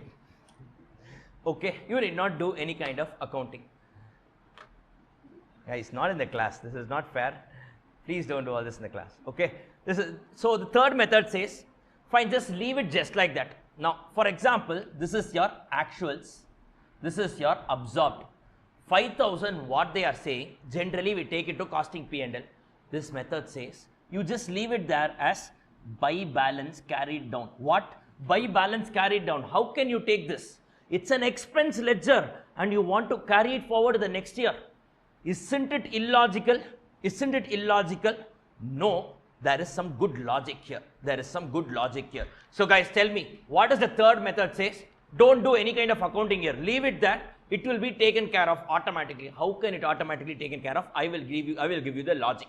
Are you clear with this? The third method says what? Leave it just like that, which means in the next year, POH account will have an opening balance, correct or not? It will be a running ledger. So all your overheads will be running ledgers. This is another method that is also followed in India. This is another method that is also accepted in India. Now, sir, this is an illogical method and you are also trying to support this method. Why is it like this? Why do you say it's a logical method? Now, if you look at this, let's assume the budgeted overhead was rupees 20,000. Let's say the budgeted hours is going to be 20,000 hours. So what's the absorption rate? 1 rupee per hour, correct? Now let's assume that the actual hours is going to be 15,000 hours. Meaning, what's my absorbed overheads? 15,000 into 1, correct or not? Which is going to be 15,000 rupees. Correct, guys. Now, what this method says is, you had originally planned to incur 1 rupee per hour. Correct or not? So, let us prepare our costing records only at normal costs. Let us not prepare it at actual cost. Now, if I don't record for this difference, if you see 5,000 rupees difference, if I don't record it, bring it to my P&L, it's as good as I'm ignoring it, no? Correct? If I ignore it, which means I'm overstating my profit, correct or not? It says it's okay. The method says it's okay. Why? Because I don't want you to report actual profit. I want you to report normal profit. You normally budget 1 rupees per hour only, no? Yes. Now, 20,000 was planned. You have absorbed only 15,000. Why? Because there is a problem with your budget. Who asked you to plan for 20,000 hours and consume only 15,000 hours? You should have originally planned for 15,000 hours. Had you planned for 15,000 hours and consumed actually only 15,000 hours, this problem wouldn't have arisen, no? Correct? So, account only at normal cost. Don't say I'm not, I want to account at actual cost and all. Actualities will have some abnormalities. Please don't have any of this. So, I will always account only at normal cost. Now, you can have a doubt. This method goes on to say, wait, you need not have to worry. This year there is an under-absorption. Hello? This year there is an under-absorption of 5,000 rupees. It will be carried forward the next year, correct? What this method says is, next year if there is an over-absorption, it gets knocked off, correct? Over a period of time, this should get knocked off. Yes, if there is an over absorption, it gets knocked off. So this method is good only. Now you will have another doubt. What if in the next year also I have an under absorption? Correct? Yes, number pulling alam bayangaram. Yes. So yes, next year also has an under absorption. What will you do? Then this method says there is something seriously wrong with your budget. There is nothing wrong in my system. Correct only, no? Only if your budget is almost same as your actuals, this problem itself will not be there. The problem arises only if you are not budgeting properly. So if you keep on accumulating, your under or over absorption, suddenly in 1 year, if you notice and hit your P&L, that single year can't take this entire cost, and there will be an abnormal loss in that particular year. Correct or not? That can't be done. Yes, this method also agrees. What this method says is, it will show you a trigger. If 2-3 years you start accumulating it, it means that you're going wrong in your budget. Go rectify it. Clear? So it's not, the objective here is not to keep on accumulating it. It should not be accumulated. It should get offset within the next year or two. If it is still accumulating, go revise your budget at least from the forthcoming years onwards, so that over a next period of time it gets knocked off. Are you clear with this? So this method is also accepted. Are you clear with this? So what you should do in this method, you just have to carry it forward as a balance, and your overheads account will also keep running as a ledger. How will I know, sir? How will I know which method to follow? In your question, they will give you an opening trial balance. In that opening trial balance, if you see production overheads account, it means that they are following this method. Are you clear with this? If your overheads account, generally will it have an opening balance? Absolutely not. It's a nominal account, expense. But if it still has an opening account, it means they are having this habit of you're carrying it forward. Are you clear with this? Are you clear with this? So if you do this, definitely what happens, your profit will change. If you are not considering under absorption, current year profit will change and all. No, it will be more overstated. They are saying we are reporting normal profit, we are not reporting actual profit. So it's okay, you follow this method, but ensure that in your cost accounting policy, you mention the method in which you are absorbing your overheads. Are you clear with this? This is a cost accounting policy similar to depreciation. I told you, you have methods of depreciation, methods of stock valuation in your accounts. It's a cost accounting policy. What is cost accounting policy? Your treatment of under or over absorption. That is your cost accounting policy. Are you clear with this? So broadly, three ways are there. One is distributing, or okay, you can actually say two ways. One is segregate it into product period and do it accordingly. The other one is just carry it forward to the next year and close it off. Are you clear with this, guys? Are you clear with this? With this, we have completed the entire accounting treatment with respect to non-integrated accounts. So let's take a break now. Yes, let's get started. Now, it's on page number 88. Yes, 88. Okay, so let's do this. Okay, right. Now, the following balances are obtained from the books of XYZ Company Limited on 1/1/20X1. Stores Ledger Control Account, WAP Control Account, FG Control Account, General Ledger Adjustment Account. Clear? They have given some balance. Okay. The following information is received at the end of the year. So they have given some transactions and all. So they have given a list of transactions here. Okay. So we will read it. We will read it whenever we are doing the sum. You are required to record the entries in cost ledger for the year and prepare the trial balance. That's all. They are saying you are required to record the journal entries in cost ledgers. Now guys, you tell me, now costing books can be maintained in two systems. What are the two systems? Integrated, non-integrated. In this question, which method should you follow? Non-integrated. Why? Huh? Why? Trial balance la? Trial balance la? They have given, correct only, no, you were correct. Yes, yes. In the trial balance, they have given a GLA account, which means that GLA account is there only if you are following a non-integrated system. Correct? Yes, guys, are you all clear with this? So, yes, this sum has to be done by way of your particular, what do you call? Non-integrated system. And one more thing. Look at this. Read the wordings. Admin overheads applied to finished goods. Yes, which means it's a product cost that needs to be charged to your FG. Are you clear? So this is where I said the question will give you the hint. Are you clear with this? Fine. I think the others or the other areas are all something that we can directly do. So now I'll tell you how to do this sum. what you need to do is open 11 ledgers. First, open 11 ledgers. Empty ledgers you open and keep. Whenever you read, go in a sequential order, starting from the opening balances. Transaction wise, you do the dual posting, debit in one ledger, credit in another ledger.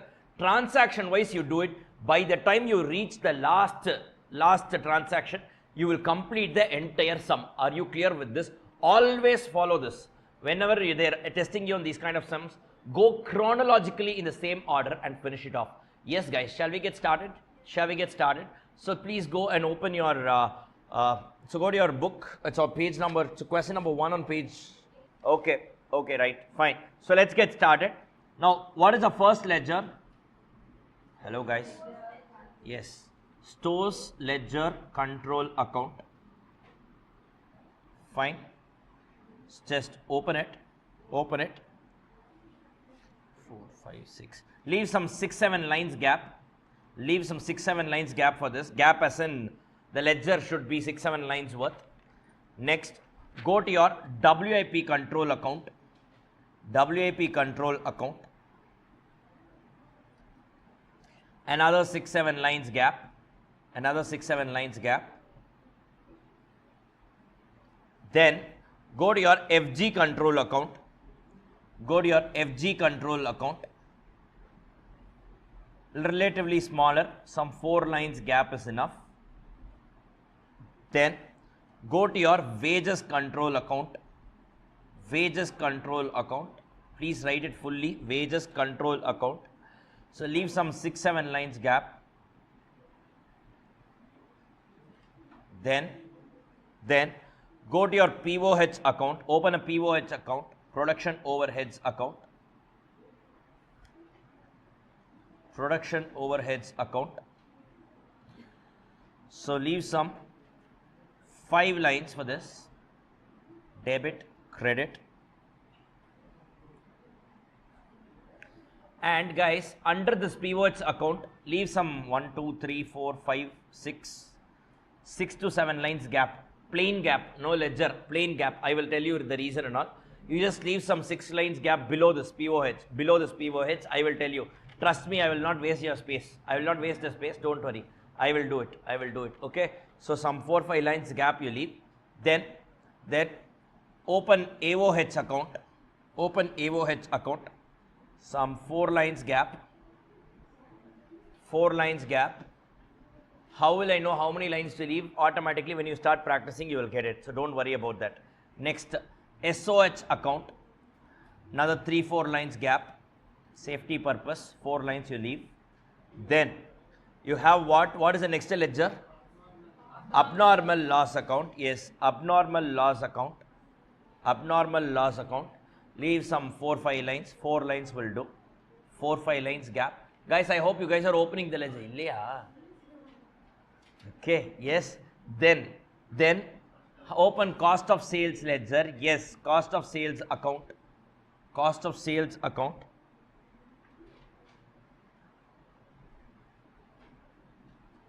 Cost of sales account, small ledger, 4 lines gap will do. Then costing P&L account. Costing P&L account. Leave some 8 lines gap for this. Leave some 8 lines gap for this. Then general ledger adjustment. You need not plan your space because this is the last ledger. So maybe you can just open and keep it. Maybe you can just open and keep it. Whenever you want to extend, you can extend it because it is not going to be, it's a last ledger, so you can plan, you need not plan your space for this.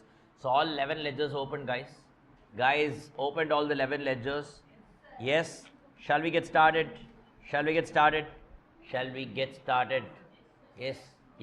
Okay. Let's do this. Let's do this quickly. Now, first go read the question. Read the question. So what do you have first? You have some opening balances. So shall we just go and fill it up? Guys, I'm going to pick the figures only from you. I'm going to pick the figures from you. So please be alert. Please be alert. So first tell me, what is the first ledger? SLC. So write down. To balance. Carried down. How much? 5,000. Then, brought down. Yes. To balance brought down. 5,000. Then WAP ledger, to balance brought down. How much is that? 2000. Then FG account, write down. To balance brought down. How much? 1000.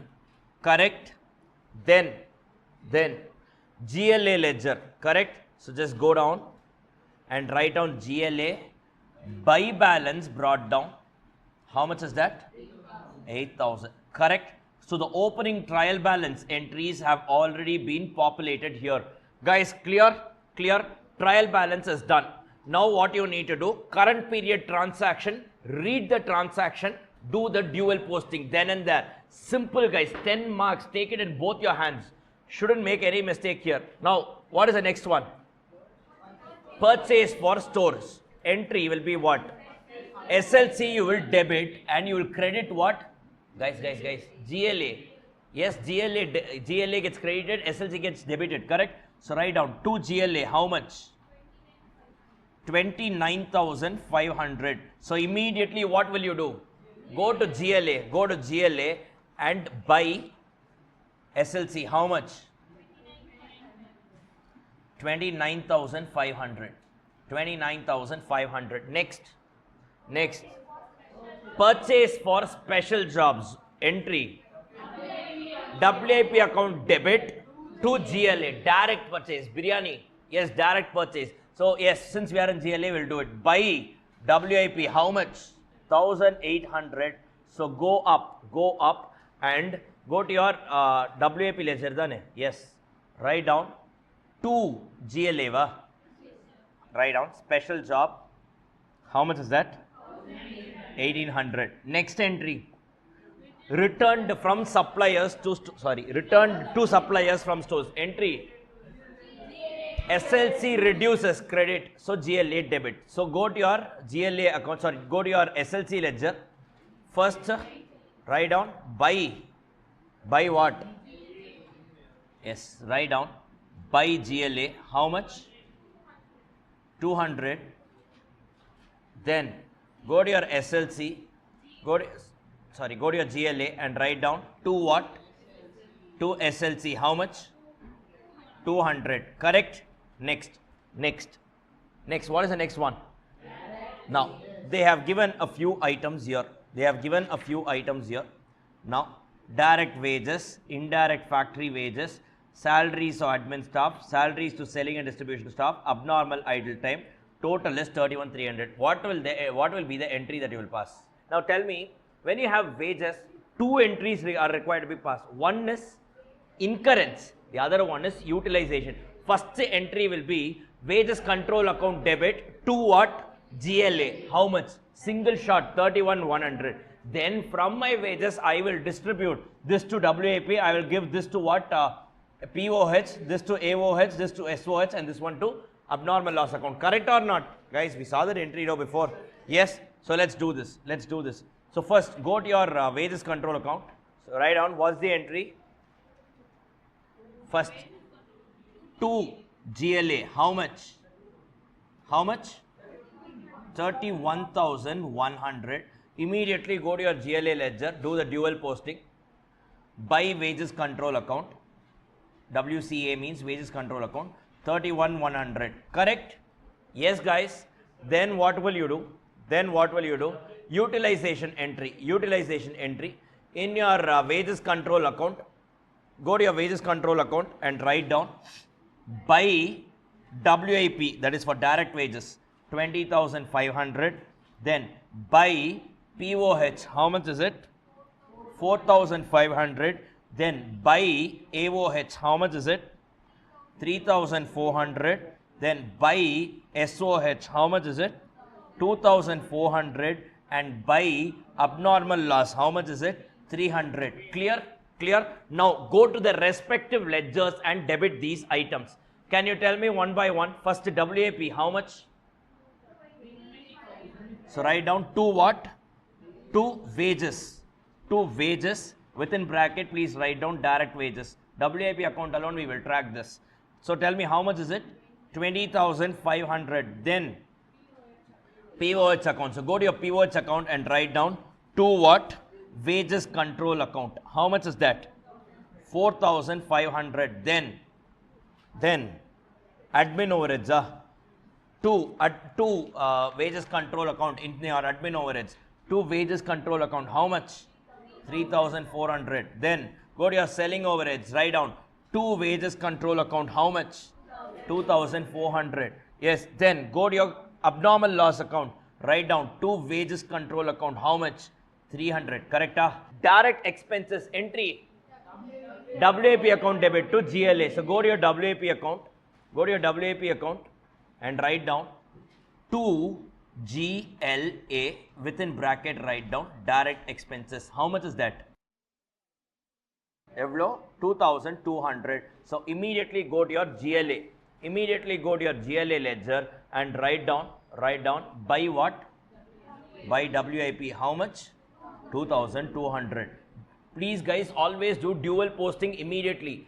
If you do only one posting, then again you need to read the sum and do the second posting. It's a waste of time. When you're reading a transaction, do the dual posting, dual entry. Next up, okay, production expenses. So guys, tell me, production expenses, incurred only, no? Correct, this is incurred, right? Fine, so production expenses, how much? Entry to POH account, like you need to go and debit your GLA. How much? 5,100. Immediately go to your GLA ledger and credit POH account. Write down by POH. How much? 5,100. Next transaction. Admin expenses entry. AOH to GLA. So write down in your AOH ledger to GLA. Figure 4,100. So go to your GLA ledger. Write down by AOH. How much? 4,100. Yes. Next. Selling and distribution expenses.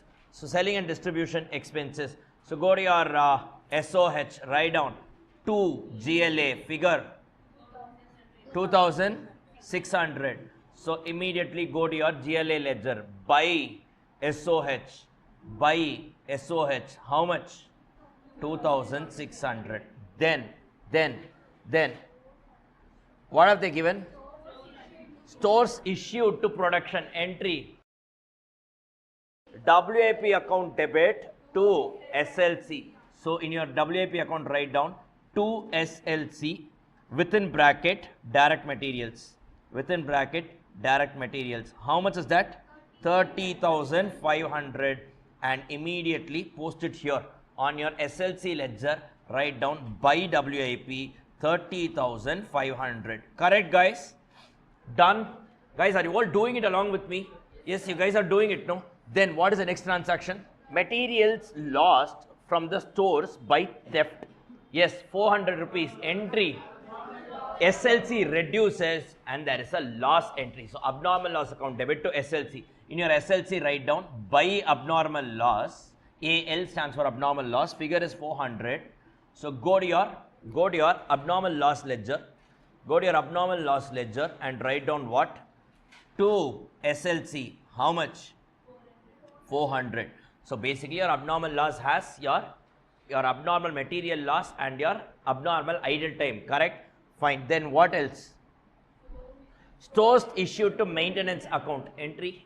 POH account debit to SLC. Correct. Maintenance, obviously stores will be located in the factory. In the absence of information, it is for factory maintenance. Okay, clear? So from my stores it gets reduced and it turns into an indirect manufacturing cost. So entry will be POH account debit to SLC.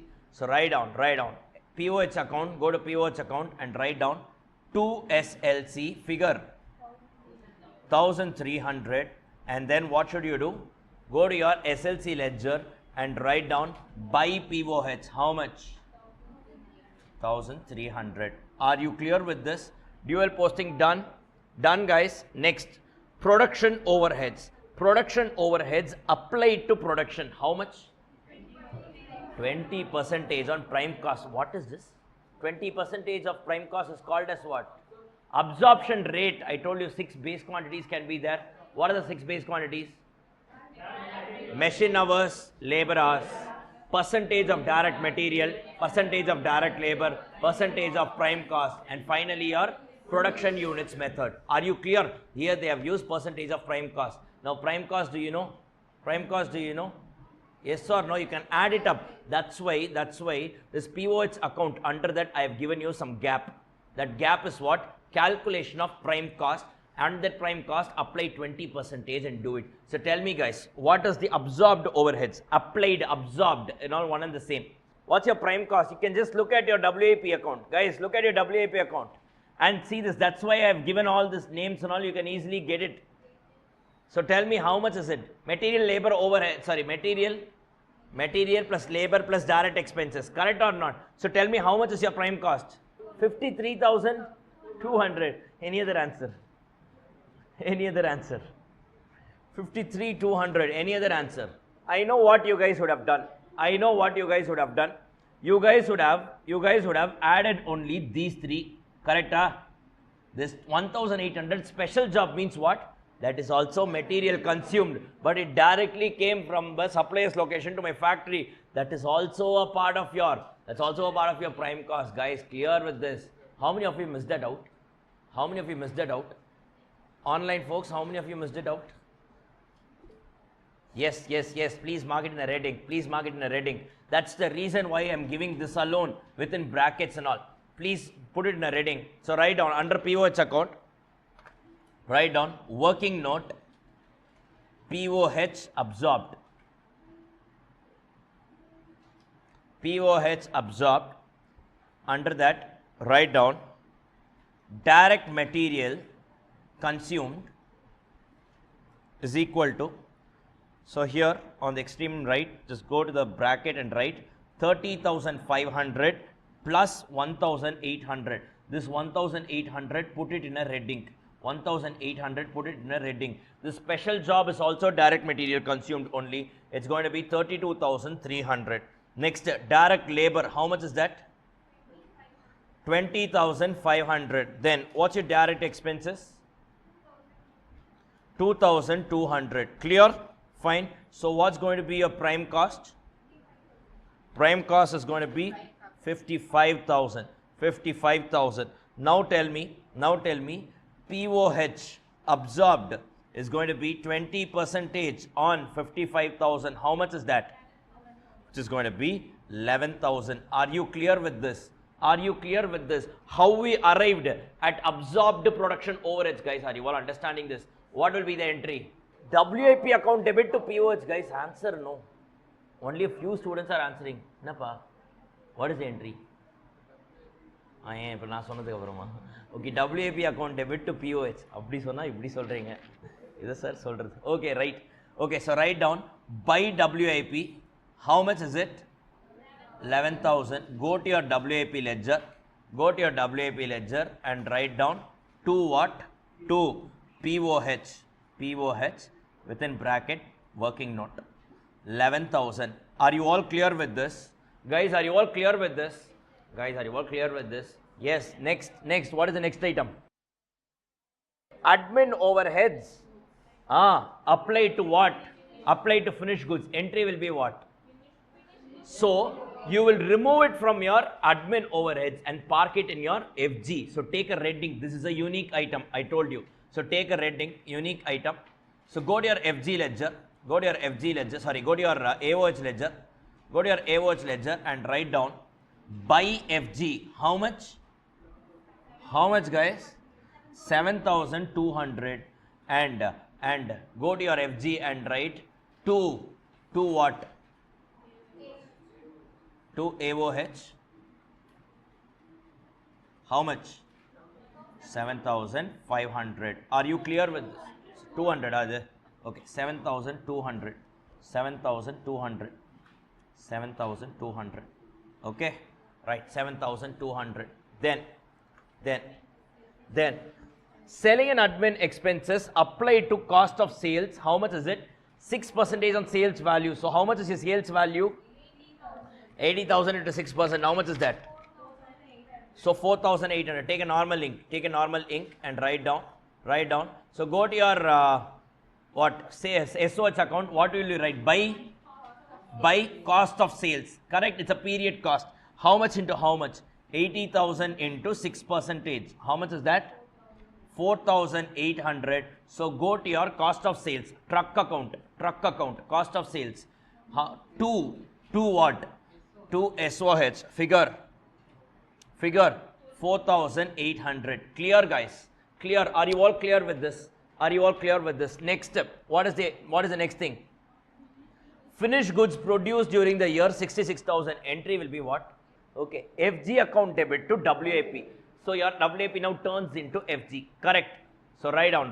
Go to your FG account. And write what? To WAP. Figure how much is it? 80. Yeah. The next figure. 66,000. 80,000 is sales. 66,000. Correct. Then go to your WAP account and write down what? By FG. How much? 66,000. This is nothing but cost of goods produced. You remember? FG done your transfer. Completed units. They have given the value. You need not value it. Fine. Next, what is the thing? Goods sold during the period at sales value. Entry will be what? I told you. Net entry.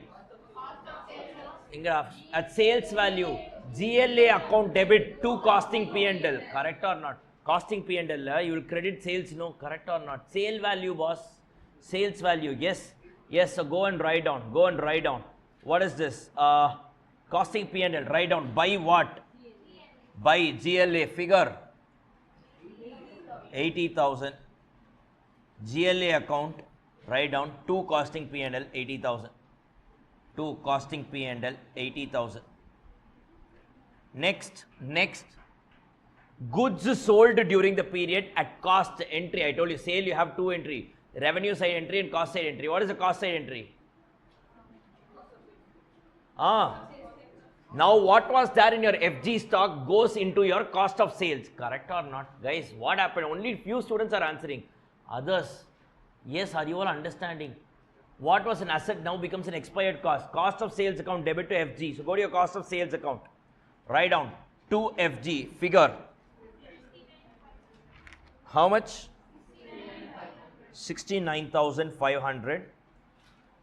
And go to your FG account and write what?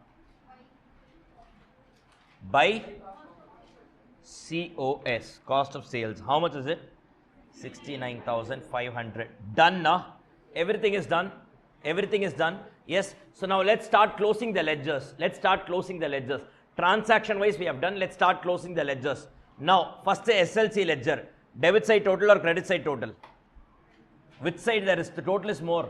Debit asset has more debit side. No. Debit side will be total. How much is it?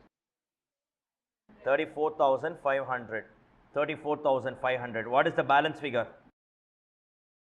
By balance carried down. Evlo? 2,100. Correct? Pencil circle balancing figure.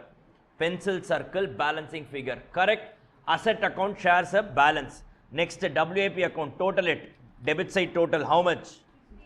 68,000, which means by balance carried down, how much? 2,000. Total is 68,000. Correct, guys? Yes, done. Next, FG, total it up. How much is it? 74,200.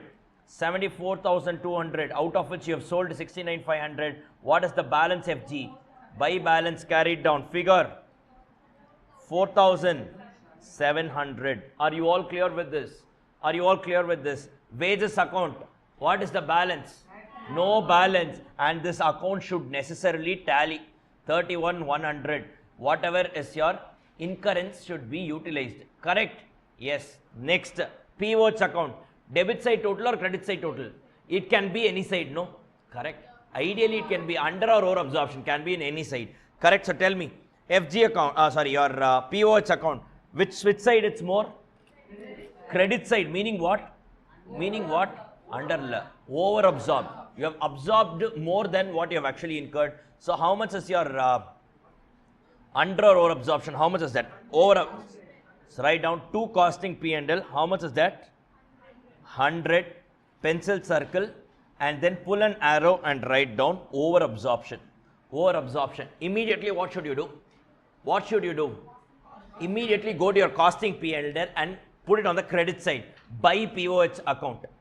Costing P&L by POH account within bracket over absorption. What is the figure? The figure is 100 rupees. Guys, are you all clear with what we are doing? Look how we are sequentially closing the ledgers. This is something that you should do in the exam also, guys. Okay, clear with this? Clear with this? Now, go to your AOH account. Go to your AOH account. Which side has a more balance? Debit side or credit side? Debit side. So, which means you have incurred more. So, 7,500, 7,500. So, by what? Costing P&L. Under or over?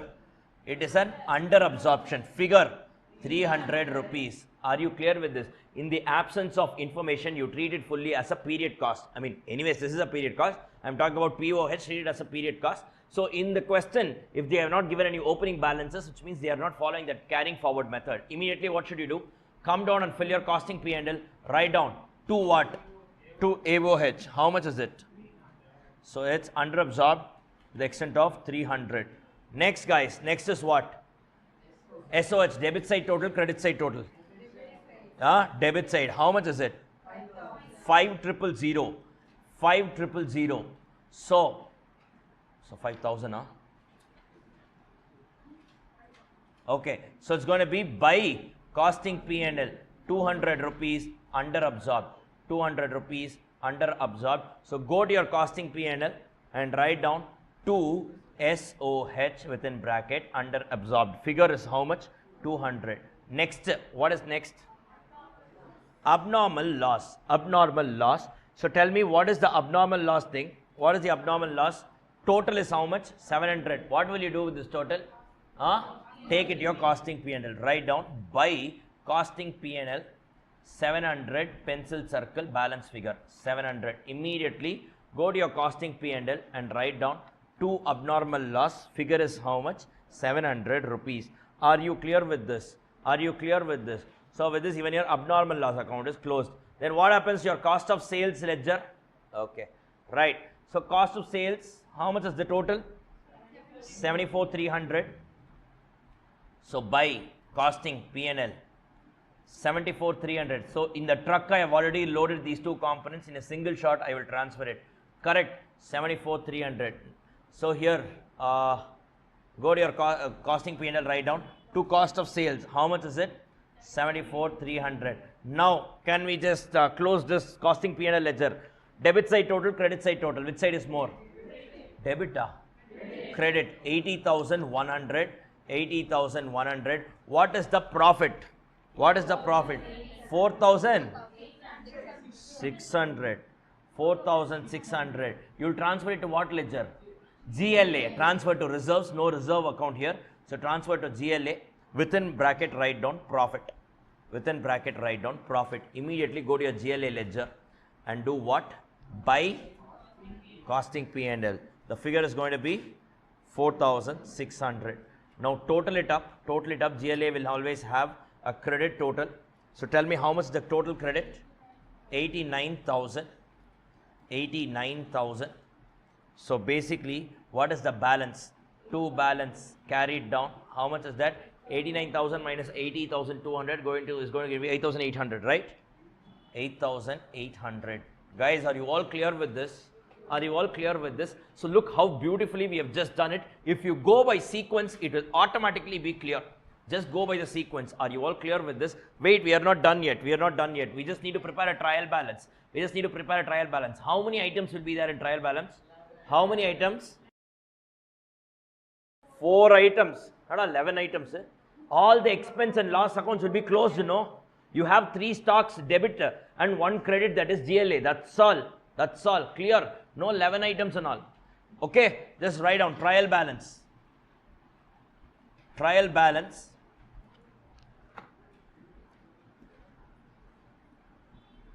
So debit and credit, particulars, debit and credit. Particulars, debit and credit. First, SLC account, how much is the balance? 2,100. Next, WAP account, how much is the balance?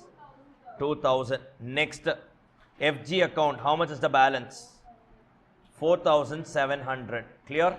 Then fourth, GLA account, how much is the balance? Hyphen and 8,800. It's on the credit side. It's on the credit side. Clear? So total it up, successfully tallying or not? Even if it is not tallying, we are known for making it tally. Yes? Yes? Right. Done. Completed, guys. Completed this. Are you clear with how the flow of this particular chapter is? Transaction wise, you just do the entries. Park all the ledgers. First open all the ledgers. Fill that opening trial balance figures. And whatever is the transaction wise, I want you to pass the entries. Are you all clear with this? Are you all clear with this, guys? Are you all clear with how to proceed about with these kind of sums? Yes. Are you all clear with this? So what are the 11 ledgers that we've got here? Guys, what are the 11 ledgers that we've got here? 3 stocks, SLC, WAP and FG. 4 expenses, wages, POH, AOH, SOH. 1 loss, abnormal loss. Then 2 collection account, that is cost of sales and costing P&L. Then finally you have what? You have what? GLA ledger. Now when you are purchasing one raw material, what is the entry? SLC account debit to GLA, correct? Now this is under non-integrated method. Under integrated method, what you do, you are going to maintain all the financial ledgers and costing ledgers together, no? So what you are doing, instead of GLA, so first you use the 10 ledgers, instead of GLA, go park in the respective financial ledger itself. So when you are purchasing raw material on credit, what will be the entry? SLC account debit to the creditor account, correct? When you are purchasing it by paying your cash or bank, the entry will be, it's going to be SLC account debit to cash or bank. Are you clear with this? Simple integrated system means first 10 ledgers of your non-integrated system, and instead of GLA, zoom it out and actually do the entire, provide the entire financial records itself. This GLA ledger is nothing but a summary of all your financial ledgers, correct? Instead of providing a summary, go park it in the respective financial ledger itself, and that is called as integrated system. That's all done. Are you clear with this? There is no new value addition there. Ditto same. Costing ledgers, the 10 ledgers should be there. Correspondingly, till now, what we were parking in GLA should go to the respective financial ledger, and we are done with both the systems. That's all. That's all. Similarly, these kind of sums will be there for integrated system also. You just need to go and park it. Now, integrated system, what they will have? Opening trial balance. They will not have GLA account. Instead, they will have bank account, cash account, debtor account, creditor account. They will give everything. So, respective accounts you need to open and park it then and there. Are you clear with this, guys? Are you clear with this? So, basically, if you know how to operate non-ledger, non-integrated accounts, you will automatically know how to operate integrated accounts. Integrated account is nothing but instead of GLA, go park the ledger, go park the figure to the respective ledgers. Are you clear with this? Are you clear with this? That's about it. That's about the two systems of your cost accounting systems. Two cost accounting systems. Guys, are you all clear with this? Are you all clear with this? Fine. Now, one more thing I've told you. AOH has 2 treatments. I can either treat it as a period cost, which generally you should take. Now, if the question gives you some hint and all, charge to FG and all, what you will do, you treat it as a product cost, but charge it to your FG directly. Very good. Now, second one, there are different treatments of under or over absorption. I told you under or over absorption, generally what we do, segregate into product period cost and accordingly account for it. Else, the other way of doing it is just completely carry it forward. Carry it forward to the next year. Current year, you don't pass any entry at all. Carry it forward to the next year. I told you that is also followed in India. Our cost accounting standards also says that it's a logical method. Clear with this? Clear with this? Fine. Are you all understanding the first 2 segments of this particular chapter? Integrated, non-integrated. Fine. Let's move to the third segment of this chapter, which is called as reconciliation. Now you tell me, reconciliation statement arises when I am following non-integrated, because non-integrated only reports 2 sets of profits, correct or not? Financial profits and costing profits. So let's get started with this particular area. It's fairly a simple area, something that you guys would have already done in your 11th standard, right from 11th standard. Have you guys seen this BRS?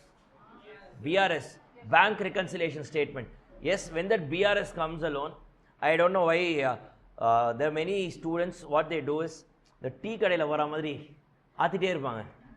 Like this, they will keep on doing it. It's okay, man. Oh, அதுக்கு பேர் hand method.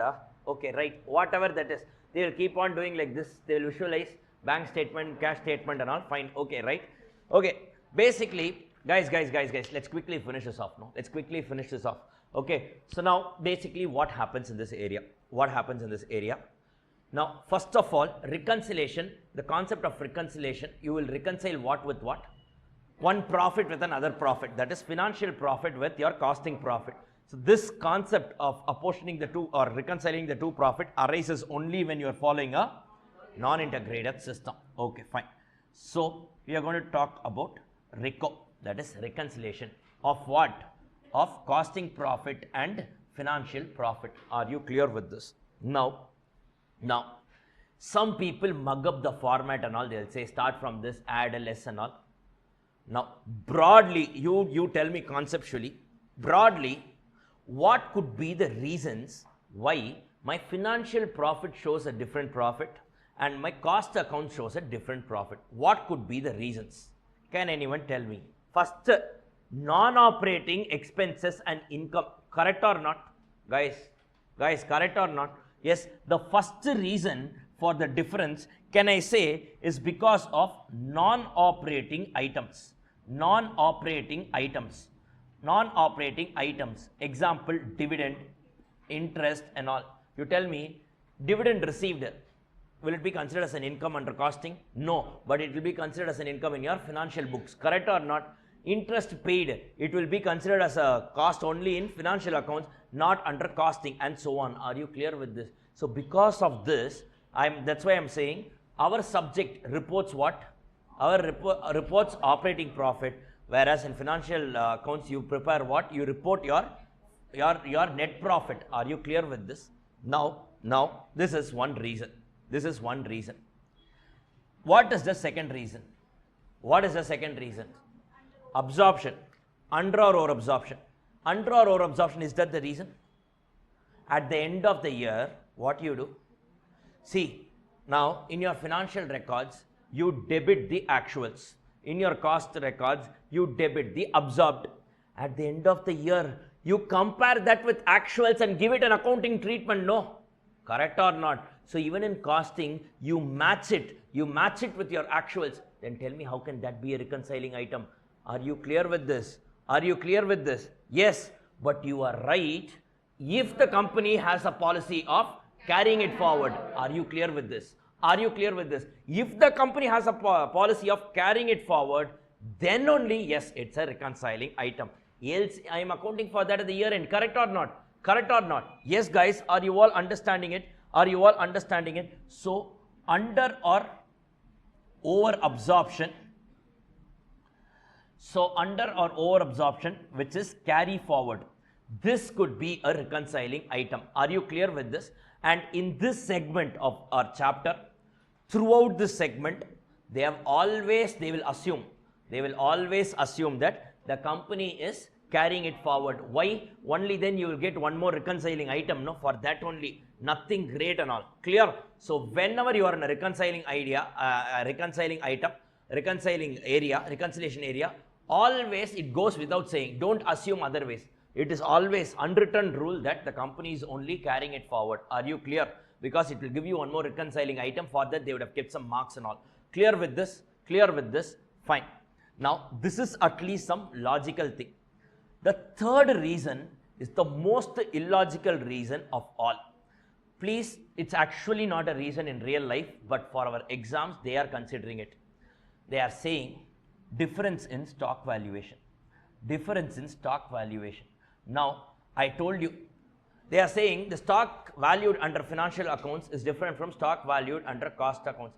First of all, I told you, financial account itself, it borrows stock figure only from us. How can it be different? Fine, they want one more reconciling item, so they have kept it. Are you clear with this? Broadly, only these three can be reconciling items. Are you all clear with this? What are the three reconciling items that we've got? Non-operating items, then your under or over absorption. In this leg of discussion, always assume they are carrying it forward. Okay, if they are not carrying it forward, accounting for it, then it can never be a difference, reconciling item. And the third one is stock valuation. Fine, stock valuation now ideally it should not be a difference. Clear with this? And one more thing, prime cost components. Prime cost components, can that be a reconciling item? No, no, why not?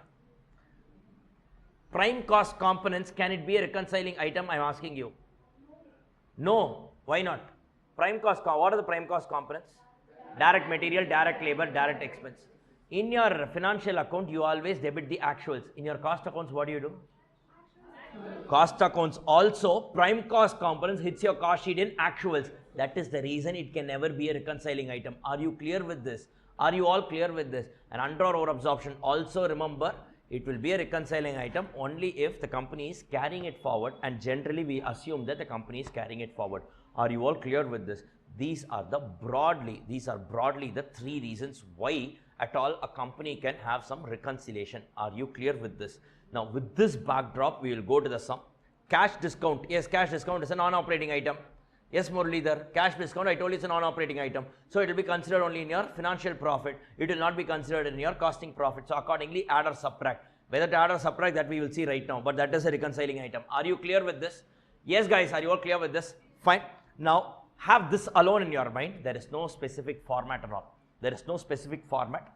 Add these items, reduce these few items, and you are good to go. Are you clear with this? Are you clear with this? What to add, what to minus, you have it in your mind, logically think.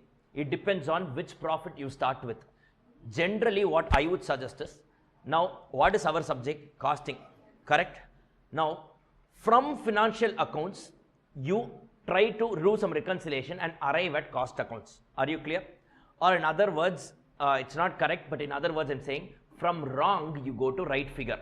It doesn't mean that financial accounts is wrong, but I'm telling you, for the purpose of our subject, the right figure is only our costing profit. So start from financial profit, keep that as the base, to which add or subtract accordingly, arrive at the costing profit, if nothing is given in the question. Suppose in the question they are necessarily asking you to start with the costing profit, then do it as given. Start with costing and add or minus and arrive at your financial profit. Are you clear with? But generally, I would say, if nothing is given in the question, start with financial profits, add or subtract, and arrive at your costing profits. Are you clear with this? Are you all clear with this? Fine. Now, let's go to this question. Let's go to this question. Yep. So, go to page number 94. Now, read the question. What have they given? A company's profit as per costing system is how much? 46,126, whereas the audited final accounts showed a profit of 33,248. So they have given you the costing profit, they have given you the financial profit. You need to reconcile. From the following additional information, you are required to prepare a reconciliation statement showing clearly the reasons for the difference between the two profit figures. Clear? What do you need to do? Prepare a reconciliation statement. So they have given the financial P&L. Sales is given, opening stock purchase, subtotal is given here, this is subtotal, minus closing stock they have done here. So instead of increasing on the credit side, they have reduced it on the debit side, that's all, but it's actually one and the same. Direct wages, factory overheads and all is given. So gross profit, they have transferred it here. From that, admin selling is all removed. One sundry income is also added. They have arrived at the net profit. Are you clear? They have given you the financial P&L. Financial P&L. How do you know it's financial P&L? The sundry income and all is there, no? Correct or not? Yes. Yes, fine. And that is the reason why you know that it's a financial P&L. Fine. And of course, one other way of knowing is the figure 33,248. They have given 33,248. It's a financial P&L. Are you clear? Now, the costing record showed the following. The closing stock was different. I told you, ideally, this should never be the case. Anyways, take it with a grain of salt. Direct wages, starch to production was also different.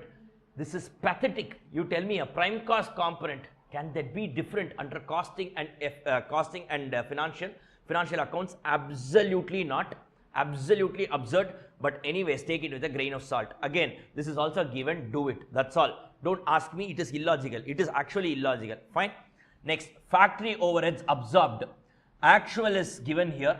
Absorbed is given here. The difference between that under or over absorption, you should always assume that the company is carrying it forward. Hence, it is a reconciling item. Are you clear with this? Are you clear with this? Similarly, for admin overheads also, you find the absorbed figure, actual figure is given. Difference between the two, carry forward, no accounting treatment is done. then so it's going to be a reconciling item. And you have some selling expenses charged, that is also absorption is given. So basically all the three overheads, absorbed figure compared with actuals, under or over absorption, assume that they have actually done what?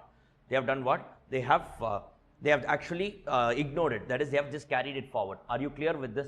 Easy sum, guys. Shall we just do it? And I told you, you start with what?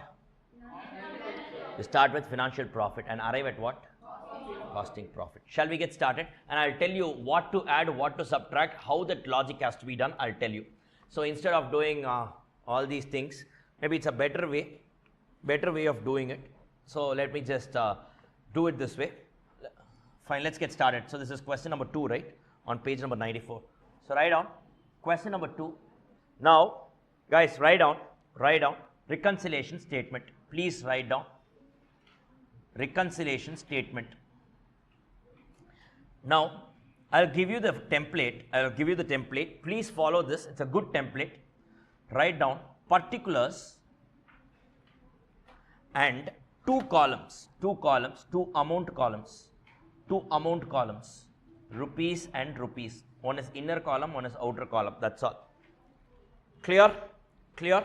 Now, what you do is, you start with what? Start with the wrong figure, arrive at the right figure. Okay, right, wrong, right, but I'm just telling for so that you can remember. Start with financial account. First, write down profit as per financial accounts. Outermost column, right? How much? 33,248. Fine. Then what you do? Write down add, and leave some 4 lines gap. 1, 2, 3, 4. Then write down less and leave again 4 lines gap. 1, 2, 3, 4. And finally, if you add and less all these things from your financial profit, you get what? Yes, write down profit as per cost accounts. Profit as per cost accounts. Don't write the figure. This should be an arrived figure. You should get 46,126. Clear? Now I'll tell you what you need to do. Take a blue ink and write working note. Why blue ink? Because this need not be done in the exam. I am just explaining the thinking process so that from next sum onwards in your mind you can do it. This sum alone, this needs not be done. No, the sum has to be done in the exam. Working note alone. Okay, that's why working note alone I am saying. Working note alone you should not do. So, okay. This working note need not be done. Okay, directly you can do it. Now, the working note, I will give you one template. Write down transaction,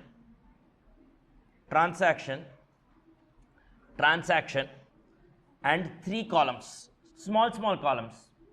Write down FP, that is financial profit, CP, costing profit, and TBD. What is TBD? Oh yeah, correct. And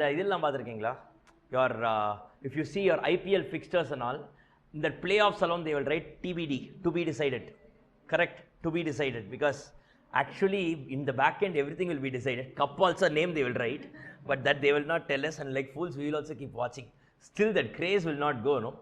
Yes, even I watch. I'm also a fool. I'm accepting only. So yes, that is like sports is something else. Okay, right. Anyways, coming back here. Now, okay, guys. So now first tell me. Now look at that. Now you go to the question. Now tell me what is the first item that is a problem, that has a problem. They have given some items and all. Closing stock. So first closing stock. So point number 1, closing stock. Now you tell me closing stock is valued more under financial accounts or under costing accounts. So cost accounts, yes, sorry. So in your financial accounts it's 150 something. In your cost accounts it is 160 something. Now you tell me your closing stock is a credit item, correct? The credit item is more under where? Costing, meaning what? The profit under costing is more, the profit under financial is less, correct? The costing under financial profit is less, the profit under costing is more, correct? So now you tell me, you are standing here, you have started from financial profits, you need to arrive at costing profit. From here, if you want to go here, what will you do? Add. Are you clear with this? Are you clear with this? Simple, no? That's why I said this need not be done in the exam. But one sum, I'm just doing it and showing it to you so that from the next sum onwards, when you're doing it in your house, you can just have this in your mind and do it. That's why I said, suppose you're starting from costing profit and doing financial profit, just reverse this. Okay, so that it will always be there in your, because this is an easy thing, but it's also a confusing thing. That's why I'm telling you, please have this in your mind. So tell me, what is the figure? 6152. So write down. Under add, write down. Overvaluation.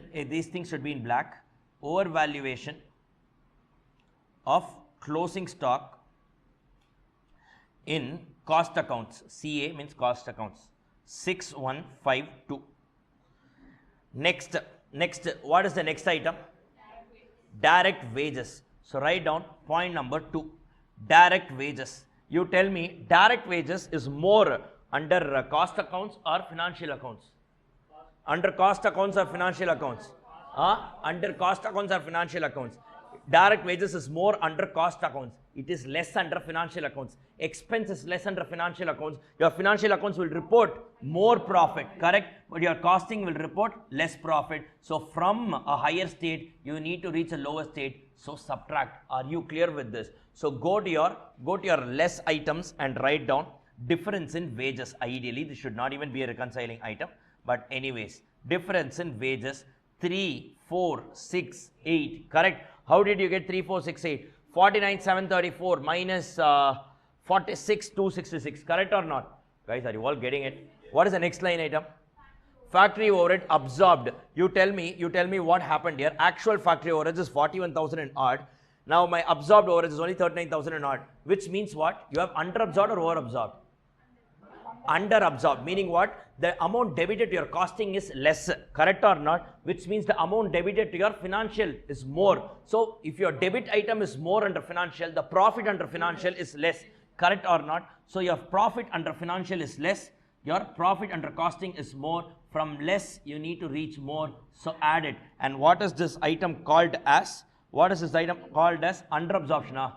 UA of POH, correct? Under absorption of POH. Guys, are you all clear with this?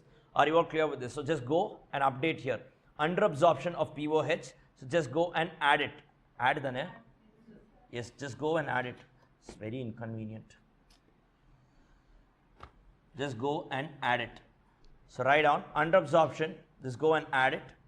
Under absorption of POH. How much is the figure?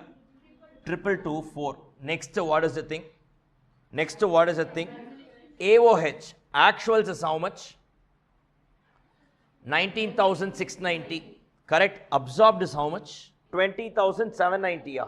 20,790 is it? Yes. Okay. So tell me, what is the difference? Under or over? Under or over? Now, what is the amount? The amount debited in costing is more, which means the amount debited in financial is less, which means your financial profit reports a more profit, correct or not? Financial profit reports a more profit, costing reports less, so you need to subtract. From here you need to arrive here. This is what? Over absorption, correct? Over absorption of AOH, you need to subtract. How much figure? So write down over absorption of AOH. Figure is how much? 1100. Clear? What is the next item? Selling overheads. So tell me, under or over absorption? I think there is an under absorption of SOH, meaning what? Your SOH actual is more, which means in your financial your profit will be less, costing it will be more. Add it up. How much is it? 9,700. So write down under absorption of SOH 9,702. Correct? Then finally, is there anything else? Sundry income is there, no? That sundry income, if you see, sundry income, it is created only in your financial profits, which means your financial profits reports more. It should not be included while computing your costing profits. So you need less that. So write down sundry income. Sundry income. How much is that? 632. So add all the add items. It's going to be 18,078. Correct? Just add these three items. Subtract items total is going to be 5200. So if you net it off, 33,248 plus 18,078 minus 5,200. How much is it? 46, 126. Are you clear with this? Is this tallying with what is given in the question? Yes, it is tallying. So this is how you will do your reconciliation item. Are you clear with this statement of reconciliation? This is how it has to be done. Let me just give this a proper finish. So now what we will be doing is, now we just saw the reconciliation, right? So how to prepare this reconciliation statement or not? Now this reconciliation thing can be done either in a statement format or it can also be done on an account format. So it's called as a memorandum reconciliation account. We will see how that is. Now guys, what we'll be doing right now is solved illustrations are there, so you need not solve fully, so can be happy about that. But just that I'm going to do 3 illustrations. These are all past exam questions. Especially the first illustration that I'm going to do is very important. I think it was tested in July 21 attempt, if I'm not wrong, for 10 marks. Okay, so 10 of 5, I'm not sure, but yes, it was tested in July 21 attempt. So let's do that question right now.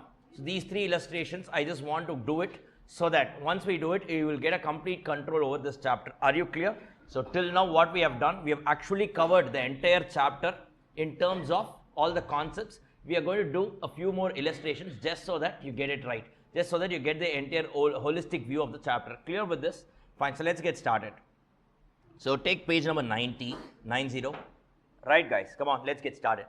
Now in this illustration, look what have they given. Look what have they given. They have given you the financial P&L. Direct material, direct wages, POH, AOH, sales are given, and the net profit is also given. Clear? Budgeted output 10,000 units, actual output 8,000 units, production overheads out of this 60% is fixed. Okay, right? Now they are telling you that AOH is 100% fixed. Calculate the profit as per cost records. This is what they have asked you. This is what they have asked you. Yes, clear? Clear? Now don't look at the solution. Please don't look at the solution. If you look at it, nothing is there. Nothing, no creativity is there.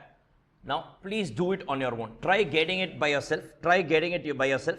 Now, what they have done is, in this sum, they have taken your admin overheads as charged to production. Okay. So, admin overheads, they have treated it as a product cost. They have treated it as a product cost. But wait, they are asking you to prepare a cost sheet. That's all. They are just asking you to prepare a cost sheet. Reconciliation, they are not asking you. They are just asking you to prepare a cost sheet. Now, fine. Okay. Now you tell me, guys. In your financial accounts and in your cost accounts, correct?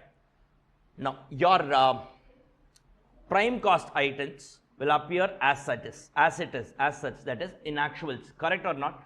So, if you see direct material, direct wages, these 2 figures are actuals, correct? Now, you subtotal, you get your prime cost, correct? Now, what is the overheads figure that comes in here? Overhead is absorbed overheads, correct or not?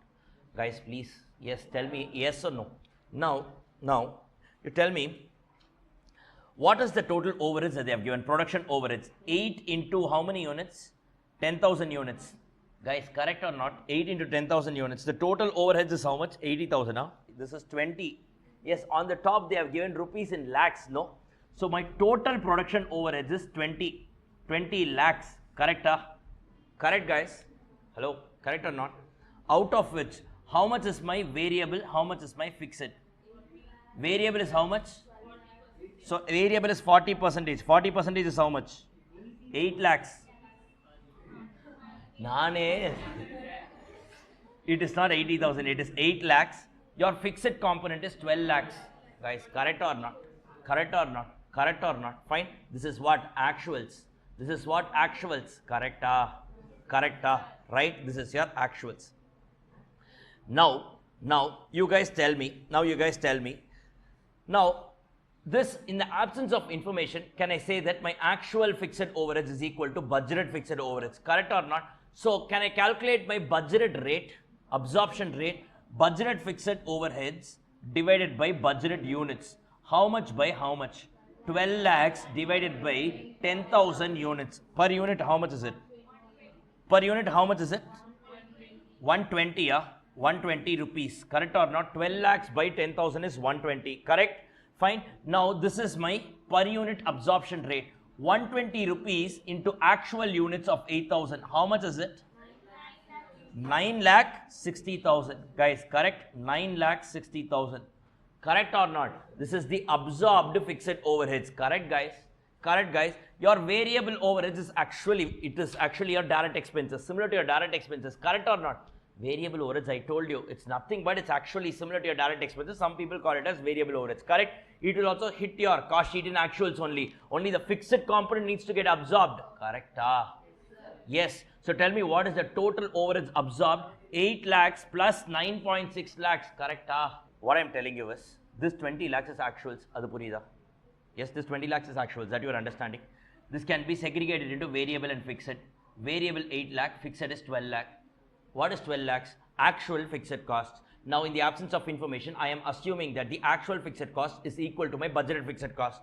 Correct? Now, what they are asking you to do, prepare a cost sheet. In your cost sheet, what will appear? Absorbed fixed overheads. How will you calculate the absorbed fixed overheads? Budgeted rate into actual units. Budgeted rate, how will you calculate? Budgeted fixed overheads of 12 lakhs divided by budgeted quantity of 10,000. So, the budgeted predetermined rate is going to be 120. 120 into actual units of 8,000 gives me my absorbed overheads of 9.6 lakhs. Yes? Yes? Now, on this 9.6 lakhs, I can add this variable overheads as such, 8 lakhs. So, what is the total amount of POH that is being charged to your cost sheet? 17.6 lakhs. This is what they have given here. This is what they have given here. Look at this, budgeted overheads divided by budgeted output into actual output. How they have given 60% of 20 is going to be 12 lakhs. Divided by 10,000 into 8,000, they have arrived at this 9,60,000 plus 8 lakhs they have added. So, it's going to be 17,60,000. Are you clear with this? Are you clear with this? Yes. Now, they have done it here. So, if you subtotal this, you get your factory cost. Then they have given you something. What is that? AOH also they have given. So, what is your AOH figure? What's your AOH figure? 8 lakhs. The same thing that I will do. In the absence of information, I will assume that the actual AOH was equal to my budgeted AOH, correct or not? So, what you will do, it's nothing but 8 lakhs divided by 10,000 into how many units? 8,000. So, how much is that? 6,40,000, correct? Absorbed admin overheads. So, 6,40,000. If you add this up, you get your cost of production 74. Sales has been given. You arrive at the profit. Are you clear? In this sum, they have not adjusted for under or over absorption. Why? They are assuming that it is a carried forward figure. Are you all clear with this? This was tested, guys. July 21 exam. July 21 exam question. July 21 exam question. Are you all clear with this? How to tackle these kind of sums? Are you all clear with this? Guys, are you all understanding? Really, you guys are understanding? Yes? Yes, are you all understanding? Able to follow this? Clear with this, guys? Clear with this? Fine. So, that's about this particular question. And look at this. FG valuation is always different. Okay, this is actually not the case. This is actually not the case. You need not actually read this. Maybe you can just put a cross mark here.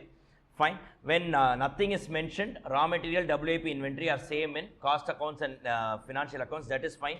But FG value is always different. It is not always different unless and until it's expressly given in the question. Are you clear with this? So, from your financial data and additional data, you know how to prepare the costing data. Are you clear with this? You guys are understanding this? Yes? So, let's go to the next one. Let's go to the next one. Now, look at this. Look at this particular question. Look at this particular question. What have they given? They have asked you to prepare a memorandum reconciliation account. In that, they have given you certain figures. Loss as per cost accounts, which means they are starting with cost accounts. Okay. Then under absorption, over absorption, bad debts, legal expenses, interest on investment. They have these figures. Now you tell me, you are starting from where? Cost accounts. You want to reach where?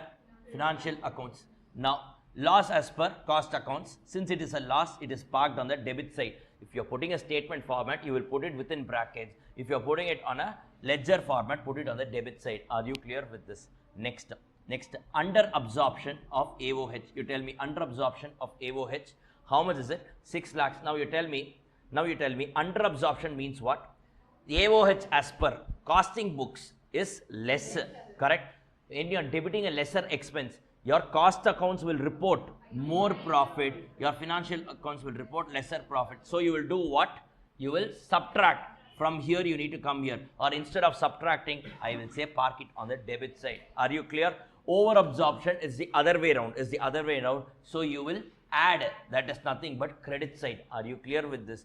Bad debts, in our subject, was it there? No. But in your financial accounts, it needs to be debited. It is not debited in my books, so it is more under costing, less under financial accounts. I need to subtract. Are you clear with this? Similarly, legal expenses, it is not considered in our subject. Correct? Correct. So it was not there in our subject. So our profit is more, financial profit is less. So what you need to do? Less it. That is debit. Then interest on investment, it was not there in our subject. It's there in financial profit. So costing profit is less, financial profit is more. Add or put it on the credit side. So if you balance this, you will get here something like 50 rupees the figure. That's a loss as per your financial accounts. Are you clear? If you get it on this side, it's a profit. If you get it on this side, it's a loss, similar to your P&L account. Are you clear with this? So the same statement can also be prepared in a ledger format. Are you all clear with this, guys? Are you all clear with this? Yes, isn't this easy? Fair enough? Fair enough? Yes? Yes? Fine. So let's move to the last one. Let's move to the last one. So what have they asked here in this particular question? Okay. Fine. So in this question, what they have done, they have given you a cost sheet. Guys, this is typically how the sums will look like. They have given you a cost sheet, okay, and they have given you the financial P&L. They are asking you to prepare a reconciliation statement. Are you clear with this? So they have prepared the cost sheet. So costing profit is there. They have prepared the financials, your financial P&L. So your actual, your financial profit is also there. You need to reconcile between the two. It's the solid same sum that we've been doing. So now in this question, they have started with what? Costing profit. Fine. So costing profit is a starting point. Your financial profit is your ending point. Now you tell me what happened. Every component you compare. Now opening WAP in costing is how much? 20. Whereas opening WAP in finance is how much? 15, which means opening WAP is valued more under which subject? Costing, which means costing reports a lesser profit, financial reports a more profit. Add it. Are you clear with this? Similarly, closing WAP, figure as per our subject, cost sheet, how much? It's 15, okay, 15. As per your financial profit, it's going to be how much? 22, which means what? Your financial profit, what happens there? It reports more profit. Financial profit has a more credit side. It reports more profit as compared to costing. It needs to be added. Are you clear with this? Similarly, all other items we have already done. This overheads, closing FD, dividend and all these things, we have already done it. So this is given just so that you can revise it once. Are you clear with this? So basically, your reconciliation statement, it can either be in a statement format or it can be in a ledger format. Are you clear? The main question that I wanted to discuss was the first sum that we discussed, this sum, how to drop, when they have given a financial data, how to drop a cost sheet using that is what is required. Are you clear with this? And AOH, nothing is mentioned in the question. Ideally, you can also put AOH here, that is after your particular what you call cost of production, but in this sum it will not change the answer because you don't have any stocks, no? So you don't have any stock. WAP is also not there, FG is also not there, so the answer will not change. But anyways, you can ideally, it should be only a period cost. Are you all clear with this? The main problem was with respect to POH, apportioning it between variable fixed. The variable should be absorbed, the fixed should be absorbed, the variable can be taken as such. That concept alone you should know. Are you clear with this? Are you all clear with this, guys? So with this, we have actually completed this particular chapter called as cost accounting systems. So we started off with non-integrated, then I told you integrated and non-integrated is one and the same. Instead of GLA, park it in the respective ledgers, and finally we did what?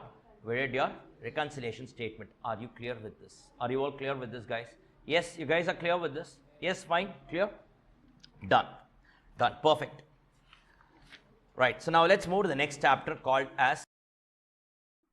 Okay guys, so let's get started.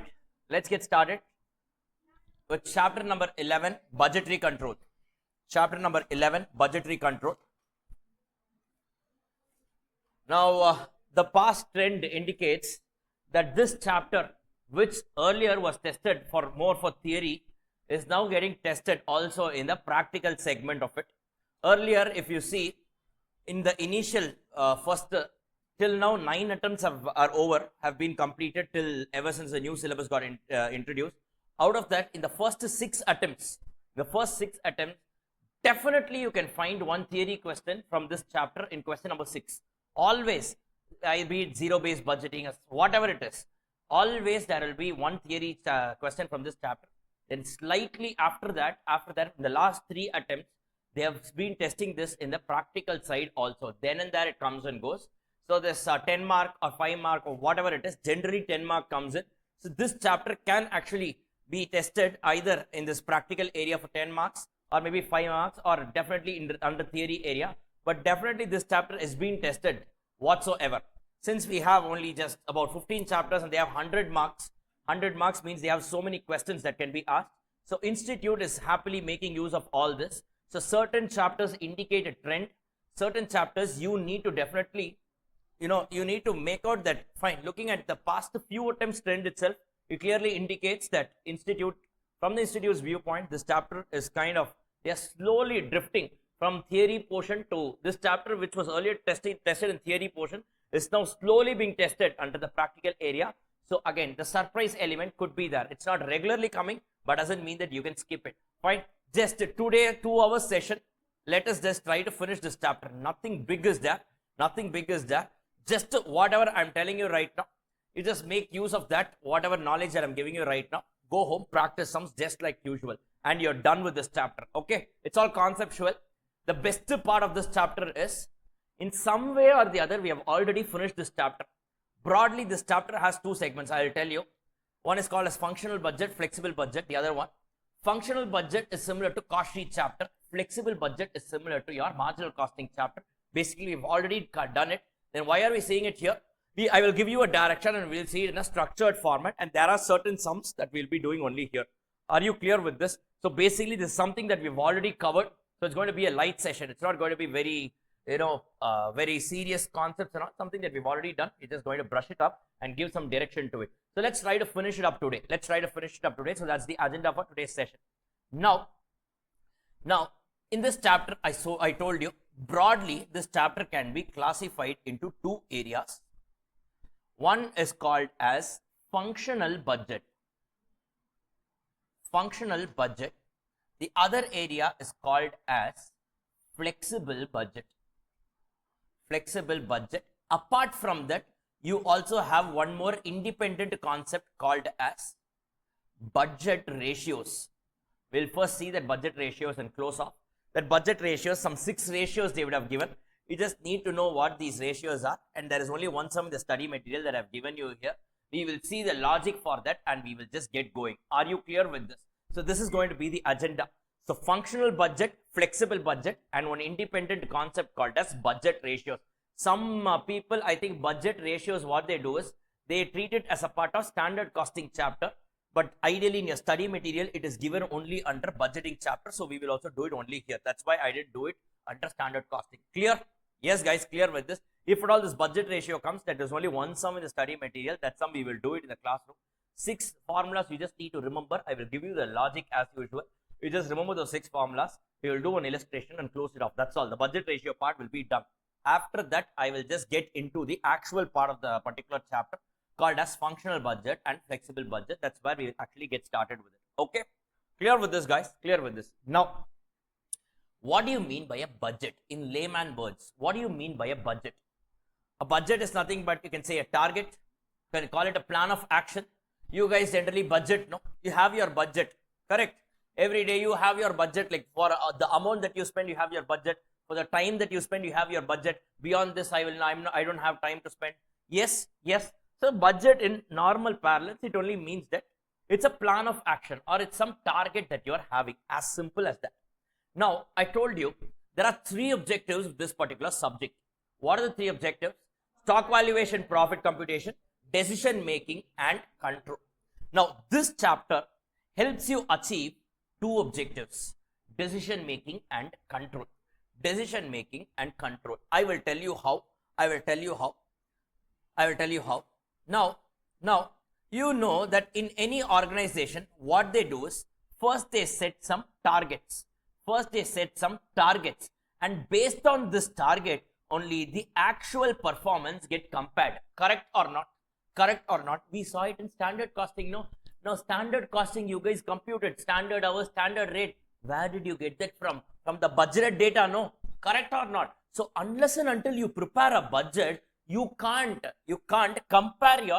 set your targets and compare it with your actual performance. This way, you are achieving the objective of control. Are you clear with this? Are you clear with this? But then, how will you arrive at the standards? Or how will you arrive at the budget? Let's say, for example, the company says in the current period, they are telling the sales department, you should sell 50,000 units. You should sell 50,000 units. Let's say at the rate of 50,000 units should be sold at the rate of 100. Okay. Now, what happens if you see, even in our budget, no, in our country's budget, your budget of Finance Act and all comes, there people sit in the Lok Sabha and they discuss, no? Yes, that's how even it happens in top level companies and all. There will be multiple set of people who will propose their own budget. Ultimately, they will decide and they will go for the one that is best. Now, what happens? I am sitting in a board meeting. One set of people say, sir, in the next year, what we should do is, we should sell 50,000 units by fixing the selling price at 100 rupees. Correct? Now, what happens? Another set of people come and say, no, sir, let's not do this. What we will do is, let's make use of the law of demand and supply in economics. Let us slightly reduce the price to 95 rupees so that we will achieve more volume. Let's say 55,000 units. Correct? So, one set of people say, sir, fix 50,000 units at the rate of 100. Another set of people say, fix 55,000 units at the rate of 95. Now, when I am fixing my budget, I will have multiple alternatives. Between those alternatives, I need to choose the best alternative. No, out of these two, which one will I choose? It depends. Whichever alternative gives me the maximum profit, I will go for that. Correct? So this way, but for fixing a budget, I need to choose between multiple alternatives. This way, it helps me achieve the objective of decision making. Are you clear with this? So choosing between multiple alternatives is how I help achieve the objective of decision making. Having said that as my target, when I'm comparing it with my actual, it helps in my control. So broadly, this chapter has two objectives. Are you all clear with this? Are you all clear with this? So this is what, that's why I told you, every chapter when you learn the objective why we are studying it, so that you will have a crystal clear clarity on that. Clear with this, guys? Are you all clear with this? Perfect. Done. So this is about the introduction of this particular chapter. Now, what I will do is, first we will go to budget ratios. It's an independent topic. It need not be attached to any particular chapter. But anyway, since in the study material they have given it under this chapter, what we will do is, we will study it first. And then I will tell you, I will go to the next two segments. That is your flexible functional budget and all. I will tell you what it is. I will give you a background. We will do some and close it there. That's all. Clear with this? So let's go to the next part of this particular, the first part of this particular chapter called as your ratios, budget ratios, also called as your performance ratios. Now, guys, I want you to remember these 6 formulas. These 6 formulas. Please don't think that it's not important. I myself have seen in one attempt they tested this. They tested in question number 1, mandatory question, they tested this. You can't, that's why I'm telling you, question number 1 is always unpredictable. To reasonable extent, you can predict that material and your marginal costing and process and joint and buy. These chapters generally come, still you are left with 1 or 2 more questions in the question number 1 area. So there you can have subdivision. Any 1 or 2 questions can come from any area, any concept from the entire syllabus. So basically, once I saw this question was asked. This question means this question that we are going to see right now. It was asked for 5 marks in question number 1. What will you do? If you omit? So classroom itself will finish this area. It doesn't even require a practice. This is that kind of a particular area. Classroom itself will finish it, so that at least you are equipped with this. Okay, clear? Now, first formula you guys already know. First formula you guys already know. Efficiency ratio. What is the formula? Standard by actuals. I told you, I am allowing him 100 hours, but actually he has taken only 80 hours, which means his efficiency is 125. That is, he is over efficient. Should be beyond 100% or beyond 1 if you want to put it in decimal. Correct? This formula you guys know, standard by actuals. Yes.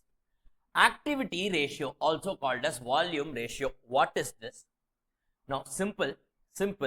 Let's say I budgeted so many hours. Okay, first of all, what do you mean by standard hours? The time allowed for the actual production. Correct? Correct? What do you mean by budget hours? The time allowed for the budget production. Correct or not? Correct or not? Correct or not? Basically, what they are trying to find out is the time allowed for actual production divided by the time allowed for budgeted production. Basically, what they are trying to find out of total what you have budgeted, what is the actual, that is, what is the standard for actual that you are actually, the activity at which you are actually operating. What they are trying to find out is, let's say I budgeted for 1000 hours, and let us say that the standard hours is only 800, which means what? The activity that I am planning itself is only 80% of the capacity. I am planning to operate only at 80% capacity. Are you clear with this? This is called as activity ratio. Standard hours by budgeted hours. Clear? Logical? Logical. I am trying to find out what is the activity at which I am trying to actually work. Are you clear? Yes. Next, calendar ratio. Does it ring any bell? Yes. Where did we see this? Calendar variance, fixed overhead cost variance. Under that, volume variance, you had three subdivisions: capacity, calendar, and efficiency. Under that, I told you possible budget fixed overheads minus budget, wherein we saw 21 days, 20 days and all. You remember? Basically, but this is nothing but available working days divided by budgeted working days. In that example, if I'm not wrong, there we budgeted how much? We budgeted 20 days, but only 19 days for us, something like that. Something 21 and 20, 22, 20. So whatever it is. So available working days divided by budgeted working days. Are you clear with this? Days in the sense hours. Every day has same number of hours. So yes, you can do it in terms of number of hours. Available working hours divided by your budgeted working hours. This is similar to your calendar variance that we have seen before. Guys, are you clear with this? Yes. Next, standard capacity usage ratio. Now, what is this they are saying? Let's say I have a factory and I can utilize a total of 1000 hours. I can utilize a total of 1000 hours, but practically I know I can't utilize the entire 1000 hours. Correct? So based on this, I budget only to use 900 hours. 900 hours. This is what they mean.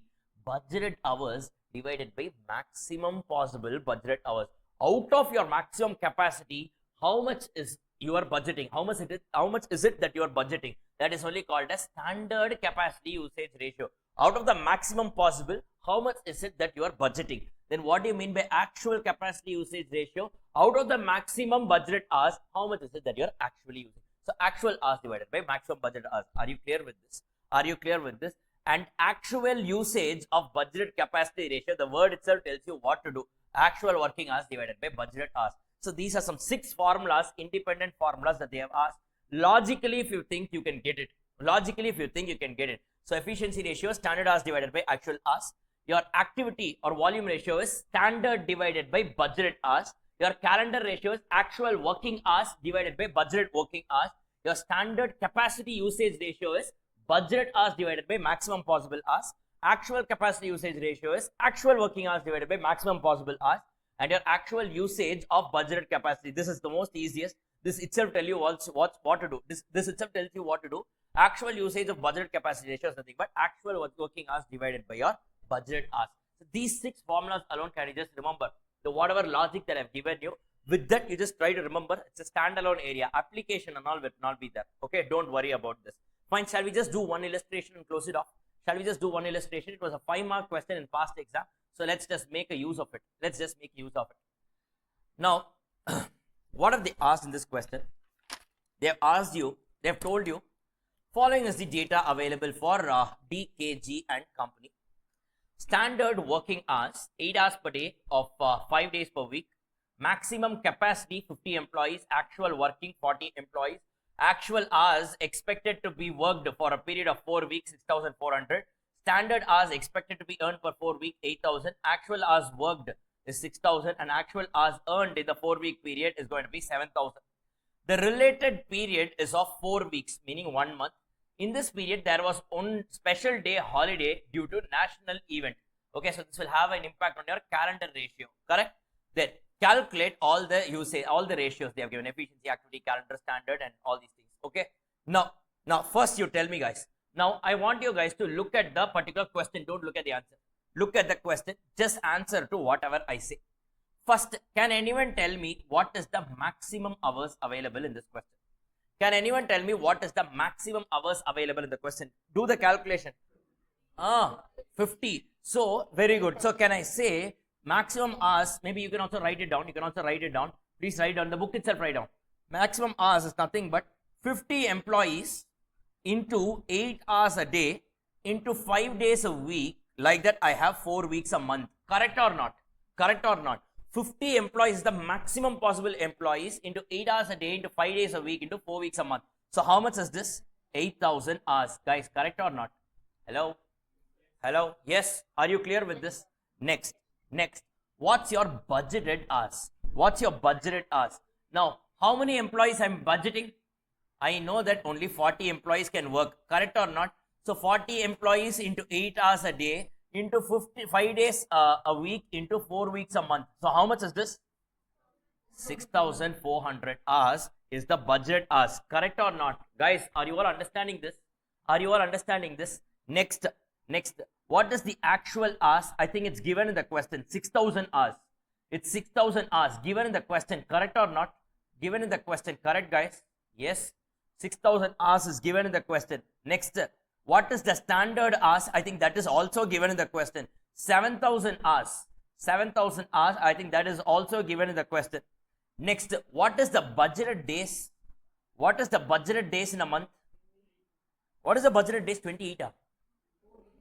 Huh? 4 weeks. In a week, 5 days are there. So it is 20 days. Correct? But what is the actual days? It's going to be 19 days. How you got this 90 days? 20 minus 1. Correct? Now you have all the data with you. Just exactly do like this in the exam. First you gather all the data required for the sum. Just a matter of substituting the formula. First ratio. Standard hours by actual hours. How much by how much? Standard hours 7,000. Actual hours 6,000. So 7,000 by 6,000, 116.67. Are you clear? If you have the data with you, it's going to be a cakewalk. Very, very simple. Next, activity ratio. Standard hours by budgeted hours. 7,000 divided by budgeted is 6,400. 7,000 by 6,400. 109.373%. Are you clear? Next, calendar ratio. Actual working days by budgeted working days. So it's 19 by 20. You get this. Are you clear? Next, standard capacity usage ratio. Budgeted hours by maximum hours. Budgeted hours is 6,400. Maximum hours is 8,000. So 6,400 by 8,000 gives you 80%. It's simple, guys. That's why I told you there is no much of application. You just need to get the figures and plug it. That's all. Next, your actual capacity usage ratio is going to be actual hours divided by maximum. Actual hours is 6,000. Maximum is 8,000. So 6,000 by 8,000 gives you 75%. Next, actual capacity usage ratio. It's nothing but actual hours by budgeted hours. So it's 6,000 divided by 6,400, right? It's going to be 93.75%. Are you clear with this? There is nothing great in this area. If at all they will only ask these 6 formulas, and you need to compute only these particular, the data required, input required for the sum. You just have to do it this way and close it off.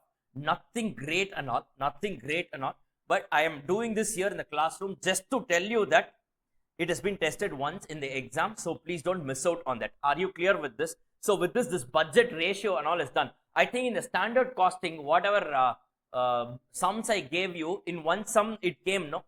Yes, in one sum it came, no? Yes. So that is only this sum that we did in budgeting, that we are doing here in budgeting area. So maybe you can just go home and do it. No, you need not do it also. It's the same sum only. But if you want to try it on your own once, and basically you just need to know the formula, and you need to get all this input data. Once you do that, the entire sum is over. That's all. It's not like standard costing where you need every single thing and application and all. Okay, done? Okay, guys, shall we proceed? Shall we proceed to the other segment? Shall we proceed, guys? Yes, shall we proceed? Okay, fine. Now let's get started with the next part of this particular chapter, which is called as flexible budget. We'll do flexible budget first, and then we'll go to functional budget. Okay, so let's do flexible budget. Please take the heading flexible budget. flexible budget. Flexible budget. Now, guys, what is this flexible budget area? Let me take an example. Let's say, for example, the following data is given to you. Let's say 80,000 units. For 80,000 units of volume level, they are giving you the following data. Direct material cost, everything is given on a per unit, 8 rupees. Direct wages, 4 rupees. Variable production overheads, let's say it's 6 rupees. Fixed production overheads is, let's say, 2 rupees. Fixed production overheads, let's say, is 2 rupees. Then variable selling overheads, it's going to be 2 rupees. Fixed admin overheads, it's going to be, let's say, 5 rupees. And your let's say fixed selling overheads is going to be 3 rupees. Example, this is just an example, random example I'm just taking. Okay, now what they are asking you, they have given you the cost data for one particular volume level. They are asking you to find out what will be the cost, total cost and the cost per unit if I am operating at 90,000 units volume level. Can you find out? No, just don't start doing the answer, but wait, I'm just telling you about the concept. We have a sum, don't worry about it. Now, what has been given is the cost data of one particular volume level. Using the cost data of one particular volume level, you should arrive at the cost data for any other volume level. The cost data that is given for one single volume level is called as a static budget. Meaning what? For a given volume level, what is the budget? Static means it will not change. Based on the data given in the static budget, you need to prepare the budgeted cost for another volume level. That is called as flexible budget. Are you clear with this? So based on the inputs that you gather from a static budget, you need to prepare a budget for another volume level, which is called as flexible budget. Are you clear with this? Now, in this sum, you tell me what you will do. Now, they have given direct wages 8 rupees per unit. First step, what will you do? When there is a flexible budget question, what you should strike your mind? 3 things. Number 1, variable cost should always remain constant per unit. Fixed cost should always remain constant in total. In case it is neither remaining constant in a per unit level nor on a total level, segregate the semi-variable cost into fixed and variable portion. Clear? Now, direct material is variable or fixed? Variable. So what I will do, here I will say, okay, it's going to be variable here. Then direct wages 4 rupees. Variable production overhead 6 rupees. Fixed production overhead, it doesn't make sense if I put this 2 here. So what will I do? This 2 immediately I will multiply with 80,000. How much is it? Well, so I will present it here as 1,60,000 rupees. I'm not preparing the budget. I am just giving the inputs for this particular data. Are you clear? So these are all, whatever is my variable cost, I will put it on a per unit level. Whatever is a fixed cost, I will put it in total, so that with this I can easily prepare a budget for 90,000 units of volume. Are you clear with this? Are you clear with this, guys? Yes. Next, variable selling overheads, I will retain it in per unit. Fixed admin overheads, 5 into 80,000. How much is that? 4 lakh rupees, correct? So I will put this 4 lakh rupees here. Then you have another fixed selling overheads, 3 into 80,000. How much is that? 2,40,000. Now what I will do with this data, I can prepare the budget for any volume level. Forget 90,000, any volume level. I know that if it is going to be for 90,000, so all the units that are mentioned on a per unit level, all the components mentioned on a per unit level, I will multiply with the respective volume. All the data that is available on total, I will keep it as such. So with this, I can prepare the total cost for any volume data, correct? So this is called as flexible budget. Are you clear? So how did you get all these figures? From the static budget. Using these input, you are going to prepare budget for any different volume levels. It's called as flexing the budget or flexible budget. Are you clear with this? Are you clear with this? Guys, are you all understanding? Nothing more. We have already done all these things. Segregation of semi-variable costs. How will you do? Change in delta cost divided by delta units gives you the variable cost per unit. Once you find out the variable cost unit, total cost minus variable cost gives you your fixed cost. We did this where? First, no.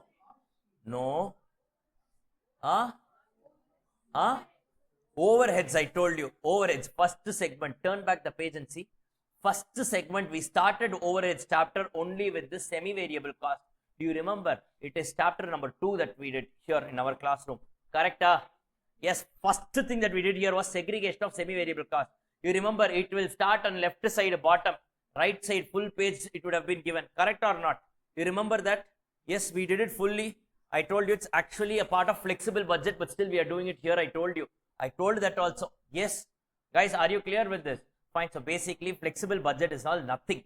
Basically, from a static budget, find out, arrive at the variable cost on a per unit level, arrive at the fixed cost in total. With this data, you can prepare the budget for any volume level. Are you clear with this? Are you all clear with this, guys?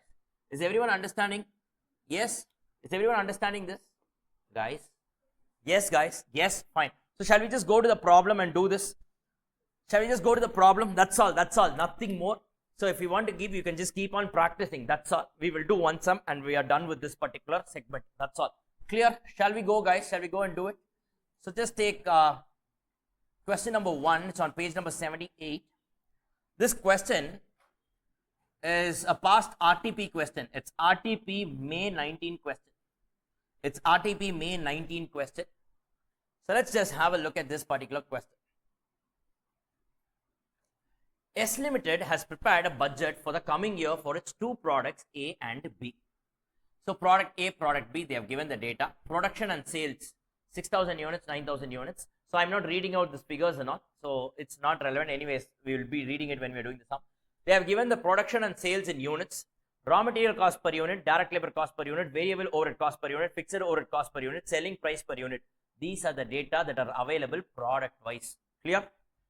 After some marketing efforts, the sales quantity of product A and B can be increased by 1500 units and 500 units respectively.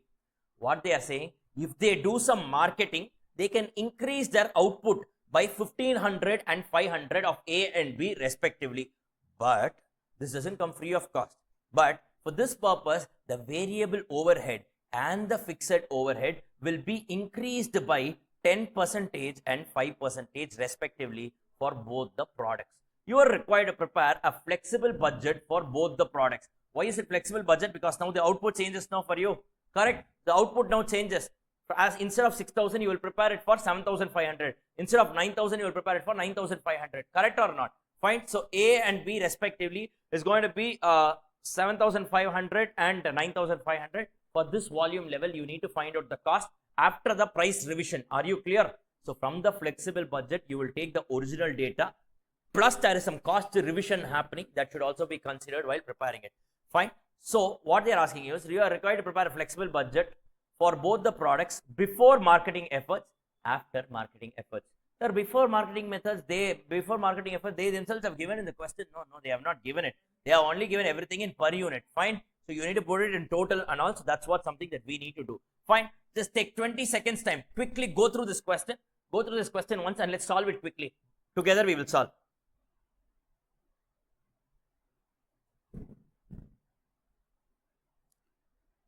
Okay, shall we start? Shall we start? Shall we start?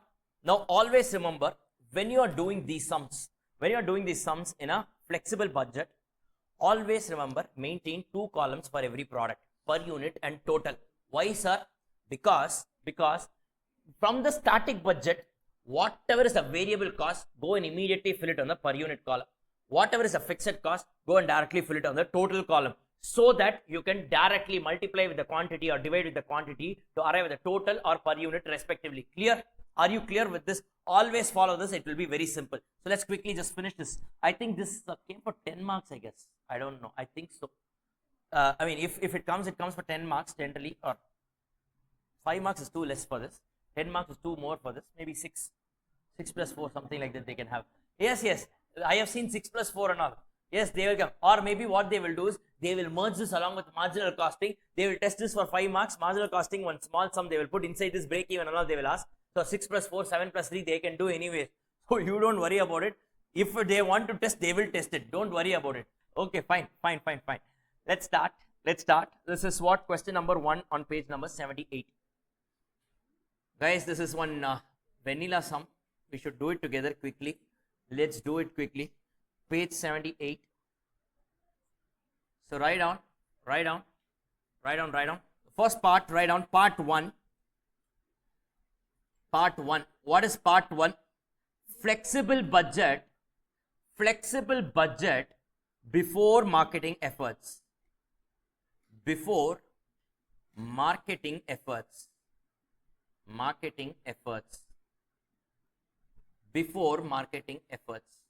Flexible budget before marketing efforts.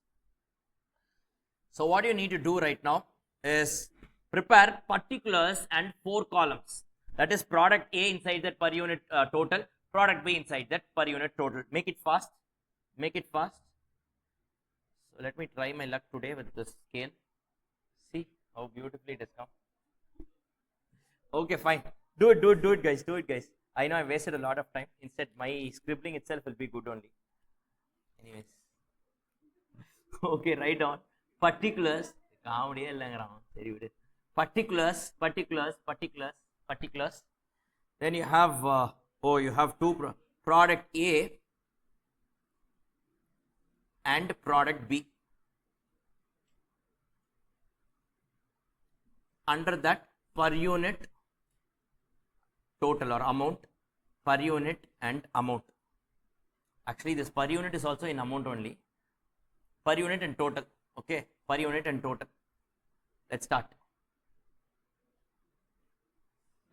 First. Okay, first sales. Okay, by the way, let's put units on the top. Product A, how many units? This is before marketing efforts. 6,000 units.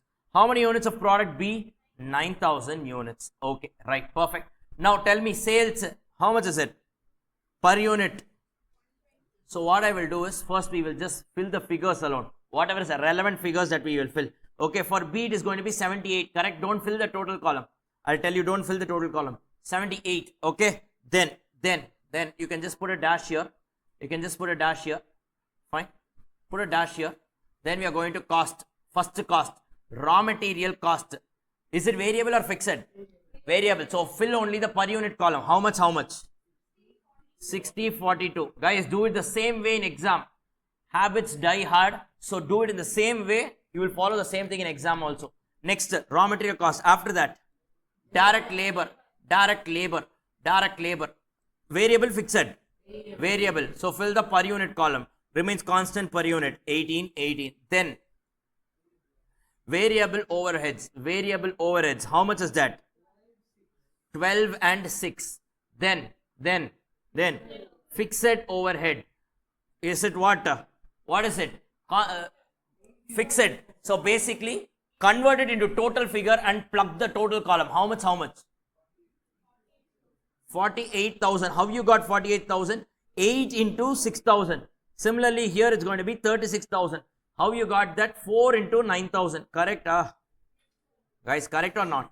Yes. Always remember, when you are filling it, when you are preparing a flexible budget, variable cost components fill only the per unit column. Fixed cost components fill the total column and keep it. After that, you can do whatever you want. Clear? Because we are going by the cost behavior. That is the right way of doing it. Fine. This sum is easy. Maybe if you're getting a more complicated sum, you should know that this is how you should do it. Next, total cost. Okay, fine. You can have a total cost. This can't be totaled right now unless and until we get it. Fine. Then finally write down profit. This also you can't get it right now unless and until you finish the sales figure and your profit. Now shall we just go up and fill the figures? Guys? Yes. So now tell me, 120 to 6,000 sales value, how much? Yes, this is going to be 7,20,000. So horizontal or vertical? Vertical. So you put 6,000 into and finish it off. Okay, 60 is equal to how much? 3,60,000, yeah. Yes, then 30 is equal to how much? 1,80,000. Then 12 is equal to how much? 72,000. Okay, fine. Then 48,000 divided by 6,000. How much is that? 8. Okay, 8. So tell me, what is the total cost? One second. 13, is it? Okay. So tell me, how much is it? 6,60,000 per unit is 110, na? Per unit is 110. Yes. So what's your profit? 10 rupees per unit, and this is going to be 60,000. Correct? Guys, nothing great. No rocket science here. Clear? Okay, done. Move to the next one. Next. Here, fill this column. Fill this column. Come on. 9,000 into 78. 9,000 into 78 is equal to how much? It's going to be 702,000. Okay. Then 42 is equal to 378,000. Then 1,62,000. Then 54,000. What's the total? 6,30,000. Correct. And then what's going to be your profit? 72,000. Done. Are you all clear with this? And of course, we'll also fill the per unit. So fixed overhead per unit, how much is it? 4. What's the total cost? 70. 70. Okay. And it's going to be 8. Fine. Clear with this, guys? Nothing great here. The same thing, same sum. We've just finished it on a per unit and total column basis. Are you clear? Shall we move to the next one? Shall we move to the next one, guys? Yes. Shall we move to the next one? So let's go to the next one.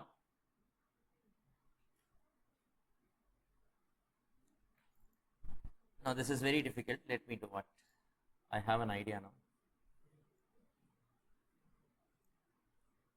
You guys start filling the template. Please start filling the template, guys. Please start filling the template.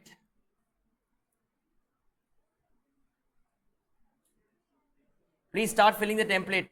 Make it fast.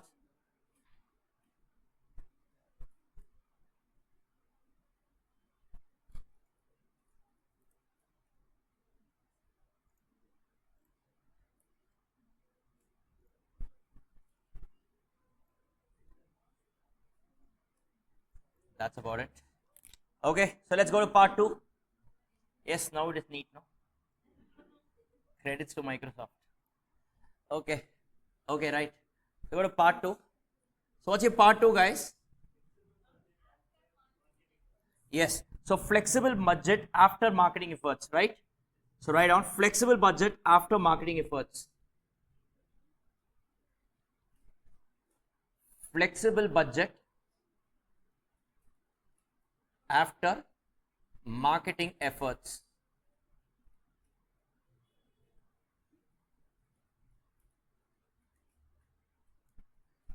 Flexible budget after marketing efforts.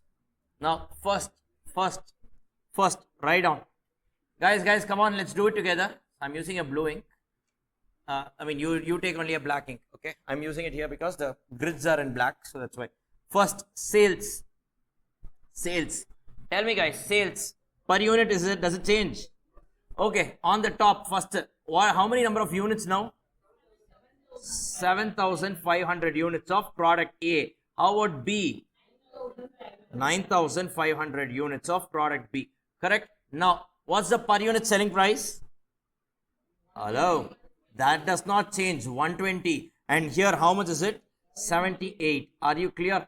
Next, so you can just put a double line here, just to show that after the sale, we are going to go for cost. First cost is what? Raw material cost. Is there any change in raw material cost? No. Is it a variable or a fixed cost? Variable. So fill the per unit column. 60 and 42. Correct? Next. Yes. Next is going to be direct labor. So direct labor. Is there any change in direct labor? No. Fixed variable. 30 and 18. Correct. Next. Variable overheads. Is there any change in variable overheads? No. Yes, no. It increases by how much? 10%. So what will you do? Per unit currently how much is it? 12. So it becomes 12 into 110 percentage. How much is that? 13.2. How about product B? How about product B? 6 rupees into 110 percentage. 6.6. Are you clear? Understand, guys? Understand? Variable cost increase should be increased on a per unit level. Fixed cost increase should only be increased on a total level. Are you clear with this? Sorry? What 5 percentage? This is variable cost, no? Variable cost increases by 10. Fixed cost only increases by how much? For 5 percentage. Yes, so this is what? 10 percentage increase. Next is what? Fixed overhead. Fixed overhead. You tell me, guys, fixed overhead, what will you do? Per unit or total? Total. Originally, how much is the total fixed overhead? 48,000. But now they are saying that increases by 5 percentage. So tell me, how much is the figure? 48 into 1.05. How much? 50,400. Similarly, here what do you have? For product B, it was originally 36,000 into 1.05. How much is that? 37,800. Correct? So if you add it up, if you add all these things up, you get something called as a total cost. So from that you can arrive at your profit. So now let's go fill up the figures. Sales value, guys. 7,500 into 120 is equal to how much? Hello, how much? 9 lakhs, huh? Yes, 9 lakhs. Then what? 4,50,000. Then 2,25,000. Then 99,000. Okay, 99,000. Then here 5,400 divided by 7,500. How much is it? This is 6.72. Only to represent, I am putting it here. So what is the total cost per unit? Okay, so total is 824,400. Per unit is 109.92. So what's my profit here? 10.08 and 75,600. Are you clear with this? Yes, guys, it's fairly simple, no? One thing that you need to know is any increase in variable cost should be applied on the per unit column. Any increase in fixed cost should be applied on the total column. Are you clear? What students do is they take the per unit and into they will do 1.05. No, fixed cost by nature remains fixed in total, constant in total. Clear with this? Let's go to product B and close it off. Nothing great in the sum. So tell me 9,500 into 78 is equal to how much? 741. Guys, please be a little louder. 741. Then 3,99,000. Then 1,71,000. Then 62,700. Then what's the fixed overhead cost per unit? 37,800 by 95. How much? 3.98. So what's your total cost? 70.58. And what's your total? 670,500. So what's your profit per unit is going to be 7.42, and this is going to be 70,500. Are you clear with this, guys? Yes. Are you all understanding this? Are you all understanding this? Yes. Are you guys understanding it? Guys, ideally in exam, the format has to be like this. You know, when you are putting all this dabba and all, since you can do it in your notebook with the scale, here it's difficult for me even to use this pen. So that's why all these things. So anyways, I just tried up with this Excel. Of course, it's coming well, but it takes time every time. We don't have the luxury of time. So basically in exam, do it properly like this. Put the tabular column, just a few more seconds. You need not do shading and all. And some people do this. On the top column, they do the shading. Just to say presentation. This is not presentation. This is waste of time. Abnormal idle time. Don't do that. This is, please just have it in a proper statement format. The only thing is you should communicate well to the examiner. That's about it. Clear with this? Guys, clear with this? Fine. With this, we are done with this particular concept. Nothing. From a static budget, all the variable costs, put it in per unit column. All the fixed costs, put it in total column. Any price revision in variable cost, do it only in the per unit column. Any price revision in the fixed cost, do it in the total column. With that, you can prepare a flexible budget for any output level. That's all it is. Clear? Guys, clear? Are you all understanding this? Are you all understanding this? So in this segment, we use the concept of variable and fixed cost. Now, this is why I said it's similar to marginal costing area. Are you clear? This is something that we all know, no? It's not something that we don't know. Just that as a sum, we are doing it together right now. As simple as that. Clear? Guys, clear with this? Shall we move to the next sum? Shall we move to the next concept? Let's move to the next concept. Let's move to the next concept. Now, guys, let me give you this particular area. Let's get into this particular area called as functional budget. Functional budget. Functional budget. I told you this is similar to your cost sheet area. Okay, so I will tell you the background and I will give you the conceptual things and all, and after that we will do one sum, and that's about it. So this area, this chapter is only about it, and some theory portion is there that I'll tell you how to prepare on the last day. I told you in employee cost and budgeting, these two chapters alone, we have some theory extra, that theory focus, because generally these two chapters theory comes apart from the first chapter. That goes without saying. First chapter is only theory. Fine. I will tell you how to do that and all in the last class. Last class is day after tomorrow. I will do it. I'll tell you day after tomorrow. So don't worry about that. Fine. For the time being, let's get more into the practical segment, how to solve sums. So that's what we are concerned about right now. Don't worry. I will handle theory. I will tell you how to crack theory. I will also tell you to whatever extent the value addition can be made from my side. I will tell you. Beyond that, even if I keep reading, you will also keep reading along with me. That is something that I don't want. You can read it better than me. I know. I admit it. Okay. Fine. So I will tell you how to prepare for that. I'll give you strategies and all. Certain areas, if they are conceptual and it has not been covered before, that I will pick and do it. Don't worry about it. Are you clear? So you need not worry about it. Right now, just focus only on the practical part. I'll tell you when to focus and how to focus on the theory part. Now, functional budget. What do you mean by a functional budget? Now, in an organization, there are many functions. Like production is a function, sale is a function, correct? Material purchase is a function, material consumption is a function, correct? When I prepare a budget for each of the functions in my organization, that is called as a functional budget. Are you clear with this? Functions means what's activity, basically activity, correct? Every single activity, every single function, or each and every function. For production is a function. For that, if I prepare a budget, that's called as production budget. Sales is a function. If I prepare a budget for that, it's called as a sales budget, and so on. Are you clear with this? Are you clear with this? Now, what are the different types of functional budget that we will be seeing in our area? Please note it down in the same order. Please note it down in the same order. Order is very important. First, sales budget. Second, production budget. Third, material consumption budget. Consumption, I'm using a short form. Consumption budget.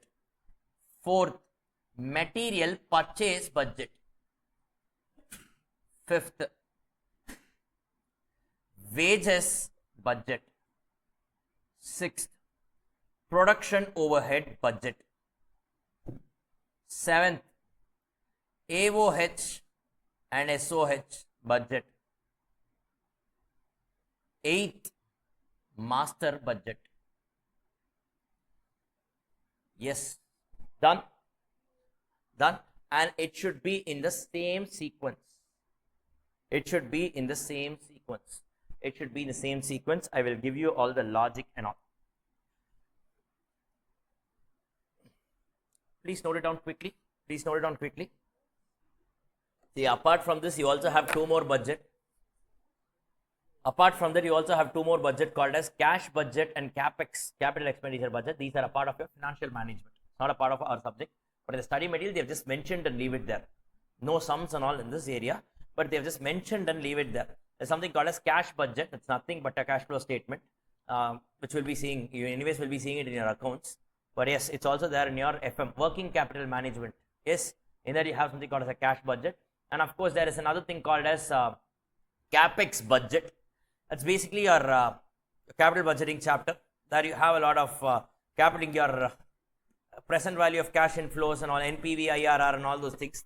Okay, so in that place, you will, in that area, you will be having it. Anyways, forget that. In our subject for costing, only these are the costing related budget. Apart from that, you should also know that there are other budgets that are not a part of costing subject. Now, sir, all these budget, every activity you have given one budget, I agree.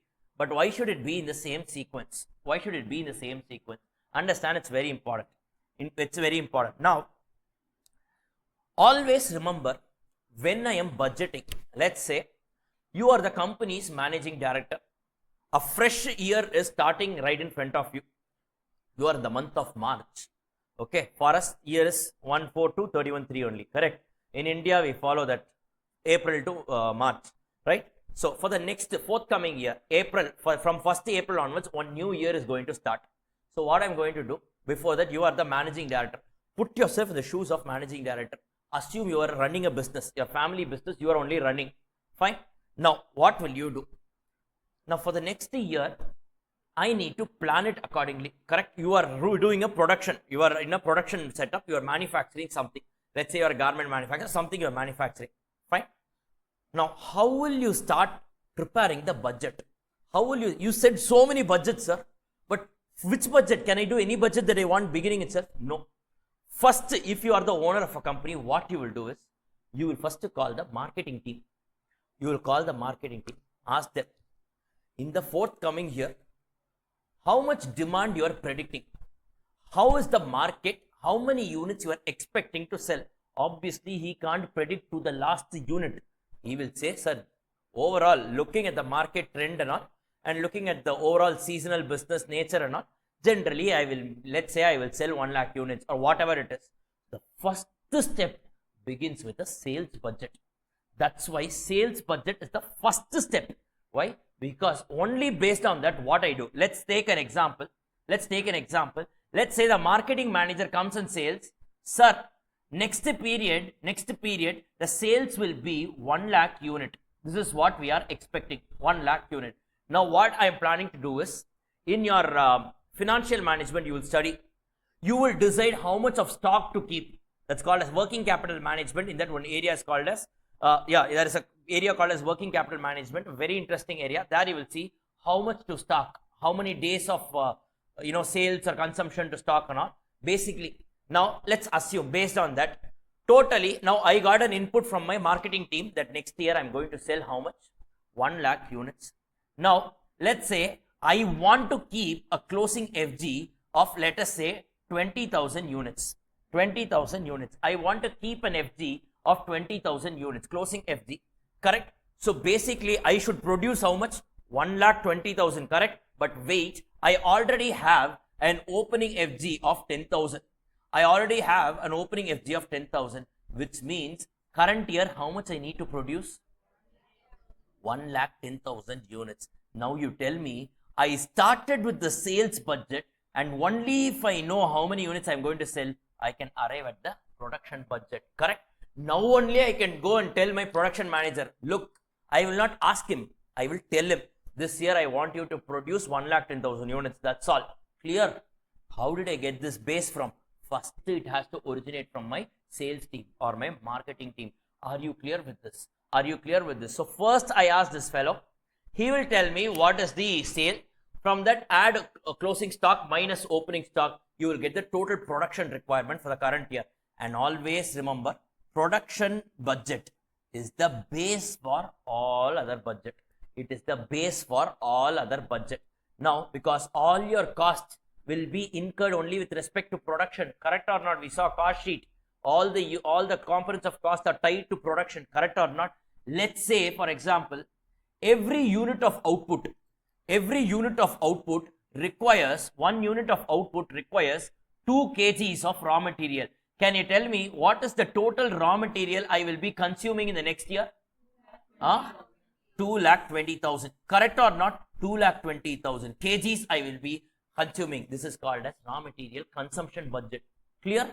So this is how I moved to the next budget. From sales I went to production. From production I went to material consumption. Clear? Clear. Now they are saying, now you also need to maintain a closing raw material stock. A closing raw material stock, let's say an example of 30,000 kgs, and you need to maintain, you already have an opening raw material stock, let us say of, let's say 50,000 kgs. 50,000 kgs.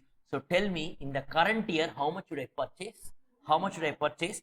I should purchase how much? For 2,20,000 I am going to consume, plus 30,000 I should store, so 2,50,000. But wait, already I have 50,000 in my godown, which means the current period I have to purchase a raw material to the extent of 2 lakh kgs, correct? So from this From this, I arrived at my, from material consumption, I arrived at my material purchase. Are you clear? So this order needs to be maintained. And parallelly, they are saying the current year, how many units I'm going to produce? 1,10,000. They are saying every unit requires 5 labor hours. So what will you do? 1,10,000 into 5. So 5,50,000 labor hours you need. Accordingly, you will tell the HR department. Correct or not? Correct or not? Similarly, your production overheads. Why is this required? Now, you will arrive at your absorption rate and all. Remember, I told you what rate, absorption rate you will use. Budget or actuals? Budget or actuals? Budget. Where do you get that from? Here only. Are you clear? Are you clear with this? Similarly for AOH and all. So all these budgets you will prepare. And finally, there is something called as master budget. What do you mean by master budget? Very simple. This is nothing but a budgeted P&L account where I will be having the component of cost in the debit side and I will have the sales on the credit side, and each of the components how I got will be a working note. So all the previous budgets will be a working note for a master budget. Are you clear with this? So using the budgeted data, if I prepare my P&L, it's called as a master budget, and in my master budget, the working notes or my notes to accounts, my notes will be every single individual functional budget. Are you clear with this? And that's about this area. Are you clear with this, guys? Are you clear with this? So basically in exam, how they will ask this question is, they will first tell you how many units to be sold. Based on it, you will arrive at the units to be purchased. From there, you should arrive at your raw material consumption. From that, all these things you will go. So from your sales, you will go to raw material production. From that, you will go to raw material consumption. From sales, you go to production. Production to raw material consumption to raw material purchase, and so on. Similarly, from production directly, you will get other limbs and all. Your wages budget, manpower budget and all. Are you clear with this? Now, sir, what is the big deal in this area? It's simple only, no? If you get a link, you can do it. Correct. It is simple only, no doubt. But at times, what happened? Finding out the units sold.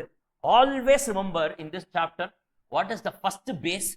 You need to find out sale units. That sale units will not be given directly. You need to use some brainstorming to find out the units sold. If you get that unit sold, the entire question answer, you will get it. But if you don't get that unit sold, you will not get the entire answer. Not even one step you can proceed. That is the catch that is there in this particular area. Are you clear with this? Are you clear with this? So what you should find out? Units sold. So in case there is a multi-product and all, there can be multi-product, no? Product wise, you should know the units sold. That should be the base. From that, add closing FG minus opening FG, you will get your units produced. With that units produced, you can find out the raw material consumption, and life becomes simple from there. But the first step is what? Finding out the units sold, and that is where the catch is kept. Are you clear with this? Are you clear with this? So what they will do is, the company deals in 3 different types of output, FG, and 4 different types of raw material, bill or cloth. So product wise, you need to maintain and prepare all the budgets. Are you clear with this, guys? Now, shall we just go to the sums? Now, this is nothing but cost sheet. I told you the flow of cost, flow of cost. First day I told you. You remember flow of cost? How cost sheet is arrived and all. I showed 3 places in a factory: stores, factory, shop, and your warehouse and all. I told you how cost moves. The same thing is only with something that we are doing right now. Yes, guys, are you all clear with this? This is something that we are going to do right now. A very interesting area, and I have an excellent sum. An excellent sum. This sum was there in your study material, not my invention. I am not picking it from elsewhere, foreign author and all. I've just picked it from your study material. It was also tested once for 10 marks. Very good sum. Very, very good sum. Very good sum. In my opinion, again, I'm telling you, if I were in the position of an examiner, in this area, if I want to test, I will touch this sum. Okay. So, this much amount of thing I'm telling you right now, I don't want to break the suspense. Let us see how many people are getting it right. It's a very good question. Very good question. No rocket science and all. If you just observe a bit, you will get it. That's all. Let's get started. Let's get started. So, here we go. Question number 2 on page number 80. Question number 2 on page number 80. Okay, so let me read this question. It's a 10-mark question.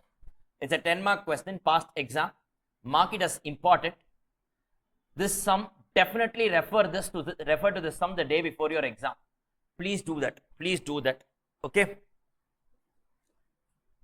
Now, somehow I feel this sum might come. I don't know. I told you one more sum like that, no? What sum I told? Correct. Very good. Very good. Very good. Very good. Yes, you are right.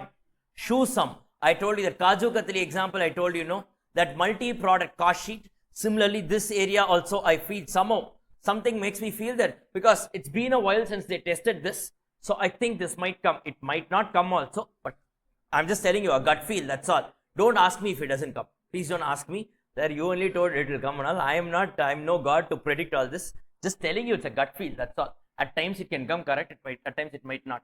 But that this whatever trend I told you, that's not gut feel, but that is worked out. That is worked out past trend analysis. Some ways prediction and all, no one can do. Okay, I'm just giving you my opinion. I feel it might come. Okay, right, fine. A company is engaged in manufacture of specialized sub-assemblies required for certain electronic equipments. The company envisages that in the forthcoming month, December 20x1, the sales will take a pattern in the ratio of 3:4:2, respectively, of sub-assemblies ABC, MCB, and DP. The following is the schedule of components required for manufacture. So basically, what is the company dealing in? They are dealing in manufacture of sub-assembly. Their output's name is ACB, MCB, and DP. Selling price for each of the components is 520, 500, 350. What are the components required? You can just remove this line. It needs 4 types of raw material. Baseboard IC08, IC12, and IC26. What do you mean by an IC? Integrated circuit. Have you seen this in your system computer? That motherboard is there, no? It will be like green color base on which you will have some silicon chips and all.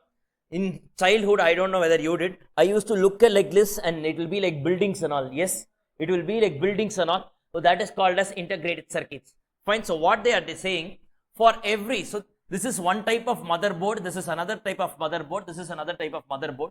For each motherboard, you need a baseboard, you know, that is that green color board. On top of it, this is one type of building, this is another type of building block, this is another type of building block. Correct? That silicon chips are all scattered. Okay, are you clear with this? Now are you able to understand how it looks like? How it looks like? Yes, are you able to understand? Fine. They are saying for them to manufacture one ACB, they require one baseboard, 8 IC08 components, 4 IC12 components, and 2 IC26 components. Similarly, for MCB and DP, they have given the quantity of raw materials required. Okay, clear? And here they have given the price per raw material. Baseboard costs ₹60. IC08 costs ₹20, meaning what? For ACB it will be 20 into 8. For MCB it will be 20 into 2. For DP it will be 20 into 2. Correct? Are you understanding, guys? Similarly, IC12 costs ₹12 per whatever is the piece. And IC26 costs ₹8 per piece of IC26. Are you clear? They have given you that they have 3 different types of FG. And each of the type of FG requires 4 types of raw material. Are you clear with this? Now, the direct labor time and variable overheads required for each of the assemblies. Assemblies means what? FG. They have given each and every FG requires 2 types of labor, grade A, grade B. Let's say skilled and unskilled. Okay. So it requires 8 hours of grade A, 16 hours of grade B. Similarly, they have given for the other 2 products. They have said every hour of grade A is paid at the rate of ₹5. Every hour of grade B is paid at the rate of ₹4. Are you clear? So this is what these columns are all hours and they have given the rate. Fine. If you multiply respectively, you will get the labor cost per unit. Are you clear with this?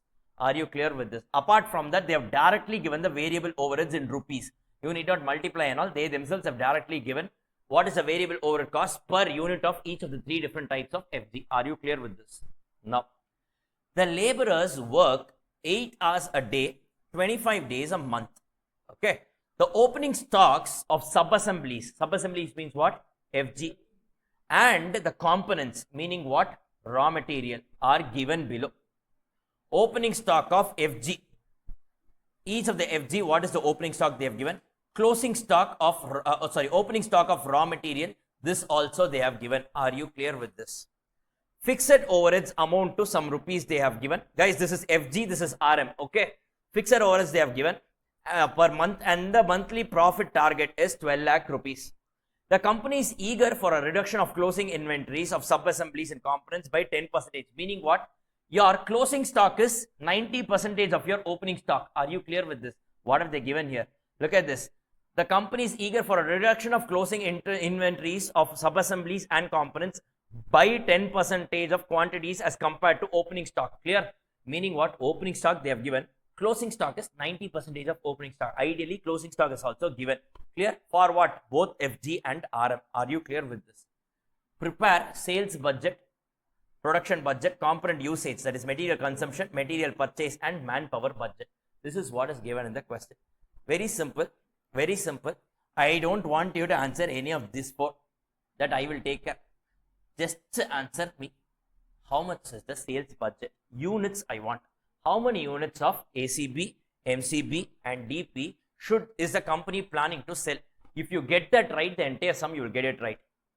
Come on, guys. I'll give you 2 minutes time. Figure out. Figure out. Figure out. Use all the knowledge you've got and figure out. Whatever we have learned, you figure out. Whatever we have learned, you figure out. First, is the sale units given directly in the question? How are we going to do it? Come on, try it, try it. You will get it. You will get it. I'm sure you will get it. Whoever gets it, excellent. Really good. Really good. Whoever gets it, excellent. Has anyone got the answer? Not it? Okay, okay. Do it, guys. I'll be very happy if someone gives me an answer. Of course, right answer. Do it. Come on, do it. Attempt. Don't give up. Try something, you will get it. Just see how you can crack. Whatever data is given, how is it relevant for me to find out? Try doing it. It's not a single product, it's a multi-product. Do it, guys. Come on. Very good, guys. Very good. Others, don't worry. I'll tell you what to do. Excellent line of thinking. There is only one way to do this sum. No other way to do this sum. All gates are blocked. There is only one way to do this sum. Excellent line of thinking. Excellent line of thinking. I appreciate that. Excellent line of thinking. Very good.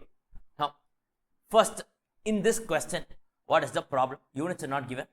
Sales units, if you find this sum is very simple. Finding the sales unit is what is the biggest challenge in this question. Now, what have they given with respect to sales? I only have what? Sales mix. I don't have anything else, no. If you tell me the total units, then I can say, okay, sales mix and all. Now, recall your marginal costing concept. Recall your marginal costing concept. Wait. Now, in this question, I have total fixed cost is given. Total profit is given. Fixed cost plus profit gives me what? Total contribution. Correct. I have my total contribution with me. Correct. Now, product wise, I have selling price. Product wise, I have all the variable cost components. Product wise, I have the contribution per unit. Correct. And I also have the sales mix. So I can find out the weighted contribution per unit. Correct. Total contribution divided by weighted contribution per unit gives me the number of units in total that I need to segregate in the ratio of 3:4:2. I get product wise number of units. Are you clear with this? Is that a rocket science? Didn't we do this already? You know, if I'm telling you, are you able to understand? It means that you already know the concept. It requires presence of mind. The moment you look at it, had I been an examiner, the first thing I would have done is, I would have put fixed overheads on the top and profit on the bottom. In a single line, if someone gives fixed cost and profit, obviously you will be tempted to add and you will get the answer right. In fact, to make it more challenging, if these two are given in two separate places, it would have been more challenging. But I thought at least you could figure this out. No problem. Are you understanding what we just did? Fixed cost plus profit is equal to total contribution. Product wise, you have contribution per unit. Find out the contribution per unit, and you have the sales mix also you have. So you just multiply that, you will get the weighted contribution per unit. Total contribution divided by weighted contribution per unit, you get the total units. That total units is what? BMW. Total units, car plus bike plus whatever put together. Now segregated once again in the ratio of whatever is given in the question. You will 3:4:2. You will get ACB, MCB, and DP product-wise units, and from there the sum is very easy. Are you clear with this, guys? Are you clear with this? Excellent sum, brilliant sum. If you got it on your own, hats off, really good. Don't take it your head, please don't take it your head. Yes, you have got it, yes, that's all, leave it there. And if you have not got it, don't take it your heart, just leave it there. Stay balanced always, just keep it as such. You have learned something, that's all. If you didn't know, you have learned something, as simple as that. Clear with this, guys? Clear with this? Very good, very good. So let's get started with this particular question. Let's get started. These kind of questions, I'm telling you why the examiner will be tempted. Single question, they are testing you both on marginal costing concept as well as on your functional budget. Number one, not even flexible, functional budget, which is cost sheet related.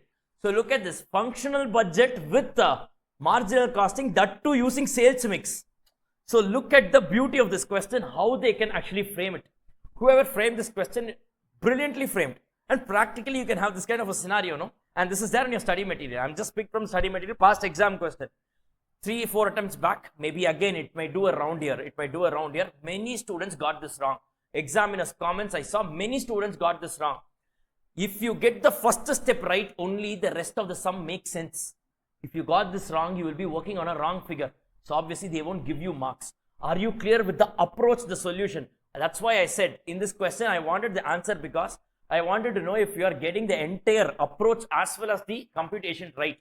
Because broadly, if you get the approach right, generally that itself will tell you the conceptual understanding. So I just wanted to know how many of you are able to actually relate that. It's not that you guys are, you guys don't have the knowledge. That's why I'm telling you these kind of problems, apart from the knowledge, it requires presence of mind. Sir, teach me presence of mind. I'm sorry, I can't teach it. Presence of mind comes only by practice. It comes only by practice.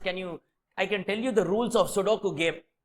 Immediately, can you solve a hard question? Obviously not. It comes only by practice. That's why what I'm doing here is I'm giving you some sums for practice. Do that with whatever concept you are learning in the class. This will be sufficient. For an exemption, this is definitely be sufficient. In fact, more than that itself, you can score with the knowledge that we've been spending for the last 8 days, including today. Whatever it is, definitely I'm sure that it will be sufficient for your exam to score really well. Fine. So let's get started with this particular question. Write down step 1. This is what? Question number 2 on page number 80, right? 80. Yes. The 10 mark exam question. Watch out for this. Mark it as important. Please watch out for this. Okay. So this is question number 2 on page number 80. Please write down step 1. Contribution per unit. This is the first step. You need to find out the contribution per unit. Okay. So write down particulars in 3 columns: ACB, MCB, and DP. Write down particulars and 3 columns. ACB, MCB, and DP. ACB, MCB, and DP. Fine. First, selling price. How much? Guys, I want you guys to pick it up and tell me. 520, 500, and 350. Right. Put a double dash here. Next. Write down VC, that is variable cost. Under that first baseboard. Can anyone tell me how much? 16 to 1. Correct or not? So 60. Put it here. 60, and 60. Next, what will you write? IC08. Integrated circuit 08. How much? So, yes, it's nothing but 20 into 8, 20 into 2, 20 into 2. So, it's 160, 40, and 40. Yeah? Yes, it's 160, 40, and 40. Are you clear with this? Next. IC 12. Okay, IC 12. How much? 48, 120, and 48. Next. I see 26. How much? 16, 48 and 64. Correct? So, okay, maybe if you want, you can put a bracket on these two sides. These are all direct materials. Correct? Next, what do you have? Direct labor. What are they? Grade A labor. How much? 40, 30 and 20. Correct? 40, 30 and 20. Guys, are you all understanding how we got 40, 30, 20? Yes. Next, grade B labor. How much? 64, 48 and 32. Fine. So maybe if you want, you can put a bracket here and call it as direct wages. This is only for your understanding, just so that you're not missing out on anything. Then what is it? VOH. It's given directly in the question. 36, 24 and 24. Correct? It's given in the question, no? Yes. So what's your total variable cost? Total your variable cost alone. Don't total your selling price also. It's going to be 424, 370 and 288. Correct? Guys, do your own calculation. Please do your own calculation. Next, tell me what's your CPU? Selling price minus variable cost. How much? So 520 minus 424 gives you 96. Then 500 minus 370 gives you 130. Then your 300 minus 288 gives you 62. Are you clear with this? Product wise, you've got contribution per unit. Correct, guys? Hello? Yes, you've got product wise contribution per unit. Yes. Now what you do? Are we done? No. Just come down and write weighted contribution per unit. It's also called as composite contribution per unit. So what ratio have they given? 3:4:2. Put it down. 3:4:2. So how will you compute? This is nothing but, so 3 plus 4 is how much? 7 plus 2 is 9. Okay. So 3 plus 4 plus 2 is 9. Okay. So write down 96 into 3 by 9 plus 130 into 4 by 9 plus 62 into 2 by 9. Why are we doing this? Do you guys remember sales mix and all? I told you how to do that. Correct? One representative unit has 3/9 of product A, 4/9 of product B and 2/9 of product C inside it. That's why we are merging everything together. So tell me, how much is this? How much is this? Okay, so 32. 57.78, 13.78. So if you add these three, you get to how much? Rupees 103.5555. Okay, maybe you can just retain the decimals in your calculator that you need. Put an M plus and retain it. Before you put that M plus, you should click MRC twice. Yes, you know that, no? Because if MRC means memory recall, if you click it twice, it clears your memory, not your memory, calculator memory. Yes, that if you do it, then you can add your M plus any number of times and you can get it. Clear, fine. Then now go to step 2. Guys, are you all understanding what we're doing here? Yes, write down step 2. What's your step 2? Write down calculation of units to be sold to earn a profit of rupees 12 lakhs. That's what they have given, no? Profit of rupees 12 lakhs. Yes, guys, look how marginal costing is used here. Blending is done. Marginal costing inside functional budget. Beautiful sum. Yes. Now, first write down contribution.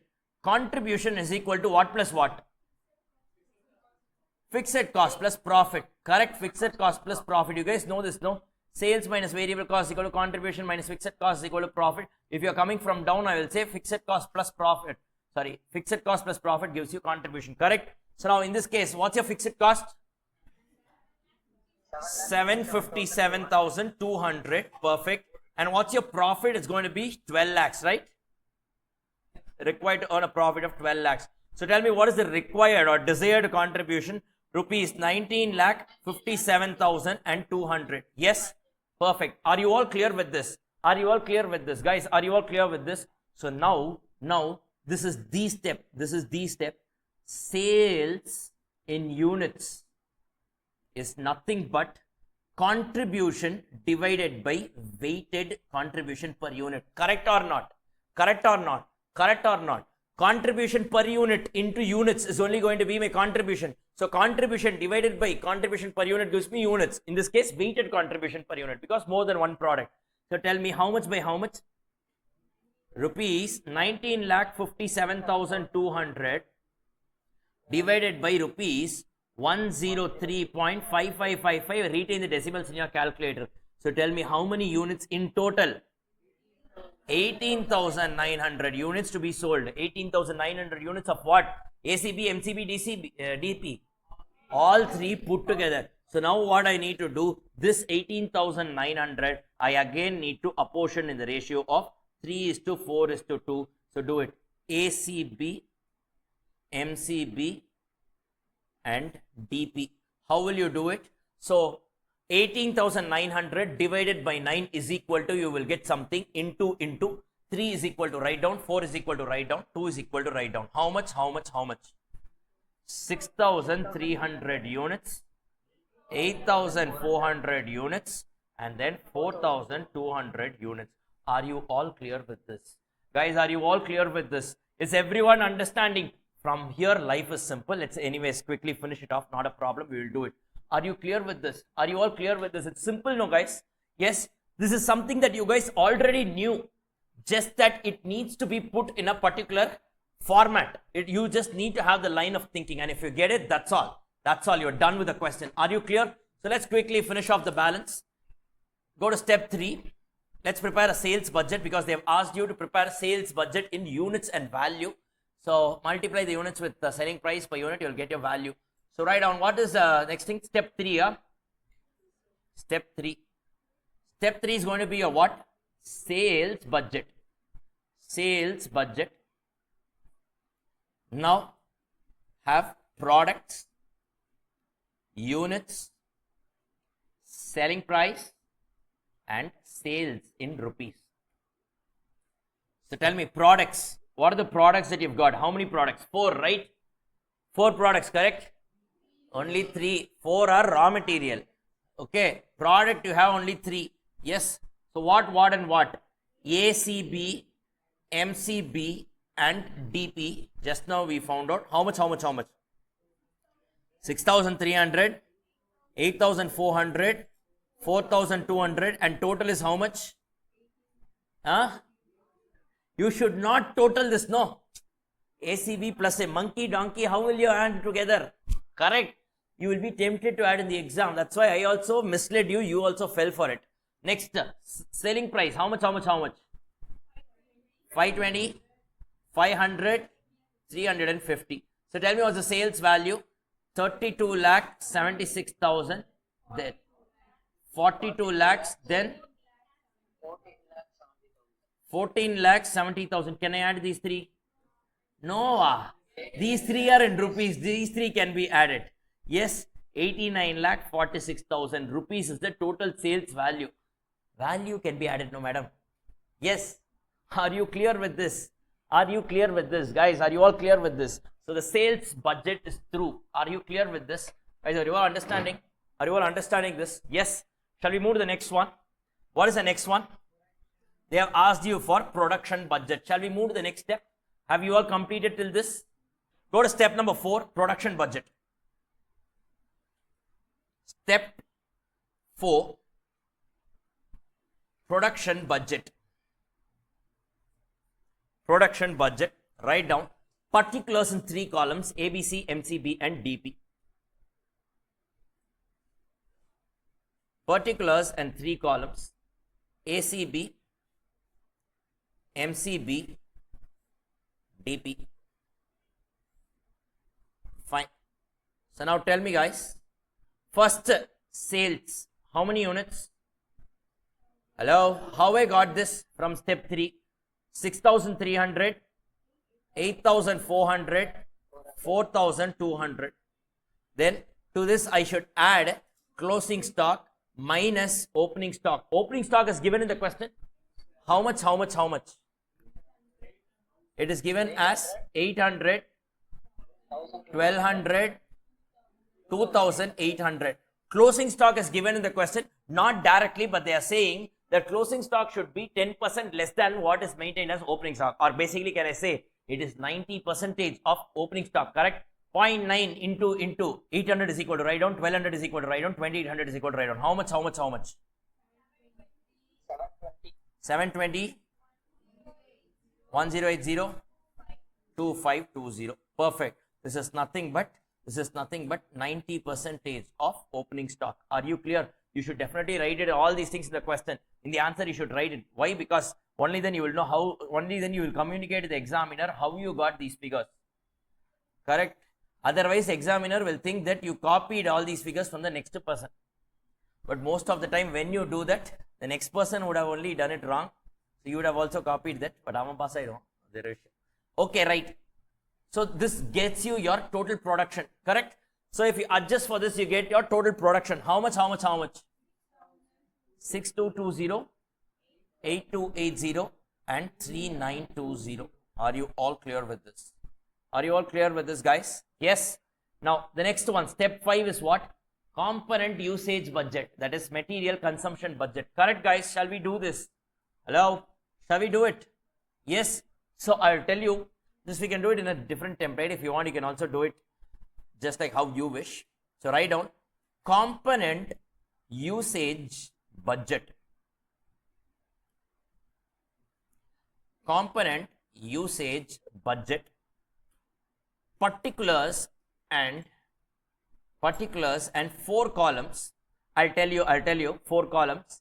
Please write down on the top ACB, MCB, DP and total. I know that ACB, MCP and DP are all FG only. Fine.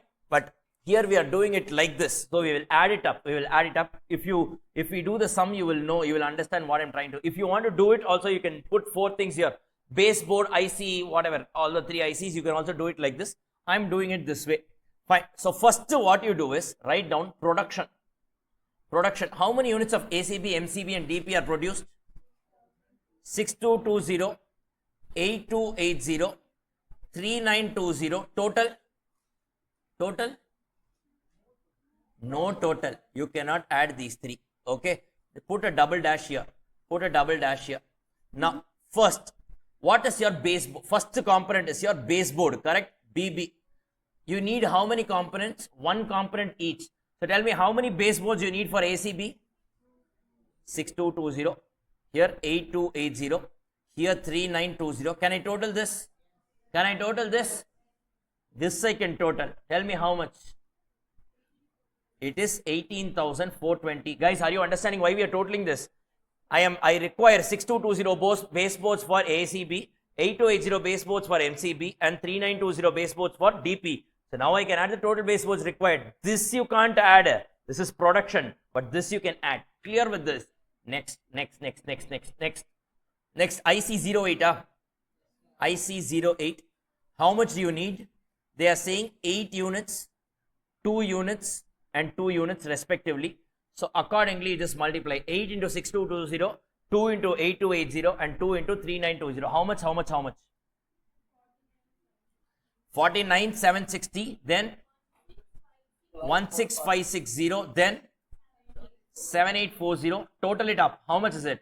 74,160 IC08 you need in total. Are you clear? Hey, are you guys understanding what we are doing here? Yes? Last row. Abba, you are understanding?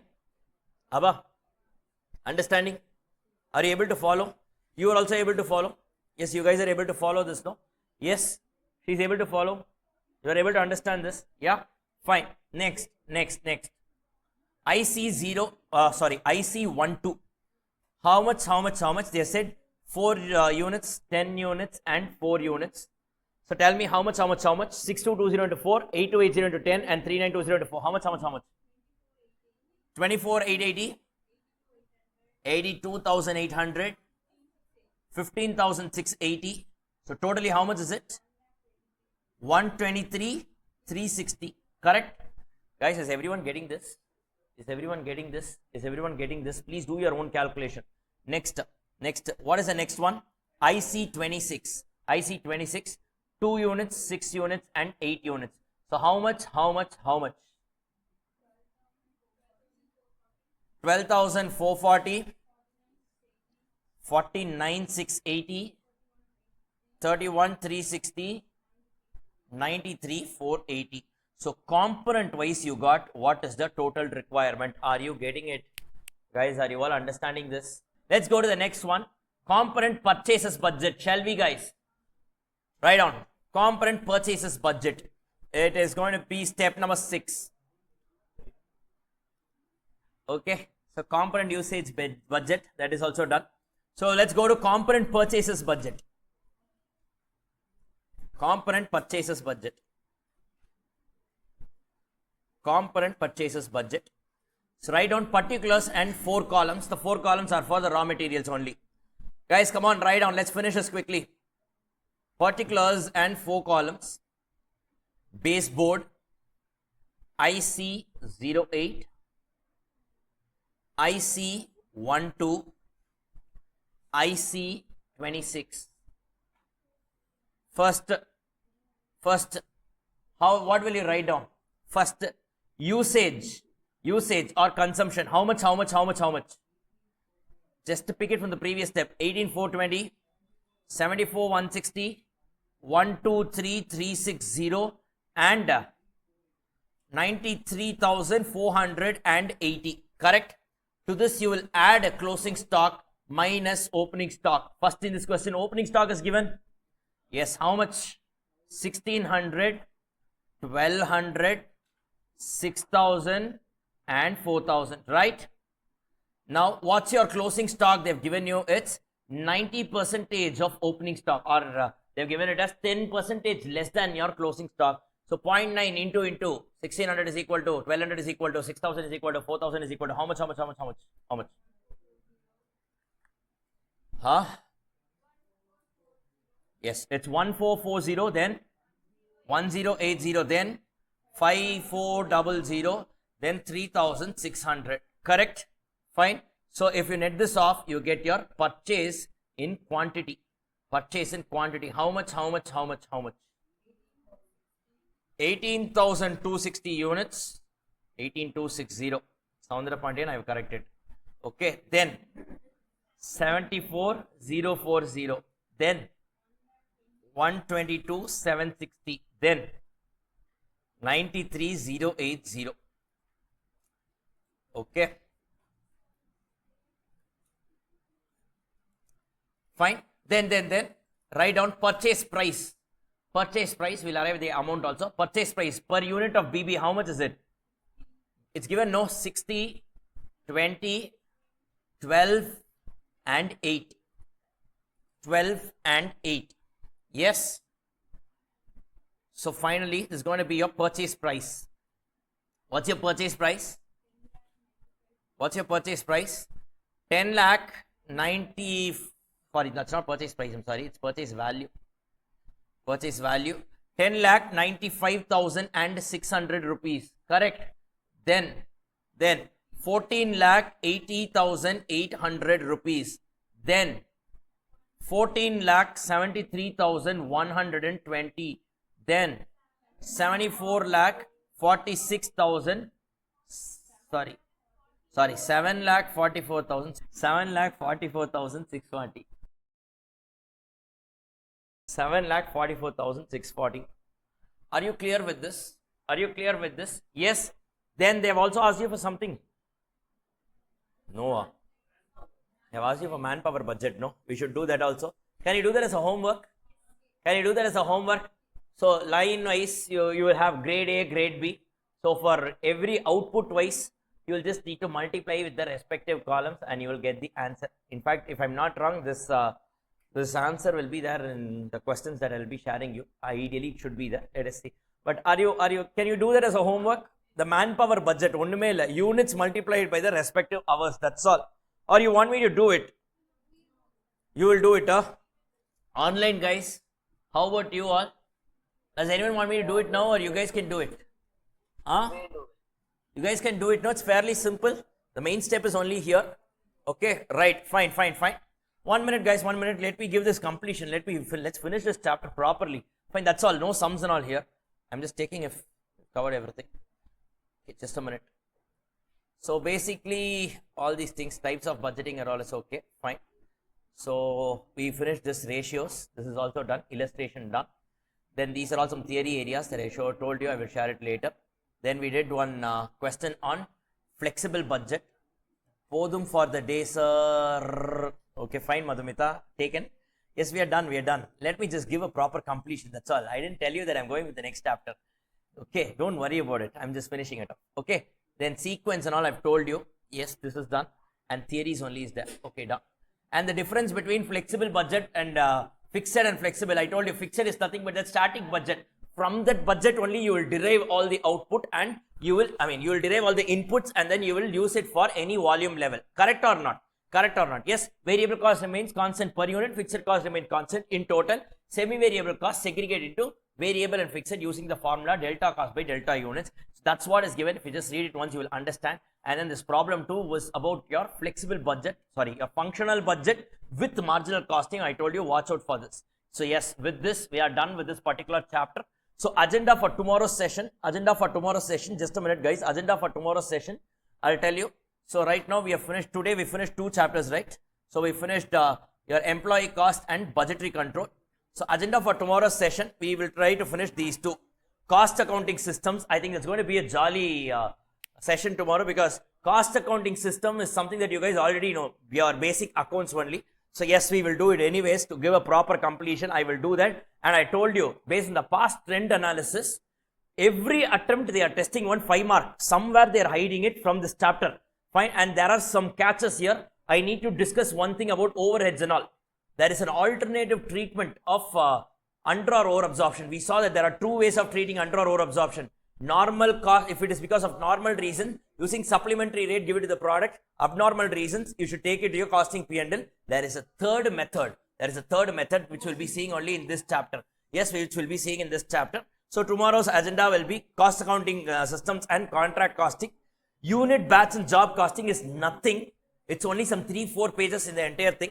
So we will just reserve it to the last class. Last class we will have unit, batch, job and theories and all. We will see what is to the extent relevant.